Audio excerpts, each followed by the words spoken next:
Lives Abroad by Terry Pratchett. Read by Indra Varma with Bill Nye and Peter Serafinowicz.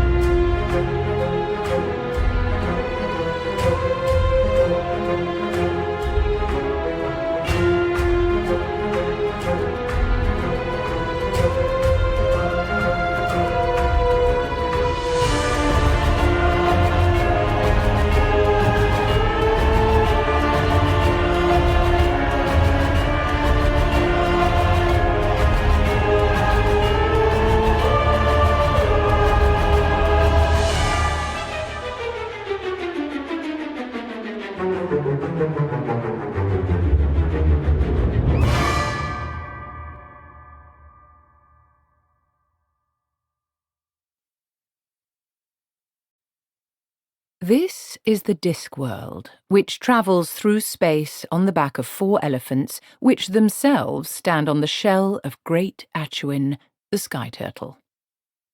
Once upon a time, such a universe was considered unusual and possibly impossible. But then, it used to be so simple, once upon a time. Because the universe was full of ignorance all around, and the scientist panned through it like a prospector crouched over a mountain stream, looking for the gold of knowledge among the gravel of unreason, the sand of uncertainty, and the little whiskery 8-legged swimming things of superstition. Occasionally he would straighten up and say things like, "Hurrah! I've discovered Boyle's third law!" And everyone knew where they stood. But the trouble was that ignorance became more interesting. Especially big, fascinating ignorance about huge and important things like matter and creation, and people stopped patiently building their little houses of rational sticks in the chaos of the universe and started getting interested in the chaos itself. Partly because it was a lot easier to be an expert on chaos, but mostly because it made really good patterns that you could put on a t-shirt. And instead of getting on with proper science, like finding that bloody butterfly whose flapping wings cause all these storms we've been having lately and getting it to stop. Scientists suddenly went around saying how impossible it was to know anything, and that there wasn't really anything you could call reality to know anything about, and how all this was tremendously exciting, and incidentally, did you know there were possibly all these little universes all over the place, but no one can see them because they are all curved in on themselves? Incidentally, don't you think this is a rather good t-shirt? Compared to all this, a large turtle with a world on its back is practically mundane. At least it doesn't pretend it doesn't exist, and no one on the Discworld ever tried to prove it didn't exist in case they turned out to be right and found themselves suddenly floating in empty space. This is because the Discworld exists right on the edge of reality. The least little things can break through to the other side. So, on the Discworld, people take things seriously. Like stories. Because stories are important. People think that stories are shaped by people. In fact, it's the other way around. Stories exist independently of their players. If you know that, the knowledge is power. Stories, great flapping ribbons of shaped space-time, have been blowing and uncoiling around the universe since the beginning of time. And they have evolved. The weakest have died, and the strongest have survived, and they have grown fat on the retelling. Stories twisting and blowing through the darkness. And their very existence overlays a faint but insistent pattern on the chaos that is history. Stories etch grooves deep enough for people to follow, in the same way that water follows certain paths down a mountainside. And every time fresh actors tread the path of the story, the groove runs deeper.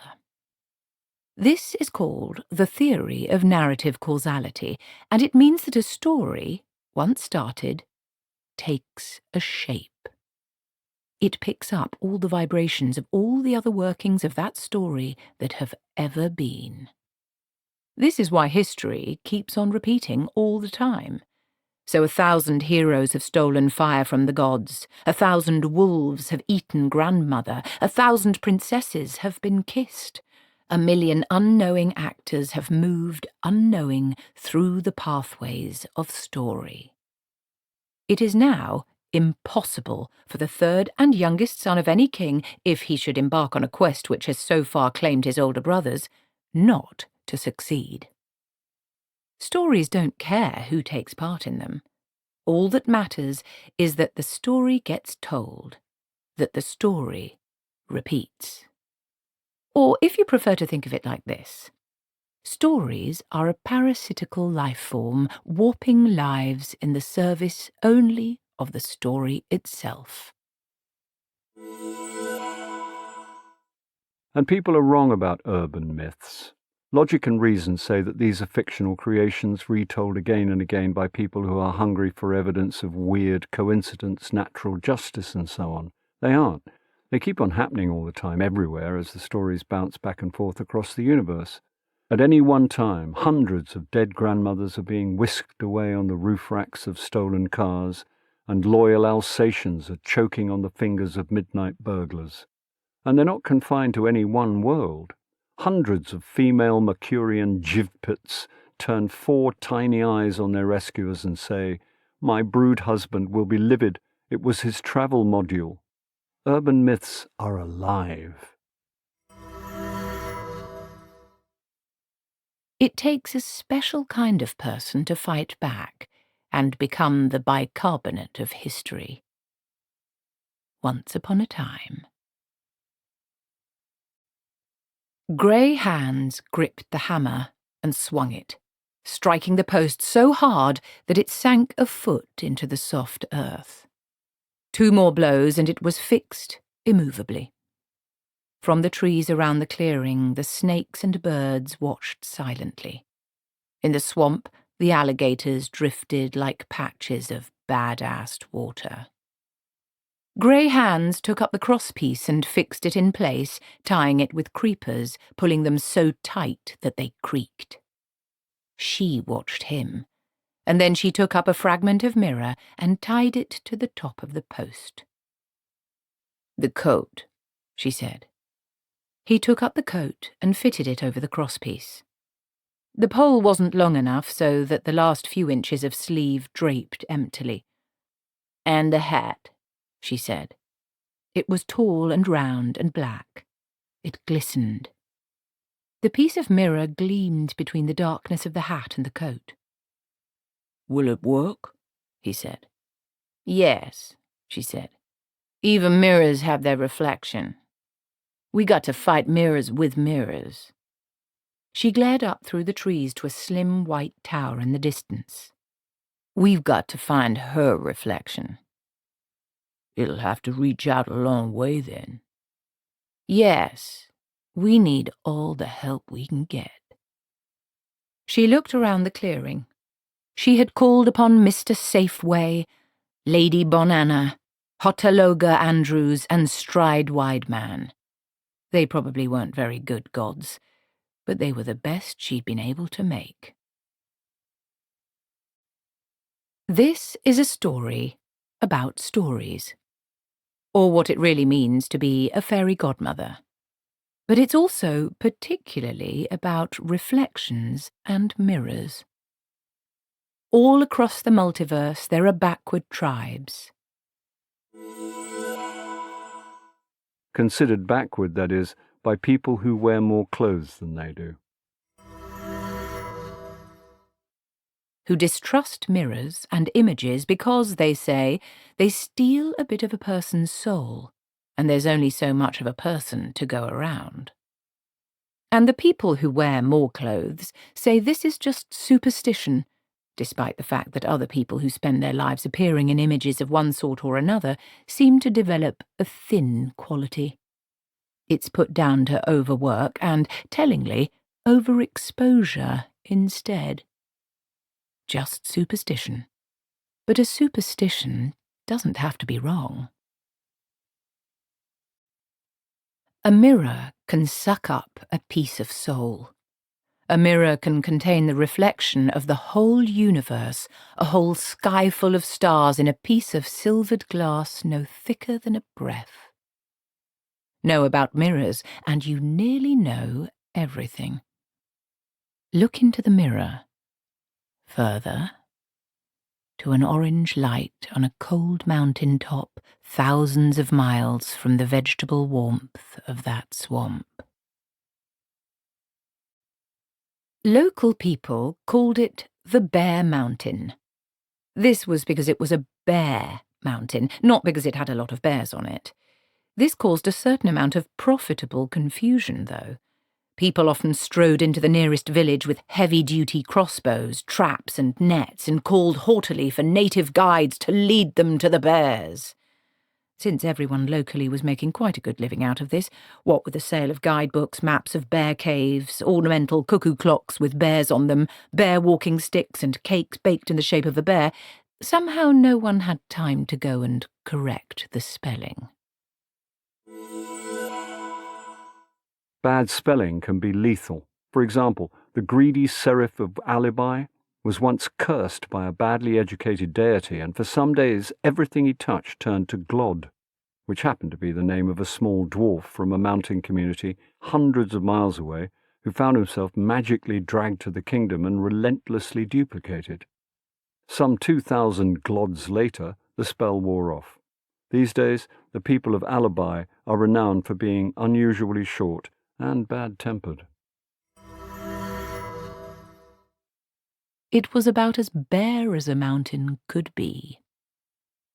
Most of the trees gave out about halfway to the top, only a few pines hanging on to give an effect very similar to the couple of pathetic strands teased across his scalp by a baldy who won't own up.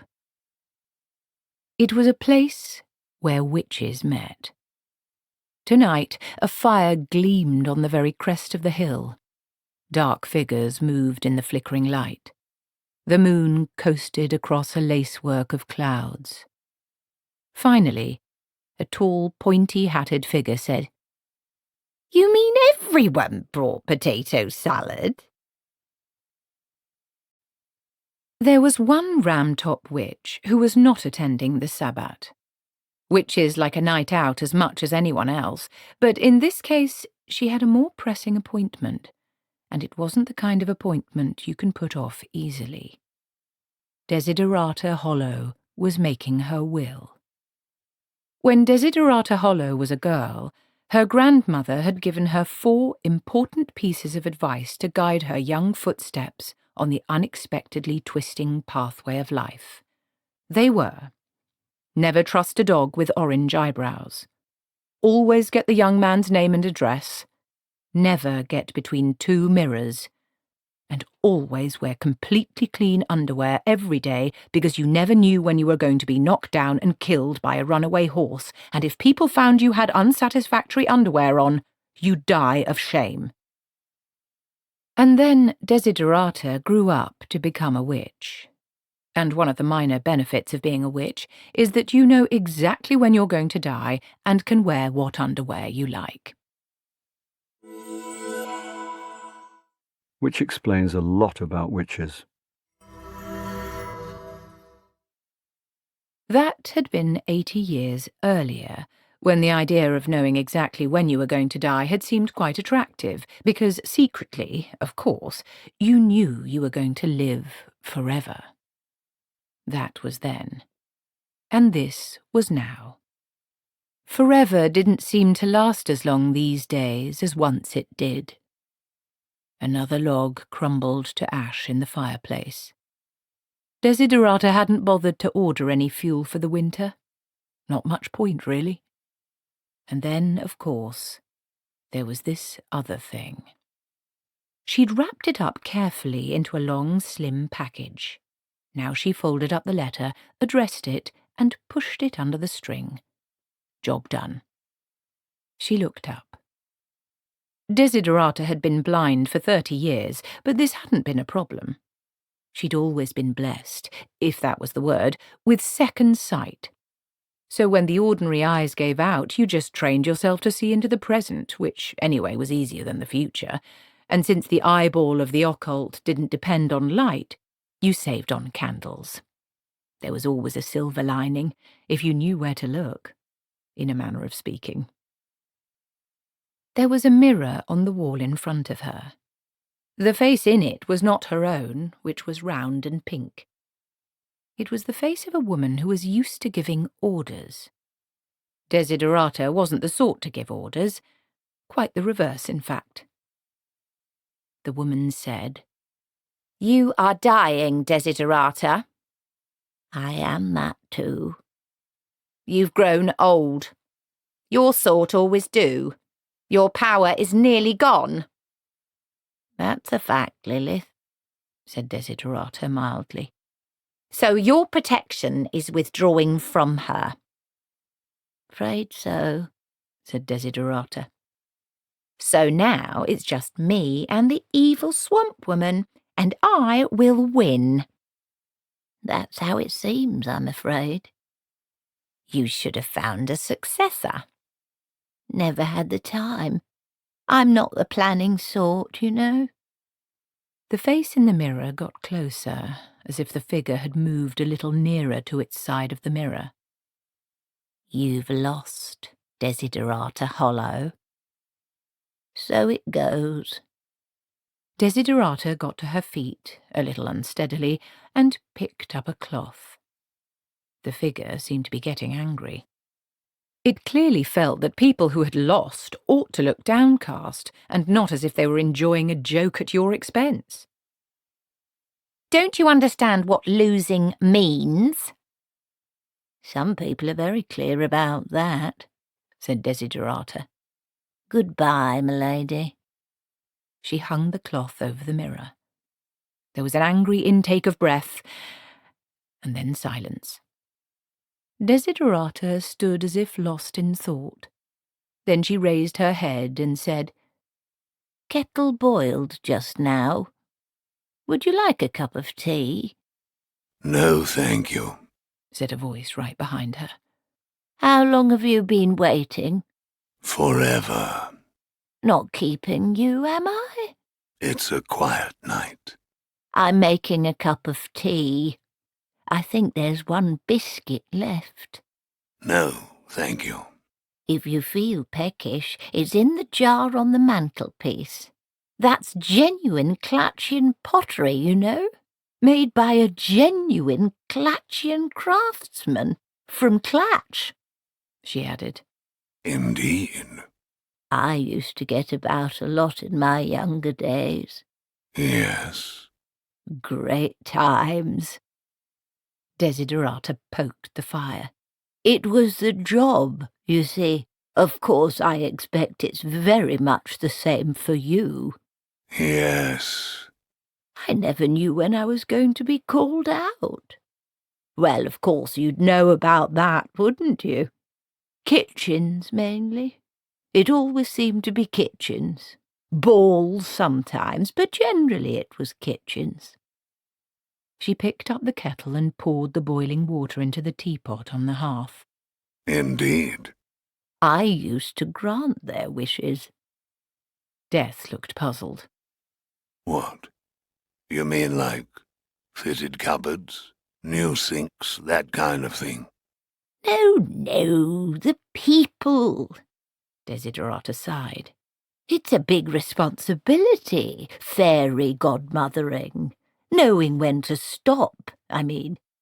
People whose wishes get granted often don't turn out to be very nice people. So should you give them what they want, or what they need?" Death nodded politely. From his point of view, people got what they were given. "Like this Genua thing," Desiderata began. Death looked up sharply. "Genua." "You know it? Well, of course you would." "I know everywhere, of course." Desiderata's expression softened. Her inner eyes were looking elsewhere. "There were two of us. Godmothers go in twos, you know. Me and Lady Lilith. There's a lot of power in godmothering. It's like being part of history. Anyway, the girl was born out of wedlock, but none the worse for that. It wasn't as if they couldn't have married, they just never got round to it. And Lilith wished for her to have beauty and power and marry a prince. Ha! And she's been working on that ever since. What could I do? You can't argue with wishes like that. Lilith knows the power of a story. I've done the best I could, but Lilith's got the power. I hear she runs the city now, changing a whole country just to make a story work. And now it's too late anyway. For me. So I'm handing on the responsibility. That's how it goes with fairy godmothering. No one ever wants to be a fairy godmother. Except Lilith, of course. Got a bee in her bonnet about it. So I'm sending someone else. I may have left things too late. Desiderata was a kindly soul. Fairy godmothers develop a very deep understanding about human nature, which makes the good ones kind and the bad ones powerful. She was not someone to use extreme language, but it was possible to be sure that when she deployed a mild term like a bee in her bonnet, she was using it to define someone whom she believed to be several miles over the madness horizon and accelerating. She poured out the tea. That's the trouble with second sight, she said. You can see what's happening, but you don't know what it means. I've seen the future. There's a coach made out of a pumpkin, and that's impossible. And there's coachmen made out of mice, which is unlikely. And there's a clock striking midnight and something about a glass slipper. And it's all going to happen, because that's how stories have to work. And then I thought, I know some people who make stories work their way. She sighed again. Wish I was going to Genua, she said. I could do with the warmth. And it's Fat Tuesday coming up. Always went to Genua for Fat Tuesday in the old days. There was an expectant silence. Then Death said, You surely are not asking me to grant a wish. Ha! No one grants a fairy godmother's wishes. Desiderata had that inward look again, her voice talking to herself. See, I got to get the three of them to Genua. Got to get 'em there because I've seen 'em there. Got to be all three.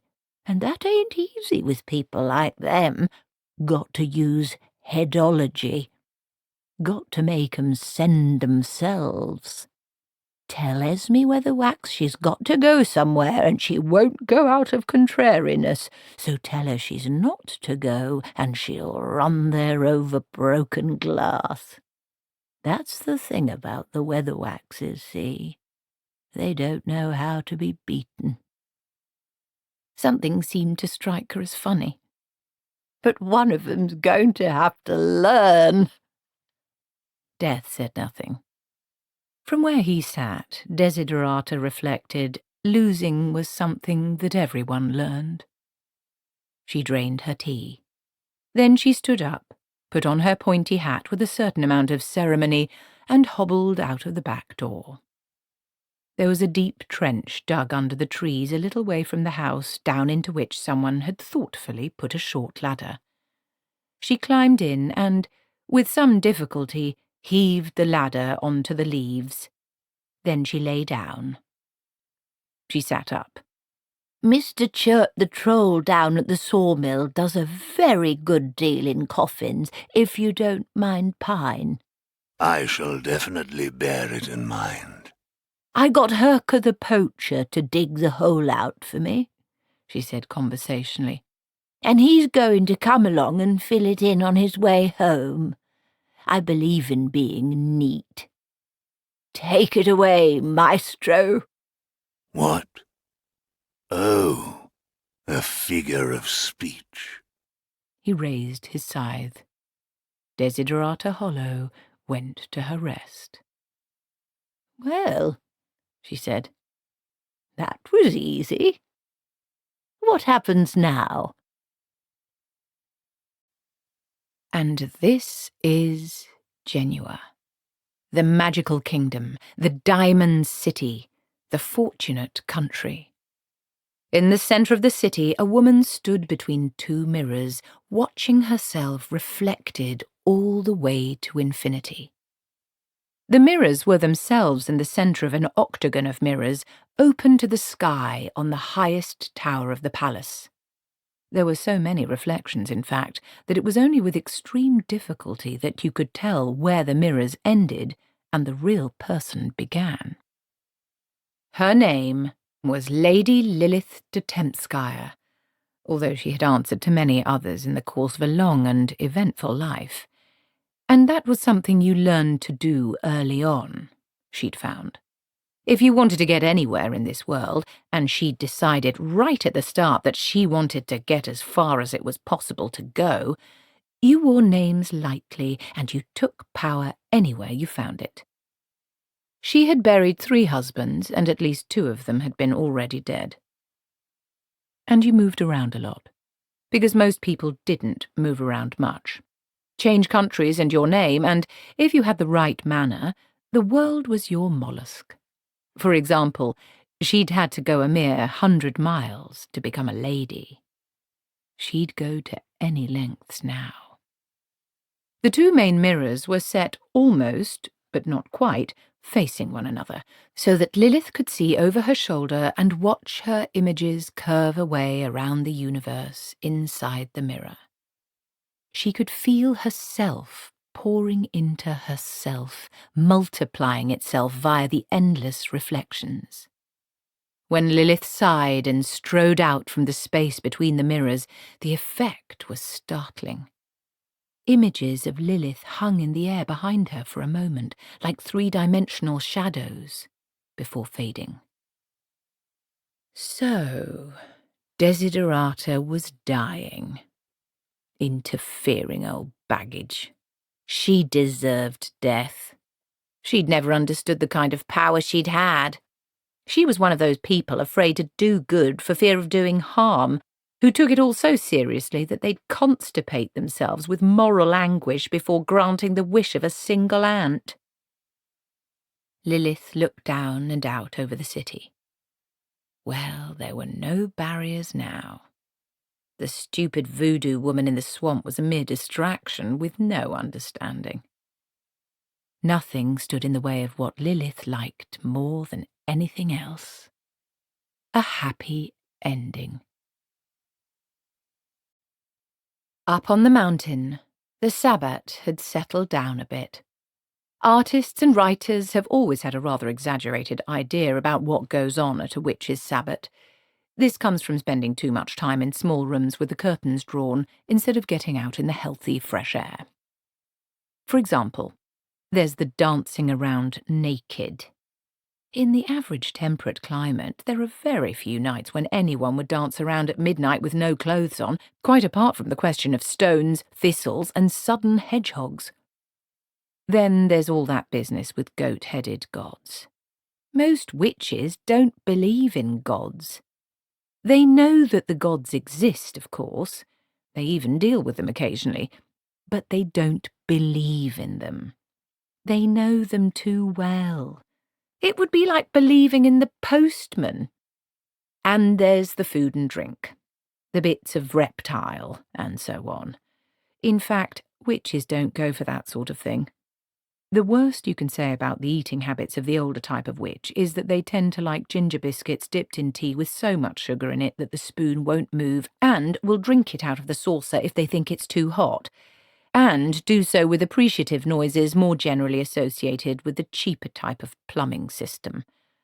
Legs of toad and so on might be better than this. Then there's the mystic ointments. By sheer luck, the artists and writers are on firmer ground here. Most witches are elderly, which is when ointments start to have an attraction, and at least 2 of those present tonight were wearing Granny Weatherwax's famous goose grease and sage chest liniment. This didn't make you fly and see visions, but it did prevent colds, if only because the distressing smell that developed around about the 2nd week kept everyone else so far away you couldn't catch anything from them. And finally, there's sabbats themselves. Your average witch is not by nature a social animal as far as other witches are concerned.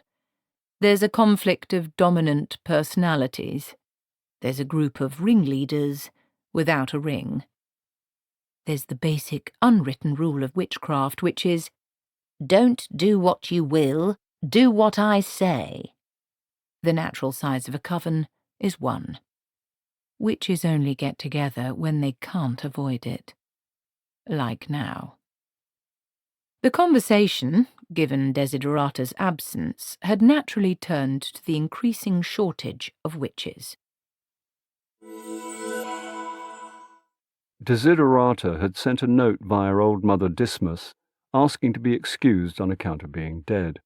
Second sight enables you to keep a very tight rein on your social engagements. What, no one? Said Granny Weatherwax. No one, Said Gamma Brevis. I call that terrible, said Granny. That's disgusting. Hey? Said old Mother Dismas. She calls it disgusting, Shouted Gamma Brevis. Hey? There's no girl to put forward to take Desiderata's place. Oh. The implications of this sank in. If anyone doesn't want their crusts, I'll have 'em, Said Nanny Ogg. We never had this sort of thing in my young days, Said Granny. There was a dozen witches this side of the mountain alone. Of course, that was before all this, she made a face, making your own entertainment. There's far too much of this making your own entertainment these days. We never made our own entertainment when I was a girl. We never had time. Tempers forget, said Nanny Ogg. What? Tempers forget. Means that was then and this is now, said Nanny. I don't need no one to tell me that, Gither Ogg. I know when now is. You got to move with the times. I don't see why we... So I reckon we got to shift the boundaries again, said Gamma Brevis. Can't do that, said Granny Weatherwax promptly. I'm doing 4 villages already. The broomstick hardly has time to cool down. Well, with Mother Hollow passing on, we're definitely short-handed, said Gamma Brevis. I know she didn't do a lot, what with her other work, but she was there. That's what it's all about, being there. There's got to be a local witch. The 4 witches stared gloomily at the fire. Well, 3 of them did. Nanny Ogg, who tended to look on the cheerful side, made toast. They've got a wizard down in Creel Springs, said Gamma Brevis. There wasn't anyone to take over when old Granny Hoplis passed on, so they sent off to Ankh-Morpork for a wizard, an actual wizard with a staff. He's got a shop there and everything with a brass sign on the door. It says, Wizard. The witches sighed. Mrs. Singe passed on, said Gamma Brevis, and Gamma Peavy passed on. Did she? Oh, Mabel Peavy, said Nanny Ogg through a shower of crumbs. How old was she? 119, said Gamma Brevis. I said to her, you don't want to go climbing mountains at your age, but she wouldn't listen. Some people are like that, said Granny, stubborn as mules.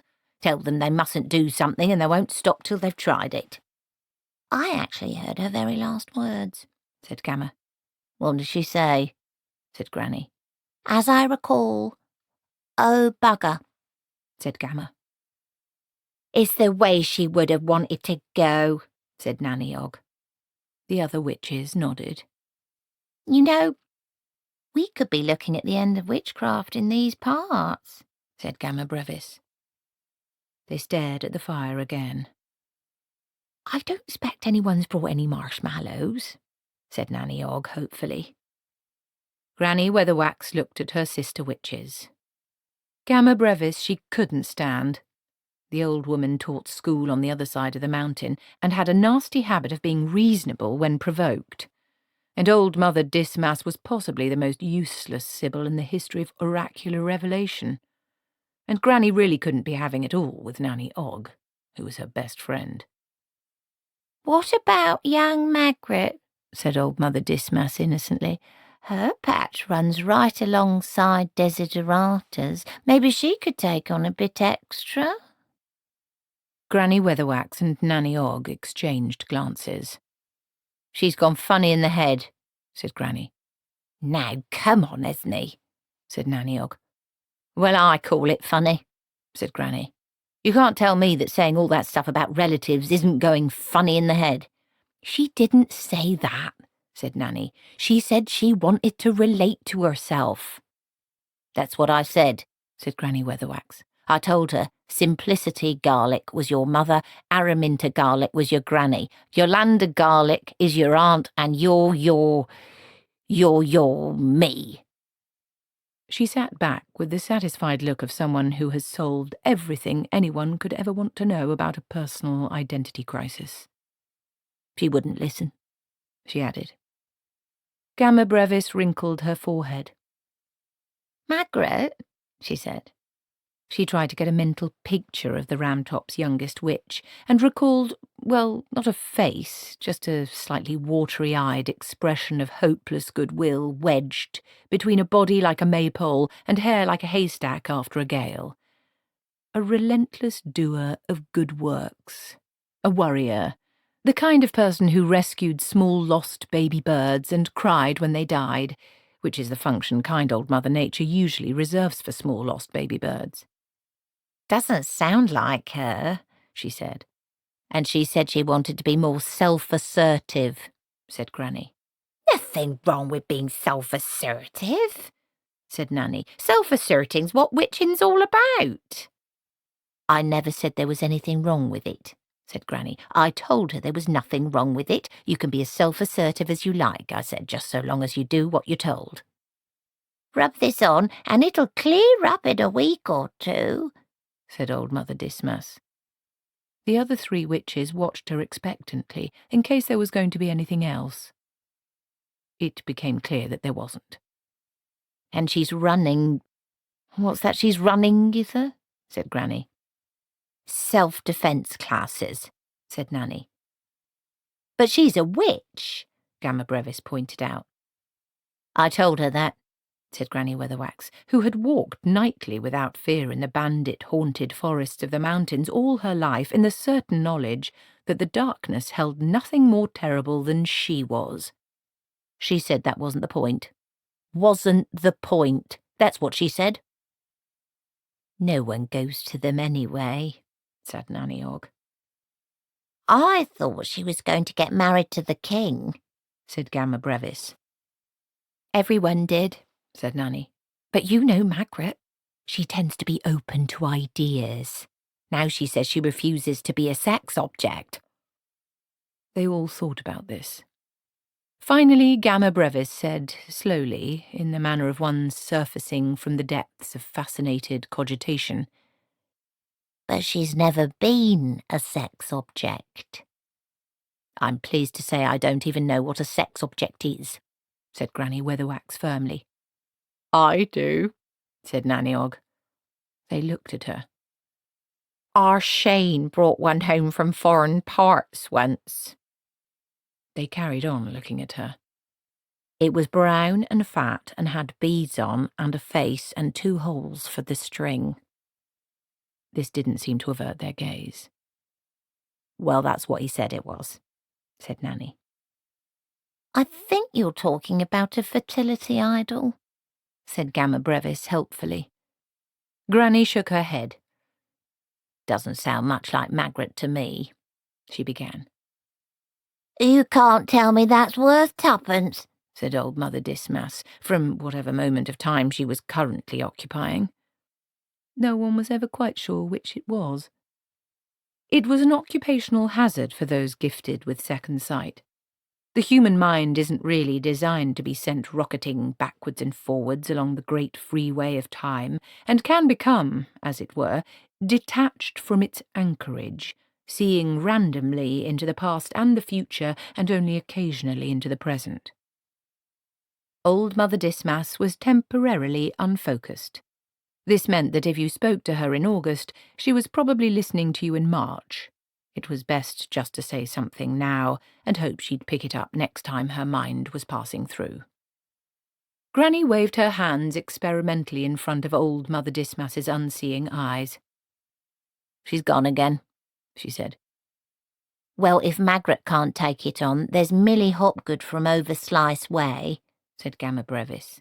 "She's a hard-working girl. Mind you, she's got a worse squint than Magrat." "Nothing wrong with that. A squint looks good on a witch," said Granny Weatherwax. "But you have to know how to use it," said Nanny Ogg. "Old Gertie Simmons used to have a squint, and she was always putting the evil influence on the end of her own nose. We can't have people thinking that if you upsets a witch, she curses and mutters, and then her own nose drops off." They all stared at the fire again. "I suppose Desiderata wouldn't have chosen her own successor," said Gamma Brevis. "Can't go doing that," said Granny Weatherwax. "That's not how we do things in these parts." "Yes, but Desiderata didn't spend much time in these parts. It was the job. She was always going off to foreign parts." "I can't be having with foreign parts," said Granny Weatherwax. "You've been to Ankh-Morpork," said Nanny mildly. "That's foreign." "No, it's not. It's just a long way off. That's not the same as foreign. Foreign's where they gabble at you in heathen lingo and eat foreign muck and worship, objects," said Granny Weatherwax, goodwill diplomat. "Foreign can be quite close, too, if you're not careful." she added witheringly. Yes, she could bring back just about anything from foreign parts. "She brought me back a nice blue and white plate once," said Nanny Ogg. "That's a point," said Gamma Brevis. "Someone had better go and see to her cottage. She had quite a lot of good stuff there. It'd be dreadful to think of some thief getting in there and having a rummage." "Can't imagine any thief want to break into witches—" Granny began and then stopped abruptly. "Yes," she said meekly. "Good idea. I'll see to it directly." "No, I'll see to it," said Nanny Ogg, who'd also had time to work something out. "It's right on my way home, no problem." "No, you'll be wanting to get home early," said Granny. "Don't you bother yourself. It'd be no trouble." "Oh, it won't be any trouble at all," said Nanny. "You don't want to go tiring yourself out at your age," said Granny Weatherwax. They glared at one another. "I really don't see that it matters," said Gamma Brevis. "You might as well go together rather than fight about it." "I'm a bit busy tomorrow," said Granny. "How about after lunch?" "Right," said Nanny Ogg. "We'll meet at her cottage right after lunch." "We had one once, but the bit you unscrew fell off and got lost," said old Mother Dismas. Herker the poacher shovelled the last of the earth into the hole. He felt he ought to say a few words. "Well, that's about it then," he said. She'd definitely been one of the better witches, he thought, as he wandered back to the cottage in the pre-dawn gloom. Some of the other ones, while of course being wonderful human beings, he added to himself hurriedly, as fine a bunch of women as you could ever hope to avoid, were just a bit overpowering. Mistress Hollow had been a listening kind of person. On the kitchen table was a long package, a small pile of coins, and an envelope. He opened the envelope, although it was not addressed to him. Inside was a smaller envelope and a note. The note said, "I'm watching you, Albert Herker. Deliver the package and the envelope, and if you dare take a peek inside, something dreadful will happen to you." As a professional good fairy godmother, I ain't allowed to curse anyone, but I predict it would probably involve being bitten by an enraged wolf and your leg going green and runny and dropping off. Don't ask me how I know. Anyway, you can't, because I am dead. All the best, Desiderata. He picked up the package with his eyes shut. Light travels slowly in the Discworld's vast magical field, which means that time does too. As Nanny Ogg would put it, when it's tea time in Genua, it's Tuesday over here. In fact, it was dawn in Genua. Lilith sat in her tower using a mirror, sending her own image out to scan the world. She was searching. Wherever there was a sparkle on a wave crest, wherever there was a sheet of ice, wherever there was a mirror or a reflection, then Lilith knew she could see out. You didn't need a magic mirror. Any mirror would do if you knew how to use it. And Lilith, crackling with the power of 1,000,000 images, knew that very well. There was just a nagging doubt. Presumably Desiderata would have got rid of it. Her sort were like that, conscientious. And presumably it would be to that stupid girl with the watery eyes who sometimes visited the cottage, the one with all the cheap jewellery and the bad taste in clothes. She looked just the type. But Lilith wanted to be sure. She hadn't got where she was today without being sure. In puddles and windows all over Lancre, the face of Lilith appeared momentarily and then moved on. And now it was dawn in Lancre. Autumn mists rolled through the forest. Granny Weatherwax pushed open the cottage door. It wasn't locked. The only visitor Desiderata had been expecting wasn't the sort to be put off by locks. "She's had herself buried round the back," said a voice behind her. It was Nanny Ogg. Granny considered her next move. To point out that Nanny had deliberately come early so as to search the cottage by herself, then raised questions about Granny's own presence. She could undoubtedly answer them, given enough time. On the whole, it was probably best just to get on with things. "Ah," she said, nodding. Always very neat in her ways was Desiderata. "Well, it was the job," said Nanny Ogg, pushing past her and eyeing the room's contents speculatively. "You got to be able to keep track of things in a job like hers. By God, that's a bloody enormous cat." "It's a lion," said Granny Weatherwax, looking at the stuffed head over the fireplace. "Must have hit the wall at a hell of a speed, whatever it was," said Nanny Ogg. "Someone killed it," said Granny Weatherwax, surveying the room. "Should think so," said Nanny Ogg. "If I'd seen something like that eating its way through the wall, I'd have hit it myself with the poker."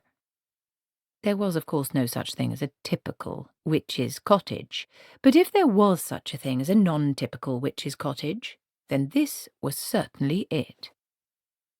Apart from various glassy-eyed animal heads, the walls were covered in bookshelves and watercolour pictures. There was a spear in the umbrella stand. Instead of the more usual earthenware and china on the dresser, there were foreign-looking brass pots and fine blue porcelain.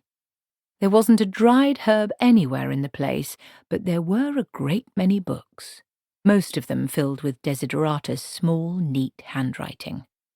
A whole table was covered with what were probably maps, meticulously drawn. Granny Weatherwax didn't like maps. She felt instinctively that they sold the landscape short. "She certainly got about a bit," said Nanny Ogg, picking up a carved ivory fan and flirting coquettishly. Nanny Ogg didn't know what a coquette was, although she could probably hazard a guess.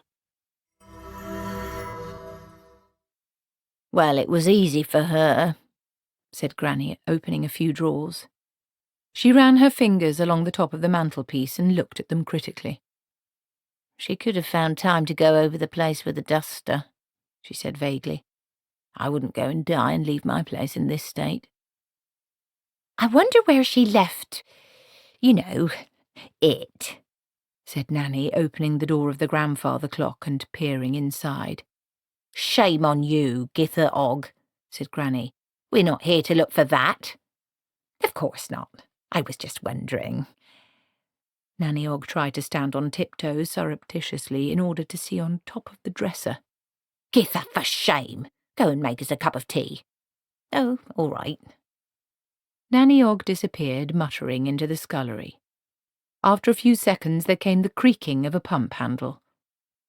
Granny Weatherwax sidled towards a chair and felt quickly under the cushion. There was a clatter from the next room. She straightened up hurriedly. I shouldn't think it'd be under the sink neither, she shouted. Nanny Ogg's reply was inaudible. Granny waited a moment and then crept rapidly over to the big chimney. She reached up and felt cautiously around. Looking for something, Esme? Said Nanny Ogg behind her. The soot up here is terrible, said Granny, standing up quickly. Terrible soot there is. It's not up there, then, said Nanny Ogg sweetly. Don't know what you're talking about. You don't have to pretend. Everyone knows she must have had one, said Nanny Ogg. It goes with the job. It practically is the job. Well, maybe I just wanted to look at it, Granny admitted.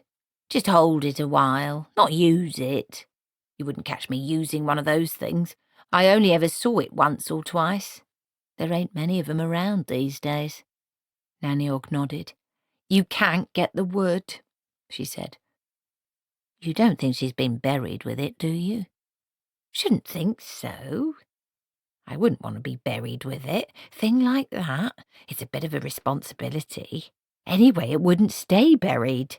A thing like that wants to be used. It'd be rattling around your coffin the whole time. You know the trouble they are. She relaxed a bit. I'll sort out the tea things, she said. You light the fire. She wandered back into the scullery. Granny Weatherwax reached along the mantelpiece for the matches and then realised that there wouldn't be any. Desiderata had always said she was much too busy not to use magic around the house. Even her laundry did itself. Granny disapproved of magic for domestic purposes, but she was annoyed. She also wanted her tea. She threw a couple of logs into the fireplace and glared at them until they burst into flame out of sheer embarrassment. It was then that her eye was caught by the shrouded mirror. Covering it over, she murmured. I didn't know old Desiderata was frightened of thunderstorms. She twitched aside the cloth. She stared. Very few people in the world had more self-control than Granny Weatherwax. It was as rigid as a bar of cast iron, and about as flexible. She smashed the mirror. Lilith sat bolt upright in her tower of mirrors. Her? The face was different, of course. Older. It had been a long time, but eyes don't change, and witches always look at the eyes. Her. Magrat Garlic, witch, was also standing in front of a mirror. In her case, it was totally unmagical. It was also still in one piece, but there had been one or two close calls. She frowned at her reflection and then consulted the small, cheaply woodcut leaflet that had arrived the previous day. She mouthed a few words under her breath, straightened up, extended her hands in front of her, punched the air vigorously, and said, Hi! Magrat would be the first to admit that she had an open mind. It was as open as a field, as open as the sky. No mind could be more open without special surgical implements, and she was always waiting for something to fill it up. What it was currently filling up with was the search for inner peace and cosmic harmony and the true essence of being. When people say, an idea came to me, it isn't just a metaphor. Raw inspirations, tiny particles of self-contained thought, are sleeting through the cosmos all the time. They get drawn to heads like Magrats in the same way that water runs into a hole in the desert. It was all due to her mother's lack of attention to spelling, she speculated. A caring parent would have spelled Margaret correctly, and then she could have been a Peggy or a Maggie. Big, robust names, full of reliability. There wasn't much you could do with a Magrat. It sounded like something that lived in a hole in a riverbank and was always getting flooded out. She considered changing it, but knew in her secret heart that this would not work. Even if she became a Chloe or an Isabel on top, she'd still be a Magrat underneath. But it would be nice to try. It'd be nice not to be a Magrat, even for a few hours. It's thoughts like this that start people on the road to finding themselves. And one of the earliest things Magrat had learned was that anyone finding themselves would be unwise to tell Granny Weatherwax, who thought that female emancipation was a women's complaint that shouldn't be discussed in front of men. Nanny Ogg was more sympathetic, but had a tendency to come out with what Magrat thought of as double entendres, although in Nanny Ogg's case they were generally single entendres and proud of it. In short, Magrat had despaired of learning anything at all from her senior witches and was casting her net further afield. Much further afield. About as far afield as a field could be. It's a strange thing about determined seekers after wisdom that, no matter where they happen to be, they'll always seek that wisdom which is a long way off. Wisdom is one of the few things that looks bigger the further away it is. Hence, for example, the way of Mrs. Cosmopolite, very popular among young people who live in the hidden valleys above the snow line in the high ram tops. Disdaining the utterances of their own saffron-clad, prayer-wheel-spinning elders, they occasionally travel all the way to number 3 Quirm Street in flat and foggy Ankh-Morpork to seek wisdom at the feet of Mrs. Marietta Cosmopolite, a seamstress. No one knows the reason for this, apart from the aforesaid attractiveness of distant wisdom, since they can't understand a word she says, or, more usually, screams at them. Many a bald young monk returns to his high fastness to meditate on the strange mantra vouchsafed to him, such as, "Push off, you," and, "If I see one more of you little orange devils peering in at me, you'll feel the edge of my hand, all right," and, "Why are you buggers all coming round here staring at my feet?" They have even developed a special branch of martial arts based on their experiences, where they shout incomprehensibly at one another and then hit their opponent with a broom. Currently, Magrat was finding herself through the path of the scorpion, which offered cosmic harmony, inner oneness, and the possibility of knocking an attacker's kidneys out through his ears. She'd sent off for it. There were problems. The author, Grand Master Lobsang Dibbler, had an address in Ankh-Morpork. This did not seem like a likely seat of cosmic wisdom. Also, although he'd put in lots of stuff about the way not being used for aggression and only to be used for cosmic wisdom, this was in quite small print between enthusiastic drawings of people hitting one another with rice flails and going, "Hey!" Later on you learned how to cut bricks in half with your hand and walk over red-hot coals and other cosmic things. Magrat thought that Ninja was a nice name for a girl. She squared up to herself in the mirror again. There was a knock at the door. Magrat went and opened it. "Hi," she said. Herker the poacher took a step backwards. He was already rather shaken. An angry wolf had trailed him part of the way through the forest. He said. He leaned forward, his shock changing to concern. "Have you hurt your head, miss?" She looked at him in incomprehension. Then realization dawned. She reached up and took off the headband with the chrysanthemum pattern on it, without which it is almost impossible to properly seek cosmic wisdom by twisting an opponent's elbows through 360 degrees. "No," she said. "What do you want?" "Got a package for you," said Herker, presenting it. It was about 2 feet long and very thin. "There's a note," said Herker helpfully. He shuffled around as she unfolded it and tried to read it over her shoulder. "It's private," said Magrat. "Is it?" said Herker agreeably. "Yes." "I was told you'd give me a penny for delivering it," said the poacher. Magrat found one in her purse. "Money forges the chains which binds the labouring classes," she warned, handing it over. Herker, who had never thought of himself as a labouring class in his life, but who was prepared to listen to almost any amount of gibberish in exchange for a penny, nodded innocently. "And I hope your head gets better, miss," he said. When Magrat was left alone in her kitchen-cum-dojo, she unwrapped the parcel. It contained one slim white rod. She looked at the note again. It said, "I never had time to train a replacement, so you'll have to do. You must go to the city of Genua. I would have done this myself, only cannot by reason of being dead. Ella Saturday, must he not he marry the prince? P.S. This is important." She looked at her reflection in the mirror. She looked down at the note again.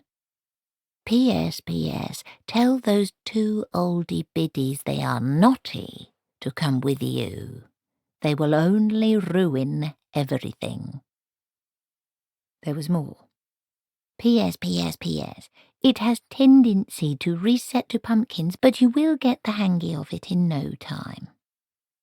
Magrat looked at the mirror again, and then down at the wand. 1 minute life is simple, and then suddenly it stretches away full of complications. "Oh, my," she said. "I'm a fairy godmother." Granny Weatherwax was still standing staring at the crazily webbed fragments when Nanny Ogg ran in. "Esme Weatherwax, what have you done? That's bad luck, that is." "Esme?" "Her. Her." "Are you all right?"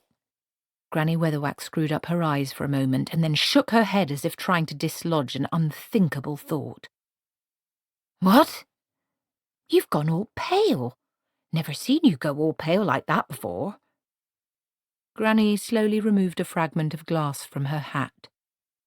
"Well, bit of a turn, the glass breaking like that," she mumbled. Nanny looked at Granny Weatherwax's hand. It was bleeding. Then she looked at Granny Weatherwax's face and decided that she'd never admit that she'd looked at Granny Weatherwax's hand. "Could be a sign," she said, randomly selecting a safe topic. "Once someone dies, you get that sort of thing. Pictures falling off walls, clocks stopping, great big wardrobes falling down the stairs, that sort of thing. I've never believed in that stuff. What do you mean, wardrobes falling down the stairs?" said Granny. She was breathing deeply. If it wasn't well known that Granny Weatherwax was tough, anyone might have thought she had just had the shock of her life and was practically desperate to take part in a bit of ordinary, everyday bickering. "That's what happened after my great-aunt Sophie died," said Nanny Ogg. 3 days and 4 hours and 6 minutes, to the very minute after she died, her wardrobe fell down the stairs. Our Darren and our Jason were trying to get it round the bend, and it sort of slipped, just like that. Uncanny. Well, I wasn't going to leave it there for her Agatha, was I? Only ever visited her mum on Hog's Watch Day, and it was me that nursed Sophie all the way through to the end." Granny let the familiar, soothing litany of Nanny Ogg's family feud wash over her as she groped for the teacups. The Oggs were what is known as an extended family. In fact, not only extended, but elongated, protracted, and persistent. No normal sheet of paper could possibly trace their family tree, which in any case was more like a mangrove thicket, and every single branch had a low-key chronic vendetta against every other branch based on such well-established causes célèbres as "what there Kevin said about our Stan at Cousin Di's wedding," and "who got the silver cutlery that Auntie Em promised our Doreen was to have after she died? I'd like to know, thank you very much, if you don't mind." Nanny Ogg, as undisputed matriarch, encouraged all sides indiscriminately. It was the nearest thing she had to a hobby. The Oggs contained, in just one family, enough feuds to keep an entire Ozark of normal hillbillies going for a century. And sometimes this encouraged a foolish outsider to join in and perhaps make an uncomplimentary remark about one Ogg to another Ogg, whereupon every single Ogg would turn on him, every part of the family closing up together like the parts of a well-oiled, blue-steeled engine to deal instant merciless destruction to the interloper. Ramtop people believed that the Ogg feud was a blessing. The thought of them turning their immense energy on the world in general was a terrible one. Fortunately, there was no one an Ogg would rather fight than another Ogg. It was family. Odd things, families, when you came to think of it. "Esme, you all right?" "What?" "You've got them cups rattling like nobody's business. And tea all over the tray." Granny looked down blankly at the mess and rallied as best she could. "Not my damn fault if the damn cups are too small," she muttered. The door opened. "Morning, Magrat," she added, without looking around. "What are you doing here?" It was something about the way the hinges creaked. Magrat could even open a door apologetically. The younger witch sidled speechlessly into the room, face beetroot red, arms held behind her back. "We just popped in to sort out Desiderata's things as our duty to a sister witch," said Granny loudly. "And not to look for her magic wand," said Nanny. "Give that Ogg." Nanny Ogg looked momentarily guilty and then hung her head. "Sorry, Esme." Magrat brought her arms around in front of her. She said and blushed further. "You found it," said Nanny. No," said Magrat, not daring to look at Granny in the eyes. "Desiderata gave it to me." The silence crackled and hummed. "She gave it to you?" said Granny Weatherwax. Yes." Nanny and Granny looked at one another. "Well," said Nanny. "She does know you, doesn't she?" demanded Granny, turning back to Magrat. "I used to come over here quite often to look at her books," Magrat confessed, and she liked to cook foreign food and no one else round here would eat it, so I'd come up to keep her company." "Aha! Currying favour," snapped Granny. "But I never thought she'd leave me the wand," said Magrat. "Really, I didn't." "There's probably some mistake," said Nanny Ogg kindly. "She probably wanted you to give it to one of us." "That'll be it right enough," said Granny. "She knew you were good at running errands and so on. Let's have a look at it." She held out her hand. Magrat's knuckles tightened on the wand. "She gave it me," she said in a tiny voice. "Her mind was definitely wandering towards the end," said Granny. "She gave it me." "Fairy godmothering's a terrible responsibility," said Nanny. "You've got to be resourceful and flexible and tactful and able to deal with complicated affairs of the heart and stuff. Desiderata would have known that." "Yes, but she gave it me." "Magrat Garlic, as senior witch, I command you to give me the wand," said Granny. "They cause nothing but trouble." Hold on, said Nanny. "That's going a bit far." "No," said Magrat. "Anyway, you ain't senior witch," said Nanny. "Old Mother Dismas is older'n you." "Shut up. Anyway, she's non-compost mental," said Granny. "You can't order me."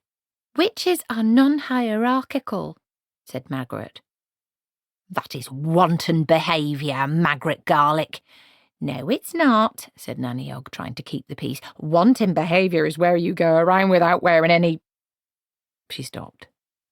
Both of the older witches watched a small piece of paper fall out of Magrat's sleeve and zigzag down to the floor. Granny darted forward and snatched it up. Aha! She said triumphantly. Let's see what Desiderata really said. Her lips moved as she read the note. Magrat tried to wind herself up tighter.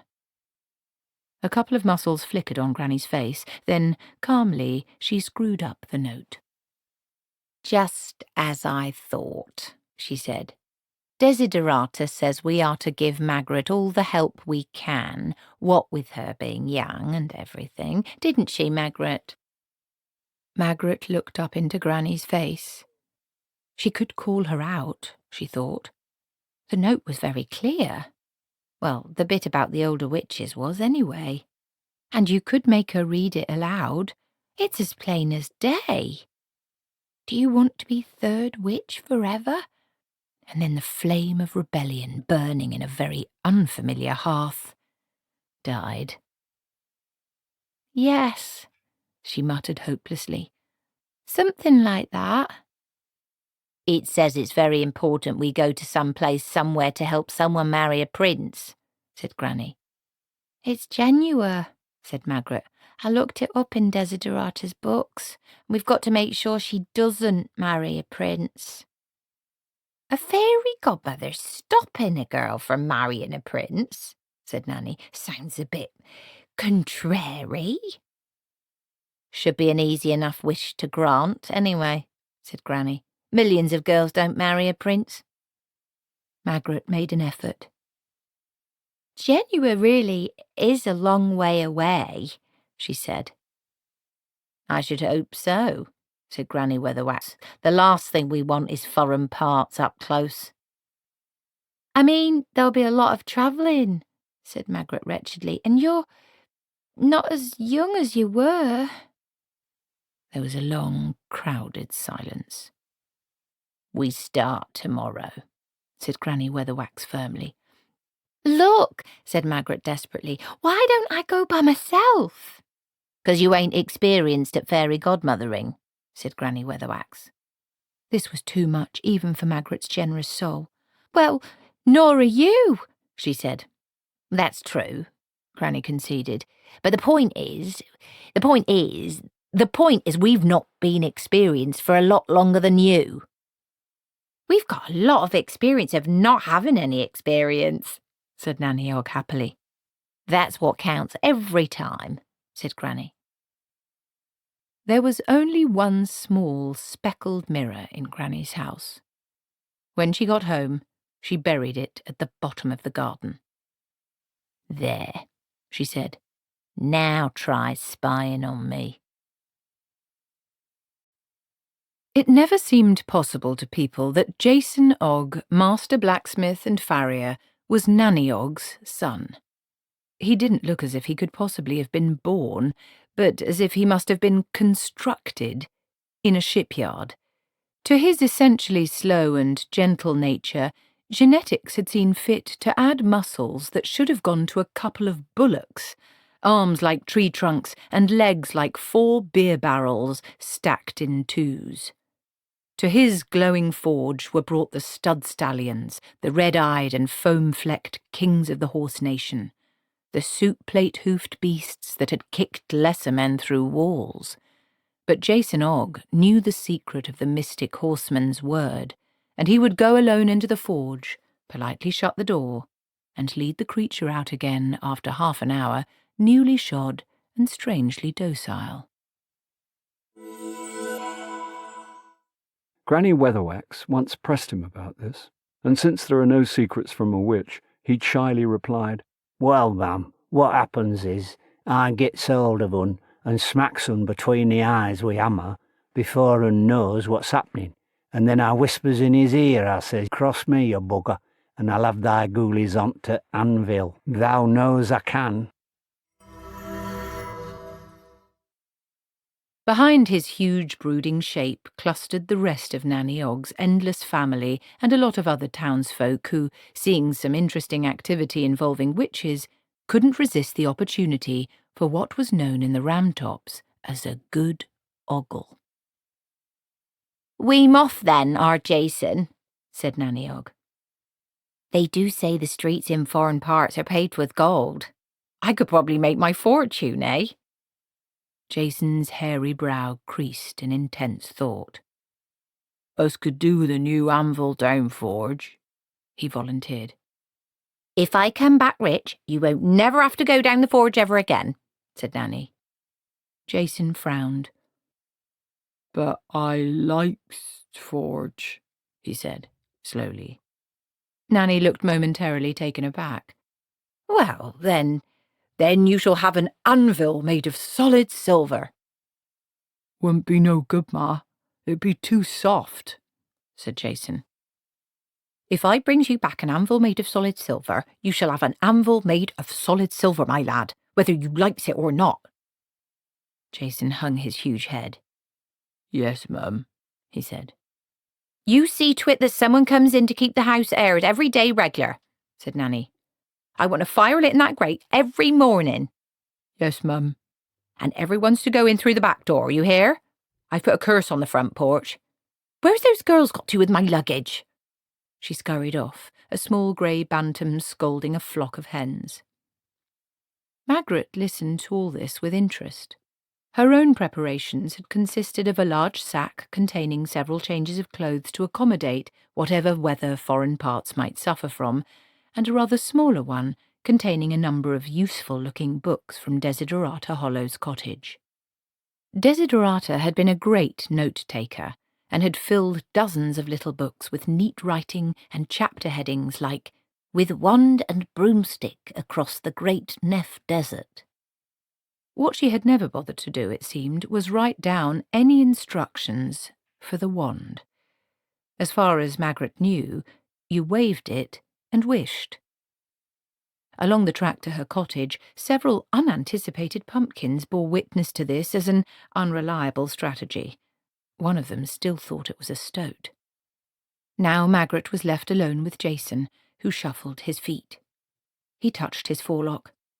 He'd been brought up to be respectful to women, and Magrat fell broadly into this category. "You will look after our mum, won't you, Mistress Garlick?" he said, a hint of worry in his voice. "She'm acting awful strange." Magrat patted him gently on the shoulder. "This sort of thing happens all the time," she said. "You know, after a woman's raised a family and so on, she wants to start living her own life." "Whose life she been living, then?" Magrat gave him a puzzled look. She hadn't questioned the wisdom of the thought when it had first arrived in her head. "You see, what it is," she said, making an explanation up as she went along, "there comes a time in a woman's life when she wants to find herself." "Why didn't she start looking here?" said Jason plaintively. "I mean, I ain't wanting to talk out of turn, Miss Garlick, but we was looking to you to persuade her and Mistress Weatherwax not to go." "I tried," said Magrat. "I really did. I said, 'You don't want to go.'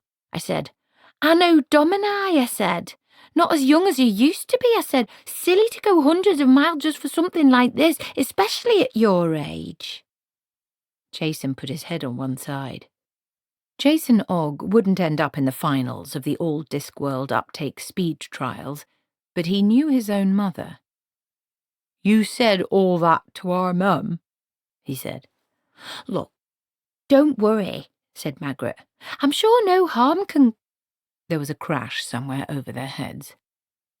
A few autumn leaves spiralled gently towards the ground. "Bloody tree! Who put that bloody tree there?" came a voice from on high. "That'll be Granny," said Magrat. It was one of the weak spots of Granny Weatherwax's otherwise well-developed character that she'd never bothered to get the hang of steering things.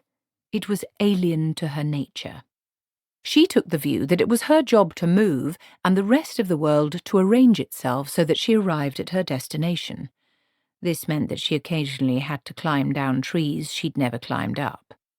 This she did now, dropping the last few feet and daring anyone to comment. "Well, now we're all here," said Magrat brightly. It didn't work. Granny Weatherwax's eyes focused immediately somewhere around Magrat's knees. "And what do you think you're wearing?" she said. It gets cold up there, what with the wind and everything," Magrat began. She had been dreading this and hating herself for being so weak. After all, they were practical. The idea had come to her one night. Apart from anything else, it was almost impossible to do Mr. Lobsang Dibbler's cosmic harmony death kicks when your legs kept getting tangled in a skirt. "Trousers?" "They're not exactly the same as ordinary, and there's men here looking," said Granny. "I think it's shameful." "What is?" said Nanny Ogg, coming up behind her. "Magrat Garlic standing there bifurcated," said Granny, sticking her nose in the air. "Just so long as she got the young man's name and address," said Nanny Ogg amiably. "Nanny," said Magrat. "I think they look quite comfy," Nanny went on. "A bit baggy, though." "I don't hold with it," said Granny. "Everyone can see her legs." "No, they can't," said Nanny. "The reason being the material's in the way." "Yes, but they can see where her legs are," said Granny Weatherwax. "That's silly. That's like saying everyone's naked under their clothes," said Magrat. "Magrat Garlic, may you be forgiven," said Granny Weatherwax. "Well, it's true." "I'm not," said Granny flatly. "I got 3 vests on." She looked Nanny up and down. Githa Ogg, too, had made sartorial preparations for foreign parts. Granny Weatherwax could find little to disapprove of, although she made an effort. "And will you look at your hat?" she mumbled. Nanny, who had known Esme Weatherwax for 70 years, merely grinned. "All the go, ain't it?" she said. "Made by Mr. Vernissage over in Slice. It's got willow reinforcing all the way up to the point and 18 pockets inside. Can stop a blow with a hammer, this hat. And how about these?" Nanny raised the hem of her skirt. She was wearing new boots. As boots, Granny Weatherwax could find nothing to complain of in them. They were of proper witch construction, which is to say that a loaded cart could have run over them without causing a dent in the dense leather. As boots, the only thing wrong with them was the colour. "Red," said Granny. "That's no colour for a witch's boots." "I likes them," said Nanny. Granny sniffed. "You can please yourself, I'm sure," she said. "I'm sure in foreign parts they goes in for all sorts of outlandish things, but you know what they say about women who wear red boots." "Just so long as they also say they've got dry feet," said Nanny cheerfully. She put her door key into Jason's hand. "I'll write you letters if you promise to find someone to read them to you," she said. "Yes, Mum. What about the cat, Mum?" said Jason. "Oh, Grebo's coming with us," said Nanny Ogg. "What? But he's a cat," snapped Granny Weatherwax.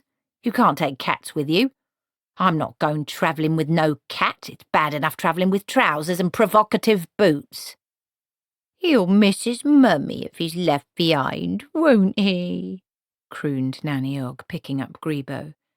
He hung limply like a bag of water gripped around the middle. To Nanny Ogg, Grebo was still the cute little kitten that chased balls of wool around the floor.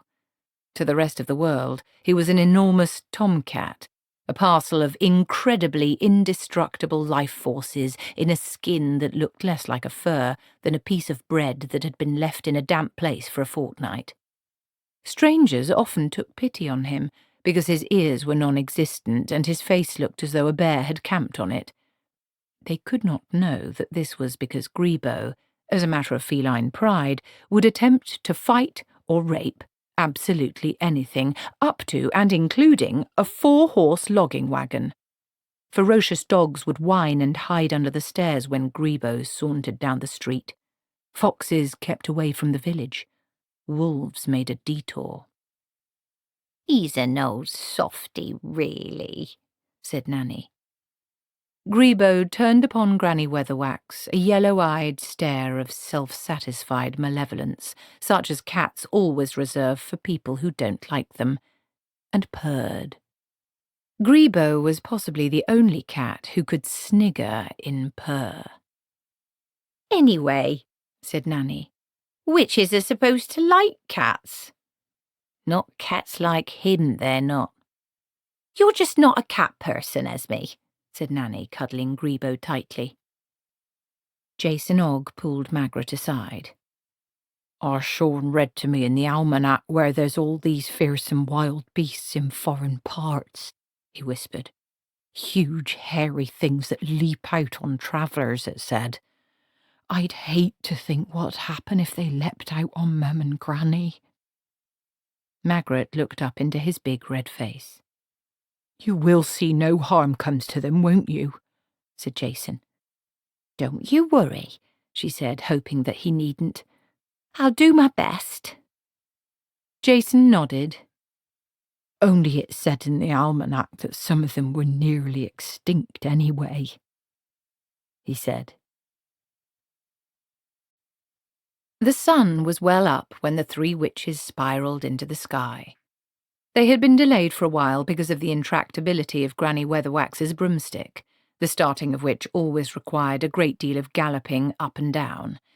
It never seemed to get the message until it was being shoved through the air at a frantic running speed. Dwarf engineers everywhere had confessed themselves totally mystified by it. They had replaced the stick and the bristles dozens of times. When it rose eventually, it was to a chorus of cheers. The tiny kingdom of Lanka occupied little more than a wide ledge cut into the side of the Ramtop Mountains. Behind it, knife-edge peaks and dark, winding valleys climbed into the massive backbone of the Central Ranges. In front, the land dropped abruptly to the Stowe Plains, a blue haze of woodlands, a broader expanse of ocean, and, somewhere in the middle of it all, a brown smudge known as Ankh-Morpork. A skylark sang, or at least started to sing. The rising point of Granny Weatherwax's hat, right underneath it, completely put it off the rhythm. "I ain't going any higher," she said.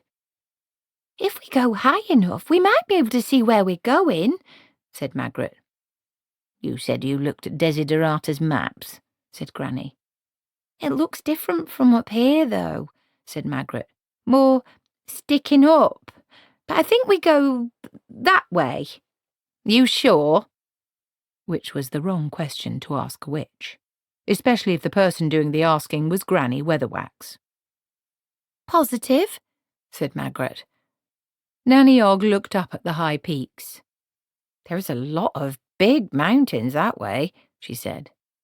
They rose tier on tier, speckled with snow, trailing endless pennants of ice crystals high overhead. No one skied in the high ramtops, at least for more than a few feet, and a disappearing scream. No one ran up them wearing dirndls and singing. They were not nice mountains. They were the kind of mountains where winters went for their summer holidays. "There's passes and things through them," said Magrat uncertainly. "Bound to be," said Nanny. You can use two mirrors like this, if you know the way of it. You set them so that they reflect each other. For if images can steal a bit of you, then images of images can amplify you, feeding you back on yourself, giving you power.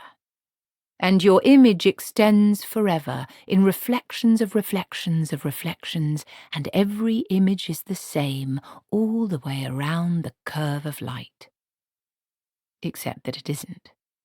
Mirrors contain infinity. Infinity contains more things than you think. Everything, for a start. Including hunger. Because there's 1,000,000 billion images and only one soul to go around. Mirrors give plenty, but they take away lots. Mountains unfolded to reveal more mountains. Clouds gathered, heavy and grey. "I'm sure we're going the right way," said Magrat. Freezing rocks stretched away. The witches flew along a maze of twisty little canyons, all alike. "Yeah," said Granny. "Well, you won't let me fly high enough," said Magrat. "It's going to snow like blazes in a minute," said Nanny Ogg. It was early evening. Light was draining out of the high valleys like custard. "I thought there'd be villages and things," said Magrat, "where we could buy interesting native produce and seek shelter in rude huts." "You wouldn't even get trolls up here," said Granny. The 3 broomsticks glided down into a bare valley, a mere notch in the mountainside. "And it's bloody cold," said Nanny Ogg. She grinned. "Why are they called rude huts, anyway?" Granny Weatherwax climbed off her broomstick and looked at the rocks around her. She picked up a stone and sniffed it. She wandered over to a heap of scree that looked like any other heap of scree to Magrat and prodded it. She said. A few snow crystals landed on her hat. "Well, well," she said. "What are you doing, Granny?" said Magrat. "Cogitating."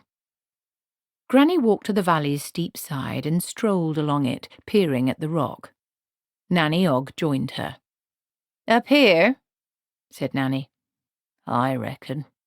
It's a bit high for 'em, ain't it?" "Little devils get everywhere. Had one come up in my kitchen once," said Granny. "Following a seam," he said. "They're buggers for that," said Nanny. "Would you mind telling me," said Magrat, "what you're doing? What's so interesting about heaps of stones?" The snow was falling faster now. "They ain't stones, they're spoil," said Granny. She reached a flat wall of ice-covered rock, no different in Magrat's eyes from the rock available in a range of easy-to-die-on sizes everywhere in the mountains, and paused, as if listening.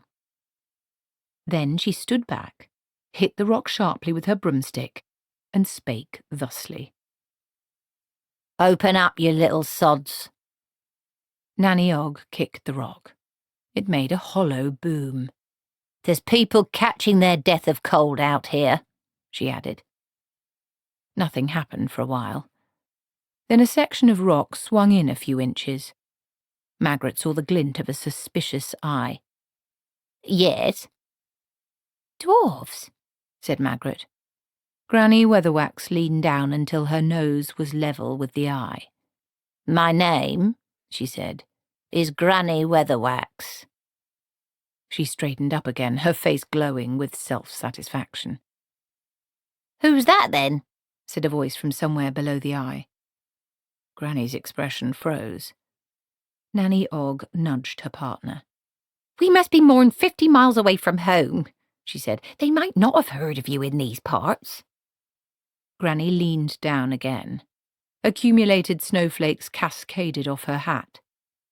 "I ain't blaming you," she said, "but I know you'll have a king in there, so just go and tell him Granny Weatherwax is here, will you?" "He's very busy," said the voice. "We've just had a bit of trouble." "Then I'm sure he don't want any more," said Granny. The invisible speaker appeared to give this some consideration. "We put writing on the door," it said sulkily. "In invisible runes. It's really expensive, getting proper invisible runes done." "I don't go around reading doors," said Granny. The speaker hesitated.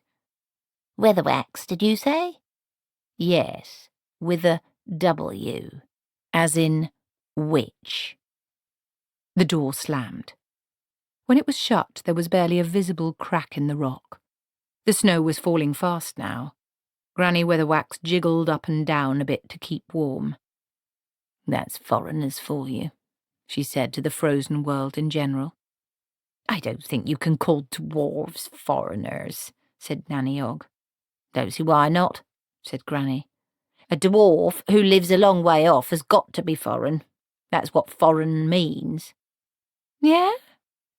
Funny to think of it like that," said Nanny. They watched the door, their breath forming 3 little clouds in the darkening air. Magrat peered at the stone door. "I didn't see any invisible runes," she said. "Course not," said Nanny. "That's 'cause they're invisible." "Yeah," said Granny Weatherwax. "Don't be daft." The door swung open again. "I spoke to the king," said the voice. "And what did he say?" said Granny expectantly. "He said, 'Oh no, not on top of everything else.'" Granny beamed. "I knew he would have heard of me," she said. In the same way that there are 1,000 kings of the gypsies, so there are 1,000 kings of the dwarfs. The term means something like senior engineer. There aren't any queens of the dwarfs. Dwarfs are very reticent about revealing their sex, which most of them don't consider to be very important compared to things like metallurgy and hydraulics. This king was standing in the middle of a crowd of shouting miners. He looked up at the witches with the expression of a drowning man looking at a drink of water.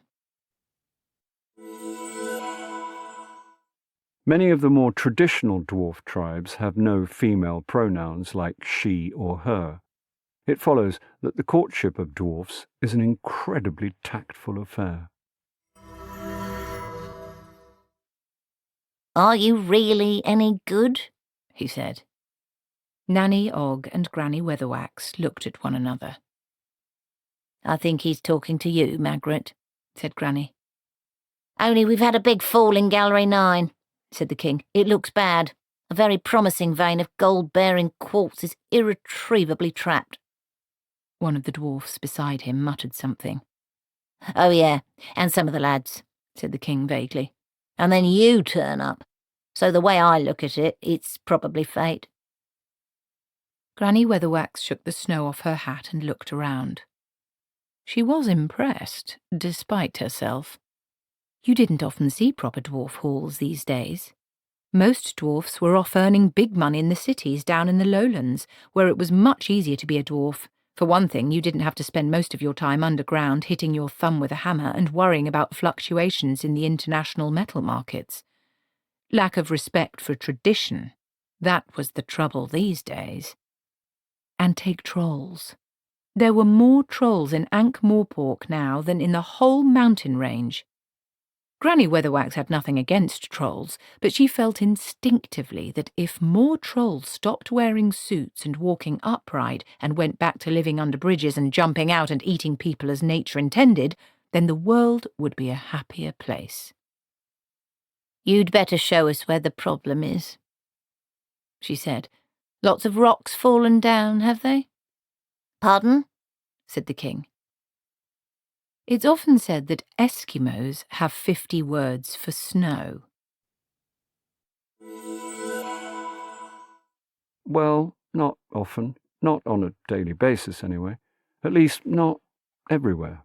But probably, in some cold countries, people say, "Hey, those Eskimos, what a people. 50 words for snow. Can you believe that? Amazing."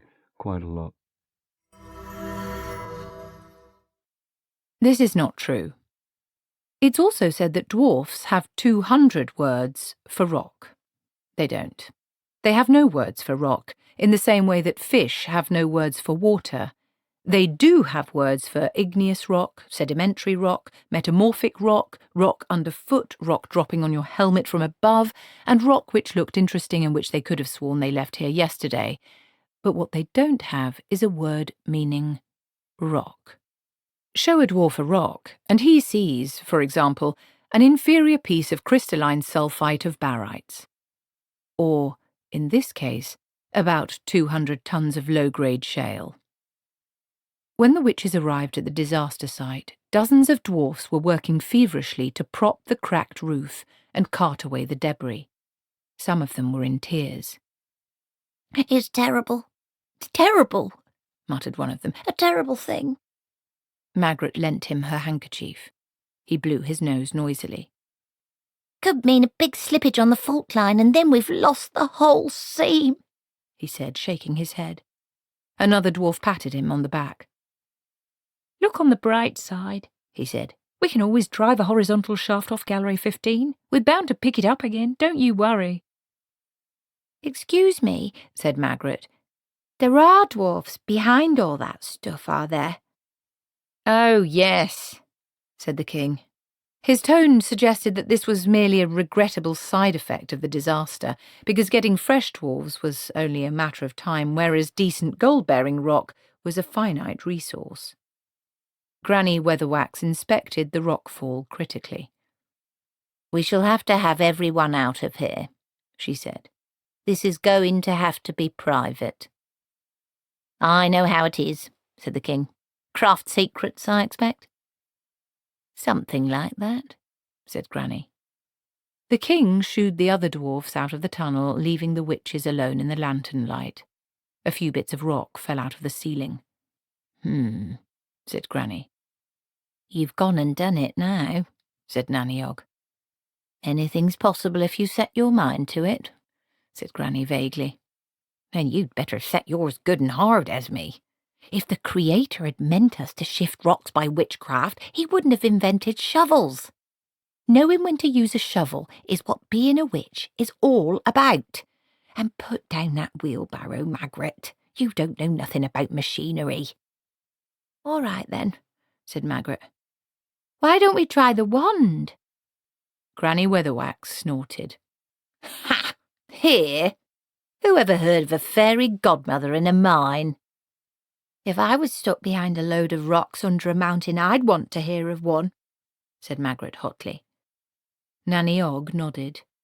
She's got a point there, Esme. There's no rule about where you fairy godmother. I don't trust that wand, said Granny. It looks wizardly to me. Oh, come on, said Magrat. Generations of fairy godmothers have used it. Granny flung her hands in the air. All right, all right, all right, she snapped. Go ahead, make yourself look daft. Magrat took the wand out of her bag. She'd been dreading this moment. It was made of some sort of bone or ivory. Magrat hoped it wasn't ivory. There had been markings on it once, but generations of plump fairy godmotherly hands had worn them almost smooth. Various gold and silver rings were set into the wand. Nowhere were there any instructions. Not so much as a rune or a sigil anywhere on its length indicated what you were supposed to do with it. I think you're supposed to wave it, said Nanny Ogg. I'm pretty sure it's something like that. Granny Weatherwax folded her arms. That's not proper witching, she said. Magrat gave the wand an experimental wave. Nothing happened. Perhaps you have to say something, said Nanny. Magrat looked panicky. What do fairy godmothers say? She wailed. Said Nanny. Dunno. Ha, said Granny. Nanny Ogg sighed. Didn't Desiderata tell you anything? Nothing. Nanny shrugged. Just do your best then, she said. Magrat stared at the pile of rocks. She shut her eyes. She took a deep breath. She tried to make her mind a serene picture of cosmic harmony. It was all very well for monks to go on about cosmic harmony, she reflected, when they were nicely tucked away on snowy mountains with only yetis to worry about. They never tried seeking inner peace with Granny Weatherwax glaring at them. She waved the wand in a vague way and tried to put pumpkins out of her mind. She felt the air move. She heard Nanny gasp. She said, Has anything happened? After a while, Nanny Ogg said, Yeah, sort of. I hope they're hungry, that's all. And Granny Weatherwax said, That's fairy godmothering, is it? Magrat opened her eyes. There was still a heap, but it wasn't rock anymore. Wait for it. There's a bit of a squash in here, said Nanny. Magrat opened her eyes wider. Still pumpkins? Bit of a squash. Squash, said Nanny, in case anyone hadn't got it. The top of the heap moved. A couple of small pumpkins rolled down almost to Magrat's feet, and a small dwarfish face appeared in the hole. It stared down at the witches. Eventually Nanny Ogg said, "Everything all right?" The dwarf nodded. Its attention kept turning to the pile of pumpkins that filled the tunnel from floor to ceiling. Yes, it said. Is Dad there? "Dad?" The king. "Oh." Nanny Ogg cupped her hands around her mouth and turned to face up the tunnel. Hey, King! The dwarfs appeared. They looked at the pumpkins too. The king stepped forward and stared up into the face of his son. Everything all right, son? It's all right, Dad. No faulting or anything. The king sagged with relief. Then, as an afterthought, he added, Everyone all right? Fine, Dad. I was quite worried for a time there. Thought we might have hit a section of conglomerate or something. Just a patch of loose shale, Dad. Good. The king looked at the heap again. He scratched his beard. Can't help noticing you seem to have struck pumpkin. I thought it was an odd kind of sandstone, Dad. The king walked back to the witches. Can you turn anything into anything? He said hopefully. Nanny Ogg looked sideways at Magrat, who was still staring at the wand in a sort of shock. "I think we only do pumpkins at the moment," she said cautiously. The king looked a little disappointed. Well then, he said, if there's anything I can do for you ladies, cup of tea or something? Granny Weatherwax stepped forward. "I was just thinking something like that myself," she said. The king beamed. "Only more expensive," said Granny. The king stopped beaming. Nanny Ogg sidled up to Magrat, who was shaking the wand and staring at it. "Very clever," she whispered. "Why do you think of pumpkins?" "I didn't." "Don't you know how to work it?" "No. I thought you just had to, want something to happen." "There's probably more to it than just wishing," said Nanny, as sympathetically as possible. "There generally is." Sometime around dawn, insofar as dawn happened in the mines, the witches were led to a river somewhere deep in the mountains where a couple of barges were moored.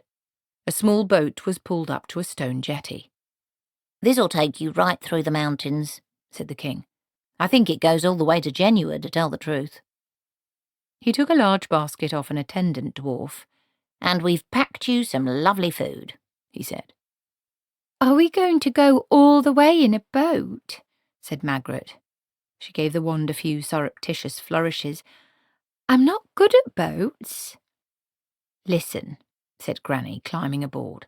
"The river knows its way out of the mountains, which is more than we do. We can use the brooms later on, where the landscape's acting a bit more sensible." "And we can have a bit of a rest," said Nanny, sitting back. Magrat looked at the two older witches, who were making themselves comfortable in the stern like a couple of hens settling down on a nest. "Do you know how to row a boat?" she said. "We don't have to," said Granny. Magrat nodded gloomily. Then a tiny bit of self-assertion flashed a fin. "I don't think I do, too," she ventured. "That's all right," said Nanny. "If we sees you doing anything wrong, we'll be sure to tell you. Cheerio, your kingship." Magrat sighed and picked up the oars. "The flat bits go in the water," said Granny helpfully. The dwarfs waved. The boat drifted out into midstream, moving slowly in a circle of lantern light. Magrat found that all she really had to do was keep it pointing the right way in the current. She heard Nanny say, "Beats me why they're always putting invisible runes on their doors. I mean, you pay some wizard to put invisible runes on your door, and how do you know you've got value for money?" She heard Granny say, "No problem there. If you can't see 'em, you know you've got proper invisible runes." She heard Nanny say, "Ah, that'd be it." "Right, let's see what we've got for lunch." There was a rustling noise. "Well, well, well. What is it, Gither?" "Pumpkin." "Pumpkin what?" "Pumpkin nothing, just pumpkin." "Well, I suppose they've got a lot of pumpkin," said Magrat. "You know how it is at the end of the summer. There's always so much in the garden. I'm always at my wits' end to think of new types of chutney and pickles to use it all up." In the dim light, she could see Granny's face, which seemed to be suggesting that if Magrat was at her wits' end, it was a short stroll. "I," said Granny, "have never made a pickle in my life." "But you like pickles," said Magrat. Witches and pickles went together like— She hesitated before the stomach-curdling addition of peaches and cream, and mentally substituted, "things that went together very well." The sight of Nanny Ogg's single remaining tooth at work on a pickled onion could bring tears to the eyes. "I like some fine," said Granny. "I get some given to me." "Do you know," said Nanny, investigating the recesses of the basket, "whenever I deals with dwarfs, the phrase duck's arse swims across my mind." "Mean little devils. You should see the prices they tries to charge me when I takes my broom to be repaired," said Granny.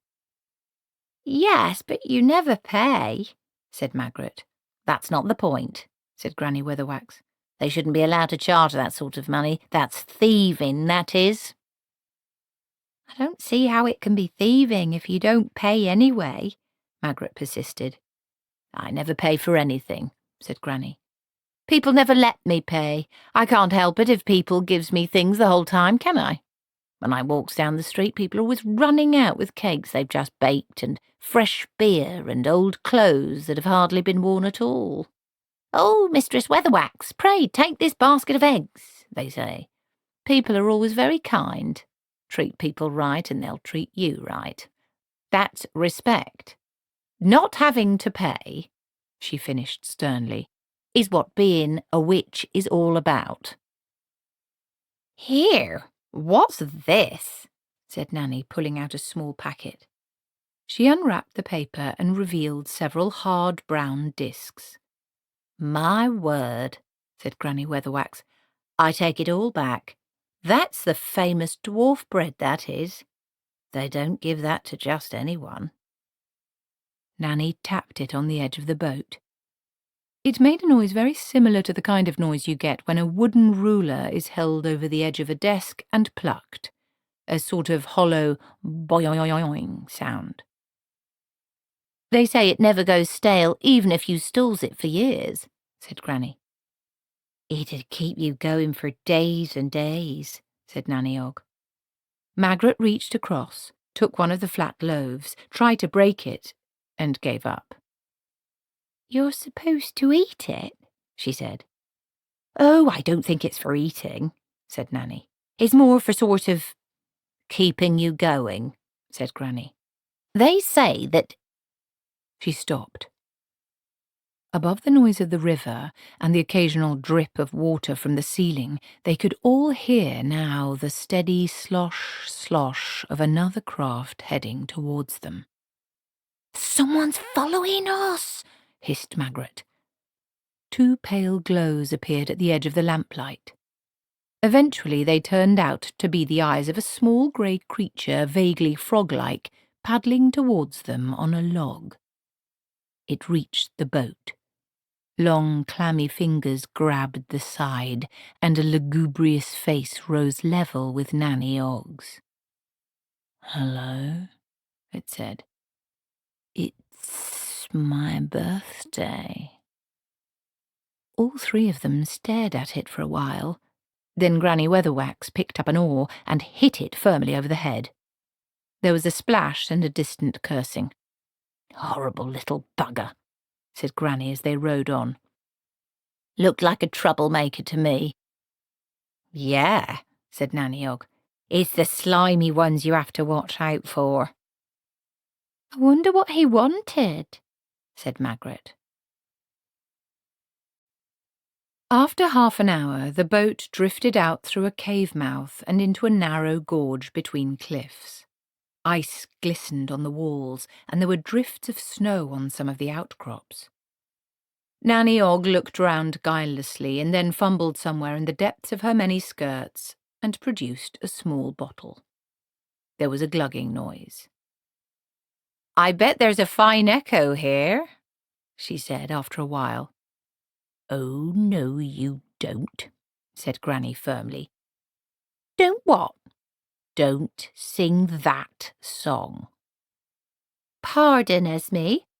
"I ain't going," said Granny, "if you insist on singing that song." "What song would that be?" said Nanny innocently. "You know the song to whom I am referring," said Granny icily. "You always get drunk and let me down and sing it." "Can't recall any song like that, Esme," said Nanny Ogg meekly. "The one," said Granny, "about the rodent that can't ever be persuaded to care about anything." "Oh," said Nanny, beaming as light dawned. "You mean the hedgehog can never be "That's the one." "But it's traditional," said Nanny. "Anyway, in foreign parts, people won't know what the words mean." "They will the way you sings them," said Granny. "The way you sings them, creatures what lives on the bottoms of ponds 'ud know what they mean." Magrat looked over the side of the boat. Here and there the ripples were edged with white. The current was running a bit faster, and there were lumps of ice in it. "It's only a folk song, Esme," said Nanny Ogg. "Ha!" said Granny Weatherwax. "I should just say it is a folk song. I knows all about folk songs. Ha! You think you're listening to a nice song about cuckoos and fiddlers and nightingales and whatnot, and then it turns out to be about something else entirely." She added darkly, "You can't trust folk songs. They always sneak up on you." Magrat fended them off a rock. An eddy spun them around slowly. "I know one about two little bluebirds," said Nanny Ogg. Said Magrat. "They may start out by being bluebirds, but I bet they ends up some kind of metaphor," said Granny. Granny," said Magrat. "It was bad enough Magrat telling me about maypoles and what's behind 'em," said Granny. She added wistfully, "I used to enjoy looking at a maypole of a spring morning." "I think the river's getting a bit sort of rough," said Magrat. "I don't see why people can't just let things be," said Granny. "I mean really quite rough, really," said Magrat, pushing them away from a jagged rock. "She's right, you know," said Nanny Ogg. "It's a bit on the choppy side." Granny looked over Magrat's shoulder at the river ahead. It had a cut-off look, such as might be associated with, for example, an imminent waterfall. The boat was now surging along. There was a muted roar. "They never said anything about a waterfall," she said. "I expect they thought we'd find out for ourselves," said Nanny Ogg, gathering up her possessions and hauling Grebo out of the bottom of the boat by the scruff of his neck. "Very sparing with information, your average dwarf. Thank goodness witches float. Anyway, they knew we'd got the brooms." "You've got brooms," said Granny Weatherwax. "How am I supposed to get mine started in a boat? Can't run up and down, can I? And stop moving about like that. You'll have us all over—" "Get your foot out of the way, Esme!" The boat rocked violently. Magrat rose to the occasion. She pulled out the wand just as a wavelet washed over the boat. "Don't worry," she said. "I'll use the wand. I think I've got the hang of it now." "No!" screamed Granny Weatherwax and Nanny Ogg together. There was a large, damp noise. The boat changed shape. It also changed colour. It became a cheery sort of orange. "Pumpkins!" screamed Nanny Ogg as she was gently tipped into the water. "More bloody pumpkins!" Lilith sat back. The ice around the river hadn't been that good as a mirror, but it had been good enough. Well, a wishy-washy, overgrown girl, more suitable to the attentions of a fairy godmother than to being one, and a little old washerwoman type who got drunk and sang songs, and a wand the stupid girl didn't know how to use. It was annoying. More than that, it was demeaning. Surely Desiderata and Mrs. Gogol could have achieved something better than this. You derived status by the strength of your enemies. Of course, there was her. After all this time. Of course, she approved of that, because there would have to be 3 of them. 3 was an important number for stories. 3 wishes, 3 princes, 3 billy goats, 3 guesses, 3 witches. The maiden, the mother, and the other one. That was one of the oldest stories of all. Esme Weatherwax had never understood stories. She'd never understood how real reflections were. If she had, she'd probably have been ruling the world by now. "You're always looking in mirrors," said a petulant voice. "I hate it when you're always looking in mirrors." The Duke sprawled in a chair in one corner, all black silk and well-turned legs. Lilith would not normally allow anyone inside the nest of mirrors, but it was, technically, his castle. Besides, he was too vain and stupid to know what was going on. She'd seen to that. At least she thought she had. Lately, he seemed to be picking things up. "I don't know why you have to do that," he whined. "I thought magic was just a matter of pointing and going whoosh." Lilith picked up her hat and glanced at a mirror as she adjusted it. "This way's safer," she said. "It's self-contained. When you use mirror magic, you don't have to rely on anyone except yourself. That's why no one's ever conquered the world with magic. Yet. They try to take it from other places, and there's always a price. But with mirrors, you're beholden to no one but your own soul." She lowered the veil from the hat brim. She preferred the privacy of a veil outside the security of the mirrors. "I hate mirrors," muttered the Duke. "That's because they tell you the truth, my lad." "It's cruel magic, then." Lilith tweaked the veil into a fetching shape. "Oh, yes. With mirrors, all the power is your own. There's nowhere else it can come from," she said. "The swamp woman gets it from the swamp," said the Duke. "Ha! And it'll claim her one day. She doesn't understand what she's doing." "And you do?" She felt a pang of pride. He was actually resenting her. She really had done a good job there.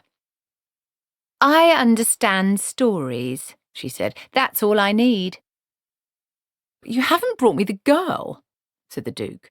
"You promised me the girl, and then it'll be all over, and I can sleep in a real bed, and I won't need any more reflecting magic." But even a good job can go too far. "You've had your fill of magic," said Lilith sweetly. "You'd like me to stop? It would be the easiest thing in the world. I found you in the gutter. Would you like me to send you back?" His face became a mask of panic. "I didn't mean that. I just meant, well, then everything will be real. Just one kiss, you said. I can't see why that's so hard to arrange." "The right kiss at the right time," said Lilith. "It has to be at the right time, otherwise it won't work." She smiled. He was trembling, partly out of lust, mainly out of terror, and slightly out of heredity. "Don't worry," she said. "It can't not happen." "And these witches you showed me?" "They're just part of the story. Don't worry about them. The story will just absorb them, and you'll get her because of stories. Won't that be nice? And now, shall we go? I expect you've got some ruling to do." He picked up the inflection. It was an order. He stood up, extended an arm to take hers, and together they went down to the palace's audience chamber. Lilith was proud of the Duke. Of course, there was his embarrassing little nocturnal problem, because his morphic field weakened when he slept, but that wasn't yet a major difficulty. And there was the trouble with mirrors, which showed him as he really was, but that was easily overcome by banning all mirrors save hers. And then there were his eyes. She couldn't do anything about the eyes. There was practically no magic that could do anything about someone's eyes. All she had been able to come up with there were the smoked glasses. Even so, he was a triumph, and he was so grateful. She'd been good for him. She'd made a man of him, for a start. Some way downriver from the waterfall, which was the second highest anywhere on the disk, and had been discovered in the year of the revolving crab by the noted explorer Guy de Yo-Yo, Granny Weatherwax sat in front of a small fire with a towel around her shoulders and steamed.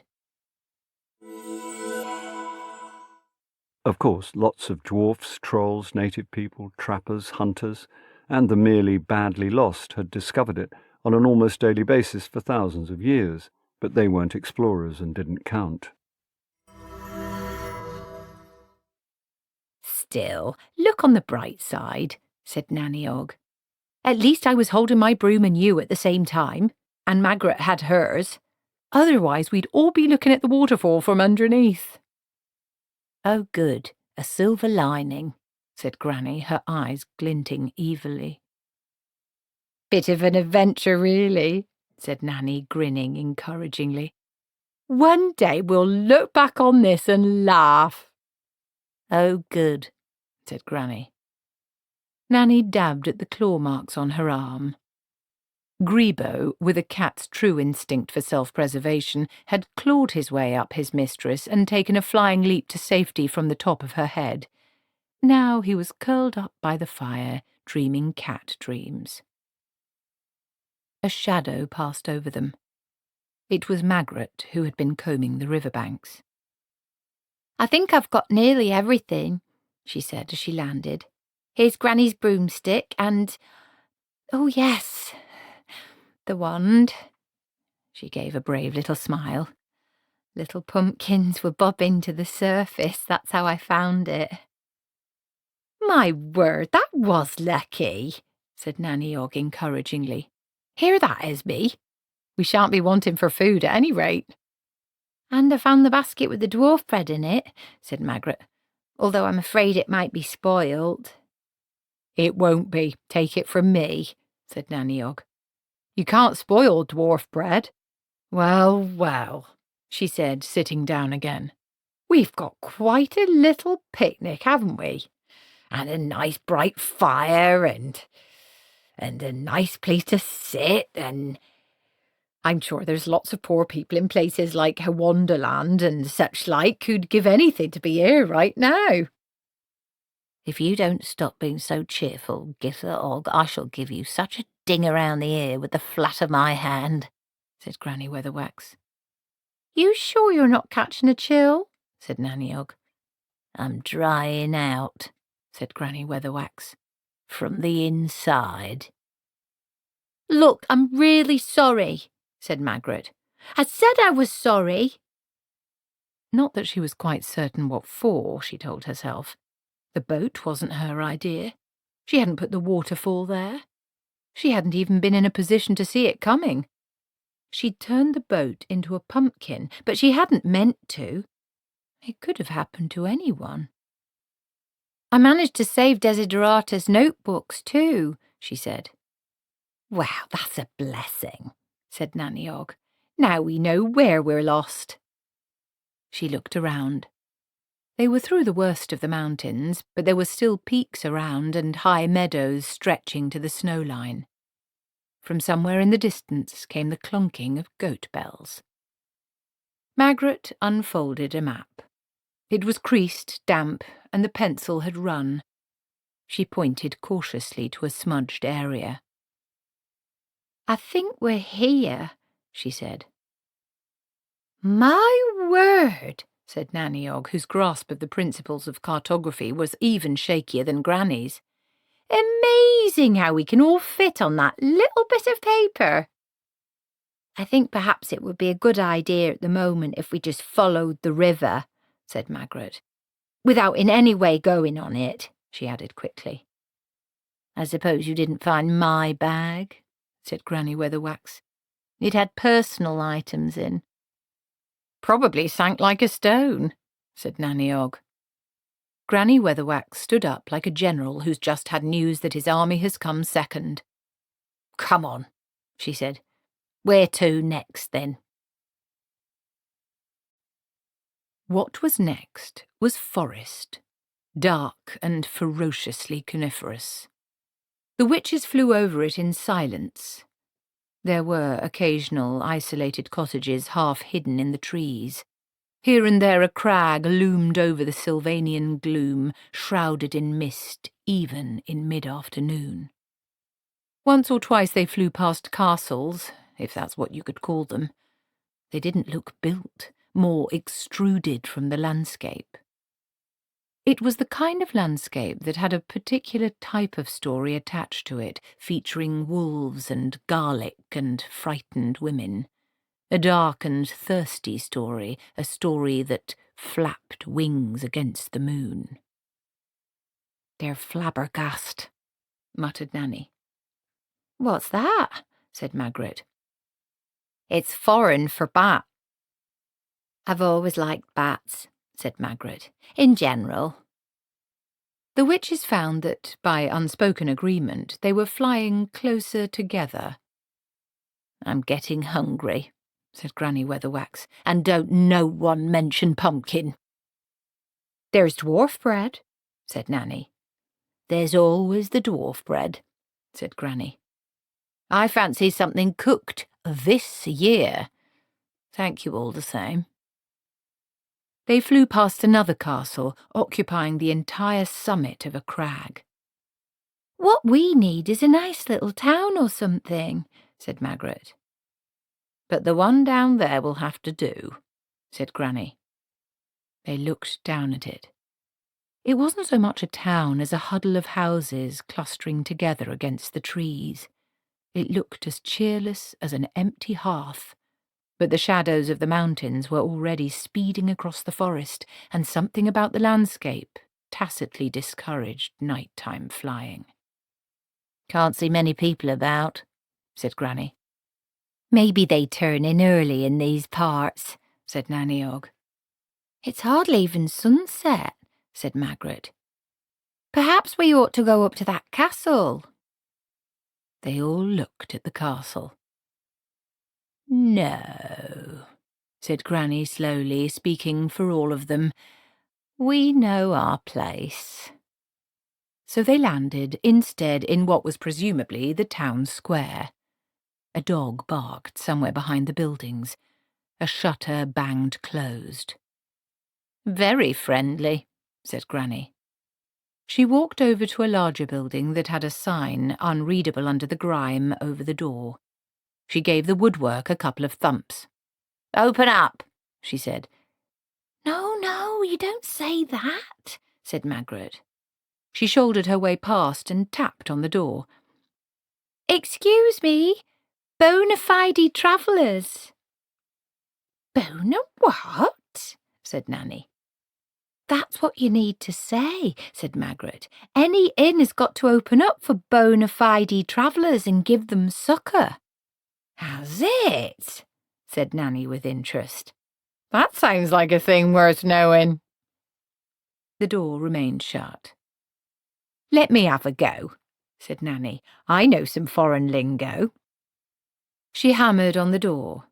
Open-y voos, gunga din, chop chop, pretty damn quick, she said.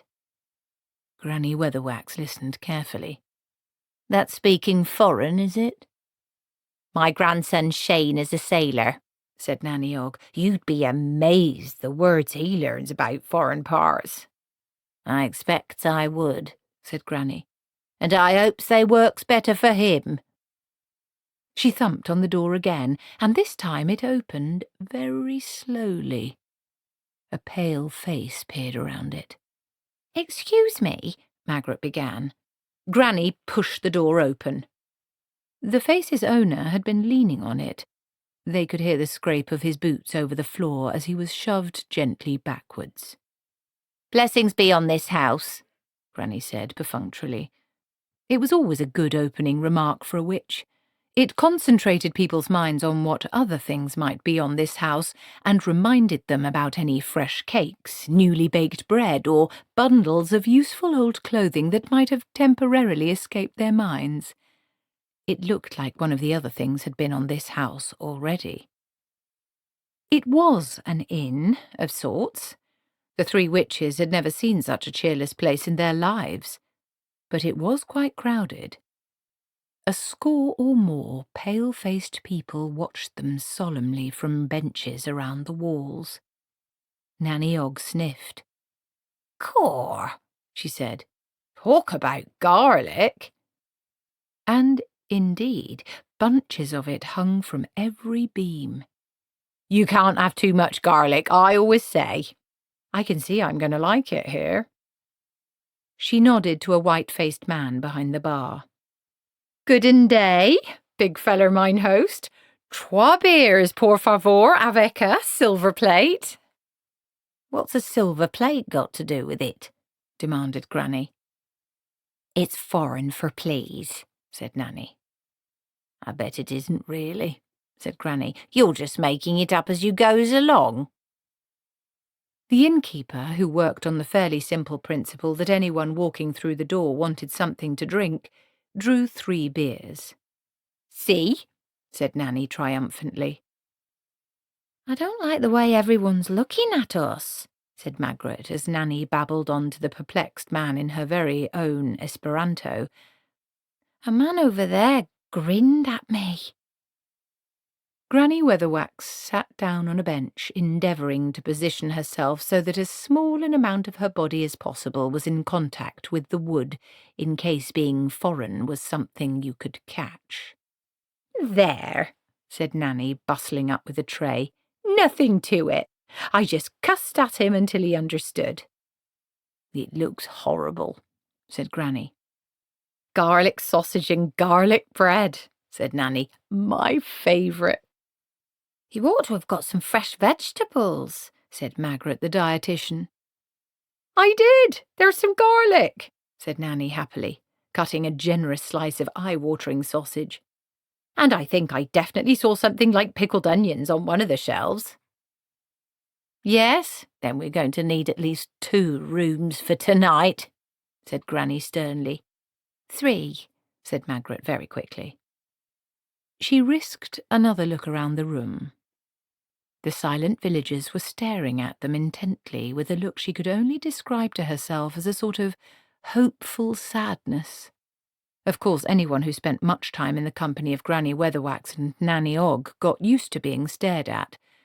They were the kind of people that filled every space from edge to edge, and probably people in these parts didn't often see strangers, what with the thick forests and all. And the sight of Nanny Ogg eating a sausage with extreme gusto would even outrank her pickled onion number as major entertainment anywhere. Even so, the way people were staring.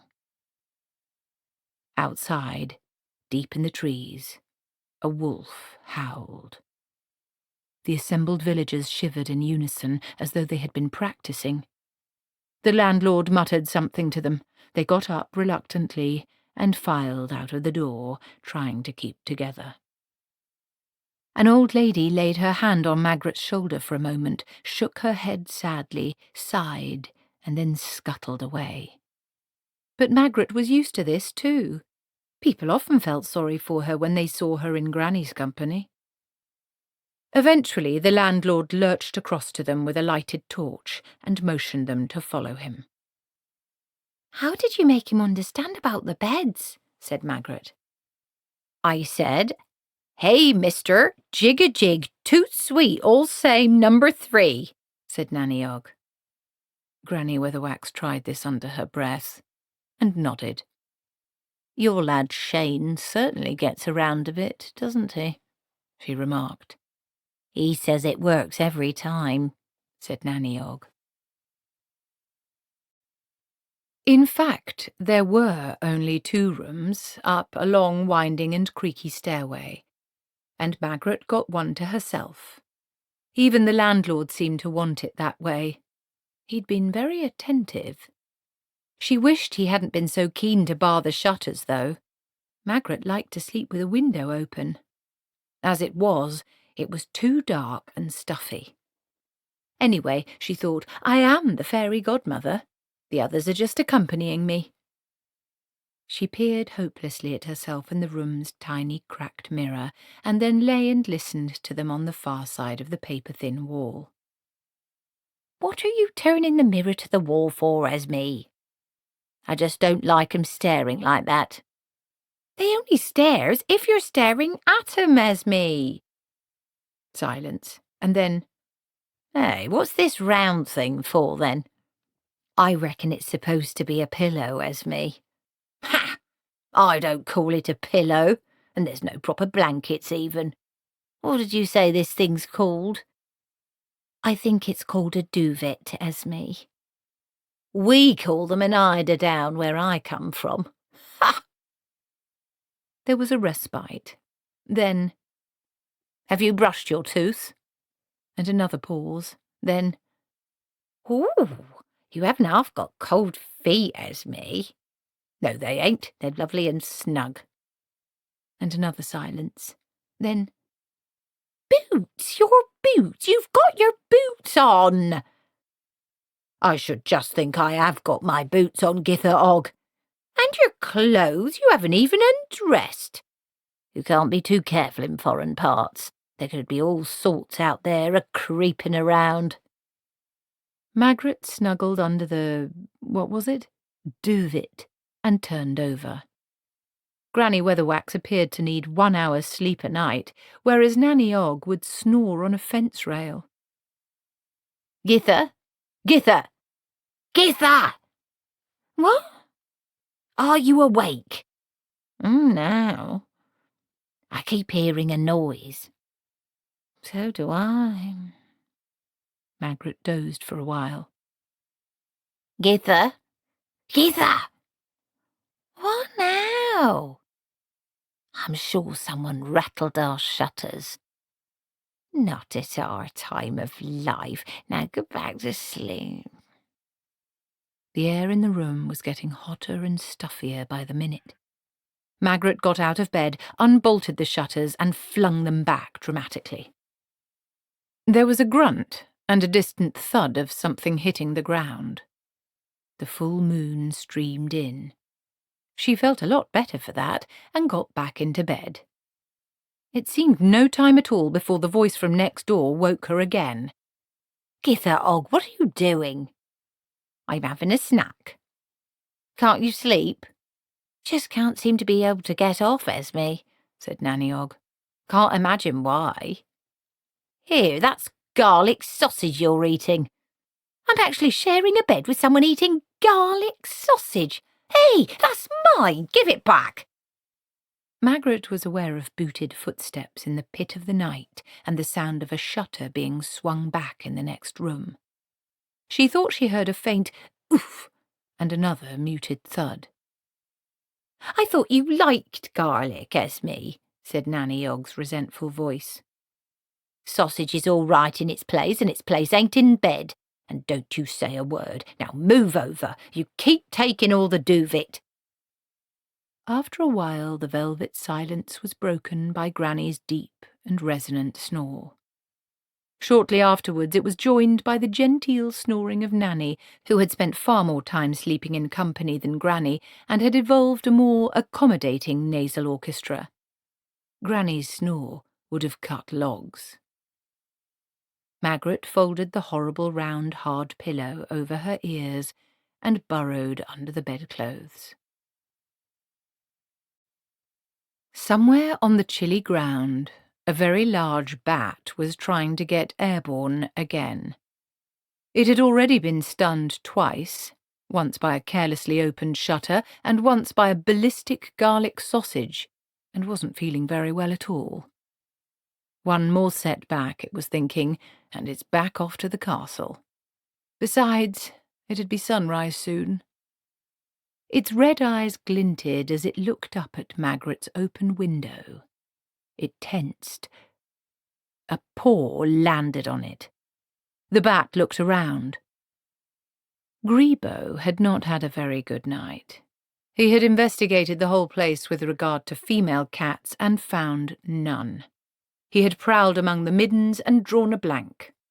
People in this town didn't throw the garbage away, they ate it. He trotted into the woods and found some wolves and had sat and grinned at them until they got uncomfortable and went away. Yes, it had been a very uneventful night. Until now. The bat squirmed under his claw. It seemed to Grebo's small cat brain that it was trying to change its shape, and he wasn't having any of that from a mouse with wings on. Especially now, when he had someone to play with. Genua was a fairy tale city.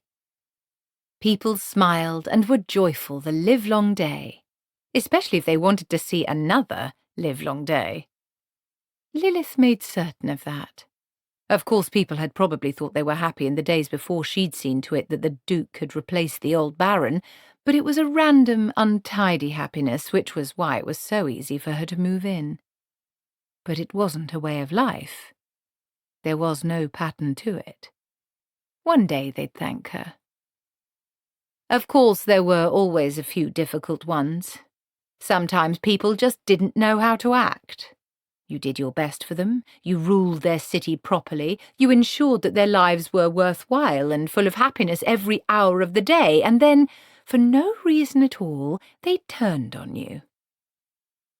Guards lined the audience chamber, and there was an audience. Technically, of course, it was the ruler who gave the audience, but Lilith liked to see people watching. 1 pennyworth of example was worth a pound of punishment. There wasn't a lot of crime in Genua these days, at least not what would be considered crime elsewhere. Things like theft were easily dealt with and hardly required any kind of judicial process. Far more important in Lilith's book were crimes against narrative expectation. People didn't seem to know how they should behave. Lilith held a mirror up to life and chopped all the bits off life that didn't fit. The Duke lounged bonelessly on his throne, one leg dangling over the armrest. He'd never got the hang of chairs.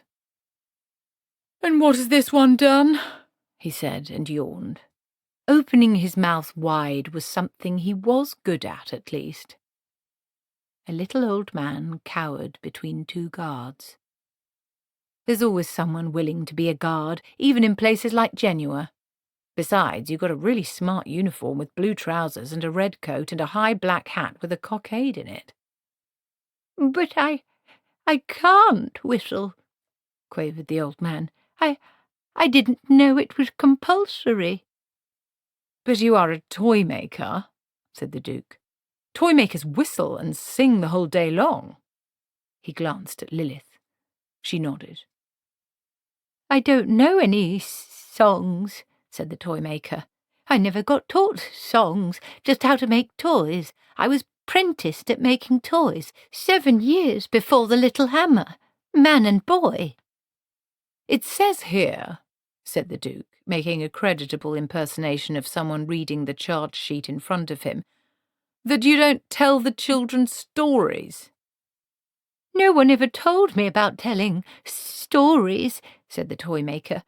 "Look, I just make toys. Toys. That's all I'm good at. Toys. I make good toys. I'm just a toy maker." "You can't be a good toy maker if you don't tell stories to the children," said Lilith, leaning forward. The toy maker looked up at the veiled face. "Don't know any," he said. "You don't know any?" "I could tell them how to make toys," the old man quavered. Lilith sat back. It was impossible to see her expression under the veil. "I think it would be a good idea if the people's guards here took you away," she said, "to a place where you will certainly learn to sing, and possibly, after a while, you might even whistle. Won't that be nice?" The old Baron's dungeons had been disgusting. Lilith had had them repainted and refurnished, with a lot of mirrors. When the audience was over, one member of the crowd slipped out through the palace kitchens. The guards on the side gate didn't try to stop her. She was a very important person in the small compass of their lives. "Hello, Mrs. Pleasant." She stopped, reached into her basket and produced a couple of roast chicken legs. "Just trying a new peanut coating," she said. "Would value your opinions, boys." They took them gratefully. Everyone liked to see Mrs. Pleasant. She could do things with a chicken that would almost make it glad it had been killed. "And now I'm just going out to get some herbs," she said. They watched her as she went like a fat, determined arrow in the direction of the marketplace, which was right on the edge of the river. Then they ate the chicken legs. Mrs. Pleasant bustled among the market stalls, and she took great care to bustle. Even in Genua there were always people ready to tell a tale, especially in Genua. She was a cook, so she bustled, and made sure she stayed fat and was, fortunately, naturally jolly. She made sure she had flowery arms at all times. If she felt under suspicion, she'd say things like, "Locks!" She seemed to be getting away with it so far. She looked for the sign, and there it was, perched up on the roof pole of a stall that was otherwise stacked with cages of hens, gazoots, wheelie cranes, and other fowl, was a black cockerel. The voodoo doctor was in. Even as her eye found it, the cockerel's head turned to look at her. Set a little way back from the rest of the stalls was a small tent similar to many around the market. A cauldron bubbled in front of it on a charcoal fire. There were bowls beside it and a ladle, and beside them a plate with coins on it. There were quite a lot of coins. People paid for Mrs. Goggle's cooking whatever they thought it was worth, and the plate was hardly big enough. The thick liquid in the cauldron was an unappetizing brown. Mrs. Pleasant helped herself to a bowlful and waited. Mrs. Goggle had certain talents. After a while, a voice from the tent said, "What's new, Mrs. Pleasant?" "She's shut up the toy maker," said Mrs. Pleasant to the air in general. "And yesterday it was old Devereux, the innkeeper, for not being fat and not having a big red face. That's 4 times this month." "You come in, Mrs. Pleasant." It was dark and hot inside the tent. There was another fire in there and another pot. Mrs. Goggle was hunched over it, stirring. She motioned the cook to a pair of bellows. "Blow up the coals a tad and we'll see what's what," she said. Mrs. Pleasant obeyed. She didn't use magic herself, other than that necessary to get a roux to turn or bread to rise, but she respected it in others, especially in the likes of Mrs. Goggle. The charcoal blazed white. The thick liquid in the pot began to churn. Mrs. Goggle peered into the steam. "What are you doing, Mrs. Goggle?" said the cook anxiously. "Trying to see what's going to happen," said the voodoo woman. The voice dropped into the rolling growl of the psychically gifted. Mrs. Pleasant squinted into the roiling mass. "Someone's going to be eating shrimp," she said helpfully. "You see that bit of okra?" said Mrs. Goggle. "You see the way the crab legs keep coming up just there?" "You never were one to stint the crab meat," said Mrs. Pleasant. "See the way the bubbles are so thick by the ochre leaves? See the way it all spirals around that purple onion?" I see it," said Mrs. Pleasant. "And you know what that means?" "Means it's going to taste real fine." "Sure," said Mrs. Goggle kindly, "and it means some people's coming." Wow, how many?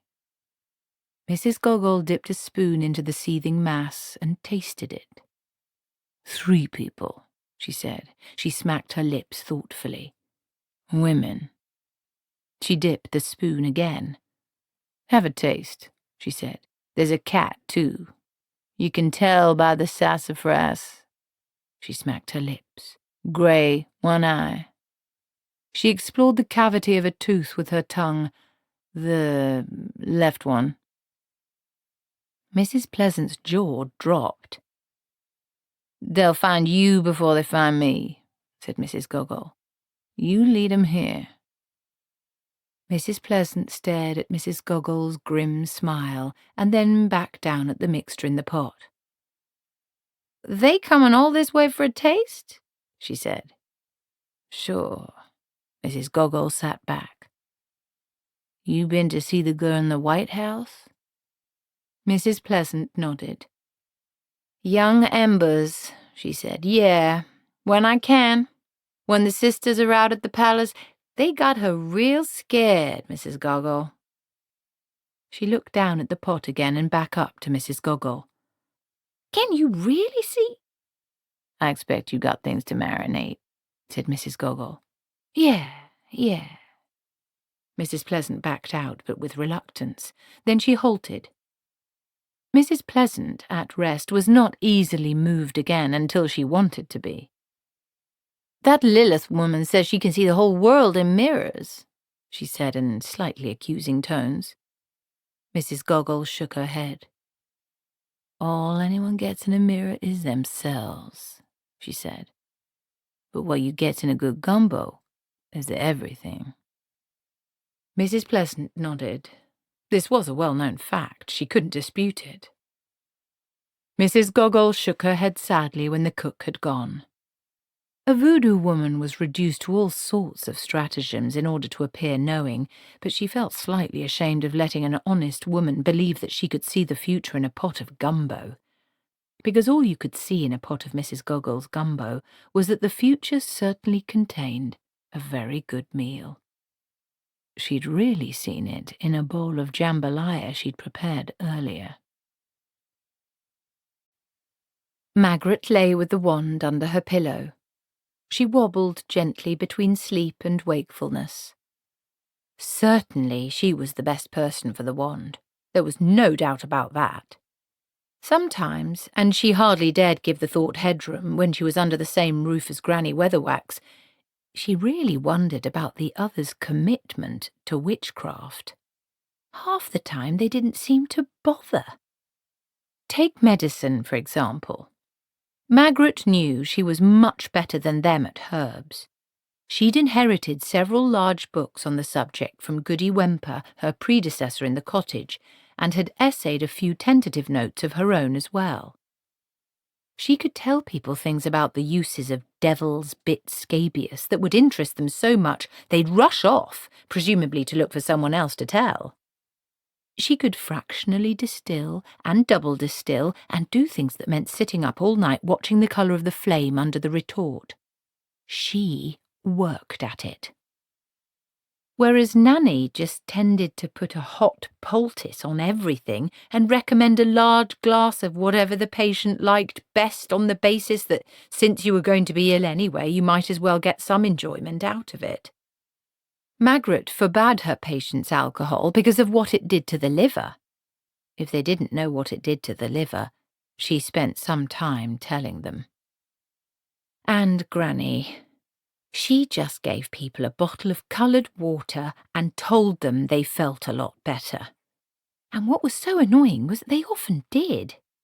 Where was the witchcraft in that? With a wand, though, things could be different. You could help people a lot with a wand. Magic was there to make life better. Magrat knew this in the pink fluttering boudoir of her heart. She dipped under the surface of sleep again. And there was an odd dream. She never mentioned it to anyone afterwards because, well, you didn't. Not things like that. But she thought she'd got up in the night, awakened by the silence to get some more air, and as she passed the mirror she saw a movement in it. It wasn't her face. It looked a lot like Granny Weatherwax. It smiled at her. A much nicer and friendlier smile than she'd ever got from Granny, Magrat recalled, and then vanished, the cloudy silver surface closing over it. She hurried back to bed and awoke to the sound of a brass band engaged in unrelenting oompa. People were shouting and laughing. Magrat got dressed quickly, went out into the corridor, and knocked on the door of the older witches. There was no reply. She tried the handle. After she'd rattled it a couple of times, there was a thump as the chair wedged under the handle on the other side, the better to deter ravishers, burglars, and other nocturnal intruders, fell over. Granny Weatherwax's boots protruded from under the covers at one end of the bed. Nanny Ogg's bare feet, Nanny being something of a nighttime revolver, were beside them. Faint snores rattled the jug on the wash-basin.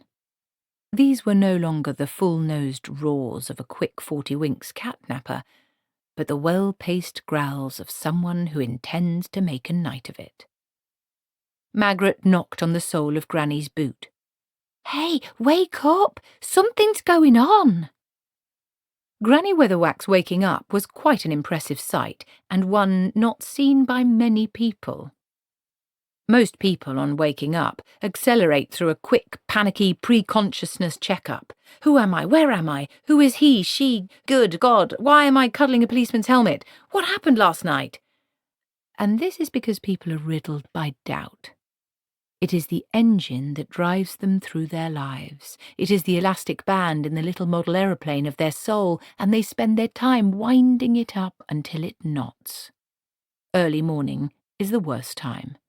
There's that little moment of panic in case you have drifted away in the night and something else has moved in. This never happened to Granny Weatherwax. She went straight from fast asleep to instant operation on all 6 cylinders. She never needed to find herself because she always knew who was doing the looking. She sniffed. "Something's burning," she said. "They've got a bonfire too," said Magrat. Granny sniffed again. "They're roasting garlic," she said. "I know. I can't imagine why. They're ripping all the shutters off the windows and burning them in the square and dancing round the fire." Granny Weatherwax gave Nanny Ogg a vicious jab with her elbow. "Wake up, you." "I didn't get a wink of sleep all night," said Granny reproachfully, what with her snoring. Nanny Ogg raised the covers cautiously. "It's far too early in the morning for it to be early in the morning," she said. "Come on," said Granny. "We needs your skill with languages." The owner of the inn flapped his arms up and down and ran around in circles. Then he pointed at the castle that towered over the forest. Then he sucked vigorously at his wrist. Then he fell over on his back. And then he looked expectantly at Nanny Ogg, while behind him the bonfire of garlic and wooden stakes and heavy window shutters burned merrily. "No," said Nanny after a while. "Still non comprendi, mein Herr." The man got up and brushed some dust off his leather breeches. "I think he's saying that someone's dead," said Magrat. "Someone in the castle." "Well, I must say, everyone seems very cheerful about it," said Granny Weatherwax severely. In the sunlight of the new day, the village looked far more cheerful. Everyone kept nodding happily at the witches. "That's because it was probably the landlord," said Nanny Ogg. "Bit of a bloodsucker, I think he's saying." "Ah, that'd be it then." Granny rubbed her hands together and looked approvingly at the breakfast table, which had been dragged out into the sunshine. "Anyway, the food has certainly improved. Pass the bread, Magrat." "Everyone keeps smiling and waving at us," said Magrat. "And look at all this food." "That's only to be expected," said Granny with her mouth full. They've only had us here one night and already they're learning it's lucky to be kind to witches. Now help me get the lid off this honey." Under the table, Grebo sat and washed himself. Occasionally he burped. Vampires have risen from the dead, the grave, and the crypt, but have never managed it from the cat. "Dear Jason, and all at number 21, number 34, number 50, number 87, and number 61, but not at number 18 until she gives back the bowl. She definitely borrowed whatever she says. Well, here we are. Cor, what a lark so far. Don't ask me about pumpkins. Still, no harm done. I'm drawing a picture of where we stayed last night. I have put an X on our room where our room is. The weather..." "What are you doing, Githa? We're ready to leave." Nanny Ogg looked up, her face still creased with the effort of composition. "I thought it would be nice to send something to our Jason, to stop him worrying. So I done a drawing of this place on a piece of card, and mine hair Hill will give it to someone going our way. You never know. It might get there."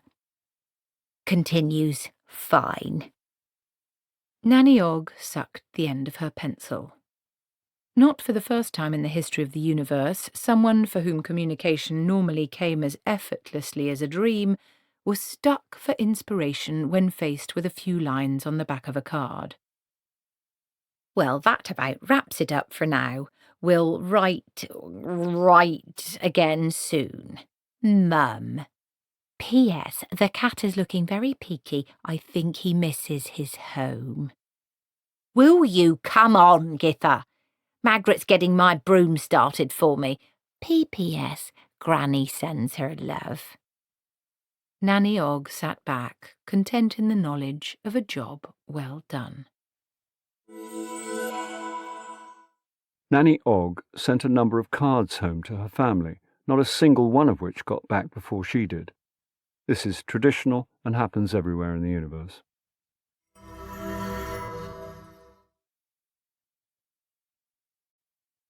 Magrat reached the end of the town square and stopped to rest.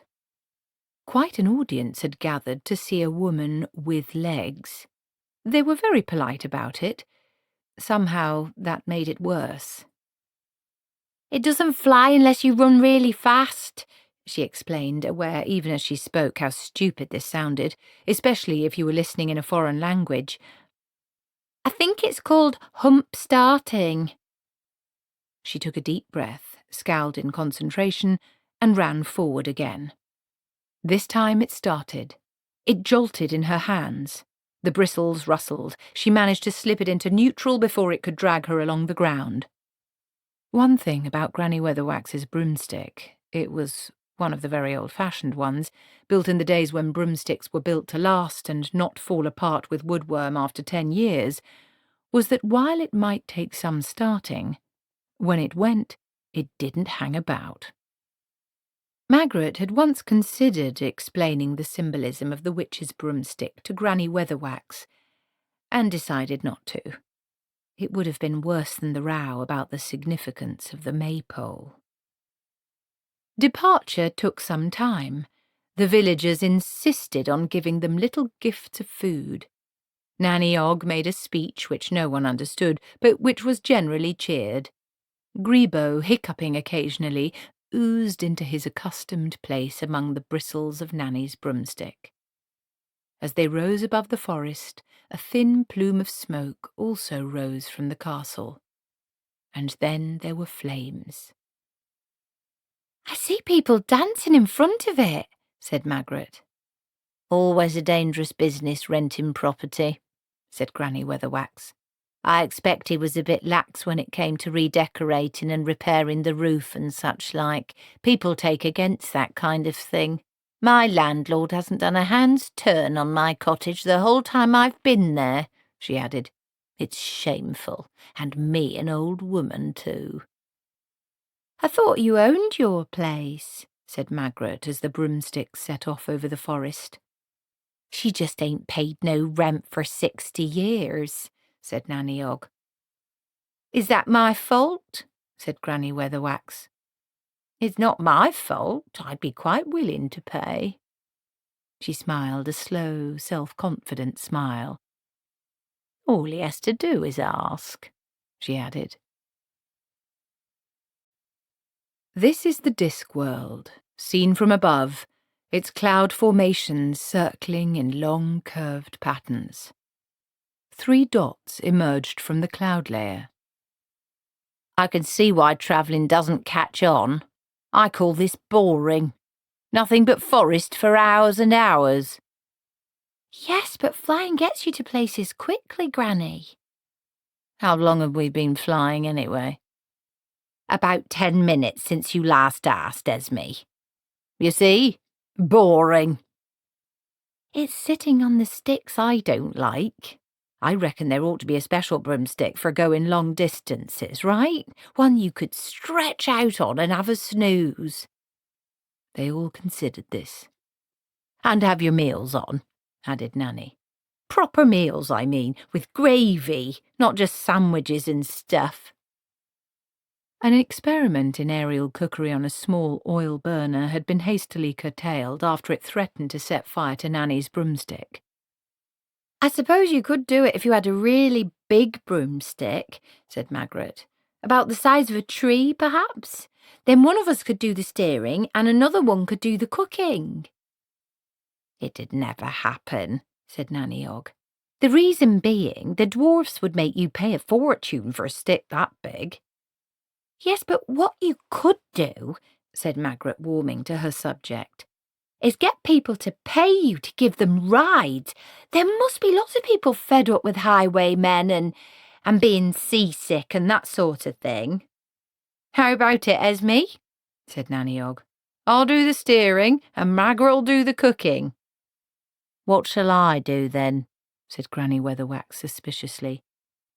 Oh, well, there ought to be someone to, welcome people onto the stick and give them their meals, said Magrat, and tell them what to do if the magic fails, for example. If the magic fails, everyone will crash into the ground and die, Granny pointed out. Yes, but someone will have to tell them how to do that, said Nanny Ogg, winking at Magrat. They won't know how to, not being experienced in flying. And we could call ourselves. She paused. As always on the Discworld, which was right on the very edge of unreality, little bits of realness crept in whenever someone's mind was resonating properly. This happened now. 3 witches airborne, she said. How about that? Broomsticks airborne, said Magrat, or air. There's no need to bring religion into it, sniffed Granny. Nanny Ogg looked slyly from Granny to Magrat. We could call it she began. A gust of wind caught all 3 sticks and whirled them up. There was a brief panic as the witches brought them under control. Load of nonsense, muttered Granny. Well, it passes the time, said Nanny Ogg. Granny looked morosely at the greenery below. You'd never get people to do it, she said. Load of nonsense. Dear Jason, en famille. Overleaf, on the other side, please. Find enclosed a sketch of somewhere some king died and was buried. Search me why. It's in some village where we stopped last night. We had some stuff. It was chewy. You'll never guess it was snails. And not bad. And Esme had 3 helpings before she found out and then had a row with the cook and Magrat was sick all night just at the thought of it and had the diarrhea. Thinking of you, your loving mum. P.S. The privies here are disgusting. They have them indoors. So much for hygiene. Several days passed. In a quiet little inn in a tiny country, Granny Weatherwax sat and regarded the food with deep suspicion. The owner hovered with the frantic expression of one who knows, even before he starts, that he's not going to come out of this ahead of the game. good, simple home cooking," said Granny. "That's all I require. You know me, I'm not the demanding sort. No one could say I'm the demanding sort. I just want simple food, not all grease and stuff. It comes to something when you complain about something in your lettuce and it turns out to be what you ordered." Nanny Ogg tucked her napkin into the top of her dress and said nothing. "Like that place last night," said Granny. "You'd think you'd be all right with sandwiches, wouldn't you? I mean, sandwiches, simplest food there is in the whole world. You'd think even foreigners couldn't get sandwiches wrong. Ha!" "They didn't call them sandwiches, Granny," said Magrat, her eyes dwelling on the owner's frying pan. "I think they called them smorgies board." "They was nice," said Nanny Ogg. "I'm very partial to a pickled herring." "But they must think we're daft, not noticing they'd left off the top slice," said Granny triumphantly. "Well, I told them a thing or two.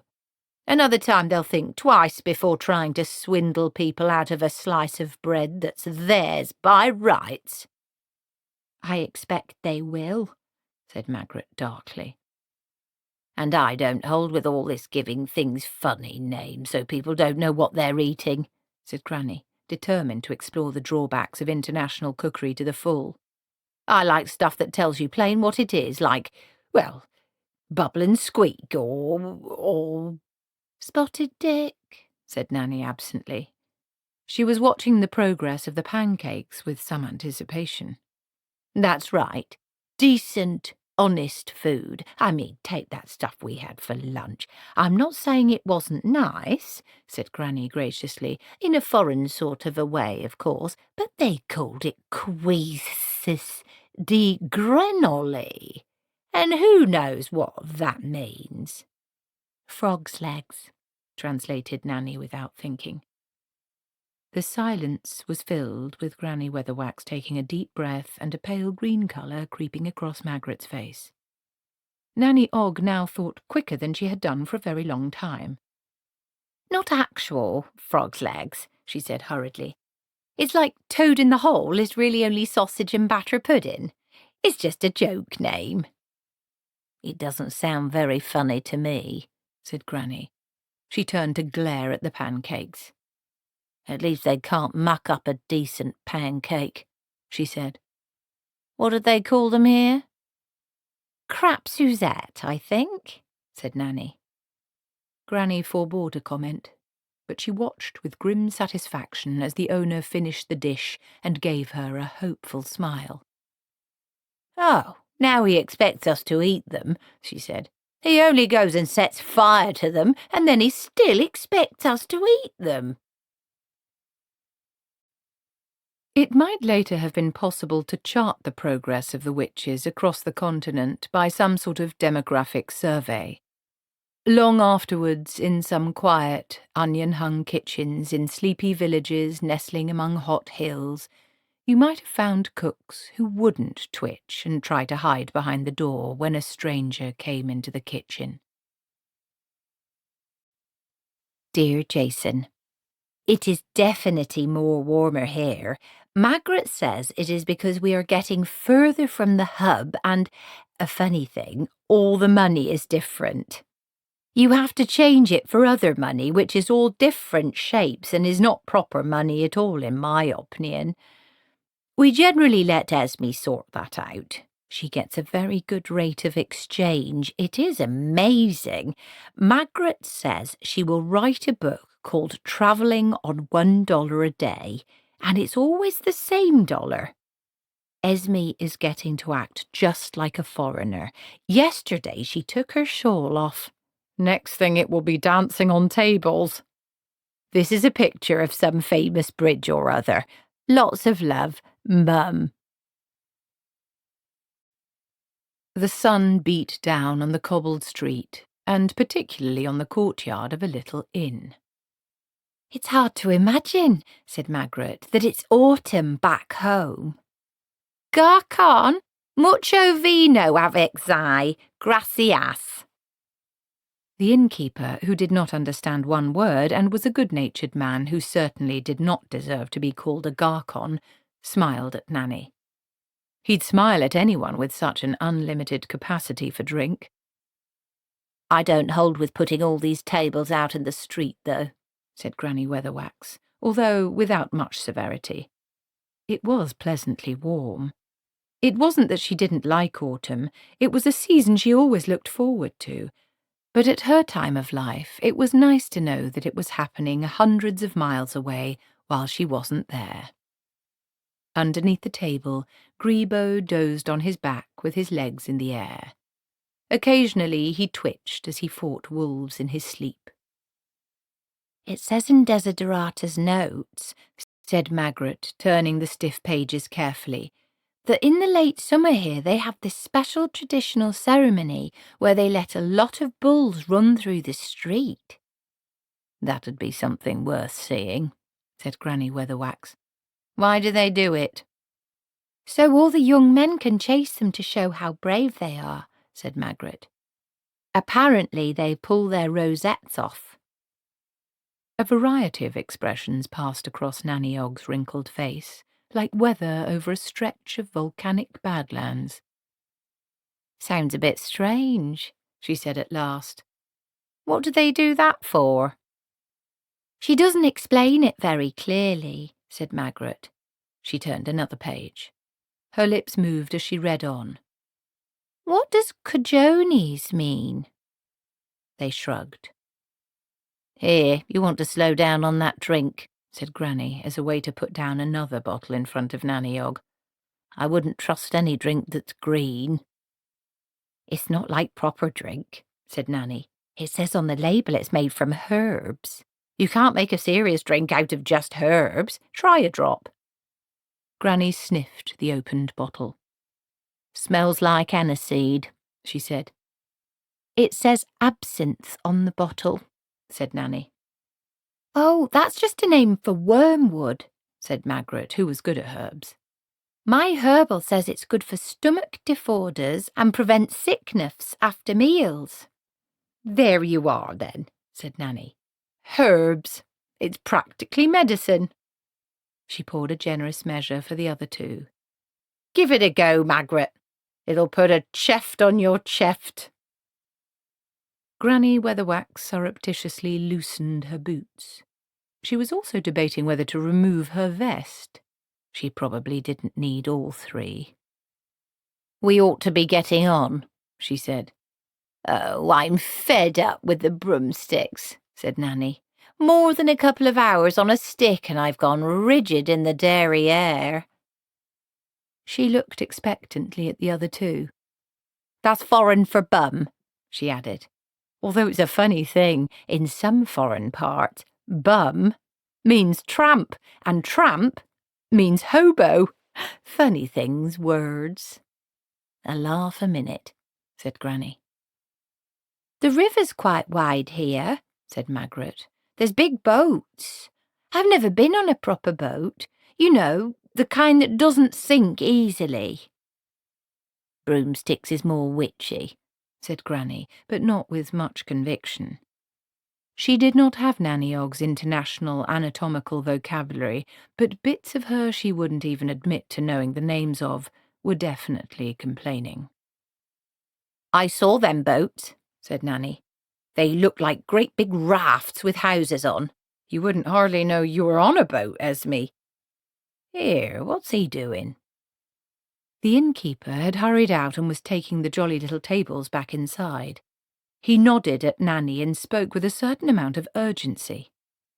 "I think he wants us to go inside," said Magrat.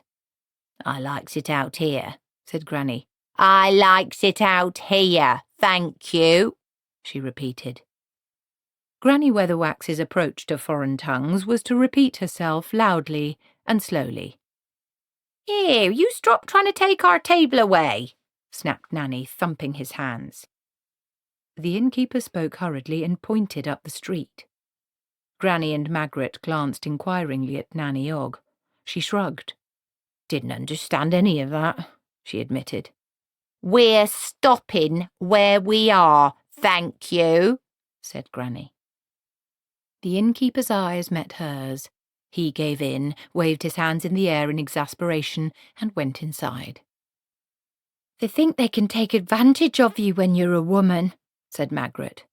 She stifled a burp discreetly and picked up the green bottle again. Her stomach was feeling a lot better already. "That's very true. Do you know what?" said Nanny Ogg. "I barricaded myself in my room last night, and a man didn't even try to break in. Githa Ogg, sometimes you—" Granny stopped as she caught sight of something over Nanny's shoulder. "There's a load of cows coming down the street," she said. Nanny turned her chair around. "It must be that bull thing Magrat mentioned," she said. "Should be worth seeing."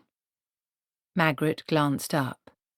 All along the street, people were craning out of every second-story window. A jostle of horns and hooves and steaming bodies was approaching rapidly. "There's people up there laughing at us," she said accusingly. Under the table, Grebo stirred and rolled over. He opened his good eye, focused on the approaching bulls, and sat up. This looked like being fun. "Laughing?" said Granny. She looked up. The people aloft did indeed appear to be enjoying a joke. Her eyes narrowed. "We're just going to carry on as if nothing is happening," she declared. "But they're quite big bulls," said Magrat nervously.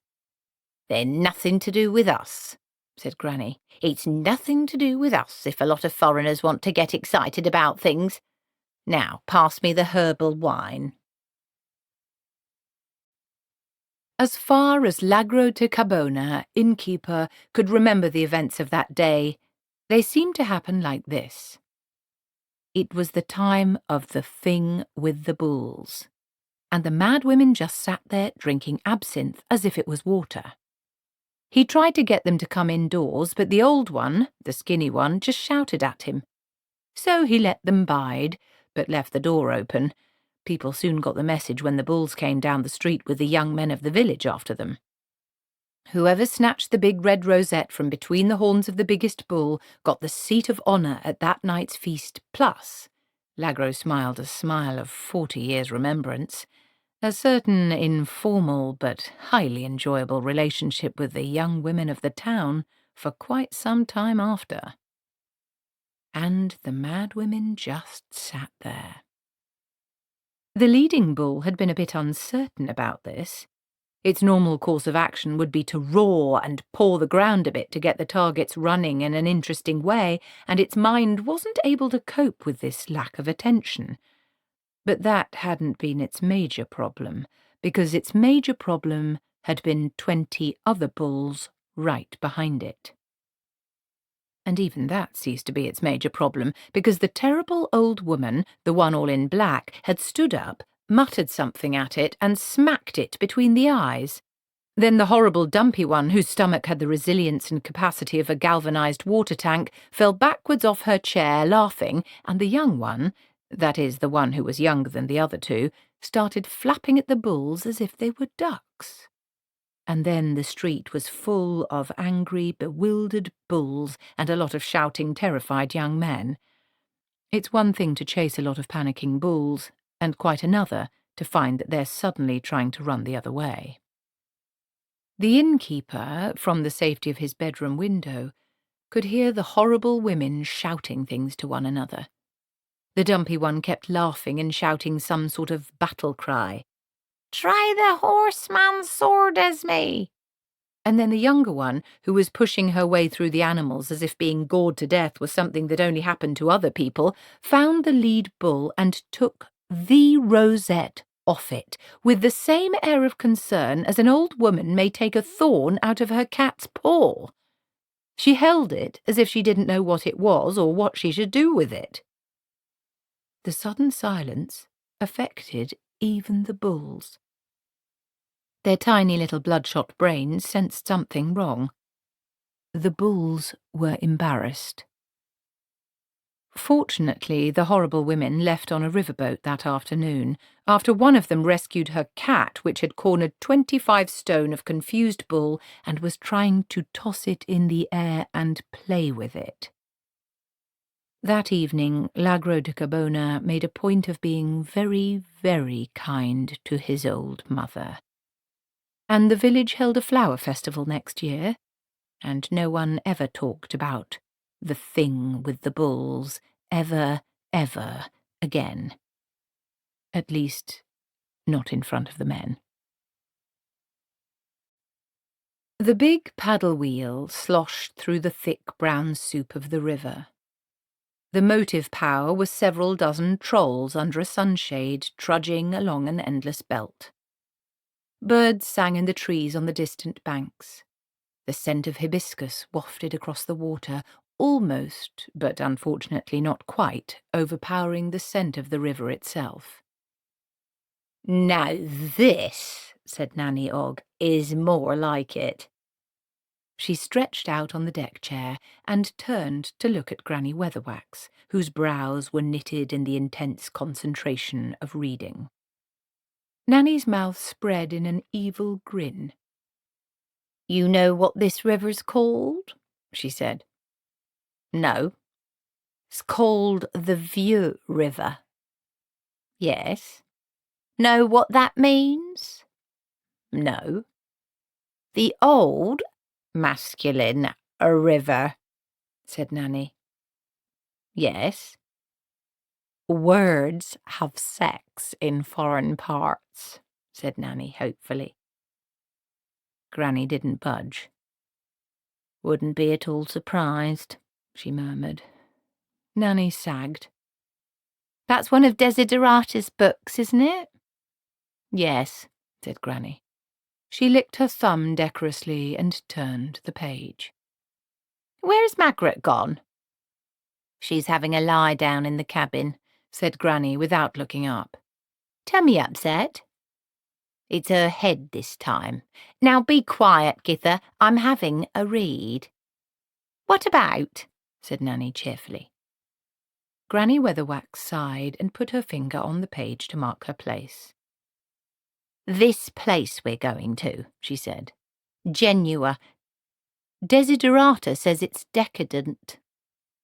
Nanny Ogg's smile remained fixed. "Yes," she said. "That's good, is it? I've never been to a city before." Granny Weatherwax paused. She'd been pondering for some while. She wasn't at all certain about the meaning of the word decadent. She'd dismissed the possibility that it meant having 10 teeth, in the same sense that Nanny Ogg, for example, was unident. Whatever it meant, it was something Desiderata had felt necessary to write down. Granny Weatherwax did not generally trust books as a means of information, but now she had no choice. She had a vague idea that decadent had something to do with not opening the curtains all day. "She says it's also a city of art, wit, and culture," said Granny. "We shall be all right there, then," said Nanny confidently. "Particularly noted for the beauty of its women," she says here. "We shall fade right in, no trouble." Granny turned the pages carefully. Desiderata had paid close attention to affairs all over the disc. On the other hand, she hadn't been writing for readers other than herself, so her notes tended to the cryptic and were aide-memoire rather than coherent accounts. Granny read.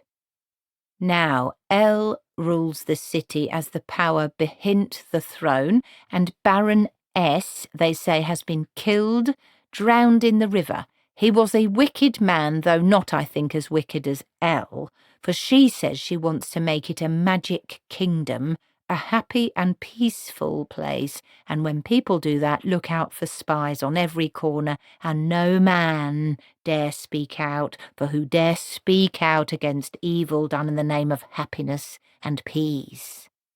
All the streets are clean and axes are sharp, but E is safe at least for now.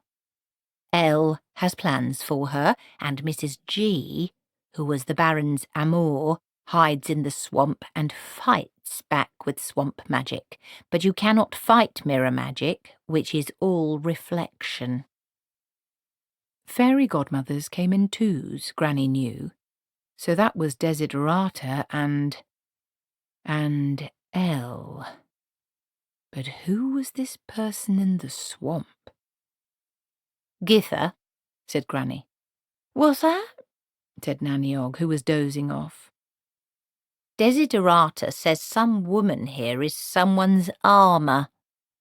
Probably a metaphor," said Nanny Ogg. Oh, said Granny darkly. "One of them things. But no one can stop Mardi Gras," she read. "If anything can be done, it be on Samedi Nuit Mort, the last night of Carnival, the night halfway between the living and the dead, when magic flows in the streets. If Elle is vulnerable, it is then, for Carnival is everything she hates." Granny Weatherwax pulled her hat down over her eyes to shield them from the sun. "It says here they have a great big carnival every year," she said. "Mardi Gras, it's called." "That means fat lunchtime," said Nanny Ogg, international linguist. "Garcon, etc. Grosse mint tulip avec petit bol de peanuts, pour favor." Granny Weatherwax shut the book. She would not, of course, admit it to a third party, least of all another witch, but as Genua drew nearer, Granny was becoming less and less confident. She was waiting in Genua, after all this time, staring at her out of the mirror, smiling. The sun beat down. She tried defying it. Sooner or later she was going to have to give in, though. It was going to be time to remove another vest. Nanny Ogg sat and drew cards for her relatives for a while, and then yawned. She was a witch who liked noise and people around her. Nanny Ogg was getting bored.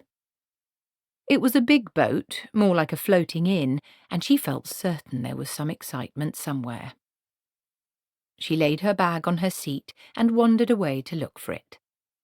The trolls plodded on. The sun was red, fat, and low when Granny Weatherwax awoke. She looked around guiltily from the shelter of her hat brim in case anyone had noticed her asleep.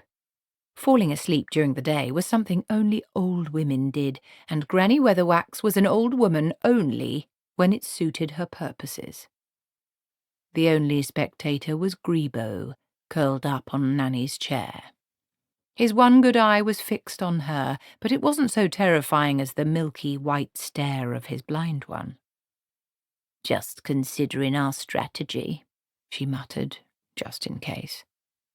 She closed the book and strode off to their cabin. It wasn't a big one. Some of the staterooms looked huge, but what with the herbal wine and everything, Granny hadn't felt up to using any influence to get one. Magrat and Nanny Ogg were sitting on a bunk in gloomy silence. "I feels a bit peckish," said Granny. "I smelled stew on the way here, so let's go and have a look, eh? What about that?" The other two continued to stare at the floor. "I suppose there's always pumpkin," said Magrat. "And there's always the dwarf bread." "There's always dwarf bread," said Nanny automatically. She looked up, her face a mask of shame. Esme, you know the money—" "The money what we all gave you to keep in your knickers for safety," said Granny. Something about the way the conversation was going suggested the first few pebbles slipping before a major landslide. "That's the money I'm referring to. The money in the big leather bag that we were going to be very careful about spending," said Granny. "You see, the money—" Oh, that money, said Granny. Is gone, said Nanny. Stolen? She's been gambling, said Magrat in tones of smug horror. With men. It wasn't gambling, snapped Nanny. I never gamble. They were no good at cards. I won no end of games. But you lost money, said Granny. Nanny Ogg looked down again and muttered something. What? Said Granny. I said I won nearly all of them, said Nanny. And then I thought, here, we could really have a bit of money to, spend in the city, and I've always been very good at Cripple Mr. Onion. So you decided to bet heavily, said Granny. How did you know that? Got a feeling about it, said Granny wearily. And suddenly everyone else was lucky, am I right? It was weird, said Nanny. Well, it's not gambling, said Nanny. I didn't see it was gambling. They were no good when I started playing. It's not gambling to play against someone who's no good. It's common sense. There was nearly $14 in that bag, said Magrat, not counting the foreign money. Granny Weatherwax sat down on the bunk and drummed her fingers on the woodwork. There was a far-away look in her eyes. The phrase, card sharp, had never reached her side of the Ramtops, where people were friendly and direct, and, should they encounter a professional cheat, tended to nail his hand to the table in an easy and outgoing manner without asking him what he called himself. But human nature was the same everywhere. You're not upset, are you, Esme? Said Nanny anxiously. I expect I can soon pick up a new broom when we get home. What? After she lost all her money, she bet her broom, said Magrat triumphantly. Have we got any money at all? Said Granny. A trawl of various pockets and nickel eggs produced 47 pence. Right, said Granny. She scooped it up. That ought to be enough. To start with, anyway. Where are these men? What are you going to do? Said Magrat. I'm going to play cards, said Granny. You can't do that, said Magrat, who had recognised the gleam in Granny's eye. You're going to use magic to win. You mustn't use magic to win, not to affect the laws of chance. That's wicked. The boat was practically a floating town, and in the balmy night air no one bothered much about going indoors.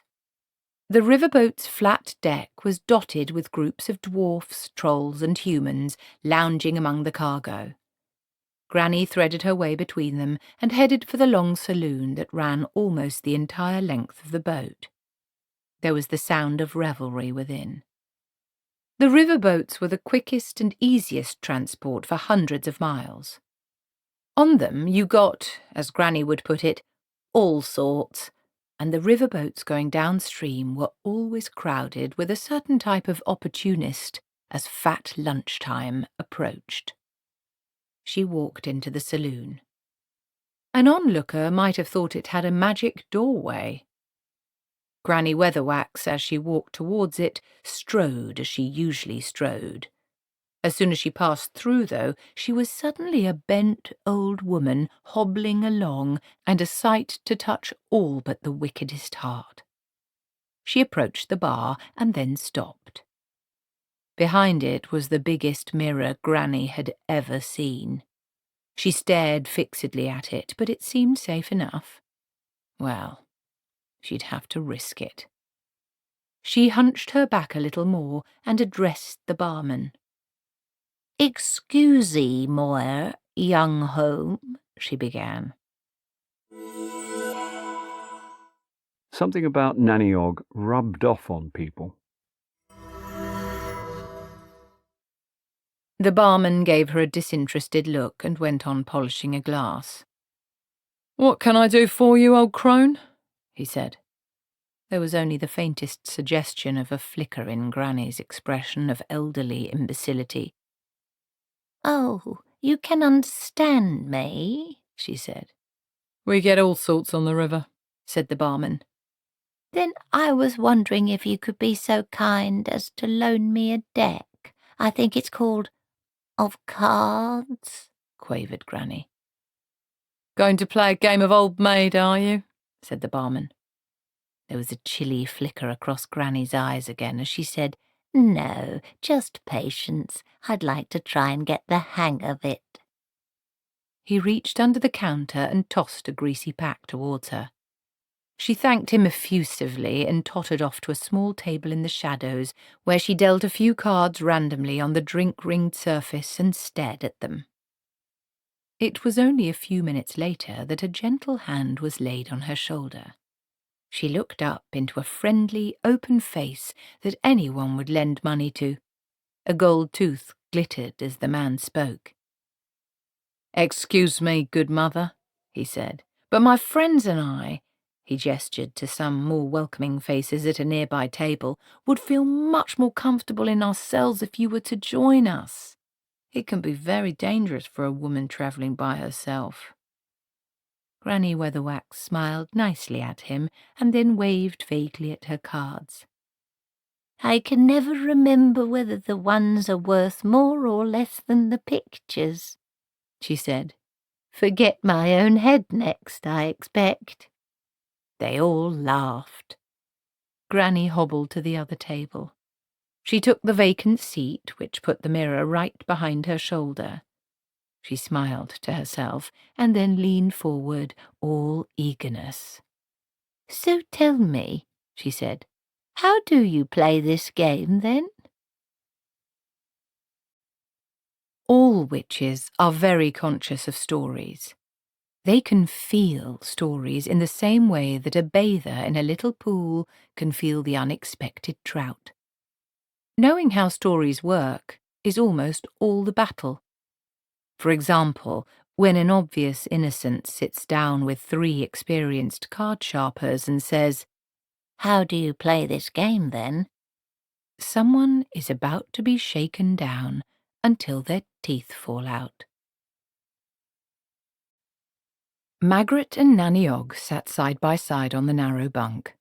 Nanny was distractedly tickling Grebo's stomach while he purred. "She'll get into terrible trouble if she uses magic to win," said Magrat. "And you know how she hates losing," she added. Granny Weatherwax was not a good loser. From her point of view, losing was something that happened to other people. "It's her ego," said Nanny Ogg. "Everyone's got one of them, her ego, and she's got a great big one. Of course, that's all part of being a witch, having a big ego." "She's bound to use magic," said Magrat. "It's tempting fate using magic in a game of chance," said Nanny Ogg. "Cheating's all right, that's practically fair. I mean, anyone can cheat, but using magic, well, it's tempting fate." "No, not fate," said Magrat darkly. Nanny Ogg shivered. "Come on," said Magrat. "We can't let her do it." "It's her ego," said Nanny Ogg weakly. "Terrible thing, a big ego." "I got," said Granny, "3 little pictures of kings and such like, and 3 of them funny number 1 cards." The 3 men beamed and winked at one another. "That's triple onion," said the one who had introduced Granny to the table and who had turned out to be called Mr. Frank. "And that's good, is it?" said Granny. "It means you win yet again, dear lady." He pushed a pile of pennies towards her. "Gosh," said Granny, "that means I've got, what would it be? Almost $5 now." "Can't understand it," said Mr. Frank. "It must be the famous beginner's luck, eh?" "Soon be poor men if it goes on like this," said one of his companions. "She'll have the coat off our backs right enough," said the third man. think we should give up right now, said Mr. Frank. Ha ha! Oh, I want to go on, said Granny, grinning anxiously. I'm just getting the hang of it. Well, you'd better give us a sporting chance to win a little bit back, said Mr. Frank.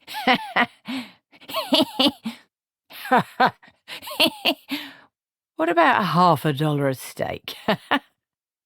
Oh, I reckon she'll want $1 a stake, a sporting lady like her, said the third man. Granny looked down at her pile of pennies. For a moment she looked uncertain, and then they could see, she realised, how much could she lose the way the cards were going. Yes, she said, $1 a stake. She blushed. This is exciting, isn't it? Yeah, said Mr. Frank. He drew the pack towards him. There was a horrible noise. All three men stared at the bar, where shards of mirror were cascading to the floor. What happened? Granny gave him a sweet old smile. She hadn't appeared to look around. I reckon the glass he was polishing must have slipped out of his hand and smashed right into the mirror, she said. I do hope he don't have to pay for it out of his wages, the poor boy. The men exchanged glances. Come on, said Granny. I've got my $1 already. Mr. Frank looked nervously at the ravaged frame. Then he shrugged. The movement dislodged something somewhere. There was a muffled snapping noise, like a mousetrap carrying out the last rites. Mr. Frank went white and gripped his sleeve. A small metal contraption, all springs and twisted metal, fell out. A crumpled-up ace of cups was tangled up in it. Whoops, said Granny. Magrat peered through the window into the saloon. What's she doing now? Hissed Nanny Ogg. She's grinning again, said Magrat. Nanny Ogg shook her head. Ego, she said. Granny Weatherwax had that method of play that has reduced professional gamblers to incoherent rage throughout the multiverse. She held her cards tightly cupped in her hands a few inches from her face, allowing the merest fraction of each one to protrude. She glared at them as if daring them to offend her, and she never seemed to take her eyes off them except to watch the dealing. And she took far too long, and she never, ever took risks. After 25 minutes, she was down $1, and Mr. Frank was sweating. Granny had already helpfully pointed out 3 times that he'd accidentally dealt cards off the bottom of the deck, and she'd asked for another pack, because, look, this one's got all little marks on the back. It was her eyes. That was what it was. Twice he'd folded on a perfectly good 3-card onion, only to find that she'd been holding a lousy double bagel. Then the third time, thinking he'd worked out her play, he'd called her out and run a decent flush right into the maw of a 5-card onion that the old bag must have been patiently constructing for ages. And then his knuckles went white. And then the dreadful, terrible hag had said, Have I won? With all these little cards? Gosh, aren't I the lucky one? And then she started humming when she looked at her cards. Normally the 3 of them would have welcomed this sort of thing. The teeth tappers, the eyebrow raisers, the ear rubbers, they were as good as money in the sock under the mattress to a man who knew how to read such things. But the appalling old crone was as transparent as a lump of coal, and the humming was insistent. You found yourself trying to follow the tune. It made your teeth tingle. Next thing, you were glumly watching while she laid down a measly broken flush in front of your even more measly 2-card onion and said, What, is it me again? Mr. Frank was desperately trying to remember how to play cards without his sleeve device, a handy mirror, and a marked deck. in the teeth of a hum like a fingernail down a blackboard. It wasn't as if the ghastly old creature even knew how to play properly. After an hour, she was $4 ahead, and when she said, "I am a lucky girl," Mr. Frank bit through his tongue. And then he got a natural great onion. There was no realistic way to beat a great onion. It was something that happened to you once or twice in a lifetime. She folded. The old bitch folded. She abandoned $1 blasted dollar, and she folded. Magrat peered through the window again. "What's happening?" said Nanny. "They all look very angry." Nanny took off her hat and removed her pipe. She lit it and tossed the match overboard. "Ah, she'll be humming, you mark my words. She's got a very annoying hum, has Esme." Nanny looked satisfied. "Has she started cleaning out her ear yet?" "Don't think so. No one cleans out her ear like Esme." She was cleaning out her ear.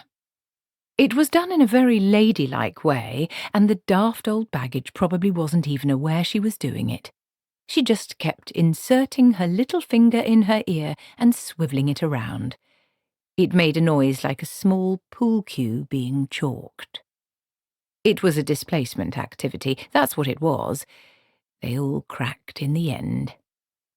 She folded again, and it had taken him 5 bloody minutes to put together a bloody double onion. "I remember," said Nanny Ogg, "when she come over our house for the party when King Verence got crowned and we played Chase My Neighbour up the passage with the kiddies for halfpennies, she accused Jason's youngest of cheating and sulked for a week afterwards." "Was he cheating?" "I expect so," said Nanny proudly. "The trouble with Esme is that she don't know how to lose. She's never had much practice." "Lobsang Dibbler says sometimes you have to lose in order to win," said Magrat. "Sounds daft to me," said Nanny. "That's Yen Buddhism, is it?" "No, they're the ones who say you have to have lots of money to win," said Magrat. The Yen Buddhists are the richest religious sect in the universe. They hold that the accumulation of money is a great evil and burden to the soul. They therefore, regardless of personal hazard, see it as their unpleasant duty to acquire as much as possible in order to reduce the risk to innocent people. "In the Path of the Scorpion, the way to win is to lose every fight except the last one. You use the enemy's strength against himself." "What, you get him to hit himself, sort of thing?" said Nanny. "Sounds daft." Magrat glowered. "What do you know about it?" she said with uncharacteristic sharpness. "What?" "Well, I'm fed up," said Magrat. "At least I'm making an effort to learn things. I don't go around just bullying people and acting bad-tempered all the time." Nanny took her pipe out of her mouth. "I'm not bad-tempered," she said mildly. "I wasn't talking about you." "Well, Esme's always been bad-tempered," said Nanny. "It comes natural to her." "And she hardly ever does real magic. What good is being a witch if you don't do magic? Why doesn't she use it to help people?" Nanny peered at her through the pipe smoke. "'Cause she knows how good she'd be at it, I suppose," she said. "Anyway, I've known her a long time, known the whole family. All the Weatherwaxes is good at magic, even the men. They've got this magical streak in 'em. Kind of a curse. Anyway, she thinks you can't help people with magic. Not properly. It's true, too." "Then what good?" Nanny prodded at the pipe with a match. "I seem to recall she come over and helped you out when you had that spot of plague in your village," she said. "Worked the clock around, I recall." Never known her not to treat someone ill who needed it, even when they, were pretty oozy. And when the big old troll that lives under Broken Mountain came down for help because his wife was sick and everyone threw rocks at him, I remember it was Esme that went back with him and delivered the baby. Ha! Then when old Chicken Wire Hopkins threw a rock at Esme a little while afterwards, all his barns was mysteriously trampled flat in the night. She always said you can't help people with magic, but you can help them with skin. By doing real things, she meant. I'm not saying she's not basically a nice person, Magrat began. Ha! I am. You'd have to go a long day's journey to find someone basically nastier than Esme, said Nanny Ogg. And this is me saying it. She knows exactly what she is. She was born to be good, and she don't like it. Nanny tapped her pipe out on the rail and turned back to the saloon. What you got to understand about Esme, my girl, she said, is that she's got a psychology as well as a big ego. I'm damn glad I ain't. Granny was $12 ahead. Everything else in the saloon had stopped. You could hear the distant splash of the paddles and the cry of the leadman. Granny won another $5 with a 3-card onion. What do you mean, a psychology? Said Magrat. Have you been reading books? Nanny ignored her. The thing to watch out for, she said, is when she goes ch-ch-ch under her breath. That comes after the ear cleaning. It generally means she's planning something. Mr. Frank drummed his fingers on the table, realised to his horror that he was doing it, and bought 3 new cards to cover his confusion. The old baggage didn't appear to notice. He stared at the new hand. He ventured $2 and bought 1 more card. He stared again.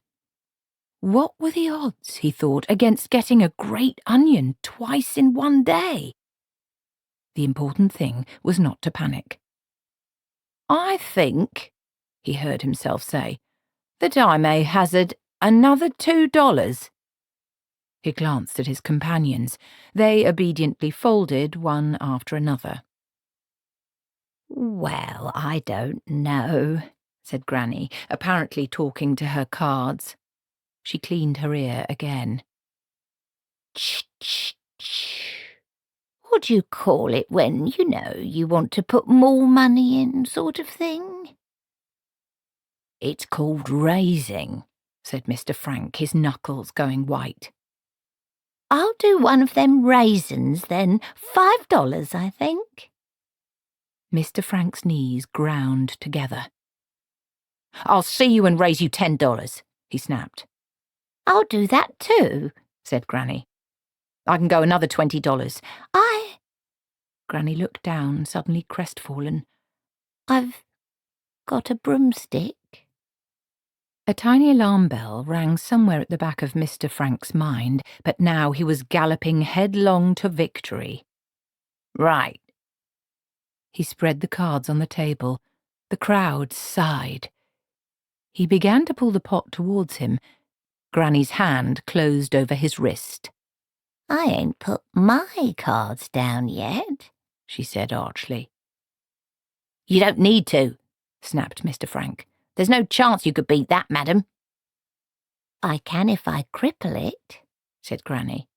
That's why it's called Cripple Mr. Onion, ain't it? He hesitated. But you could only do that if you had a perfect 9-card run, he burbled, staring into the depths of her eyes. Granny sat back. You know, she said calmly, I thought I had rather a lot of these black pointy ones. That's good, is it? She spread the hand. The collective audience made a sort of little gasping noise in unison. Mr. Frank looked around wildly. Oh, very well done, madam, said an elderly gentleman. There was a round of polite applause from the crowd, the big, inconvenient crowd. Yes, said Mr. Frank. Yes, well done. You're a very quick learner, aren't you? Quicker'n you. You owe me $55 and a broomstick, said Granny. Magrat and Nanny Ogg were waiting for her as she swept out. Here's your broom, she snapped. And I hopes you've got all your stuff together, 'cause we're leaving. Why? Said Magrat. Because as soon as it gets quiet, some men are going to come looking for us. They scurried after her towards their tiny cabin. You weren't using magic, said Magrat. No. And not cheating? Said Nanny Ogg. No, just headology, said Granny. Where did you learn to play like that? Nanny demanded. Granny stopped. They cannoned into her. Remember last winter when old Mother Dismas was taken really bad and I went and sat up with her every night for almost a month? Yes. You sit up every night dealing cripple Mr. Onion with someone who's got a detached retina in her second sight, and you soon learn how to play, said Granny. Dear Jason and everyone, what you get more of in foreign parts is smells. I am getting good at them. Esme is shouting at everyone. I think she thinks they're being foreign, just to spite her. Don't know when I last saw her enjoy herself so much. Mind you, they need a good shaking up if you ask me. For lunch, we stopped somewhere and they did steak tartare, and they acted very snooty just because I wanted mine well done. All the best, Mum. The moon was closer here. The orbit of the Discworld's moon meant that it was quite high when it passed over the high ramtops. Here, nearer to the rim, it was bigger and more orange. Like a pumpkin, said Nanny Ogg. I thought we said we weren't going to mention pumpkins, said Magrat. Well, we didn't have any supper, said Nanny.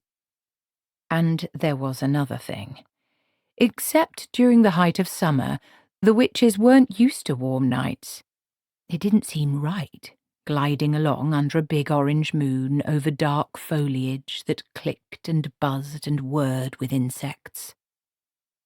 We must be far enough from the river now, said Magrat. Can't we land, Granny?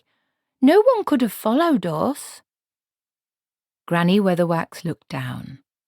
The river in this countryside meandered in huge glistening curves, taking 20 miles to cover 5. The land between the snaking water was a patchwork of hillsides and woodlands.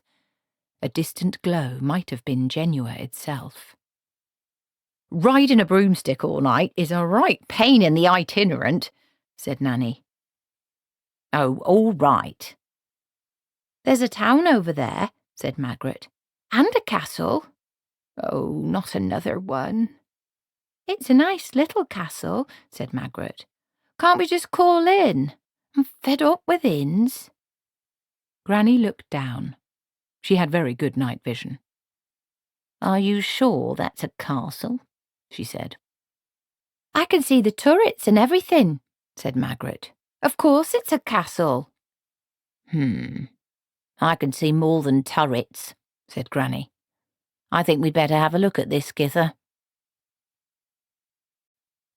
There was never any noise in the sleeping castle, except in the late summer when ripe berries fell off the bramble vines and burst softly on the floor.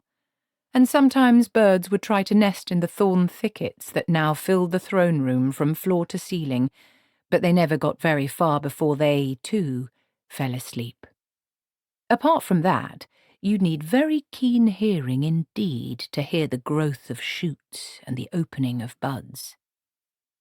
It had been like this for 10 years. There was no sound in the "Open up there! Bona fide travellers seeking succour!" No sound in the "Here, give us a leg up, Magrat. Right. Now." There was a tinkle of broken glass. "You've broken their window!" Not a sound in the "You'll have to offer to pay for it, you know." The castle gate swung open slowly. Nanny Ogg peered around it at the other 2 witches while pulling thorns and burrs from her hair.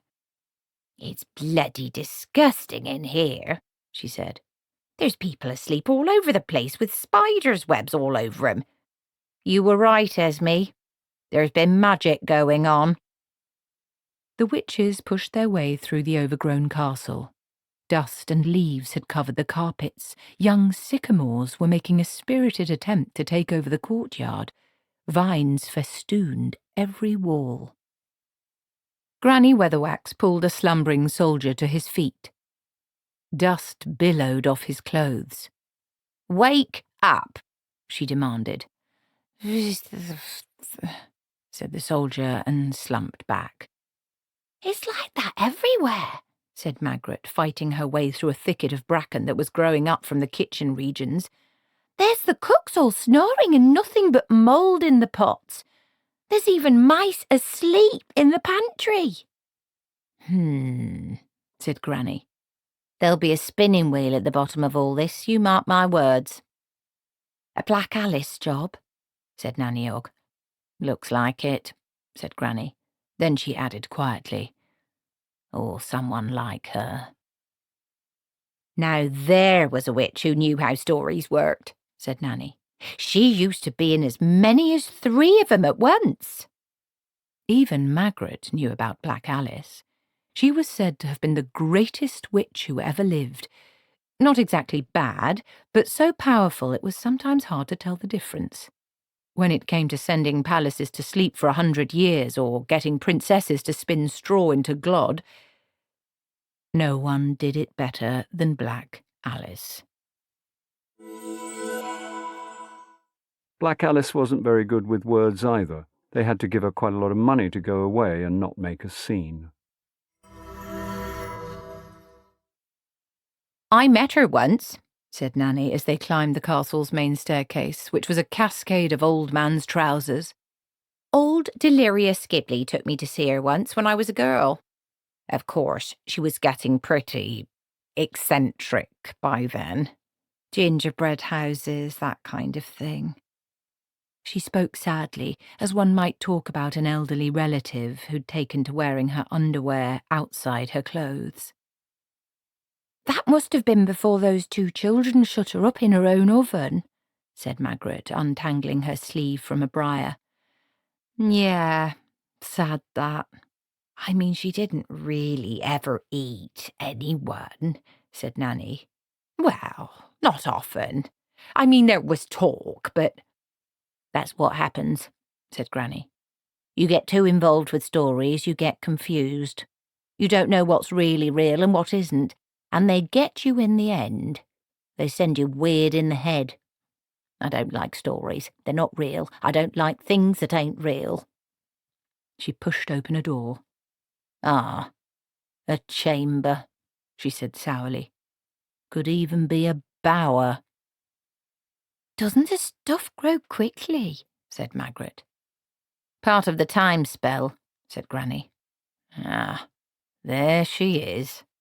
Knew there'd be someone somewhere." There was a figure lying on a bed in a thicket of rose bushes. "And there's the spinning wheel," said Nanny, pointing to a shape just visible in a clump of ivy. "Don't touch it," said Granny. "Don't worry. I'll pick it up by the treadle and pitch it out of the window." "How do you know all this?" said Magrat. "'Cause it's a raw myth," said Nanny. "It's happened lots of times." Granny Weatherwax and Magrat looked down at the sleeping figure of a girl of about 13, almost silvery under the dust and pollen. "Isn't she pretty?" sighed Magrat, the generous-hearted. From behind them came the crash of a spinning wheel on some distant cobbles, and then Nanny Ogg appeared, brushing her hands. "Seen it happen a dozen times," she said. "No, you ain't," said Granny. "Once, anyway," said Nanny, unabashed.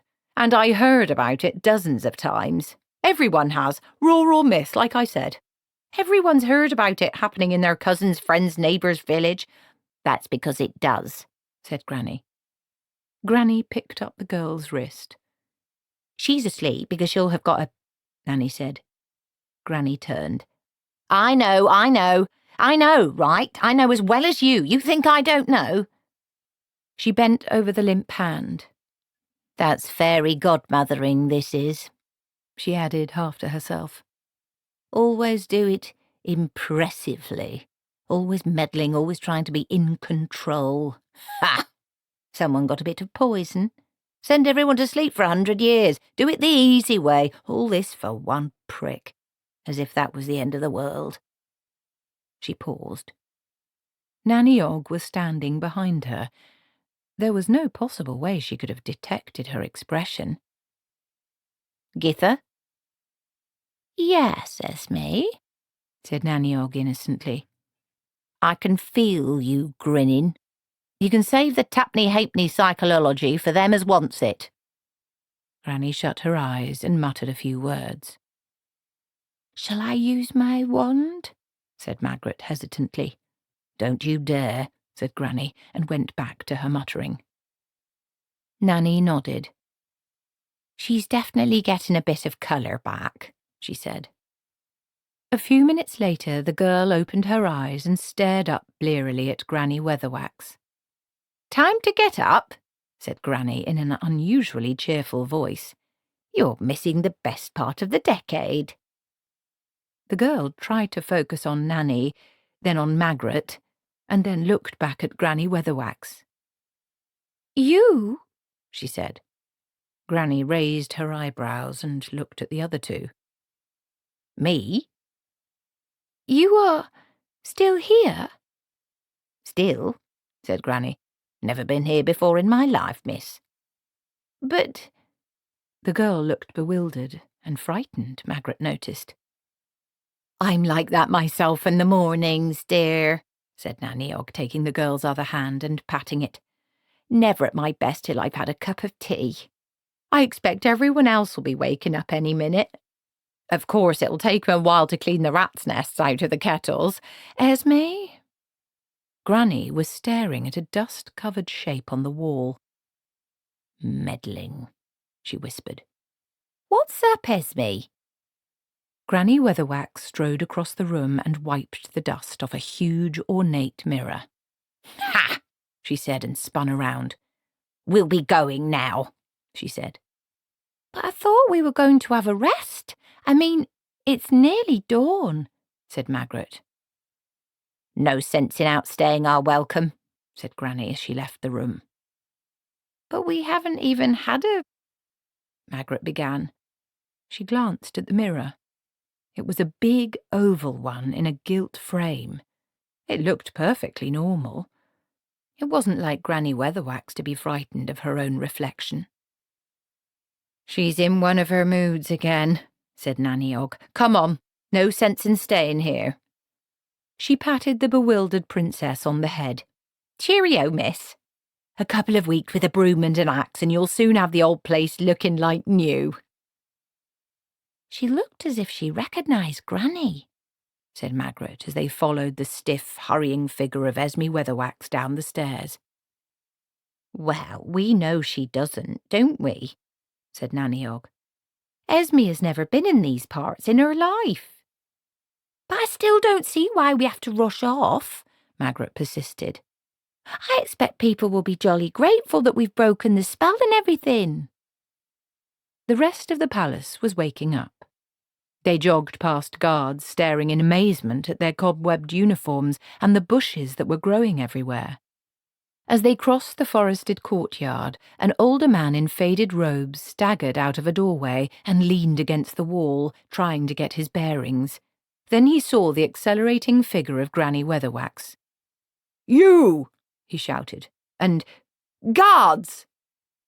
Nanny Ogg didn't hesitate. She snatched Magrat's elbow and broke into a run, catching up with Granny Weatherwax at the castle gates. A guard who was better at mornings than his colleague staggered forward and made an attempt to bar their way with his pike, but Granny just pushed at it and swivelled him around gently. Then they were outside and running for the broomsticks leaning against a convenient tree. Granny snatched at hers without stopping and, for once, it fired up on almost the first attempt. "A lot of people are never at their best just after waking up," said Nanny. "Everyone seemed to think they knew you, Granny," said Magrat. Granny's broomstick jerked in the wind. "They didn't," she shouted. "They never saw me before, all right?" They flew on in troubled silence for a while. Then Magrat, who in Nanny Ogg's opinion had an innocent talent for treading on dangerous ground, said, "I wonder if we did the right thing. I'm sure it was a job for a handsome prince." "Ha!" said Granny, who was riding ahead. "And what good would that be? Cutting your way through a bit of bramble is how you can tell he's going to be a good husband, is it? That's fairy godmotherly thinking, that is.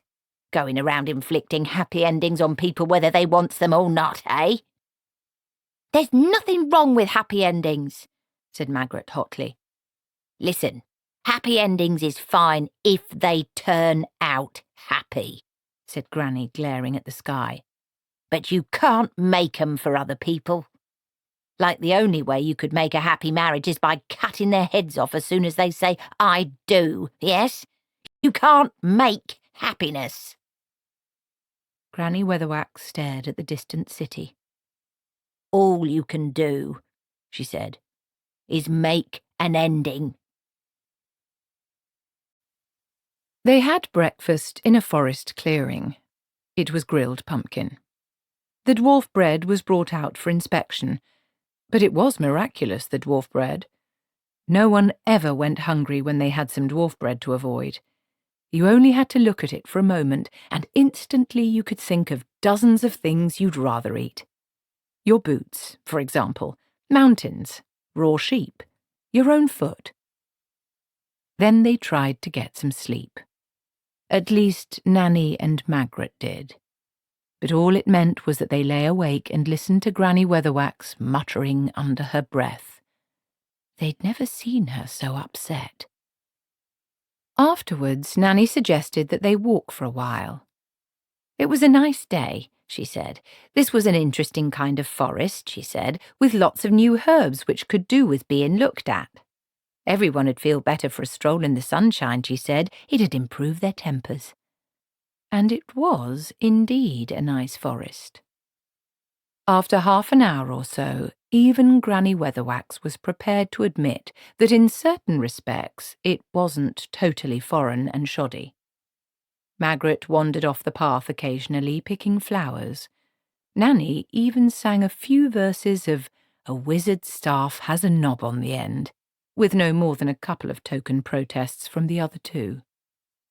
But there was still something wrong.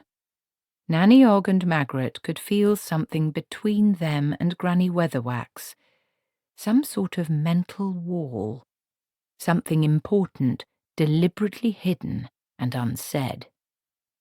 Witches usually had few secrets from one another, if only because they were all so nosy that there was never any chance to have secrets. It was worrying.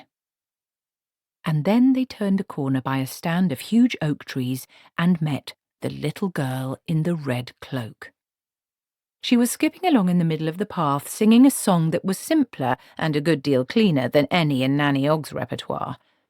She didn't see the witches until she was almost on top of them. She stopped, and then smiled innocently. "Hello, old women," she said. "Ahem," said Magrat.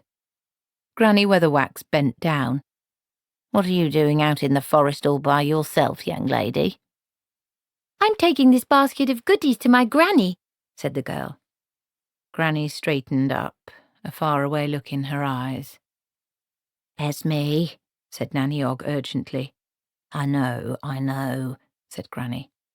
Magrat leaned down and set her face in the idiot grimace generally used by adults who'd love to be good with children and don't stand a dog's chance of ever achieving it. Tell me, miss, did your mother tell you to watch out for any bad wolves that might happen to be in the vicinity?" "That's right." "And your granny," said Nanny Ogg.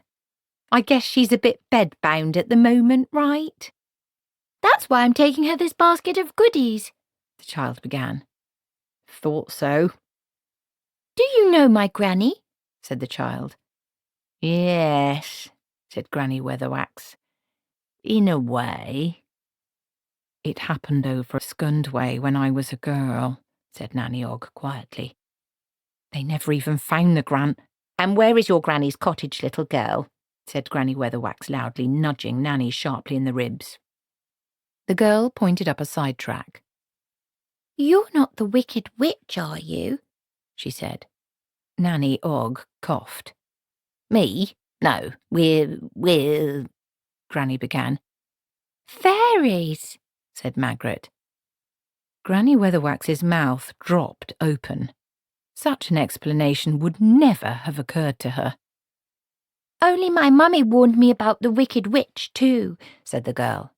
She gave Magrat a sharp look. "What kind of fairies?" Flower fairies?" said Magrat. "Look, I've got a wand." "Which ones?" "What? Which flowers?" Said Magrat. "Well, I'm Fairy Tulip, and that's..." She avoided looking directly at Granny. "Fairy Daisy, and this is Fairy Hedgehog," said Nanny Ogg. This addition to the supernatural pantheon was given due consideration. "You can't be Fairy Hedgehog," said the child after some thought. "A hedgehog's not a flower." "How do you know?" "'Cause it's got spikes. So's holly, and thistles." "Oh." "And I've got a wand," said Magrat. Only now did she risk a look at Fairy Daisy. "We ought to be getting along," said Granny Weatherwax. "You just stay here with Fairy Tulip, I think it was, and we'll just go and make sure your granny's all right. All right?" "I bet it's not a real wand," said the child, ignoring her and facing Magrat with a child's unerring ability to find a weak link in any chain. "I bet it can't turn things into things." "Well," Magrat began. "I bet," said the girl, "I bet you can't turn that tree stump over there into a pumpkin." "Bet you anything you can't. Bet you $1 trillion you can't turn that stump into a pumpkin." "I can see the two of you are going to get along fine," said Fairy Hedgehog. "We won't be long." 2 broomsticks skimmed low above the forest path. "Could just be coincidence," said Nanny Ogg. "'Tain't," said Granny. "The child even has a red cloak on." "I had a red cloak when I was 15, said Nanny. "Yes, but your granny lived next door. You didn't have to worry about wolves when you visited her," said Granny. "Except old Simpkins the lodger." "Yes, but that was just coincidence." A trail of blue smoke drifted among the trees ahead of them. Somewhere away to one side there was the sound of a falling tree. "Woodcutters," said Nanny. "It's all right if there's woodcutters. One of them rushes in." "That's only what children get told," said Granny as they sped onwards. "Anyway, that's no good to the grandmother, is it? She's already been et." "I always hated that story," said Nanny.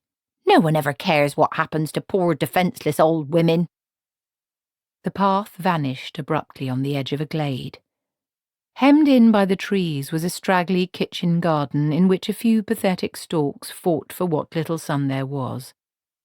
In the middle of the garden was what had to be a thatched cottage because no one would build a haystack that badly. They leapt off the broomsticks, leaving them to drift to a halt in the bushes, and hammered on the cottage door. "We could be too late," said Nanny. "The wolf might—" After a while there was the muffled sound of someone shuffling across the floor within, and then the door opened a crack. A suspicious eye was visible in the gloom. "Yes," said a small and quavering voice from somewhere beneath the eye. "Are you grandmother?" Granny Weatherwax demanded. "Are you the tax gatherers, dear?" "No, ma'am, we're fairies," said Fairy Hedgehog quickly.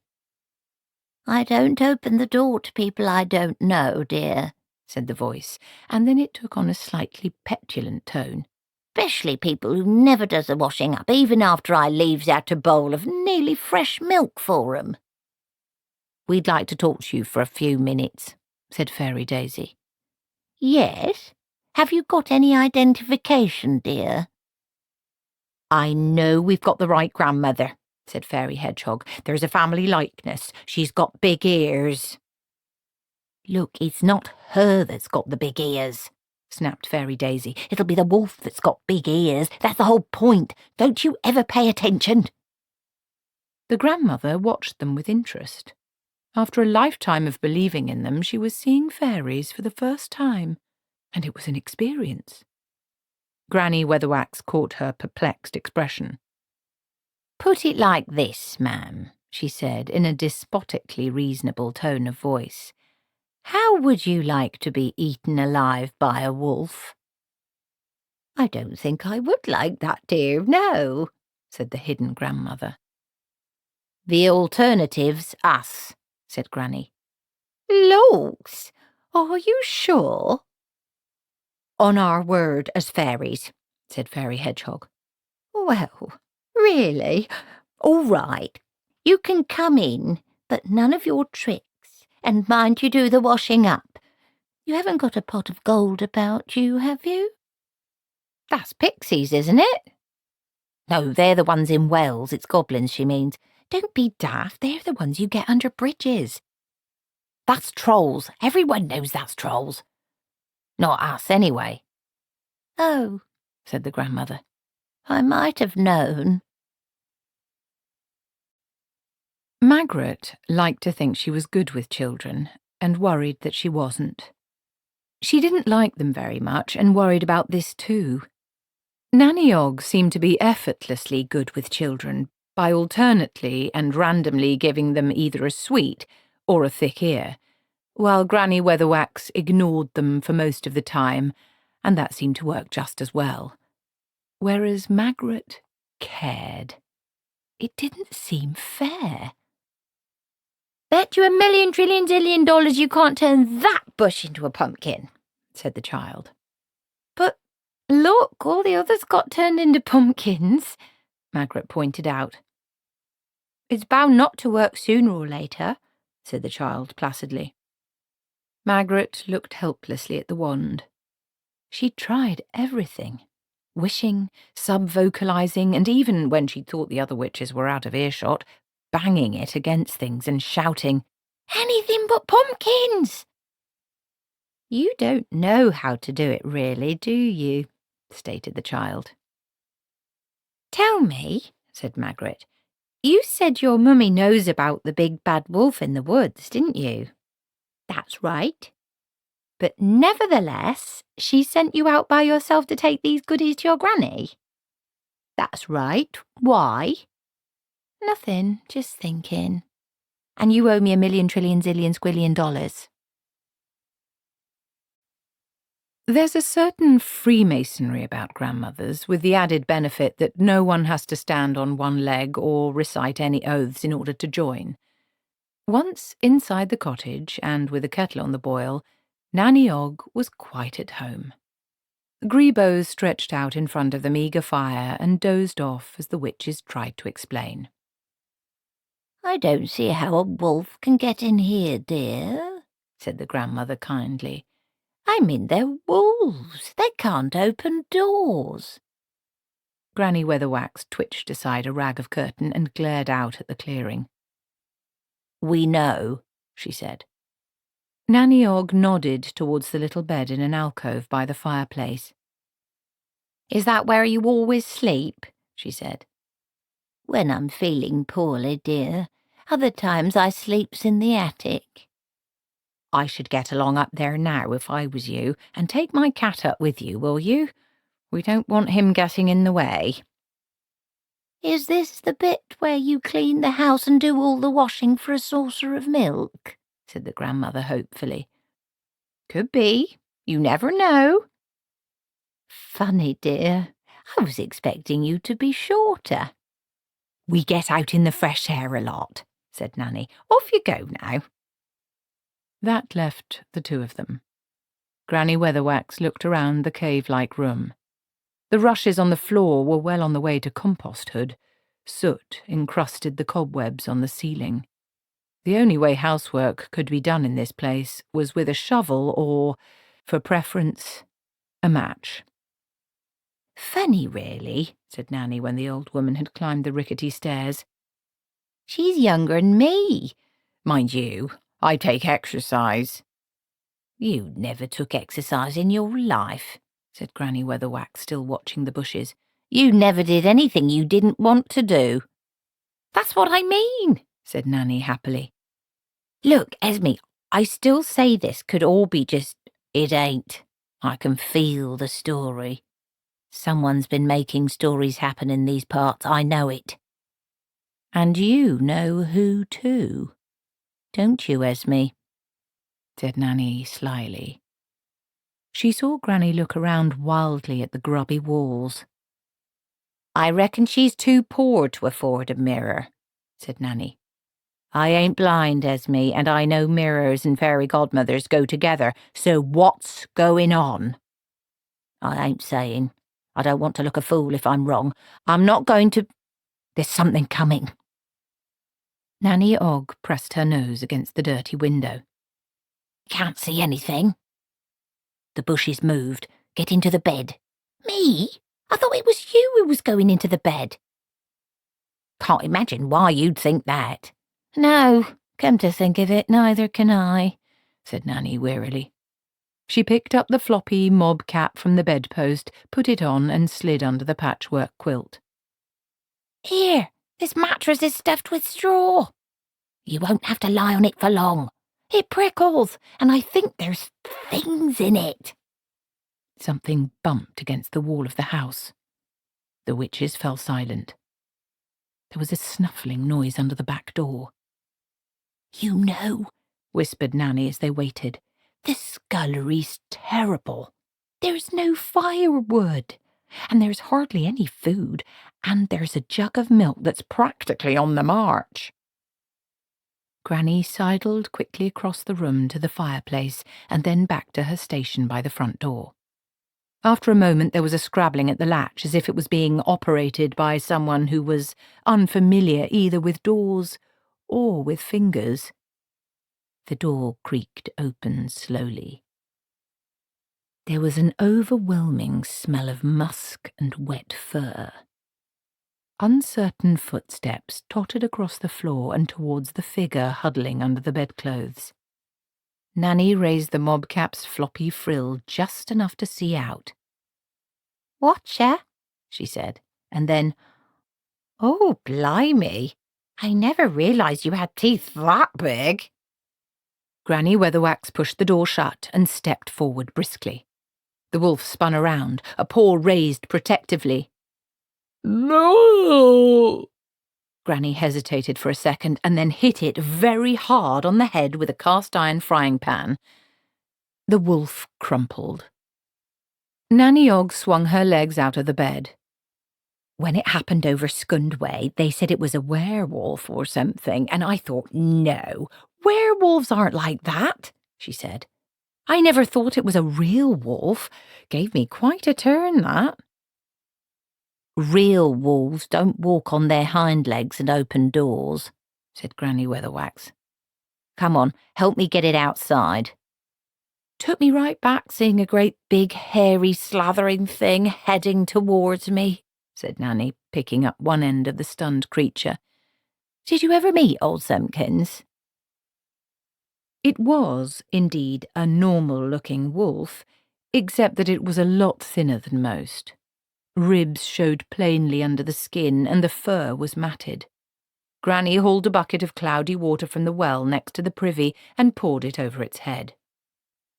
Then she sat down on a tree stump and watched it carefully. A few birds sang high in the branches. "It spoke," she said. "It tried to say no." "I wondered about that," said Nanny. "Then I thought maybe I was imagining things." "No point in imagining anything," said Granny. "Things are bad enough as they are." The wolf groaned. Granny handed the frying pan to Nanny Ogg. After a while she said, "I think I'm going to have a look inside its head." Nanny Ogg shook her head. I wouldn't do that if I was you. I'm the one who's me, and I've got to know. Just you stand by with the frying pan." Nanny shrugged. Granny concentrated. It is very difficult to read a human mind. Most humans are thinking about so many things at any given moment that it is almost impossible to pick out one stream in the flood. Animal minds are different, far less cluttered. Carnivore minds are easiest of all, especially before meals. Colours don't exist in the mental world, but if they did, a hungry carnivore mind would be hot and purple and sharp as an arrow. And herbivore minds are simple too. Coiled silver springs, poised for flight. But this wasn't any kind of normal mind. It was two minds. Granny had sometimes picked up the mind of hunters in the forest when she was sitting quietly of an evening and letting her mind wander. Just occasionally they felt like this, or at least like a faint shadow of this. Just occasionally, when the hunter was about to make a kill, the random streams of thought came together. But this was different. This was the opposite. This was cracked and crippled attempts at cogitation peeling away from the sleek arrowhead of predatory intent. This was a predatory mind trying to think. No wonder it was going mad. She opened her eyes. Nanny Ogg held the frying pan over her head. Her arm trembled. "Well," she said, "who's there?" "I could do with a glass of water," said Granny. Natural caution surfaced through the turmoil of her mind. "Only not out of that well, mind you." Nanny relaxed a little. When a witch started rummaging in someone else's mind, you could never be sure who was coming back. But Granny Weatherwax was the best. Magrat might always be trying to find herself, but Granny didn't even understand the idea of the search. If she couldn't find the way back to her own head, there wasn't a path. "There's that milk in the cottage," Nanny volunteered. "What colour was it again?" "Well, still fairly white." "OK."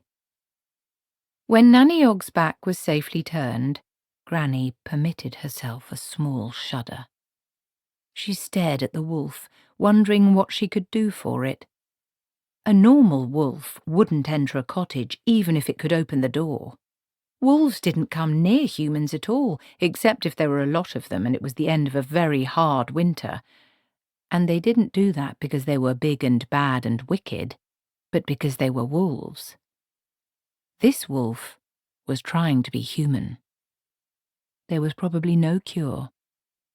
"Here's your milk," said Nanny Ogg. Granny reached up and took it without looking. "Someone made this wolf think it was a person," she said. "They made it think it was a person, and then they didn't think any more about it. It happened a few years ago." "How do you know?" "I've got its memories," said Granny. "And instincts, too," she thought. She knew it'd be some days before she'd stop wanting to chase sledges over the snow. "Oh." "It's stuck between species in its head." "Can we help it?" said Nanny. Granny shook her head. "It's gone on for too long. It's habit now, and it's starving. It can't go one way, it can't go t'other. It can't act like a wolf, and it can't manage being a human, and it can't go on like it is." She turned to face Nanny for the first time. Nanny took a step back. "You can't imagine how it feels," she said. "Wandering around for years, not capable of acting human and not able to be a wolf. You can't imagine how that feels." "I reckon maybe I can," said Nanny. "In your face. Maybe I can. Who'd do that to a creature?" "I've got my suspicions." They looked around. Magrat was approaching with the child. Beside them walked one of the woodcutters. "Ha," said Granny. "Yes, of course. There's always got to be," she spat the words, "a happy ending." A paw tried to grip her ankle. Granny Weatherwax looked down into the wolf's face. "Please," it growled. "an ending now." She knelt down and took the paw. "Yes," she said. "Yes." She stood up again, all authority, and beckoned to the approaching trio. "Mr. Woodcutter," she said, "a job for you." The woodcutter never understood why the wolf laid its head on the stump so readily, or why the old woman, the one in whom anger roiled like pearl barley in a bubbling stew, insisted afterwards that it be buried properly instead of skinned and thrown in the bushes. She had been very insistent about that. And that was the end of the big bad wolf. It was an hour later. Quite a few of the woodcutters had wandered up to the cottage, where there seemed to be a lot of interesting activity going on. Woodcutting is not a job that normally offers much in the way of diversion. Magrat was washing the floor with as much magical assistance as could be afforded by a bucket of soapy water and a scrubbing brush. Even Nanny Ogg, whose desultory interest in the proud role of housewife had faded completely just as soon as her eldest daughter was old enough to hold a duster, was cleaning the walls. The old grandmother, who wasn't entirely in touch with events, was anxiously following both of them around with a saucer of milk. Spiders, who had inherited the ceiling for generations, were urged gently but firmly out of the door. And Granny Weatherwax was walking around the clearing with the head woodcutter, a barrel-chested young man who clearly thought he looked better in his studded leather wristlets than was in fact the case. "It's been around for years, right?" he said. "Always lurking around the edges of villages and that." "And you never tried talking to it?" said Granny. "Talk to it? It's a wolf, right? You don't talk to wolves. Animals can't talk." I see. And what about the old woman? There's a lot of you woodcutters. Did you ever, drop in to see her?" "Huh? No fear." "Why?" The head woodcutter leaned forward conspiratorially. "Well, they say she's a witch, right?" "Really?" said Granny. "How do you know?" "She's got all the signs, right?" "What signs are those?" The woodcutter was pricked by a slight uneasiness. "Well, she lives all by herself in the wood, right?" "Yes. And she's got a hook nose and she's always muttering to herself." "Yes. And she's got no teeth, right?" "Looks," said Granny. "I can see where you wouldn't want to be having with the likes of her, right?" "Right," said the woodcutter, relieved. "Quite likely turn you into just about anything as soon as look at you, right?" Granny stuck her finger in her ear and twiddled it reflectively. "They can do that, you know." "I bet they can. I bet they can," said Granny. "Makes me glad there's all you big strong lads around. Can I have a look at your chopper, young man?" He handed over his axe. Granny sagged dramatically as she grasped it. There were still traces of wolf blood on the blade. "Dearie me, it's a big one," she said. "And you're good with this, I expect?" "Won the silver belt 2 years running at the forest revels," said the woodcutter proudly. 2 years running? 2 years running? Lord, that is good. That's very good. And here's me hardly able to lift it." Granny grasped the axe in one hand and swung it inexpertly. The woodcutter jumped backwards as the blade whirred past his face and then buried itself 1/4 of an inch deep in a tree. "Sorry about that," said Granny Weatherwax. Aren't I a daft old woman? Never was any good with anything technical." He grinned at her and tried to pull the axe free. He sank to his knees, his face suddenly white. Granny leaned down until she was level with his ear. "You could have seen to the old woman," she said quietly. "You could have talked to the wolf, but you didn't, right?" He tried to speak, but his teeth didn't seem to want to part. "I can see you're very sorry about all that," she said. "I can see you're seeing the error of your ways. I bet you can't wait to be up and repairing her cottage for her and getting the garden back in good order and seeing she has fresh milk every day and a good supply of wood, right? In fact, I wouldn't be surprised if you wasn't generous enough to build her a new cottage with a proper well and all. Somewhere near the village so she don't have to live alone, right? You know, I can see the future sometimes and I just know that's what's going to happen, right?" Sweat ran off his face. Now his lungs didn't seem to be operating either. "And I knows you're going to keep your word, and I'm so pleased about it that I'm going to make sure you're especially lucky," said Granny, her voice still in the same pleasant monotone. "I knows it can be a dangerous job, wood chopping. People can get hurt, trees can accidentally fall on 'em, or the top of their chopper can suddenly come off and cut their head open." The woodcutter shuddered as Granny went on. "So what I'm going to do is a little spell to make sure that none of this happens to you, on account of me being so grateful because of you helping the old lady, right?" Just a nod. He managed to move his head a fraction. Granny Weatherwax smiled. "There," she said, standing up and brushing a speck of leaf mould off her dress. "You see how sweet life can be if we all helps one another." The witches left around lunchtime. By then the old woman's garden was full of people, and the air with the sound of sawing and hammering. News like Granny Weatherwax travels fast. 3 woodcutters were digging over the vegetable plot, 2 more were fighting to clean the chimney, and 4 of them were halfway down a new well that was being dug with impressive speed.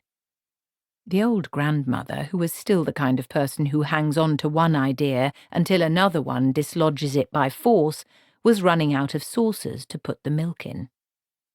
The witches sneaked away in all the busyness. "There," said Magrat as they strolled down the path. "It just goes to show how people will pitch in and help if only someone sets an example. You don't have to bully people all the time, you know."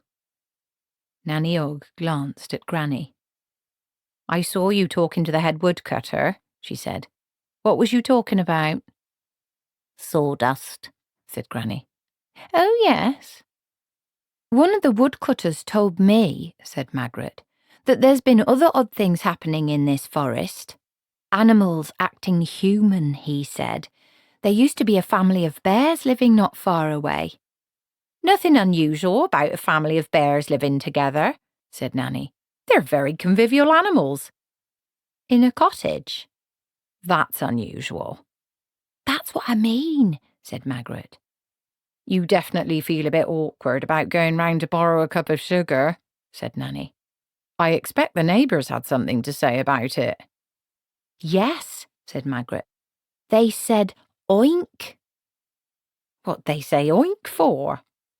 "Because they couldn't say anything else. They were pigs." "We had people like that next door when we lived at—" Nanny began. "I mean pigs. You know, 4 legs, curly tail. What pork is before it's pork. Pigs." "Can't see anyone letting pigs live in a cottage," said Granny. "He said they didn't. The pigs built their own. There were 3 of them. Little pigs." "What happened to them?" said Nanny. "The wolf ate them. They were the only animals stupid enough to let him get near them, apparently.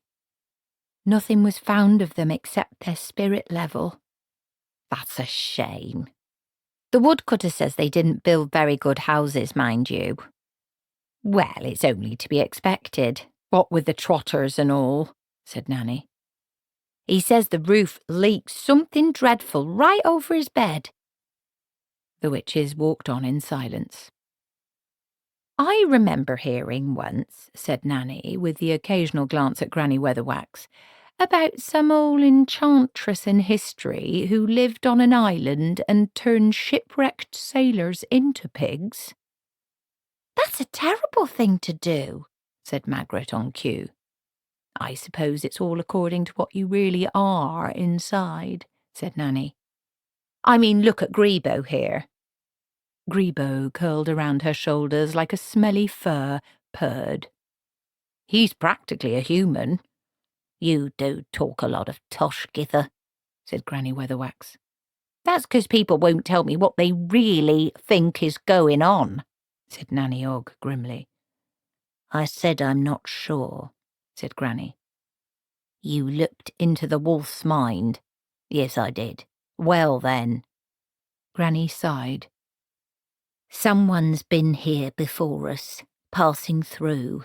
Someone who knows about the power of stories and uses them.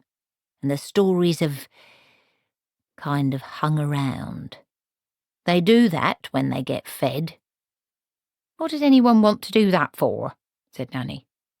Practice, said Granny. Practice? What for? Said Magrat. I expect we'll find out presently, said Granny gnomically.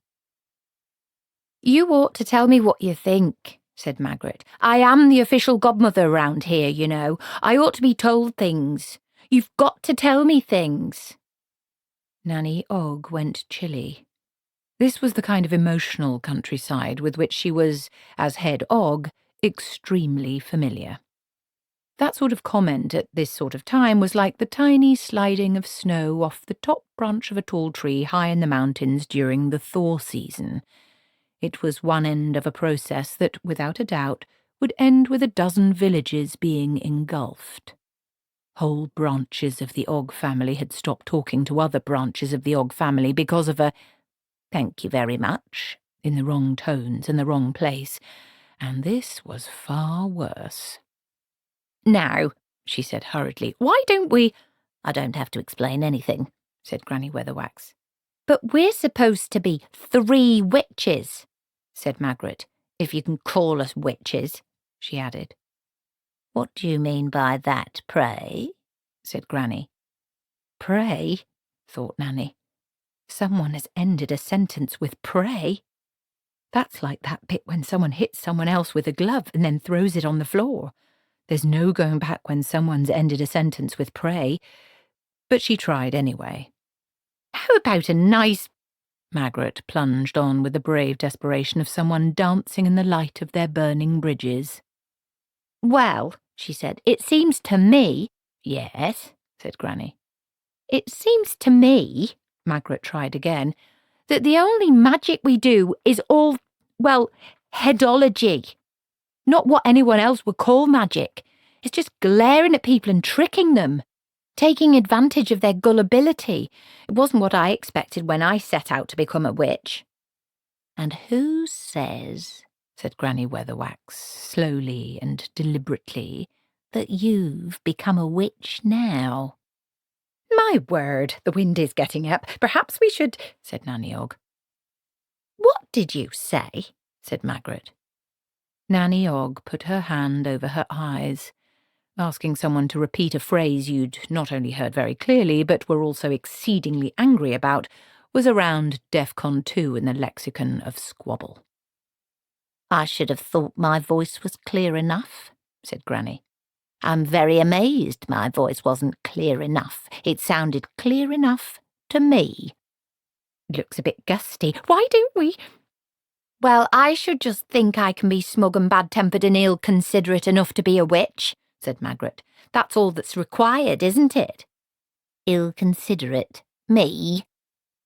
You like people who need help, because when they need help they're weak, and helping them makes you feel strong. What harm would a bit of magic do? Because it'd never stop at just a bit, you stupid girl. Magrat backed off, her face flushed. She reached into her bag and pulled out a slim volume which she flourished like a weapon. Stupid I may be, she panted, but at least I'm trying to learn things. Do you know the kind of things people can use magic for? Not just illusion and bullying. There's people in this book that can walk on hot coals and stick their hands in a fire and not get hurt. Cheap trickery, said Granny. They really can. Impossible. No one can do that. It shows they can control things. Magic's got to be more than just knowing things and manipulating people. Oh, it's all wishing on stars and fairy dust, is it? Making people happier? There's got to be some of that, otherwise what's the good of anything? Anyway, when I went to Desiderata's cottage, you were looking for the wand, weren't you? I just didn't want it falling into the wrong hands. Like any hands but yours, I expect. They glared at each other. Haven't you got any romance in your soul? Said Magrat plaintively. No, said Granny. I ain't. And stars don't care what you wish, and magic don't make things better, and no one doesn't get burned who sticks their hand in a fire. If you want to amount to anything as a witch, Magrat Garlic, you've got to learn 3 things. What's real, what's not real, and what's the difference, and always get the young man's name and address, said Nanny. It worked for me every time. Only joking, she said as they both glared at her. The wind was rising here on the edge of the forest. Bits of grass and leaves whirled through the air. We're going the right way, anyway, said Nanny madly, seeking anything that would be a distraction. Look, it says Genua on the signpost. It did indeed. It was an old worm-eaten signpost right on the edge of the forest. The end of the arm had been carved into the likeness of a pointing finger. A proper road, too, Nanny burbled on. The row cooled a bit, simply because both sides were not talking to each other. Not simply not exchanging vocal communication. That's just an absence of speaking. This went right through that and out the other side into the horrible glowering worlds of not talking to one another. Yellow bricks, said Nanny. Who ever heard of anyone making a road out of yellow bricks? Magrat and Granny Weatherwax stood looking in opposite directions with their arms folded. Brightens the place up, I suppose, said Nanny. On the horizon, Genua sparkled in the middle of some more greenery. In between, the road dipped into a wide valley dotted with little villages. A river snaked through them on the way to the city. The wind whipped at their skirts. We'll never fly in this, said Nanny, still womanfully trying to make enough conversation for 3 people. So we'll walk then, eh? She said, and added, because there's a spark of spitefulness even in innocent souls like Nanny Ogg's, singing as we go. How about it? I'm sure it's not my place to mind what anyone chooses to do, said Granny. It's nothing to do with me. I expect some people with wands and big ideas might have something to say. Huh, said Magrat. They set off along the brick road towards the distant city in single file with Nanny Ogg as a kind of mobile buffer state in the middle. What some people need, said Magrat to the world in general, is a bit more heart. What some people need, said Granny Weatherwax to the stormy sky, is a lot more brain. Then she clutched at her hat to stop the wind from blowing it off. What I need, thought Nanny Ogg fervently, is a drink. 3 minutes later, a farmhouse dropped on her head. By this time, the witches were well spaced out. Granny Weatherwax was striding along in front, Magrat was sulking along at the rear, and Nanny was in the middle. As she said afterwards, it wasn't even as if she was singing. It was just that one moment there was a small plump witch, and the next there was the collapsing remains of a wooden farmhouse. Granny Weatherwax turned and found herself looking at a crumbling, unpainted front door. Magrat nearly walked into a back door of the same grey-bleached wood. There was no sound but the crackle of settling timber. "Gither," said Granny. "Nanny," said Magrat. They both opened their doors. It was a very simple design of house, with 2 downstairs rooms separated by a front-to-back passageway. In the middle of the passageway, surrounded by shattered and termite-ridden floorboards under the pointy hat that had been rammed down to her chin, was Nanny Ogg. There was no sign of Grebo. "What happened?" she said. "What happened?" "A farmhouse dropped on your head," said Magrat. "Oh, one of them things," said Nanny vaguely. Granny gripped her by the shoulders. "Githa, how many fingers am I holding up?" she said urgently. "What fingers? It's all gone dark." Magrat and Granny gripped the brim of Nanny's hat and half lifted, half unscrewed it from her head. She blinked at them. "That's the willow reinforcement," she said as the pointy hat creaked back into shape like a resurrecting umbrella. She was swaying gently. "Stop a hammer blow, a hat with willow reinforcement. All them struts, see? Distributes the force. I shall write to Mr. Vernissage." Magrat, bemused, looked around the little house. "It just dropped out of the sky," she said. "Could have been a big tornado or something somewhere," said Nanny Ogg. "Picked it up, see? Then the wind drops and down it comes. You get funny things happening in high winds. Remember that big gale we had last year? One of my hens laid the same egg 4 times. "She's rambling," said Magrat. "No, I ain't. That's just my normal talking," said Nanny. Granny Weatherwax peered into one of the rooms. "I suppose there wouldn't be any food and drink about the place," she said. "I think I could force myself to drink some brandy," said Nanny quickly. Magrat peered up the stairs. "Cooey," she called in the strangled voice of someone who wants to be heard without doing anything so bad-mannered as raise their voice. "Is there anyone here?" Nanny, on the other hand, looked under the stairs.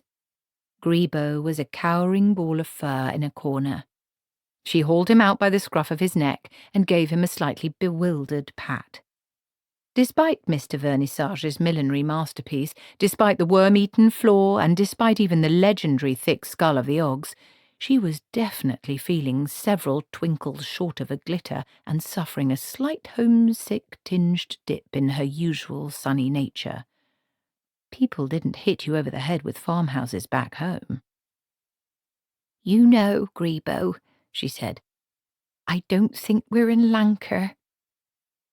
"I found some jam," said Granny Weatherwax from the kitchen. It didn't take a lot to cheer up Nanny Ogg. "That's fine," she called out. "It'll go nicely on the dwarf bread." Magrat came into the room. "I'm not sure we should be taking other people's provisions," she said. "I mean, this place must belong to someone." "Oh.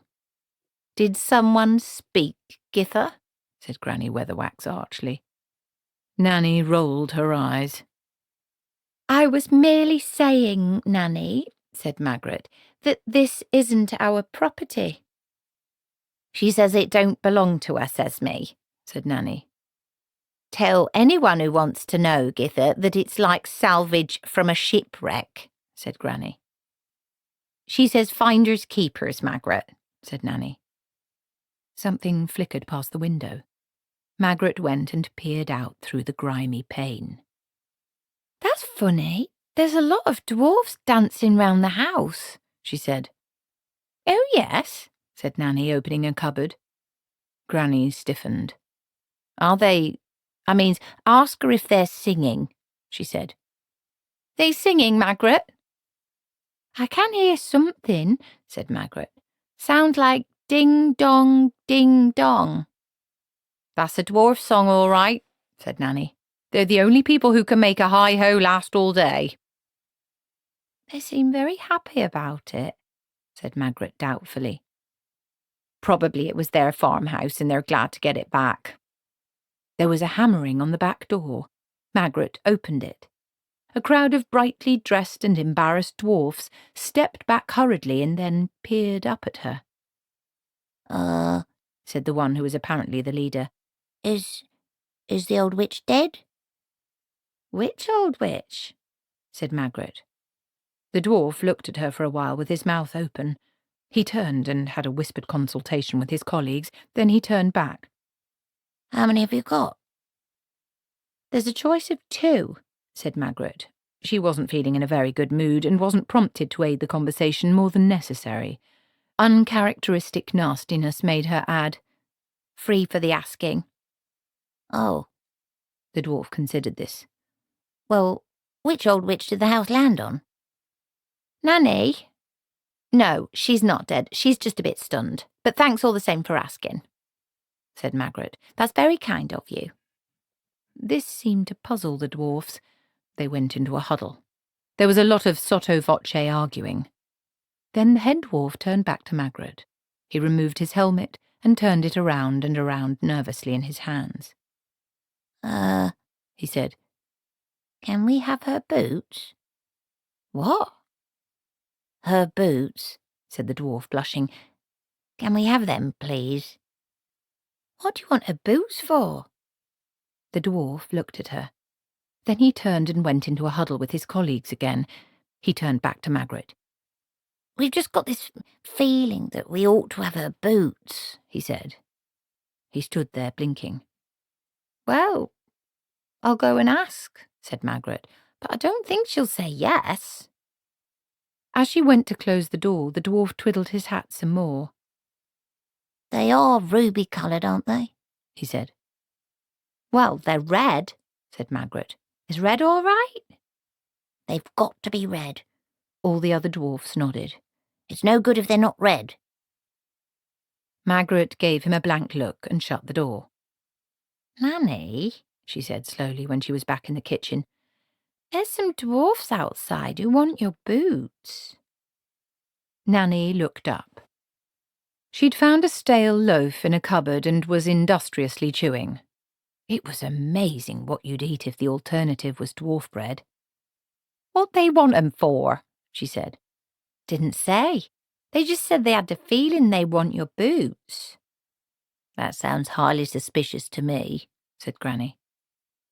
Old Shaker Whistly over Creel Springs way was a devil for boots, said Nanny, putting down the bread knife.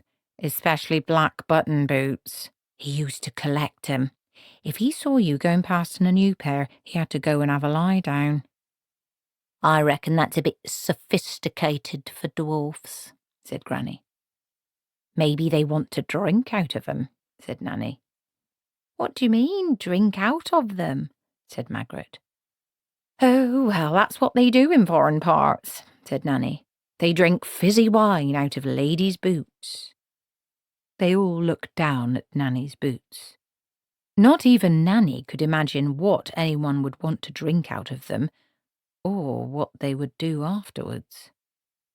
My word, that's even more sophisticated than old Shaker Whistly, said Nanny reflectively. They seemed a bit puzzled about it, said Magrat.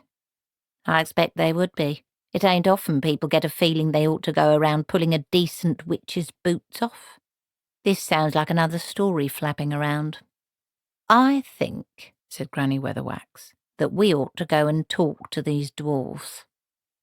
She strode out into the passageway and opened the door. Yes? She demanded. The dwarfs backed away at the sight of her. There was a lot of whispering and elbowing and muttered comments in the nature of, No, you, and I asked last time. Finally, a dwarf was pushed forward. It might have been the original dwarf. It was hard to tell with dwarfs. He said, boots? What for? Said Granny. The dwarf scratched its head. Damned if I know, he said. We were just wondering about it ourselves, matter of fact. We were just coming off shift in the coal mine half an hour ago. We saw the farmhouse land on the witch and, well... You just knew you had to run up and steal her boots, said Granny. The dwarf's face widened into a relieved grin. That's right, he said. And sing the ding-dong song. Only she was supposed to be squashed. No offence meant, he added quickly. It's the willow reinforcement, said a voice behind Granny. Worth its weight in glod. Granny stared for a while and then smiled. I think you lads ought to come inside, she said. I've got some questions to ask you. The dwarfs looked very uncertain. Said the spokesdwarf. Nervous of going into a house with witches in it, said Granny Weatherwax. The spokesdwarf nodded and then went red. Magrat and Nanny Ogg exchanged glances behind Granny's back. Something had definitely gone wrong somewhere. In the mountains, dwarfs certainly weren't afraid of witches. The problem was to stop them digging up your floor. You've been down from the mountains for some time, I expect, said Granny. Very promising seam of coal down here, mumbled the spokesdwarf, twiddling his hat. Bet it's a long time since you've had proper dwarf bread, then, said Granny. The spokesdwarf's eyes misted over. Baked from the finest stone-ground grit, just like Mother used to jump up and down on it, Granny went on. A sort of collective sigh went up from the dwarfs. You just can't get it down here, said the spokesdwarf to the ground. It's the water or something. It falls to bits after hardly any years at all. They puts flour in it, said someone behind him sourly. It's worse than that. The baker over in Genua puts dried fruit in it, said another dwarf. Well now, said Granny, rubbing her hands together, I may be able to help you here. Could be I've got some dwarf bread to spare. Nah, not proper dwarf bread, said the spokesdwarf moodily. Proper dwarf bread's got to be dropped in rivers and dried out and sat on and left and looked at every day and put away again. You just can't get it down here. This could be, said Granny Weatherwax, your lucky day. To be frank, said Nanny Ogg, I think the cat pissed on some of it. The spokesdwarf looked up, his eyes aglow. Hot damn! Dear Jason et everybody, what a life! All kinds of thing going on. What with talking wolves and women asleep in castles, I shall have a story or two to tell you when I gets back, and no mistake. Also, don't talk to me about farmhouses.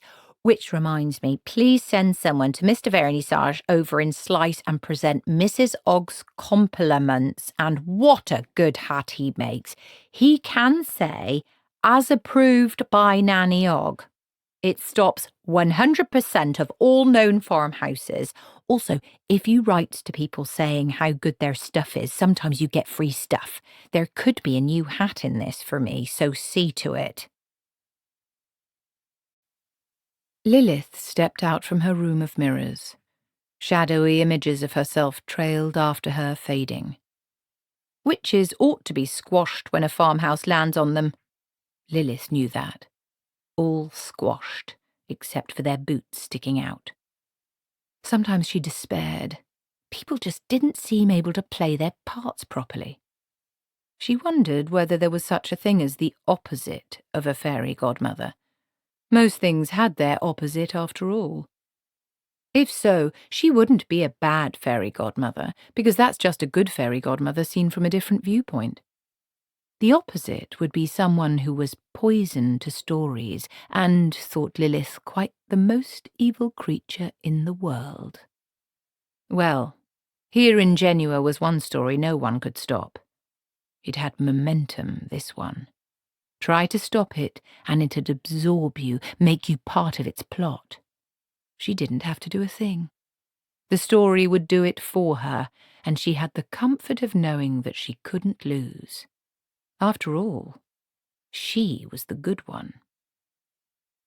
She strolled along the battlements and down the stairs to her own room where the two sisters were waiting. They were good at waiting. They could sit for hours without blinking. The Duke refused even to be in the same room as them. Their heads turned as she came in. She'd never given them voices. It wasn't necessary. It was enough that they were beautiful and could be made to understand. "Now you must go to the house," she said, "and this is very important. Listen to me. Some people will be coming to see Ella tomorrow. You must let them do so. Do you understand? They were watching her lips. They watched anything that moved. We shall need them for the story. It won't work properly unless they try to stop it, and afterwards, perhaps I will give you voices. You'll like that, won't you? They looked at one another, and then at her, and then at the cage in the corner of the room. Lilith smiled and reached in and took out 2 white mice. The youngest witch might be just your type, she said. I shall have to see what I can do with her. And now, open. The broomsticks drifted through the afternoon air. For once, the witches weren't arguing. The dwarfs had been a taste of home. It would have done anyone's heart good to see the way they just sat and stared at the dwarf bread, as if consuming it with their eyes, which was the best way to consume dwarf bread. Whatever it was that had driven them to seek ruby-coloured boots seemed to wear off under its down-to-earth influence. As Granny said, you could look a long way before you found anything realer than dwarf bread. Then she'd gone off alone to talk to the head dwarf. She wouldn't tell the others what he'd told her, and they didn't feel bold enough to ask. Now she flew a little ahead of them. Occasionally she'd mutter something like, "Godmothers," or "practicing." But even Magrat, who hadn't had as much experience, could feel Genua now as a barometer feels the air pressure. In Genua, stories came to life. In Genua, someone set out to make dreams come true. Remember some of your dreams. Genua nestled on the delta of the Vieux River, which was the source of its wealth. And Genua was wealthy. Genua had once controlled the river mouth and taxed its traffic in a way that couldn't be called piracy because it was done by the city government, and therefore sound economics and perfectly all right. And the swamps and lakes back in the delta provided the crawling, swimming and flying ingredients of a cuisine that would have been world famous if, as has already been indicated, people travelled very much. Genua was rich, lazy and unthreatened, and had once spent quite a lot of time involved in that special kind of civic politics that comes naturally to some city-states. For example, once it had been able to afford the largest branch of the Assassins' Guild outside Ankh-Morpork, and its members were so busy that you sometimes had to wait for months. Whereas in Ankh-Morpork, business was often so slow that some of the more go-ahead guild members put adverts in shop windows, offering deals like stab 2, poison 1 free. But the assassins had all left years ago. Some things sicken even jackals. The city came as a shock. From a distance, it looked like a complicated white crystal growing out of the greens and browns of the swamp. Closer to, it resolved into, firstly, an outer ring of smaller buildings, then an inner ring of large, impressive white houses, and finally, at the very centre, a palace. It was tall and pretty and multi-turreted, like a toy castle or some kind of confectionery extravaganza. Every slim tower looked designed to hold a captive princess. Magrat shivered, but then she thought of the wand. A godmother had responsibilities. "Reminds me of another one of them Black Alice stories," said Granny Weatherwax. "I remember when she locked up that girl with the long pigtails in a tower just like one of them. Rumpelstiltskin someone." "But she got out," said Magrat. "Yes, it does you good to let your hair down," said Nanny. "Rural myths," said Granny. They drew nearer to the city walls. Then Magrat said, "There's guards on the gate. Are we going to fly over?" Granny stared at the highest tower through narrowed eyes. "No," she said. We'll land and walk in so's not to worry people." "There's a nice flat green bit just behind those trees," said Magrat. Granny walked up and down experimentally. Her boots squeaked and gurgled in watery accusation. "Look, I said I'm sorry," said Magrat. "It just looks so flat." "Water generally does," said Nanny, sitting on a tree stump and wringing out her dress. "But even you couldn't tell it was water," said Magrat. "It looks so grassy with all that weed and stuff floating on it." "Seems to me the land and the water round here can't decide who is which," said Nanny. She looked around at the miasmic landscape. Trees grew out of the swamp. They had a jagged, foreign look and seemed to be rotting as they grew. Where the water was visible, it was black like ink. Occasionally a few bubbles would eructate to the surface like the ghosts of beans on bath night. And somewhere over in the distance was the river, if it was possible to be that sure in this land of thick water and ground that wobbled when you set foot on it. She blinked. "That's odd," she said. "What?" said Granny. "Thought I saw something running," muttered Nanny. "Over there, between the trees." "Must be a duck, then, in this place." "It was bigger'n a duck," said Nanny. "Funny thing is, it looked a bit like a little house." "Oh, yes, running along with smoke coming out of the chimney, I expect," said Granny witheringly. Nanny brightened. "You saw it too?" Granny rolled her eyes. "Come on," she said. "Let's get to the road." Said Magrat. "How?" They looked at the nominal ground between their reasonably dry refuge and the road. It had a yellowish appearance. There were floating branches and tufts of suspiciously green grass. Nanny pulled a branch off the fallen tree she was sitting on and tossed it a few yards.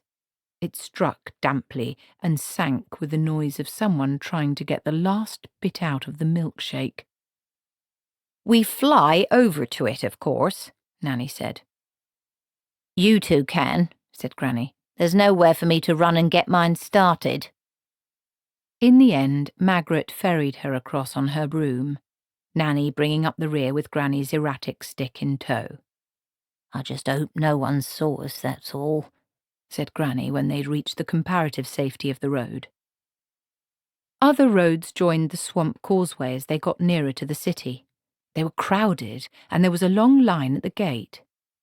From ground level, the city was even more impressive. Against the steam of the swamps, it shone like a polished stone. Coloured flags flew over the walls. "Looks very jolly," said Nanny. "Very clean," said Magrat. "It just looks like that from the outside," said Granny, who had seen a city before. "When you get inside, it'll be all beggars and noise and gutters full of I don't know what. You mark my words." "They're turning quite a lot of people away," said Nanny. "They said on the boat that lots of people come here for fat lunchtime," said Granny. "Probably you get lots of people who ain't the right sort." Half a dozen guards watched them approach. "Very smartly turned out," said Granny. "That's what I like to see. Not like at home." There were only 6 suits of chainmail in the whole of Lanka, made on the basis of one size doesn't quite fit all. Bits of string and wire had to be employed to take in the slack, since in Lanka the role of palace guard was generally taken by any citizen who hadn't got much to do at the moment. These guards were all 6-footers, and even Granny had to admit, quite impressive in their jolly red and blue uniforms. The only other real city guards she'd ever seen were those in Ankh-Morpork. The sight of Ankh-Morpork's city guard made thoughtful people wonder who could possibly attack that was worse. They certainly weren't anything to look at. To her amazement, 2 pikes barred her way as she stepped under the arched gateway. "We're not attacking, you know," she said. A corporal gave her a salute. "No, ma'am," he said. that we have orders to stop borderline cases. Borderline? Said Nanny. What's borderline about us? The corporal swallowed. Granny Weatherwax's gaze was a hard one to meet. Well, he said, you're a bit grubby. There was a ringing silence. Granny took a deep breath. We had a bit of an accident in the swamp, said Magrat quickly. I'm sure it'll be all right, said the corporal wretchedly. The captain'll be here directly, only there's all kinds of trouble if we let the wrong sort in. You'd be amazed at some of the people we get here. Can't go letting the wrong sort in, said Nanny Ogg. We wouldn't want you to let the wrong sort in. I dare say we wouldn't want to come into the kind of city that had let the wrong sort in, would we, Esme? Magrat kicked her on the ankle. Good thing we're the right sort, said Nanny. What's happening, Corporal?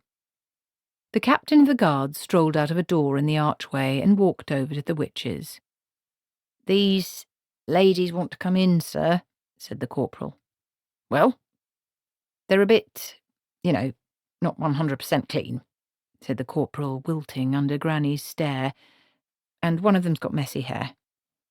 Well, snapped Magrat, and one of them looks like she uses bad language.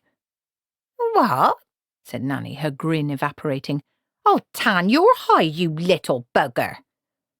But, Corporal, they have got brooms, said the captain.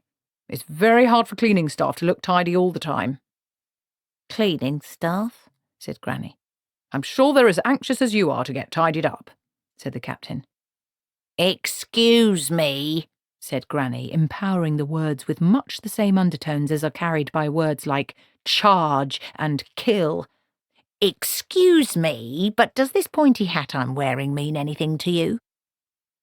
The soldiers looked at it politely. Can you give me a clue? Said the captain eventually. It means, we'll just trot along in if it's all the same to you, said Nanny Ogg.